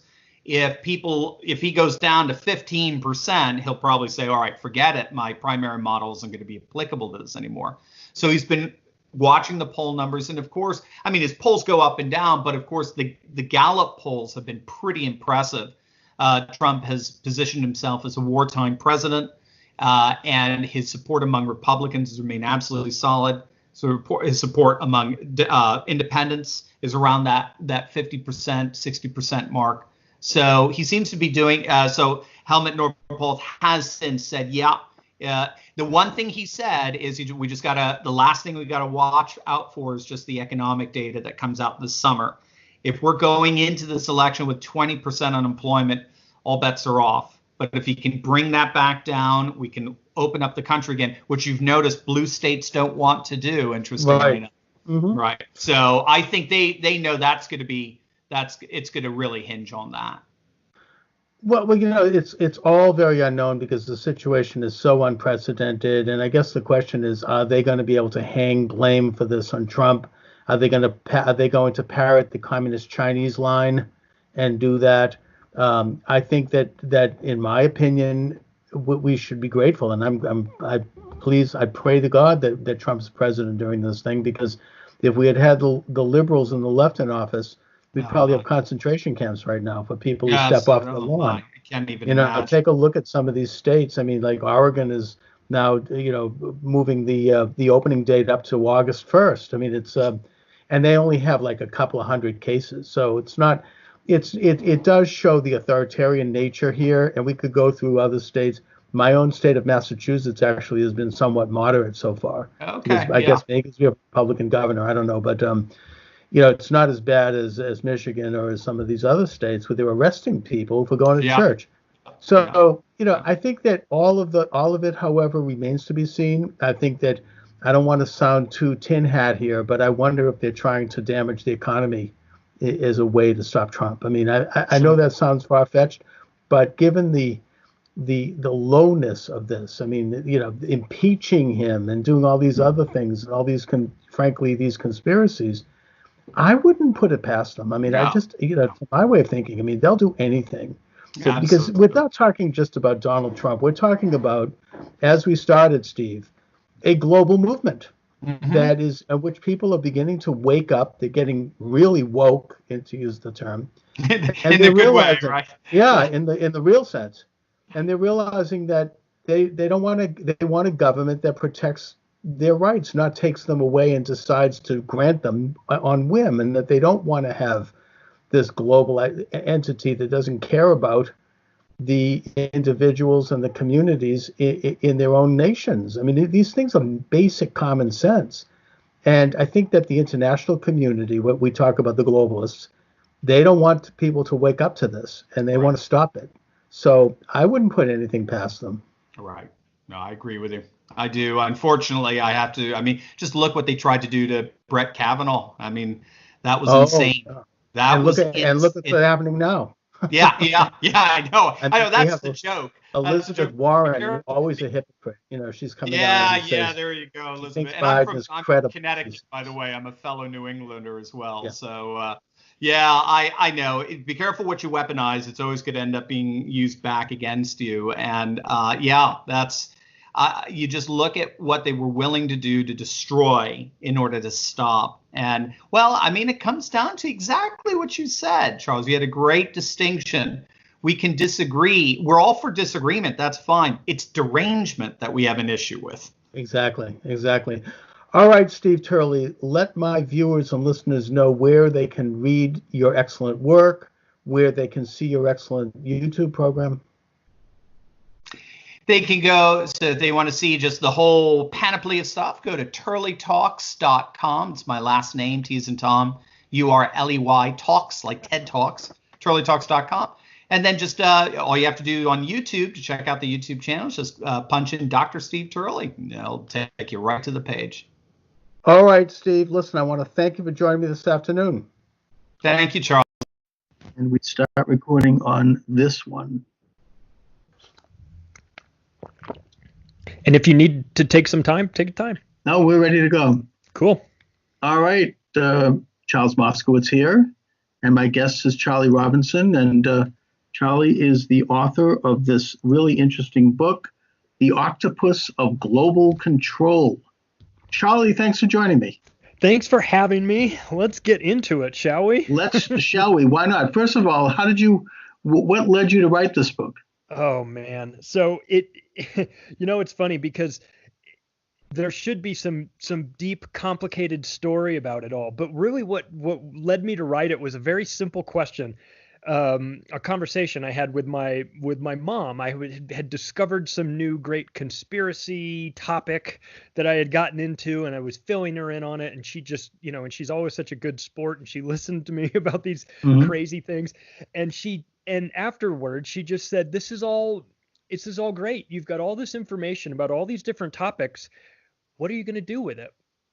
And I didn't have an answer. It never even crossed my mind that I had to do something with it. I just kind of, I just was compiling it in my head, and I was interested in the topics, but I never had any sort of plan. And after that question, I sort of, I just started thinking about it, and I thought, well, I could do a documentary. Well, I don't really have the background in film and all that. I could do a podcast. Well, I wasn't really at the point. I now have one, but at the time I wasn't really ready for that. And I just decided, well, I think I can write about it. I think I have a way of injecting my dark sense of humor into these dark topics. And I think I can find a way to make them, while still being respectful of how serious the topics are. I feel like I can do it in a way that also kind of makes it a little bit funny, because I've been inspired by guys like George Carlin and Bill Hicks and Joe Rogan and comedians, and Jon Stewart, that comedians that had understood the political slant, and they could tell you a story about it, and you would get the gist of the story, but you'd still find yourself laughing at it too. So I figured if I could find a way to kind of do that, that would be a good part. But then I also remembered that back, I don't know, I think this might have been 2006 or so. I made the mistake that a lot of us in the, I don't know if you want, I guess, truth community, if you want to use that term. I made the mistake that a lot of us in the truth community make, which is I brought up 9/11 at a Thanksgiving dinner, and I watched watched the table turn on me, and I watched everybody not appreciate my contribution to the dinner table conversation. And I also realized that through that botched conversation, I realized that they saw me as somebody that didn't have any sort of authority to talk about these topics, in part because I didn't have any authority to talk about the topics. I was just a guy that was interested in it. But I felt like, you obviously you don't take your notes with you to a Thanksgiving dinner, but I felt like if I had that conversation again, what I would have done was I would have brought in the words of, not me, because they didn't value my opinion on it. This was my in-laws' family at the time. They didn't value my opinion on it, but they did value other people's opinions. So so for instance, I felt like if I would say, if you heard Henry Kissinger say this, would you believe it? If you heard David Rockefeller talk about the New World Order, would it be more real? What about Bill Clinton? You like Hillary Clinton. What if you heard Hillary Clinton talk about it? So I started thinking about that conversation. And when I wrote the book, so the structure of the book was that, yes, I've got my opinions on these topics, and yes, I brought in a dark sense of humor, but then I also brought in quotes from over 500 different people that had like a front row seat to some of these events. Either they were involved in it, or they were witnesses to it, or they had some interesting take on it. So that's where I was able to pull in some George Carlin quotes and some Bill Hicks, but also Rothschilds and things like that. The format of the book is I'm talking about these 8 tentacles of this octopus, but then I'm also peppering it not with footnotes, but with quote footnotes. So I would talk about how they had this plan for a one world government, but then I would inject the quotes that was them talking about it, behind the scenes and everything. So that's how the book came about. And I wrote it in total secrecy because I didn't think I would finish it, or I wasn't sure if I'd finish it. And when it finally came out, and when the boxes when the first batch of books got delivered to my house, I hadn't told my wife I was writing a book, which is maybe not the best strategy. I left for the day, or I was out doing something, and the boxes came, and my wife didn't know what they were, and she opened them and found all these books, a 540-page book flipped it over on the back, and there's my picture on the back of it. Oh And my. when I got home, she threw me out of the house for 2 days because she said Oh I was my. cheating on her by writing Now, the book. did you send a copy to your in-laws? I did not, but they should get credit for spurring me to write this book. So that's kind of how it started No, out. And that's so, amazing. You know, I mean, I had a similar experience.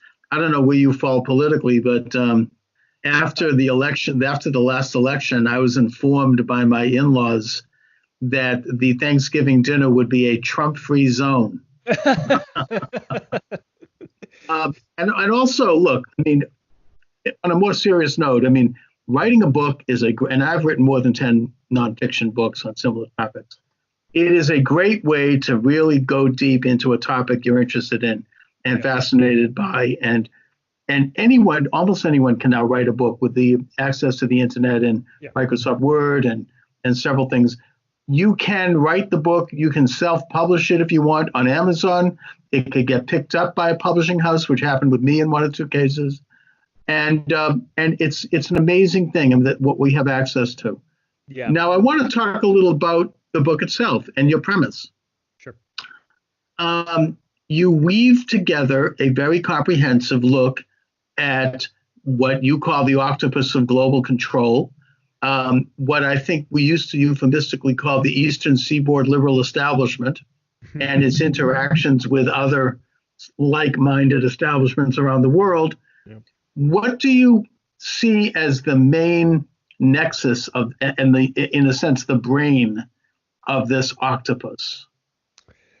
Well, it's so the octopus concept was not mine. Obviously, it went on early. You know, it's been around for a while. And one of the quotes that I used talks about.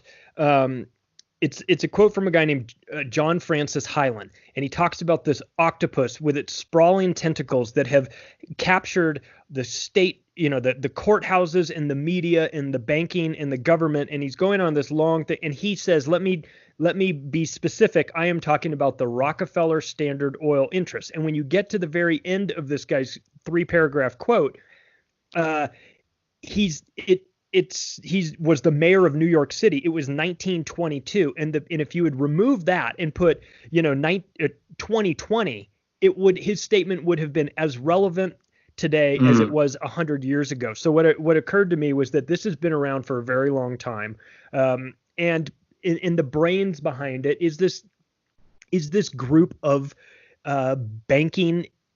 God, I hate to use the word elite because there's nothing elite about them in the sense of being good people. They're reprehensible people, but elite in the sense that they consider themselves to be above everybody else. So it's these banking oligarchic families that have been around, that have like the Rockefellers and Rothschilds, and they're less concerned about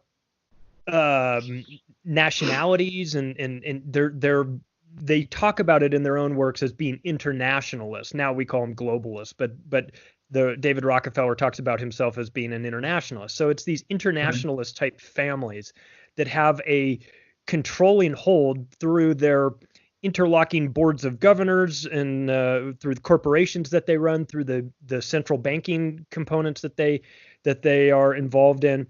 But it's a fluid situation, though, because I think that it's not just that.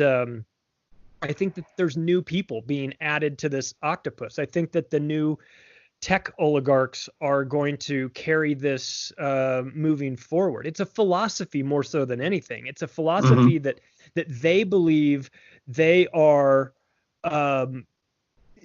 They look at themselves as being the people that are making the tough decisions for humanity. They are doing the work that needs to be done, and that we should actually be thanking them for stepping up to the plate and taking care of this. And we see this, we're starting to see this now in a more modern context with what Bill Gates is involved in. And he would definitely be part of this group, part of this octopus.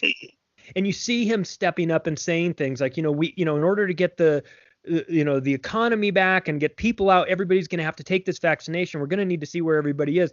And, and he says it in such a matter of fact way, as if like, oh, okay, well, we'll just follow you. But this is the mentality that they have. They've been either in control of their large corporate interests. They have tons of money. They're psychopathic in nature. They have a messiah complex, I would say. For sure. I mean, they believe that and a lot of them are well-meaning, but they believe they live in this kind of ethereal bubble that's resulted from either inherited success or actual success, to the point where they've gotten used to power, and they believe that they want to reach out and exercise their visions on the rest of us, that somehow they're smarter than the rest of us. Yeah. And while some of them are well-meaning, I think some of them are not well-meaning, they're sinister, they nevertheless believe in this kind of informal international governments that by which they leave in place the governments of the world, they leave in place the religions of the world, they leave in place the cultural institutions and the economic institutions of the world, but they would quietly exercise their power to control these things. And I think it was Whittaker Chambers in his book Witness, which is one of my favorite books. He referred to it as a conspiracy of gentlemen. It's not like a literal conspiracy where you have a bunch of people sitting around smoking cigars and, drinking scotch, in some wood-paneled room somewhere. It's a people who are like-minded, who think similarly, and who hear each other and make sure that that particular type of voice and that particular means of communication is the predominant one that is heard.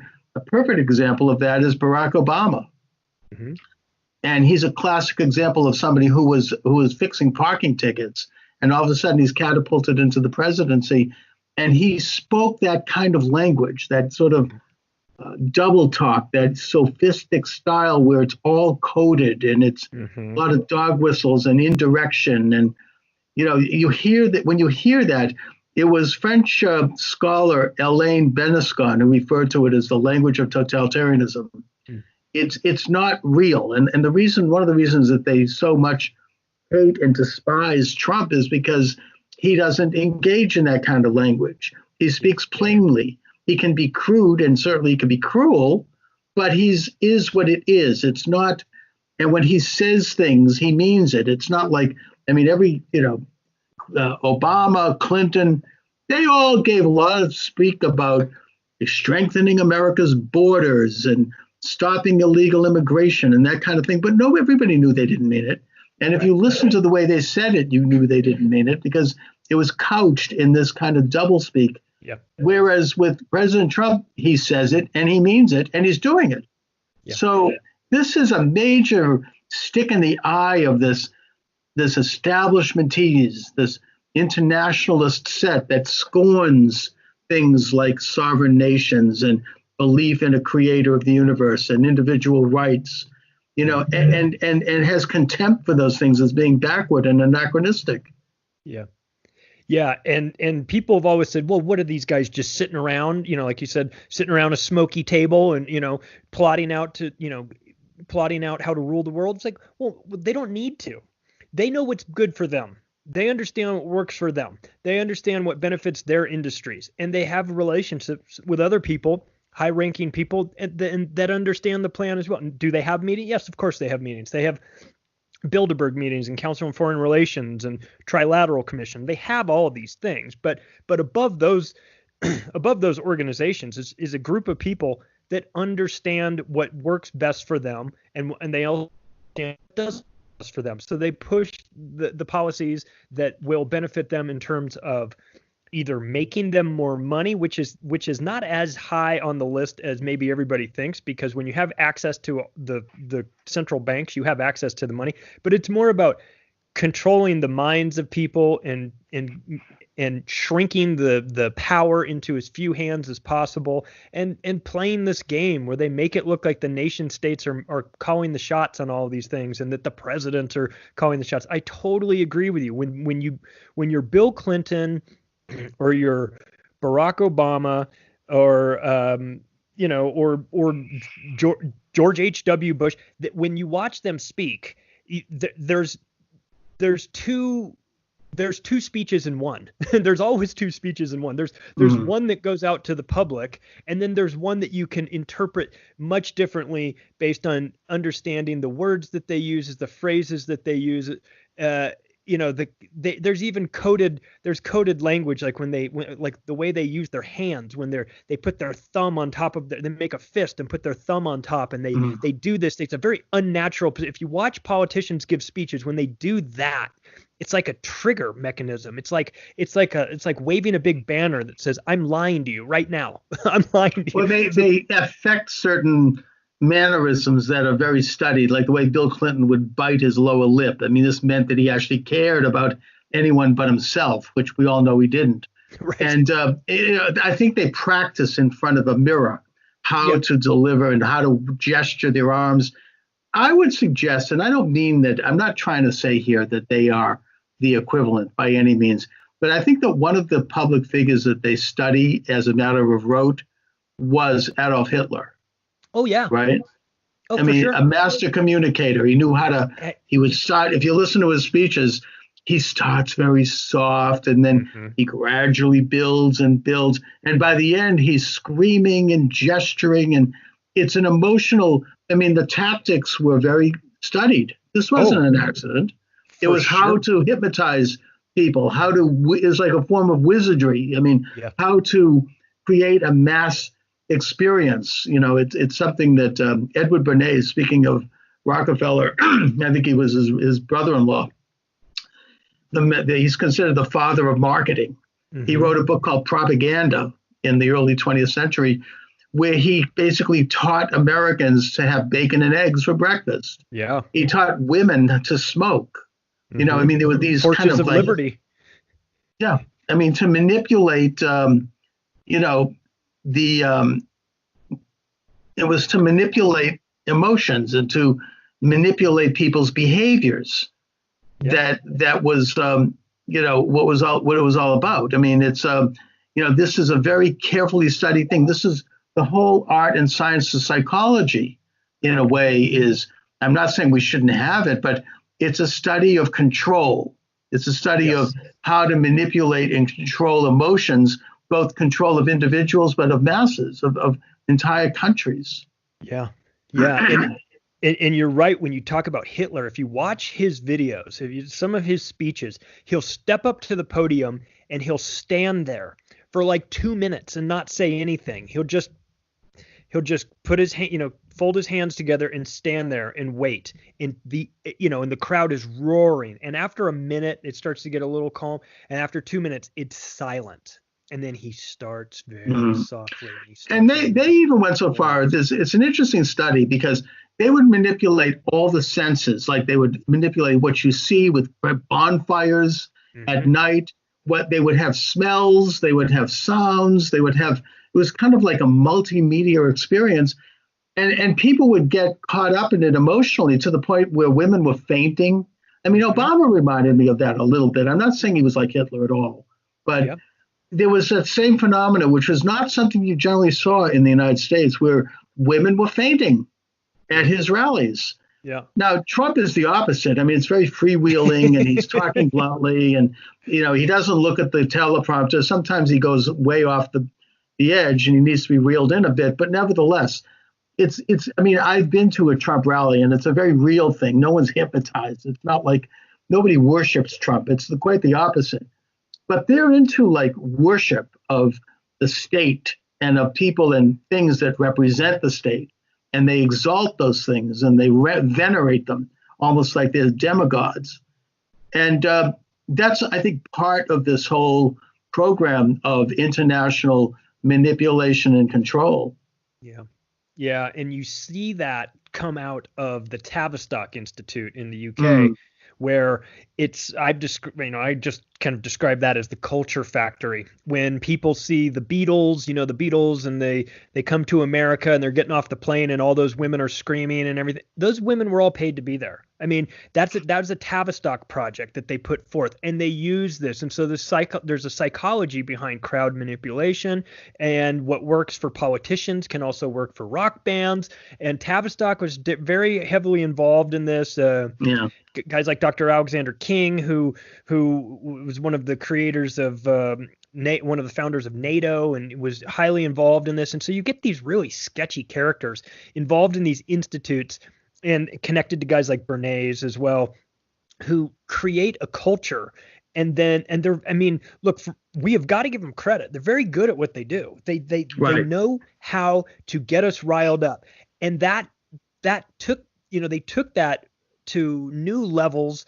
And then once television came about and became really mainstream, they went to work on television through the Tavistock Institute and the CIA to really use that to shape reality. And I think it's fair to say, especially given what we're going through currently with this coronavirus pandemic situation, that the media, in my opinion, is one of the most dangerous components of this whole octopus, because and they do their nightly like fear mongering atrocity kind of reporting and anything. But okay, my guest is Charlie Robinson, and the book is The Octopus of Global Control. It's available at Amazon and other locations. Charlie, you brought up the Beatles. That's a really interesting subject to me. I mean, look, I love the Beatles. Me too. I love their music. I think they were geniuses. But John Lennon was always the truth teller in that band, and he's the one who said politically, he goes, "Look, we've been made to be more popular than Jesus Christ." Yeah. And he got in trouble for that. He kind of went off the reservation a bit, but he was saying something there. I mean, he was like, this is insane. I mean, and he would do, when they would appear, he would make Hitler salutes on the balcony when he'd wave to people. And he totally was like letting the cat out of the bag with all of that. And then it also is worthy to note that the Beatles, as great as they were, and as brilliant as they were, they introduced alternative Eastern religion, and they also introduced drugs. I know I'm going to get in trouble for saying this, but they glamorized drug use in the 1960s with their lyrics and their actions. And it was followed by other cultural icons as well. I mean, the Stones, of course, the Doors, various groups. And it was one of the contributing factors to the development of what Aldous Huxley talked about in his Brave New World, that he said in an interview just before he committed suicide in 1963, that the world was going to be turned into a drug-induced concentration camp, that we would all be on some kind of controlled substance, and we would become, servile to this kind of mass instinct. And so, you can't dismiss the possibility that the Beatles, certainly, maybe even others, might have been conscious and witting participants in this agenda. Yeah. And the work of guys like Mike Williams, the Sage of Quay, who's done a lot of research into the Beatles. Mark Devlin has written 2 books, Musical Truth, Volume 1 and 2. He and I both spoke at an Acapulco a year ago, and I watched his presentation called No More Heroes, and it was interesting to dig into the background of not just these really famous musicians, but their families. You start to realize start to see that, like, Jim Morrison, lead singer of the Doors. Yes, his father was in the CIA. His father was the admiral of the ship that was allegedly attacked in the Gulf of Tonkin incident in Vietnam, which is one of, it didn't happen. It was an event that didn't happen. And so you start to dig into who are these people, and we see this now. We see this in pop culture with regards to, like, the Super Bowl halftime shows and the Olympics opening ceremonies. And we see a lot of the one eye symbology of the people, the famous pop stars that are covering one eye and all this stuff. And at some point, early on, hear that you conspiracy theorists are all the same, but look, it doesn't matter to me, but it matters to them. They are sending a message. And you talked about this earlier about how these important families are that ritual and the way they carry on a public event, it matters to them. It comes from their culture of ceremonies and like witchcraft and Luciferianism and all these things that they're really into, and it's Right. and it matters to. So we can be dismissive of it. My point is, we can be dismissive of all this stuff as just Not at being, all. but it matters to them. And so maybe we should pay attention when you keep seeing the pyramid showing up in all of these music videos or opening ceremonies of the Olympics or the opening ceremonies of CERN, or you're like, why are you having all of these? Why are you doing these crazy? Oh, we could do a lot of talk on this topic. I mean, I feel nervous going too far because I don't want to lose my YouTube channel here. Well, listen, But- let's get off it then, because it's a real thing. I think that probably people who follow me and follow you, Charlie, kind of know what we're talking about here. Yeah. There's plenty of other places you can go and get deep into that information. That's right. I could do it on my audio show. Yeah. But I don't know if I want to do it live on YouTube. Yeah, YouTube's funny Because about that maybe stuff. YouTube might be part of this. I don't know. I'm not saying they are, but you never We'll know. talk And I about appreciate unicorns and YouTube. rainbows instead. So anyway, your book is really weaves together all of these various elements to show, as you say, an octopus of control. Yeah. And I think that the three pillars in this is the culture, politics, and money. Yeah. And I suppose the fourth estate is religion. Mhm. And they tend to try to gradually, over time, control the high ground in all of these areas informally by getting into the system, working up the route line. I mean, a good example is the complete co-opting of American academe. Oh yeah. Starting in the 1960s and right up till today, liberals gradually worked their way into these institutions and promoted other liberals to come in and got rid of conservatives through attrition, to the degree that now, even I think Boston Magazine, and I'm in Boston, they did an article showing that Boston and Massachusetts universities are like 97, 96% liberal professors. Yeah. It's like there's not a lot of diversity there. There's not a lot of dissent. There's a great deal of conformity. And at this point, it's become, really oppressive. And I think that students who go to these institutions, they kind of internalize these things, or they've already internalized them. And if they haven't, then they do so pretty quickly because they want to get through it and keep their head low and get their degree. You don't want to buck this kind of system. And I don't know. I'll just give an anecdotal situation. Back in 1998, I went to Tufts University and got a radio show as a citizen broadcaster. And I was conservative. And people there were mostly liberals, and they came in there with the blue hair and everything else. But we had a great time, and I would invite people in my show, and we would have debate and dialogue. And I had on prominent liberals like Noam Chomsky and Howard Zinn and others. Mm-hmm. And then I left that station, and I think it was 15 years later, in 2015, I came back and decided to do a show. And it was like Rumpelstiltskin waking up after having been asleep for 30 years. It was a whole different atmosphere. Nobody would talk to me. Eventually, I was reported to the anti-bias police. And then the newspaper did a story on me, calling me all kinds of names. And they moved my show to like 3 o'clock in the morning. Right. And it just was like a very kind of fascistic attitude. I mean, everything had changed. People were afraid. Nobody wanted to stick their neck out. People didn't want to, you're spending $60,000 a year for a college education. You don't want to get in trouble. They had this anti-bias Gestapo that could kick you out of school and could ruin your life. If you didn't goose step to the politically correct agenda.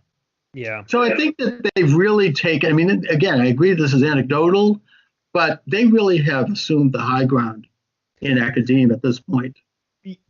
Yeah, they've used tenure as a way to reward those professors that are towing the proper line that they want, and use it as, the carrot for others to get on board. If you want, it's kind of like the Supreme Court. You give someone a job for life, and then you're like, okay, well, then you lose all control over them. I mean, there's nothing you can do to them at that point. What are you going to, so you've got college professors that are rewarded with tenure for doing it the way that the university wants them to do it.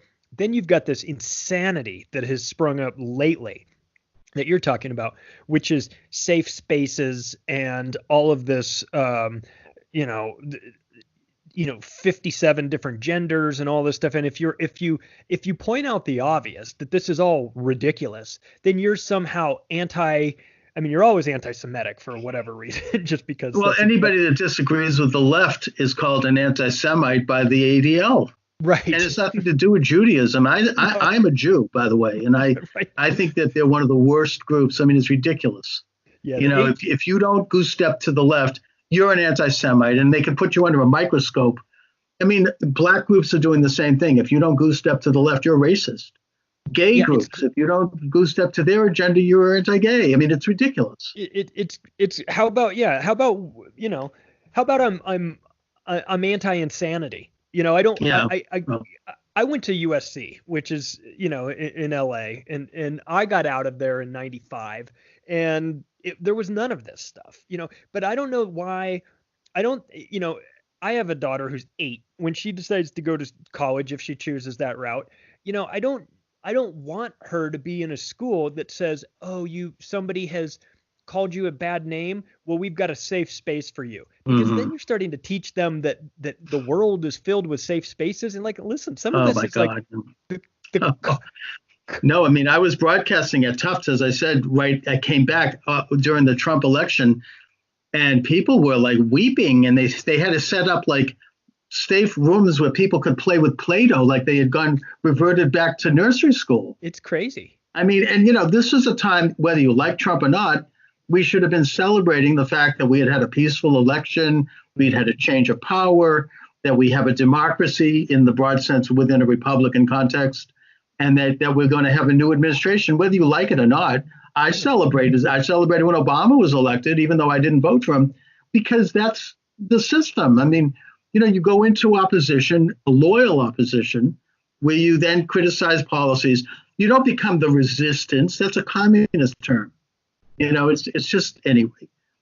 But yeah. And I had this conversation with Sam Tripoli, who does Tinfoil Hat and is also a professional stand-up comedian. And I asked him, can you go out and play colleges? He's like, no, there's no way I can play a college. He goes, I have to make everybody in the audience happy. If I make one person unhappy, they go to an administrator who goes to, who then comes up on stage and, with the old hook cane thing and just pulls you right off stage. Well, who needs that stuff? And by the way, become look at they drove Ben Shapiro out of I think it was UCal. I mean, he's like a moderate conservative guy. I mean, we're not talking about some real ideologue there.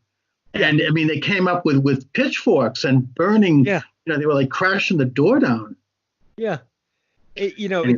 It's insane to me, but and this very well could be a product of what we were talking about earlier with this kind of mass manipulation and the establishment using the means of communication, the media and the culture to present something in a way that is so pervasive and so over the top that people come to they internalize it, they are conditioned by it.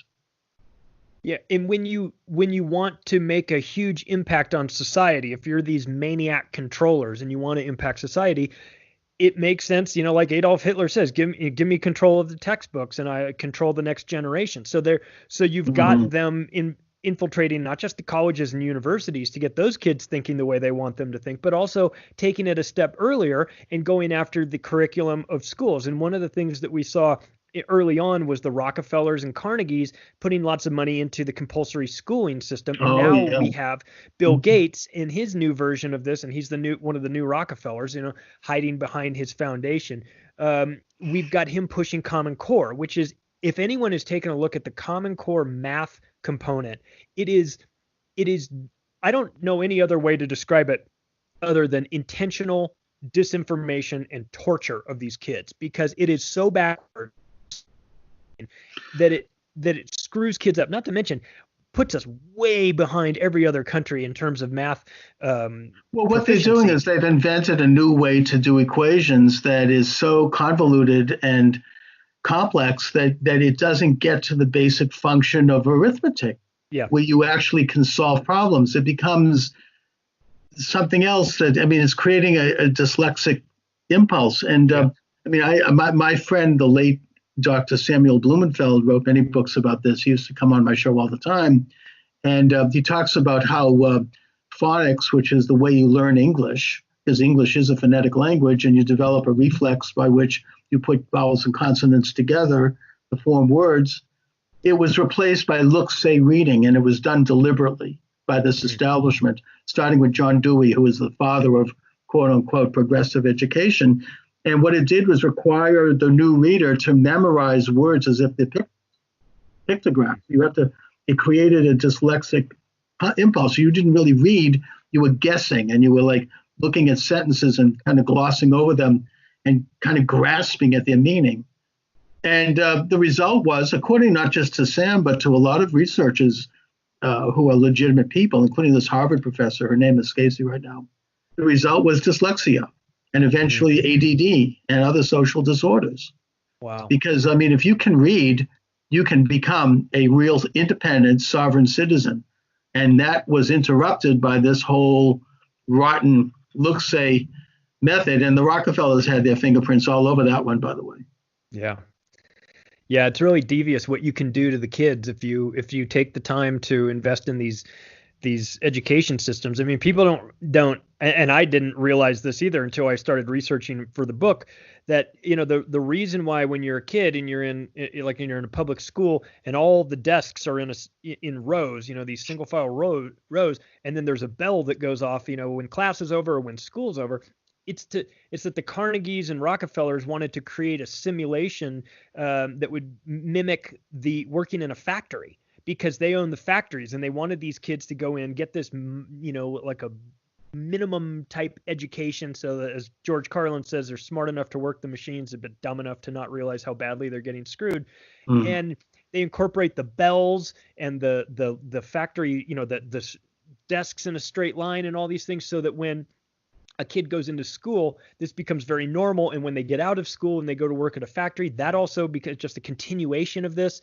And so it's very, you know, what you realize is that we maybe haven't thought about it all that much, but they certainly did. They put a lot of time and effort into thinking of how this best would shape society for their benefits. And a lot of what we do and a lot of what we consider to be normal is normalized because they normalized us to it. You know, it wouldn't be normal to us if it hadn't been for the influence of these organizations like the Rockefeller Foundation, the Carnegie Institute, and the Bill and Melinda Gates Foundation. And so we see this moving forward. So I think one thing that a lot of us need to be aware of is that sometimes these organizations that purport to be there for the benefit of humanity are not actually doing the things they say they're doing, but they're actually being run by maniacs that that have a very specific agenda, and they are shaping reality to fit their needs. And so somebody that thinks, oh, the Rockefeller Foundation is out there doing all this great work. No. The Rockefeller Foundation was created because the Rockefeller family was so hated by society because their companies had treated people so poorly that there was a massive revolt against them.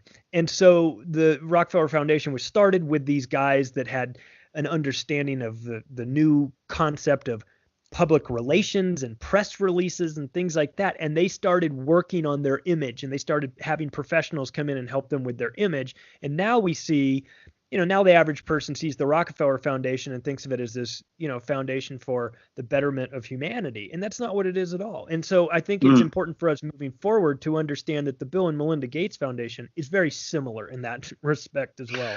Right. No, I think you're right. I mean, they might do some good work as window dressing, but the fact is that part of the 1913 passage of the 16th Amendment, which was the direct taxation of income, and we need to realize that wasn't the case before that. Before that, the federal government raised money from tariffs and from apportionment from the states. The states would do taxes, and it was much more democratic in that sense. This gave the government the right to directly tax your income and also know everything about you from your tax return. But one of the addendums to that bill was the creation of foundations, and nonprofits, which allowed these huge, behemoth, wealthy families like the Rockefellers and the Brown brothers and the Harrimans and these industrialists to put their money into these nonprofit silos, which they could then do two things. They could hire their kids, their ne'er-do-well children, and give them fat jobs and friends, and they could use the money to transform society outside of government by influencing in the culture and using money to do that. Yeah. And the Rockefellers were part of that. They were a big part of it, but there's a lot of these foundations that have gone on ever since. I think a good source of information on this is David Horowitz from the Freedom Center, wrote a book about it a couple of years ago that really documents how enormous the Carnegie Institute, the Ford Foundation, all of these people, the incredible amount of money they have and how they wield that money to fix our culture in a way that fits their image of how we should be, I should say. Now, again, I'm not saying they don't do also good work. I like the fact that they finance the Boston Symphony Orchestra. Why not? I'm talking about there's other aspects to it that are less visible. Let's put it that way. Yeah. Yeah, they've got to do something good, right? Or else no one will buy it. So right. they go around and they do things from time to time that benefit people. But more than anything, it's a tax shelter, and it's a vehicle that they use to so that they don't lose all of their wealth through once they die. So it's either easy for them to pass it on to their future generations and all these things. So yeah, it's always a very suspect when you look at these large organizations that say that they're out to help humanity. Look, some of them have an intention to do good things. The smaller ones are usually, and they actually, I don't mean to be partisan about it, but the more conservative ones are. And of course, we knew that they were screwed over during the Obama years. They weren't allowed to get tax exempt status, thanks to Lois Lerner, who pled the fifth about 50 times before Congress and who met with Obama and who made sure that suddenly conservatives were waking up and saying, hey, we could do this too. We can form nonprofits. We can create foundations. And they said, oh, no, sorry, that's not meant for you. But anyway, Charlie, I'm reaching toward the end of the segment. So sure.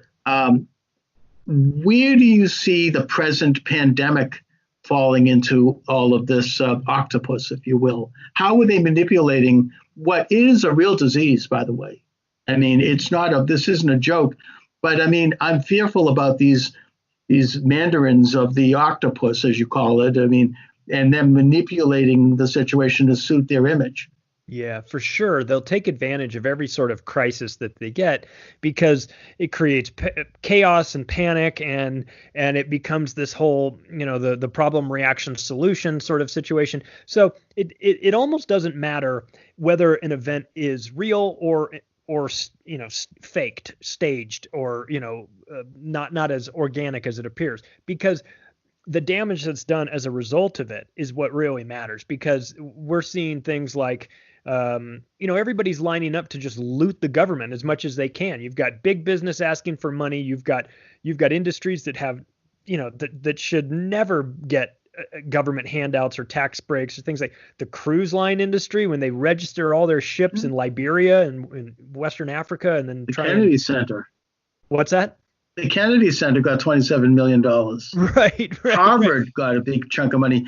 They've got more money than the Vatican. I mean, they've got like a $60 billion endowment, and they're taking money out of that. Yeah, anybody that everybody sees this opportunity and they go. Although they did return it after it became public, but yeah, exactly. They had, but that's actually surprised me that they returned it because I would have expected them to just pocket it. But everybody's got their hands out in situations like this. The big pharma, which I don't trust at all, they're deeply involved in this, of course, with Bill Gates. Well, they want to make. I mean, I think that's why they are discounting hydroxychloroquine, which, by the way, from what I understand, is very effective and very low risk. But the problem with hydroxychloroquine is it's cheap. It's been generic. on the market since the 1930s or 50s, and you can get a 1 month supply for $20. Yeah. The drug companies aren't going to make money on that. No.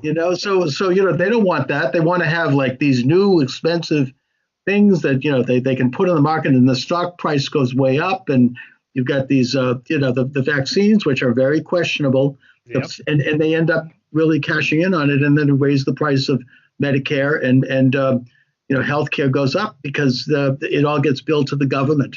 But anyways, Charlie, again, let my listeners and viewers know where they can get your excellent book. Oh, sure. You can get the book at Amazon. If you like the paperback version, you can get it at Amazon, or you can get it at barnesandnoble.com. If you like the digital version, you can also get it there, or you can get it at my website, which is theoctopusofglobalcontrol.com. And I have a podcast called Macro Aggressions, which is on Apple Podcasts and Spotify and iHeartRadio, and also on David Icke's new video platform called Iconic. So you can check that out. But yeah, anybody that wants to connect with me can do so through the website as well. And let's not go shape-shifting anytime soon either. No, we will not. We will not go shape-shifting. No, I like David Icke. Anyways, Charlie, listen, thanks for joining me. I'll put a link up to all of your sites on the YouTube channel as well. Awesome. Thanks so much, and Charles. I appreciate it. I appreciate you reaching out. All right. Have a good one. Thanks. You too. Bye. All right. Bye-bye. All right, Charlie, I'll send you a link to YouTube once it's up. Right on. I appreciate it. Thanks so much. Thanks for reaching out to me. This is fun. I love talking to interesting people. Yeah, me too. Thanks a lot. Thanks, man. I'll talk to you soon. Bye. All right. Bye-bye. All right. Thank you for joining me, everyone. Charles Moskowitz here. Welcome to the program. And my guest emanating from Israel is Captain Elkanah Cohen. He is the author of the new book, October 7th, The War Against Hamas Through the Eyes of an Israeli Commando Officer. Elkanah, thank you for joining me today. Thank you. It's a great privilege to be here. Well, I'm glad to really finally have someone directly from Israel who is on the front line of this whole situation. Obviously, we're all concerned about Israel. Especially since this horrendous attack. And, certainly those of us who support Israel are. We're not talking about those who don't. But I'd like you to, first of all, start a little bit in our discussion on a more personal note and talk about what you went through on that day and how you dealt with the situation. All right. So before telling my experience, I want to tell a little bit about myself. Okay. So as you said, my name is Elkanah Cohen. I'm 27 years old. Mm-hmm. Most of my friends call me Kuno, which means that you are also welcome to call me Kuno. Thank you. Newlywed, expecting father, and finally a student, also captain in reserve, and right now I'm in a break. And above all of that, love my country. And yes. When you tell me to describe how was it for me, so I think October 7th, not just for me, for everyone, was a shocking experience. That morning, I slept in my in-laws. I slept in their bomb shelter. I don't know if anyone knows, but it's not quite rare to have a bomb shelter in Israel. Almost every house in Israel have a bomb shelter. This was the empty room, so this is where we slept, me and my wife. And at 5:30 in the morning, she woke me up terrified, and she told me that 100 of terrorists are chasing us, and I couldn't use my gun for some reason. I'm usually walk with a gun, and for some reason I couldn't activate my gun. I told her, Shiran, don't worry, it's just a nightmare. I hugged her and I went back to sleep. And hours later, I was awake by the siren and the missile, and I realized that something happened. To be honest, I went back to sleep. I sometimes here in Israel, it's happened, unfortunately. Right. And then hour later, when I woke up, I realized that that it's not just a regular thing. And I ran into my house, which is 15 minutes walk. I opened my phone. I'm religious, and usually I'm not using my phone during holidays. Right. But I opened my phone, I call my commander, and I asked him, "You'll see what's happened, and just for you, let you know I'm here, and whatever it takes." And he told me, "All right, prepare your stuff. I actually don't know anything what's happening yet and now." And while I'm turning off that phone call, I'm getting another phone call of my friend Gabi from a unit, and he told me that Shiran, Elkana, where is Shiran? Shiran, she's my wife. I met her on my active service. She also served in my unit. And he told me, you and your wife both called up. And for people who doing reserve, it's fine for me to get to called up, but me and my wife at the same time getting called up in a holiday, I Right. realized that we are in something. Something big. Now, Yeah. is your parents-in-law located near Gaza, or where in general were they? Where were they? So I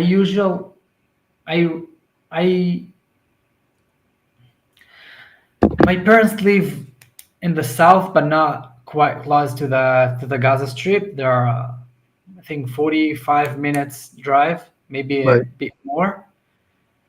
But we didn't needed to hear from our parents. Everything was burning here. I got phone calls. I've got nothing even started yet, and I already figured that some of my friends already got murdered, unfortunately. And me and my wife, as I told you, we went to the base together. And that time I got another phone call of my friends from my old team, the one that I used to train with from my active service, and I decided to join them and to be part of their team. Usually, as you know, I'm a captain, and I have a different job, different Mm-hmm. place to be. But that time I decided that I couldn't stay from the side and do something else, and instead of fighting, so I joined my friends, and this is how everything began. Right. So, the thing that impressed me a lot in this horrible situation was how Israel really pulled itself together completely, and I mean that as a society and politically and militarily, the people started to just go out there. You had retired boobies and zadies showing up, and really ready to fight, and everybody kind of was, you know, clicked into action. I mean, to deal with the crisis, and I think that had it not been for that kind of mobilization, it would have been a lot worse, because it seems to me that the IDF was caught flat-footed. Yeah, that time was amazing because it wasn't just one person. I think everyone who realized the situation just did everything as much as it could in order to save those people in the south. Some of them went to the bases, some of them took their own pistol and went down to the Gaza Strip in order to fight. It was amazing because usually when you see terror attack happen, most of the time you can see people running away. But in our case, people run into the terror attack, into the breaching, in order to fight and to protect their brothers and sisters that are getting slaughtered right now. So I think it's part of our Jewish DNA and the Israeli culture, not just the Jewish, because I can tell you that there was also Muslims who ran and Christians. There's a Muslim bus driver who saved many people. I mean, it was just everybody mobilized in Israel. And it was an extraordinary aspect to this story, one that is very inspiring in the face of this horrendous atrocity.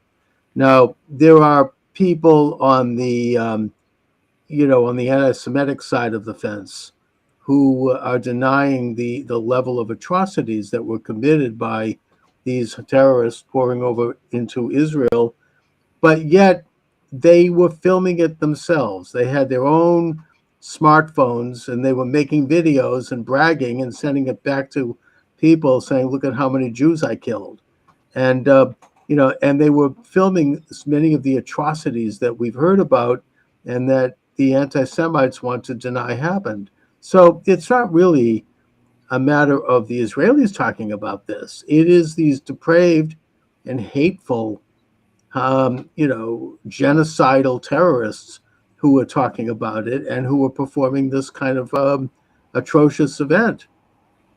Yes.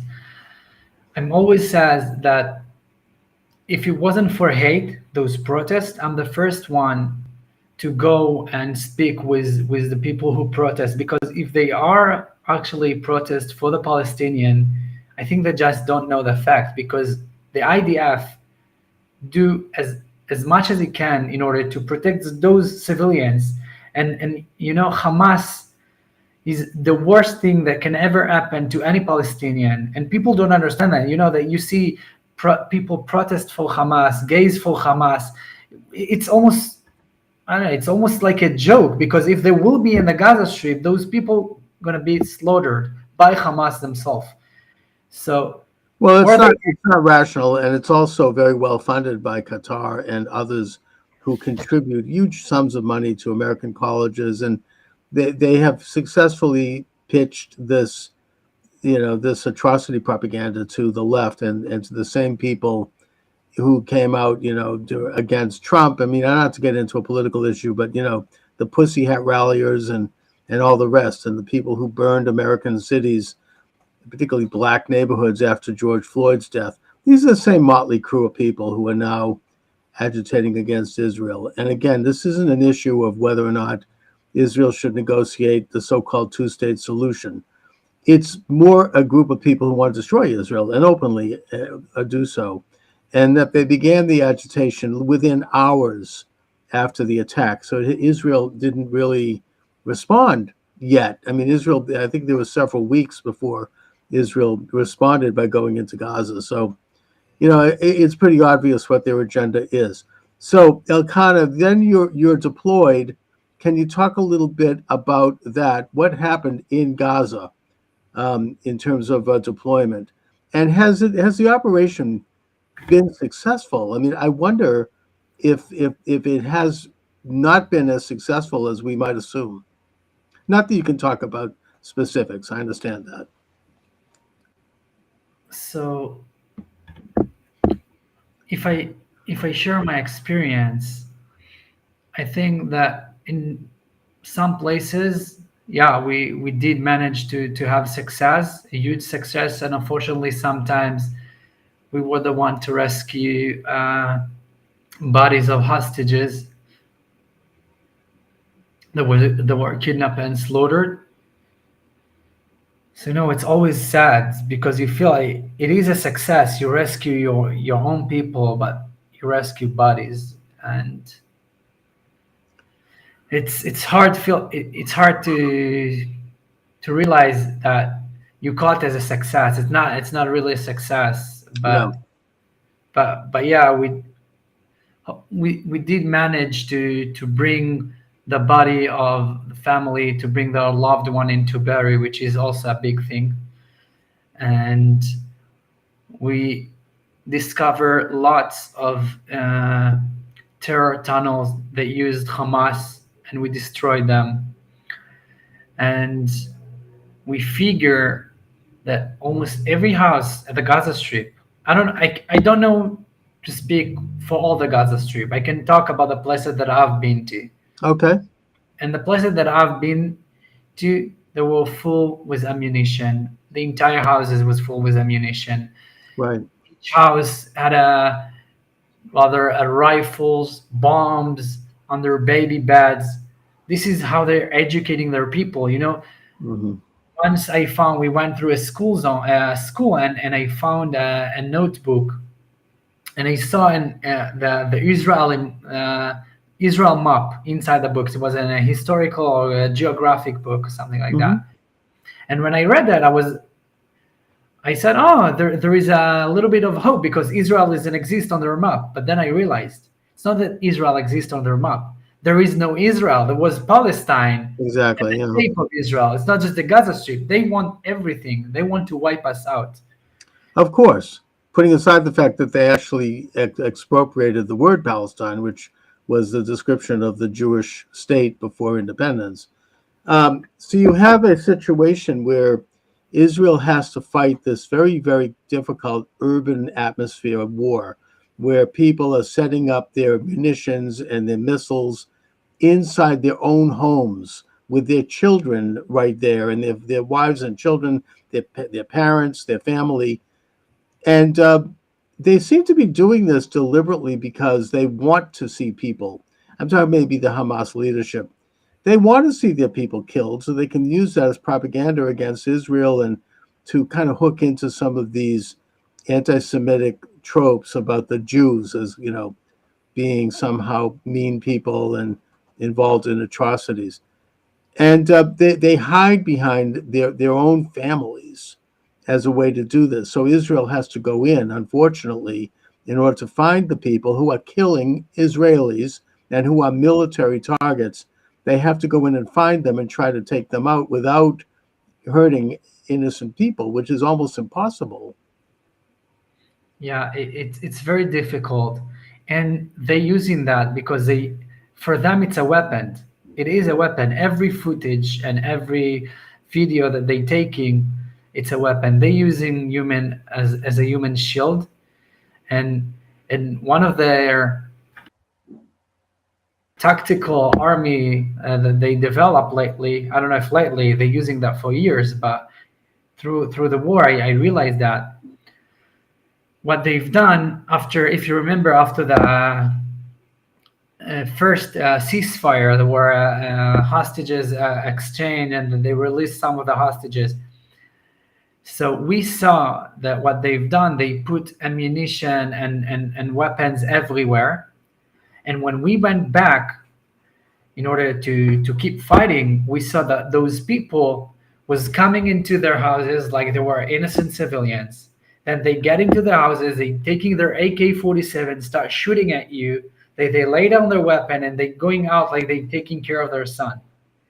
And unfortunately, they forcing us to think that everyone can be a terrorist. One of the time, a crippled guy on a wheelchair, and suddenly, miraculously, he stand up and pulling and a rocket. He built up I don't know how to say it in English, but he kind of a rocket, and he tried to shoot it towards us.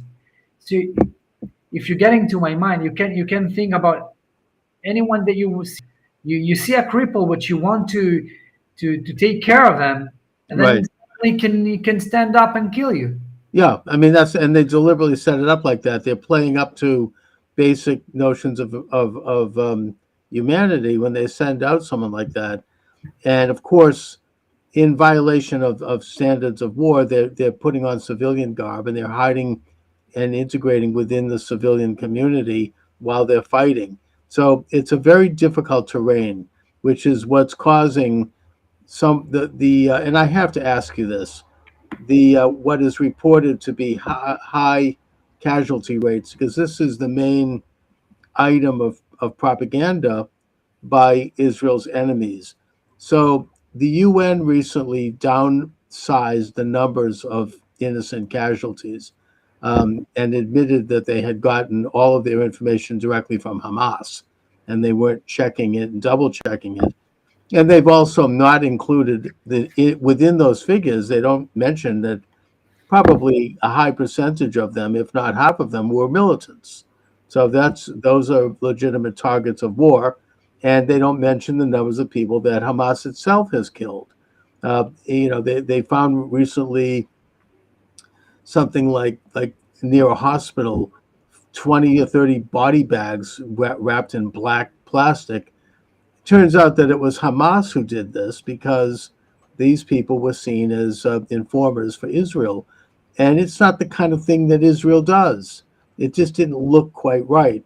But yet that's reported as, Israel is engaging in cruel activities and, atrocities. What is the actual, do you have any handle on what are the real numbers? Because we are concerned about innocent people being killed. It's a very difficult situation, but how does that actually break down? First of all, I don't know the numbers, but Understood. I can tell you from my experience, as I told you, that we're doing as much as we can in order to avoid any casualties.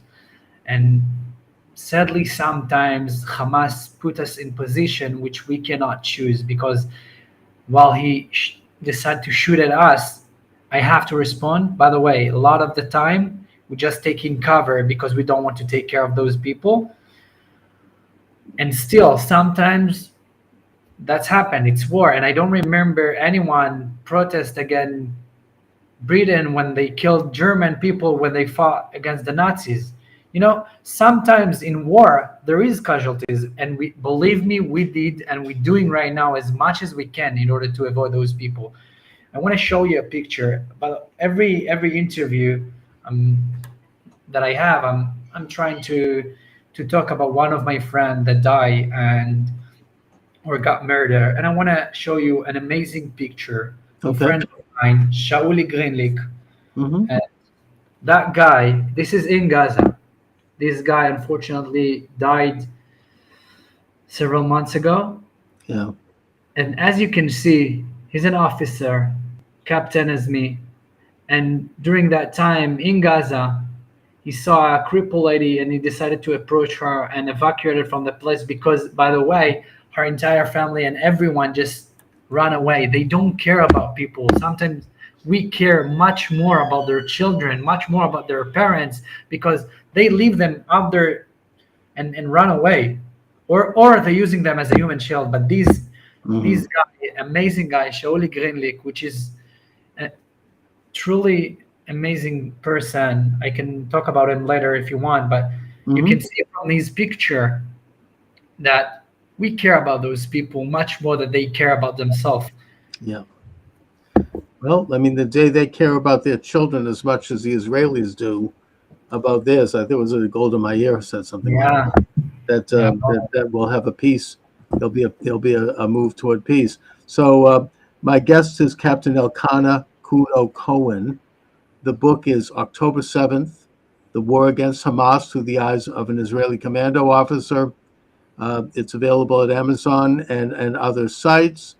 You seem to have covered the map politically in that you have a blurb from both Prime Minister Benjamin Netanyahu and also from former Prime Minister Naftali Bennett.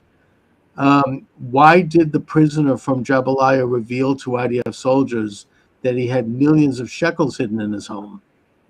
It's a great question, and the reason will shock you. The reason he told us that he had millions of shekels and dollars in his house was we were needed to interrogate him and to send him into some interrogator in order to realize if he somehow connected to the October 7 attack. And right before we took him, he told us in Hebrew, by the way.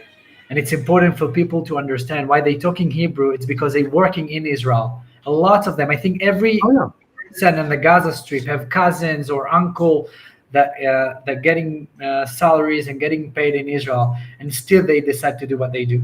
So he approached us and said in Hebrew, I'll say it in English, not in Hebrew. But he said, I have all of that amount of money in my house. So my friend asked them, why do you telling me that? You want to lead me into a bomb, into a booby trap? Yeah. So he told them, no, the reason that I'm telling you that it's because if I leave my house, the Palestinian people who lives here, the Gaza people will, the first second after I'm going to leave my house, they're going to steal everything. And you know what? I'm trust you. I trust the IDF soldiers. And it sounds weird, but I think that you can hear huge truths in this sentence because they know that they can trust on us and that we are actually moral and working with humanity code that they can trust us while they acting like animals. Lots of them.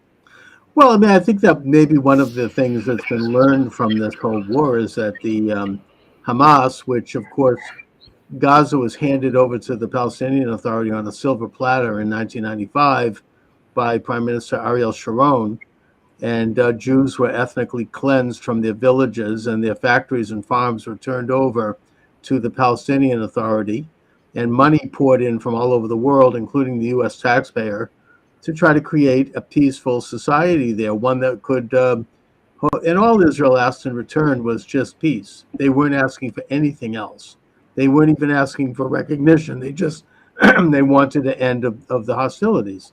And this was an opportunity for the Palestinian Authority to turn Gaza into what would be the equivalent of Hong Kong. I mean, they're talking about beachfront property. These people are not poor there. You take a look at Gaza, from pictures. I mean, this is like the French Riviera. And they could definitely could make it as an amazing place. I think they have the nicest beaches in our area.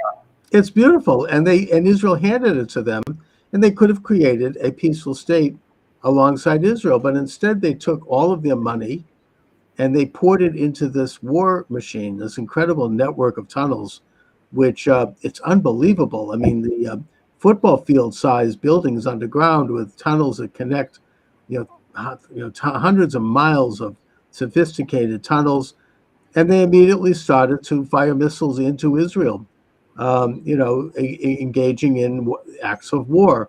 They immediately started to ship shipments of armaments, like from the Karine B, and that's why Israel had to put a blockade.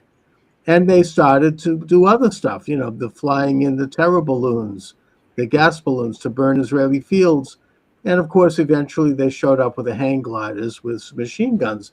So, here you have a corrupt leadership there that, they're going to steal every penny they can, and instead of investing it in their own people, they're going to build a war machine in Israel and engage actively in a war against Israel. Not to mention that they siphon off enough so that these guys in Qatar have a bank account like $3 billion each. So, I mean, that's what you're describing here is kind of a manifestation of that. I mean, they're just going to grab everything.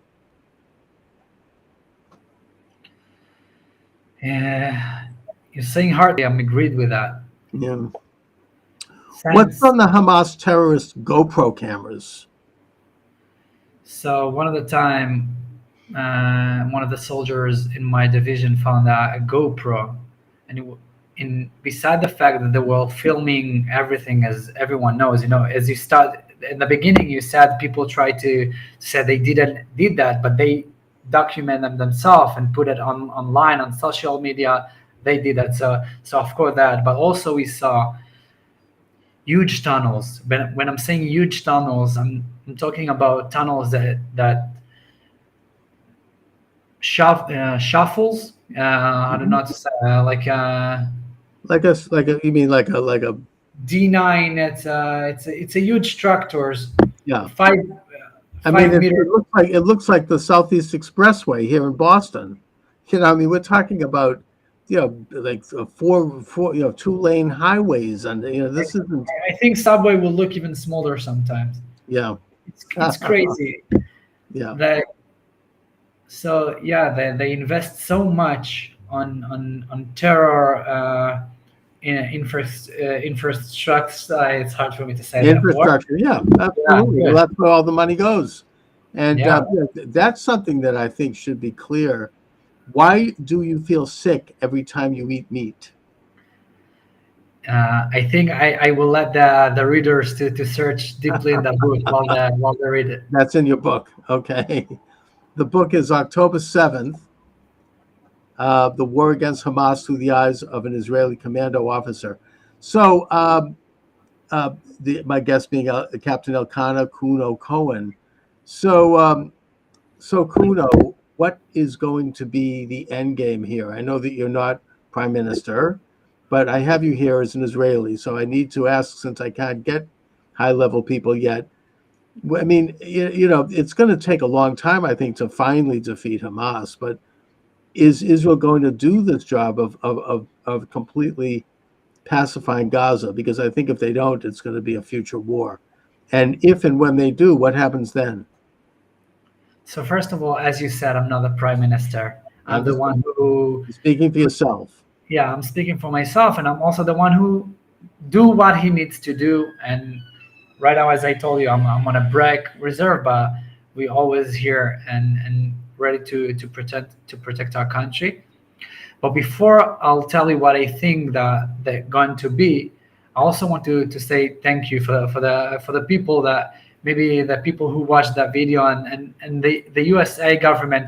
I know that there is disagreement what they should do or what they shouldn't do, but me as a soldier, the fact that we're getting the support, sometimes we got equipment, and we also in my active service, I had the privilege to train with Marines, which is bonding us, and I think it's a great connection. And when we're talking about how the solution will be in that moment when we figure that this is not just Israel war, because Israel is the only democracy in the Middle East, and we are a void right now from all the other democracy to fight against those terror organization.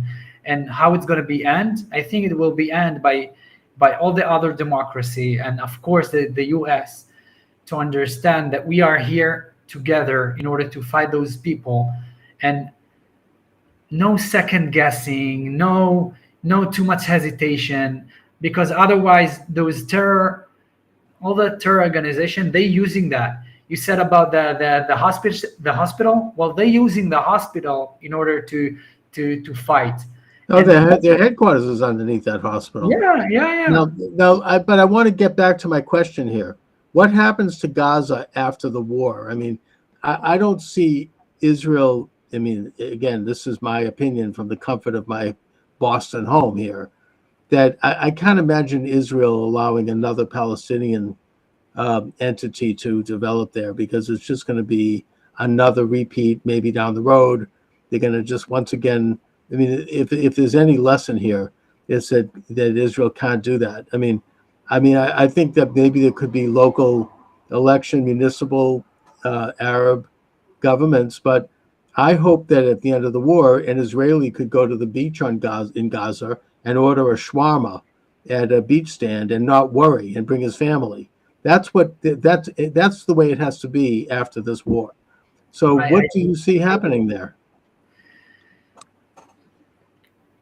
Again, I'm not the prime minister, but what I realize that those people, the thing that they care the most, it's land. And I think that in order to show them that we are here and we are not gonna vanish. Right.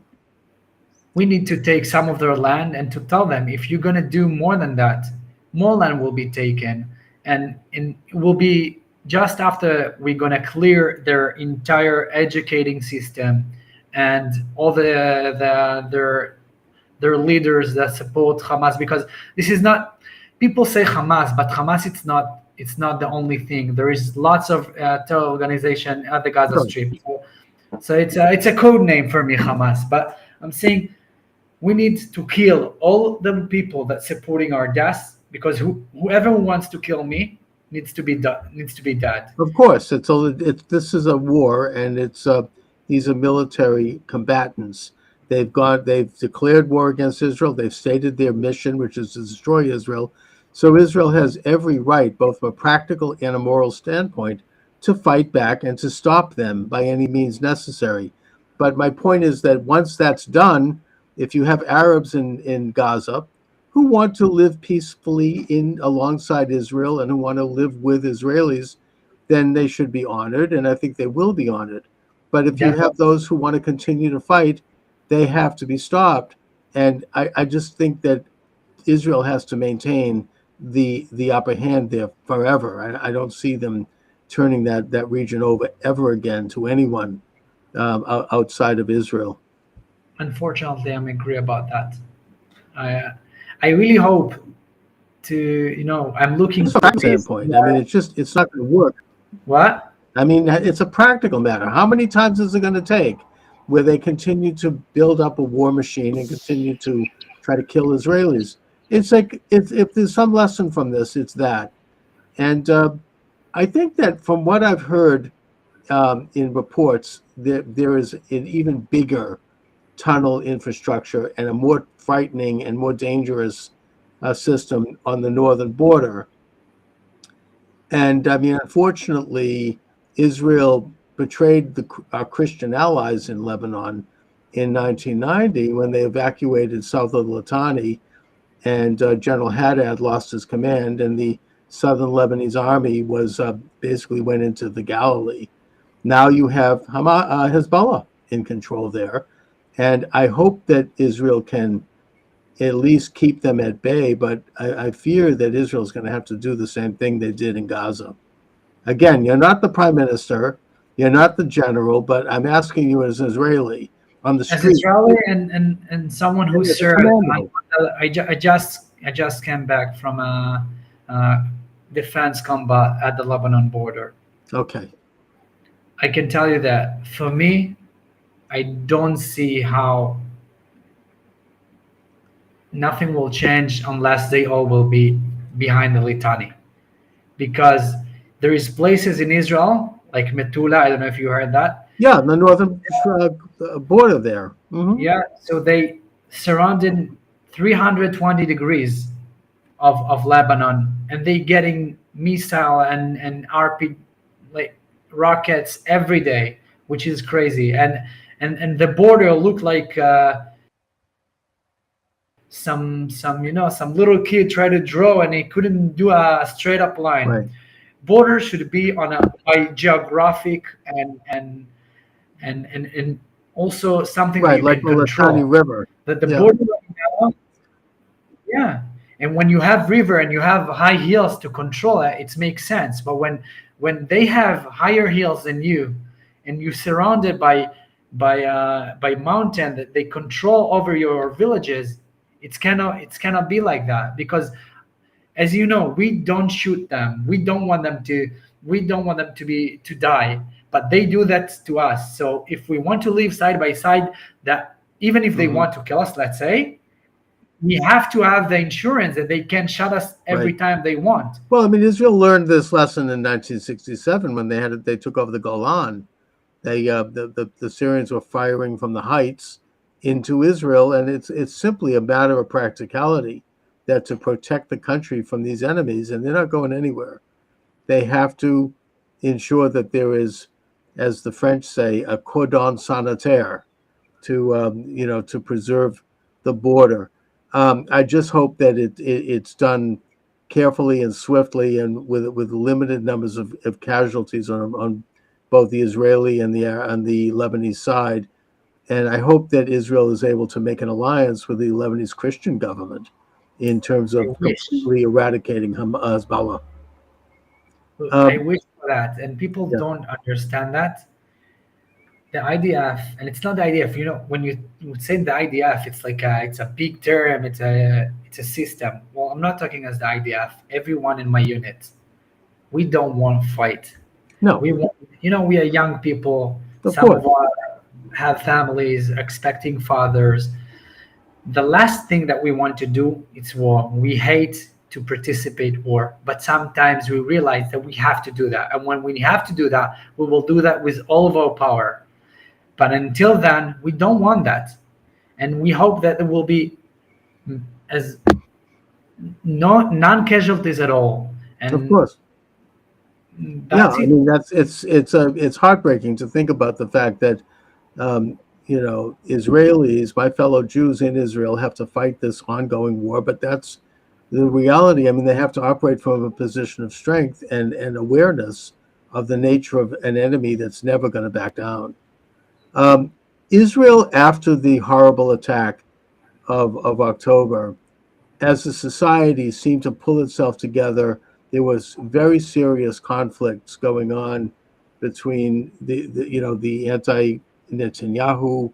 I don't want to get into that, but I just want to say that it was concerning. It reminded me of historically what we learn in Hebrew school about the destruction of the Second Temple, that it wasn't really the Romans. They just stood by and watched. It was the factions that became so hateful toward each other that they killed each other and the place fell apart. I hope that that doesn't describe Israel today. I know that it seems like everybody has kind of circled the wagons. Is there any like societal change now in Israel where people are a little bit more cohesive? I know that I understand there are major conflicts on both sides, and some of those are very real. But is there more concern now with preserving the society and the state? So you're right. At the beginning of the war, before October 7, we were super divisive, and I think this is what allowed our enemy to attack us. And right after that, we saw an amazing unity in our nation. It's not just nation, in Israel, Arab, Muslim, Christian, Jews, everyone got together. And unfortunately, I feel that maybe we're going a little bit on the wrong way right now. Okay. But I always says that this is the mission of all the soldiers. You know, in between our units, even those we have people from all the stream of the Israeli stream, left wing, right wing. Right.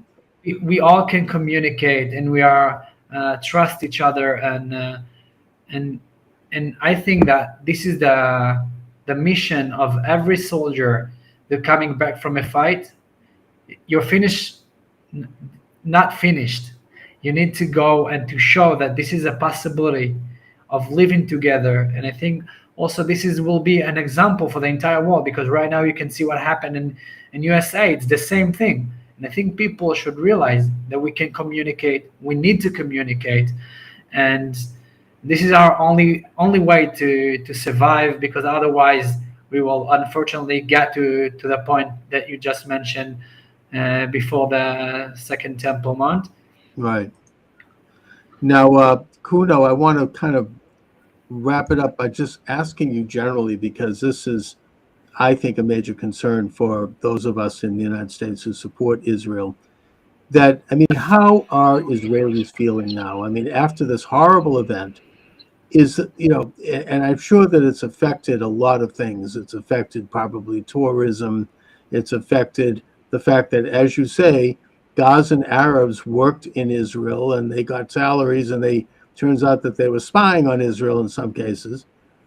How are people feeling? I mean, is there a sense of like optimism? And how are Israelis dealing with this kind of pressure? I think Israelis are great, and they have huge spirit. Of course, unfortunately, I can show you. This is my book in Hebrew. Mm-hmm. And unfortunately, I lost 26 friends during that fight. I write their name, all of them here. So I'm not saying that we're not dealing with a lot, and unfortunately, we're waiting for our entire hostages to come back. So yeah, we have some serious bad things that going on, and we need to take care of them. But beside that, I think we have great spirit, and it's amazing to see how we survive over and over again. It's, we're talking right now about October 7th, but there was the Holocaust. It's not a new thing. Even the Egyptians tried to wipe us out. So I think one of the most incredible things about the Jews that we are here to thrive, and we have the ability and the spirit for that. And yeah. And we're able to persevere and even thrive and have a good time in the face of some very harsh and difficult circumstances that come up from time to time. And that's just the reality that we're in. It's an interesting subject. We could get into that. I mean, theologically, it's a big subject, so we'll have to leave it there. But I just want to thank you very much for joining me today, Captain Cohen. Captain Elkanah Kuno Cohen. The book is October 7th, The War Against Hamas, Through the Eyes of an Israeli Commando Officer. Kuno, is there any website that you'd like to share with our listeners, or any more information about you and what you're working on? Yeah, so if people want to to pre-order the book, they can go into my site. It's elkanah-cohen.com, and they can also pre-order through Amazon. I'm also, by the way, on 29th of September, I'm coming to New York to give some lecture. Wonderful. People for some communities, and if people want to reach me out, they can call me. And I have all the details in my site, so it's elkanah-cohen.com, and that's it. I You don't know know, if you- I'm just glad that you're doing what you're doing. Thank God. I mean, you're putting a nice human face to the conflict. Somebody who's been there, and you know, I think that I hope to see more of that. And I just really want to thank you for your service in Israel. God bless you. God bless the state of Israel. And just thank you for joining me today, Kuno. Thank you. It's a privilege. Again, privilege to talk to you. Thank you for very that. much. All right, welcome to the program. Charles Moskowitz here. Thanks for joining me, everyone. It's an honor and a privilege to welcome Dr. Jerome Corsi to the program. Dr. Corsi has been a guest from time to time. He has been on the forefront of political and cultural analysis for the better part of the last several decades, going back to his work on the Swift boat controversy in 2004 when John Kerry was running for president. And he's got into a lot of very important issues. He's got a shelf full of books. His most recent research in 2 books is on the Kennedy assassination, and his most recent book on the topic, which he co-wrote with David W. Mantik and others, is The Assassination of President John F. Kennedy, The Final Analysis. Forensic analysis of the JFK autopsy. X-rays prove 2 headshots from the right front and 1 from the rear. So, Dr. Corsi, let's go right into it. What are the latest discoveries with regard to the Kennedy assassination? Well, I'm going to start. First of all, Charles, it's great to be back with you. Thank you for the invitation. And I want to show you the cover of the book, and then we'll start there. Okay. Here's the cover of the book. I think you can see it now. Is it clear on the screen? Mm-hmm. Is it shared? Yes, Okay. So the title is The Assassination of John F. Kennedy, The Final Analysis. And I co-authored it here, as you can see, with David Mantik. David Mantik is an MD. He's a radiation oncologist. So he's been reading X-rays for cancer patients for over 4 decades. And he also has a PhD in physics. And his PhD was on a physics topic dealing with X-rays. Now, Dr. Mantik has seen the JFK skull X-rays from the autopsy in the archives, the National Archives, 9 times more than anyone else. And he has done optical density measurements, which means you take a odometer, which is a scientific instrument, and you can meter or centimeter, okay, millimeter by millimeter, sometimes 1/10 of a millimeter by 1/10 of a millimeter. You can measure the amount of light coming through the X-ray, which permits you to really do a detailed scientific analysis of what you're looking at. Mm-hmm. Now, of the 3 X-rays that exist in the archives of JFK's autopsy from the skull, all 3 are, first of all, forged. They're not the originals, and they were altered to mask evidence of frontal shots. Right. Now, okay, so what you can see in the cover here, this is a Zapruder film. This is the frame. Right. JFK has just been shot in the throat. You can see his hands coming up to his neck. A bullet has entered the windshield from the front and it's hit him in the neck. Okay, and then of the headshots, the first one that hit Jack Kennedy was at frame 313 in the Zapruder film, and it moved his head forward, and it blew out a lot of the right front of his head. Less than 2 seconds later, a shot hit JFK in the temporal bone, which is right by the right ear, and it blew out the back of his head, the right back of his head. And then a shot hit him in the forehead almost at the same time. And if we look at that, in fact, if I increase the magnification on that and give it to you in a little bit bigger format, let's see if I can do that. Well, I'll do that when we get inside the others. But you can see here, the shot entered the forehead right at above the right eye at the hairline, and you can see the fragment of the bullet breaking up and goes across the top of Jack Kennedy's head, the right quadrant of his head. And the biggest fragments in the back, which is clear indication of a frontal shot, because the large fragments they weigh more and they have more momentum. They travel the farthest, and it did not exit the back of the head. So that's a clear evidence of a frontal shot. Okay, and that's again, what this means is that Lee Harvey Oswald was not the sole gun shooter, because he was supposed to have been shooting from the Texas School Book Depository, which was behind the limousine when the shooting started. And so therefore, there's no way and this means that there are essentially at least 3 gunmen, one from a low angle behind Jack Kennedy, probably in the Daltex building directly behind the limousine, and across the street from the Texas School Book Depository. The one from the hit in the temple, this keyhole fracture right here, that shot came from the grassy knoll. And I can show you some of the Zapruder film here when we get into it in a minute. This shot up here, like the shot through the windshield, probably came from a shooter who was on the other side of the grassy knoll, the south side of Dealey Plaza, up by the railroad yard above the triple underpass. Right. So you got a crossfire. You got 3 shooters. And this is different than other books, because here we've got scientific evidence. This is the measurement. You're looking at the x-rays. We know these x-rays are Jack Kennedy's x-rays because they are the x-rays of the teeth. The dental records match a pre-mortem before he was killed x-ray Jack Kennedy had taken of his skull that was found at the JFK Presidential Library in Boston. But this white patch back here, right, which you can see, that's too white. It's off the grade for what the range of light that can come through an x-ray. That means that this was intentionally patched and blocked from light, because the shot that came here and blew out the back of the head undoubtedly did damage this whole part of the skull. And you couldn't be permitted to see that in the x-rays, or you would have known that this was a frontal shot.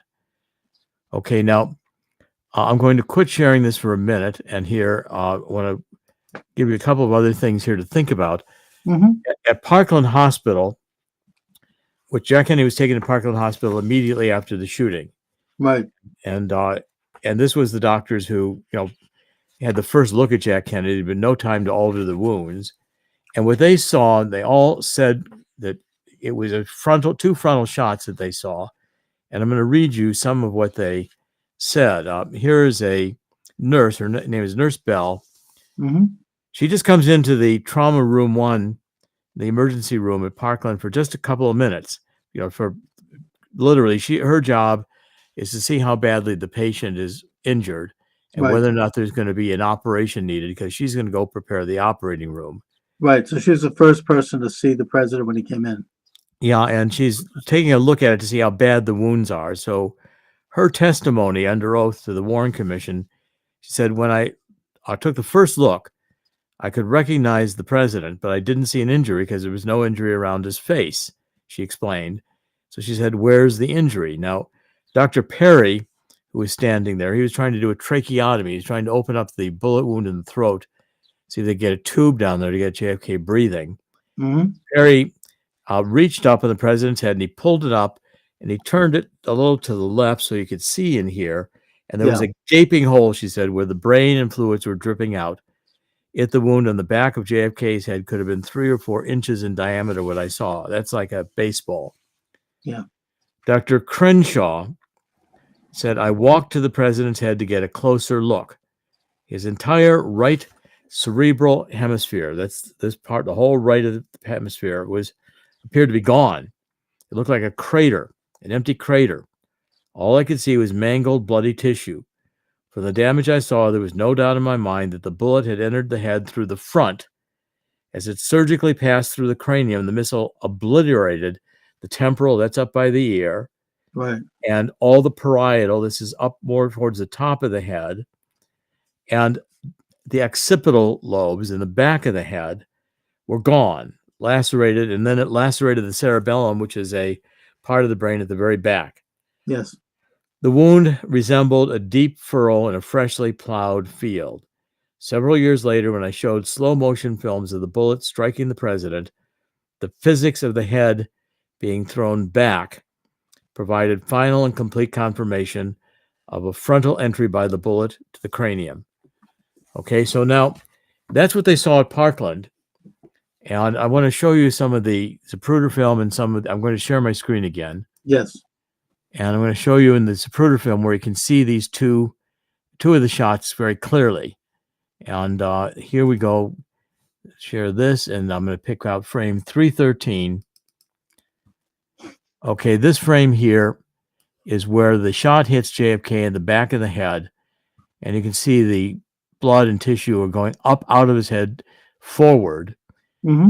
The front of his head, the very front of his head here, they're kind of like a head flap.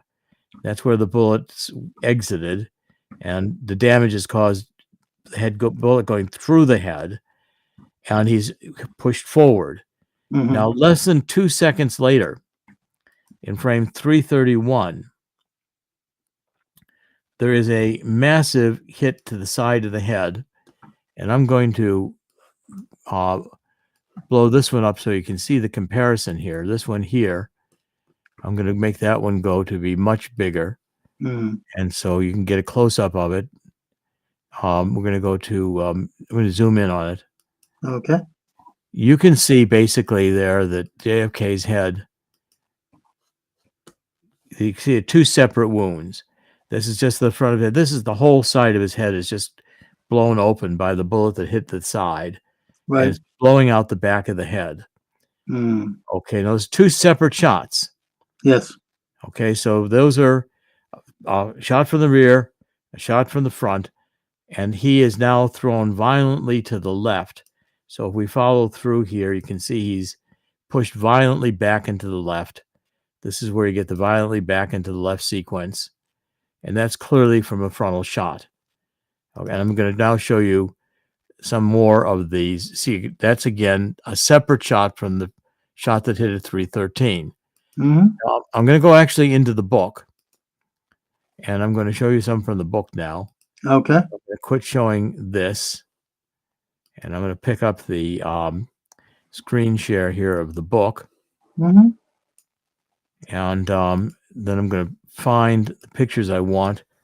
Let me look at the book for itself. The book is a large book, by the way. It's 500 and some pages long, and it is very, very thoroughly illustrated. Mm-hmm. Everything we're talking about is very clearly demonstrated in the book, and you can follow it along and see exactly. You know, we put all the medical, really detailed medical and scientific evidence in the back and appendices. So if you want to see them, you can read them. But again, it's not really required if you really want to just understand the argument of the book. Right. Now, I'm going to come up here to the frame 411. This is I'm showing you some of the Zapruder film now in frames.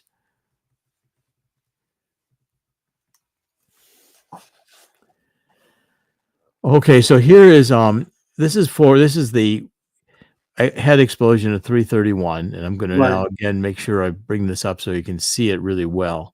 Mm-hmm. I bring that up to 500. Okay. You can see how much the head is blown apart. Yeah. Yeah, that's a tough. Yeah, these are gruesome pictures.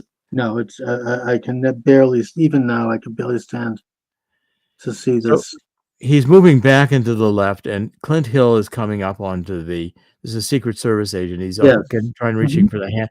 So the shot throws Jack Kennedy back into the left. Clint Hill gets covered by brain matter. As this officer over here gets covered by brain matter. Jackie Kennedy starts to come out of the car. Yeah. And she's reaching back. She's reaching for a piece of Jack Kennedy's brain in the back. I want to increase this one in size so that we get a good look at it.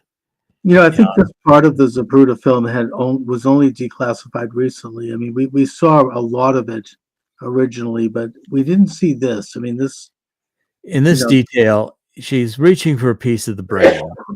Mm-hmm. And when she gets the piece of the brain, and the whole point of this is it's all blown to the left. There's a fragment of Jack Kennedy's head that's actually blown on the lawn over here. Right. That's clearly a shot from the grassy knoll. Yes. Okay, Yeah.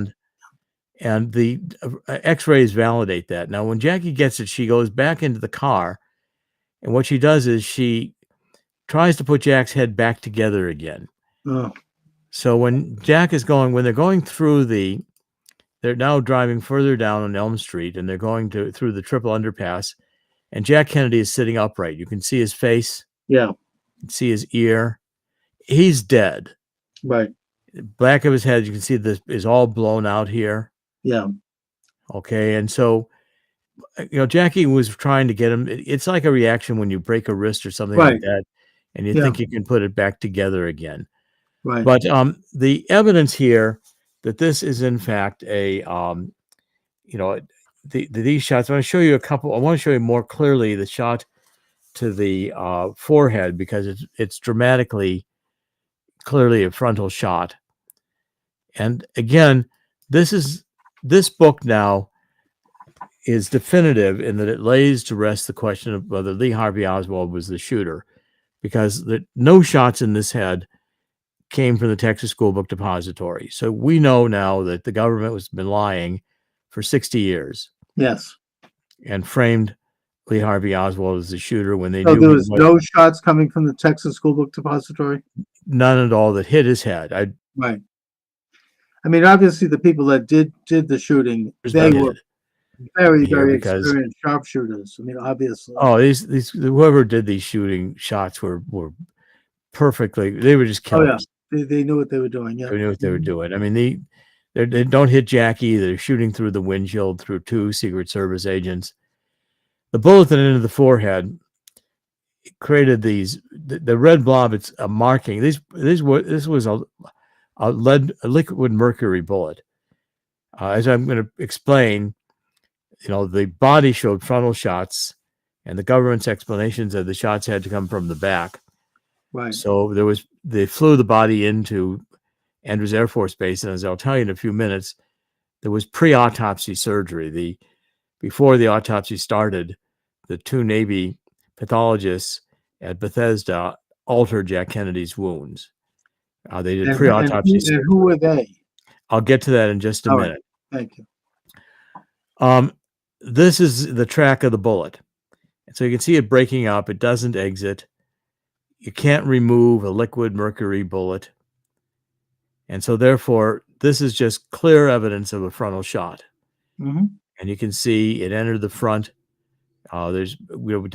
Chesser also did an analysis of it. When it entered the front of the head, there was all these little scatter dust-like particles that came at the entry point. Right.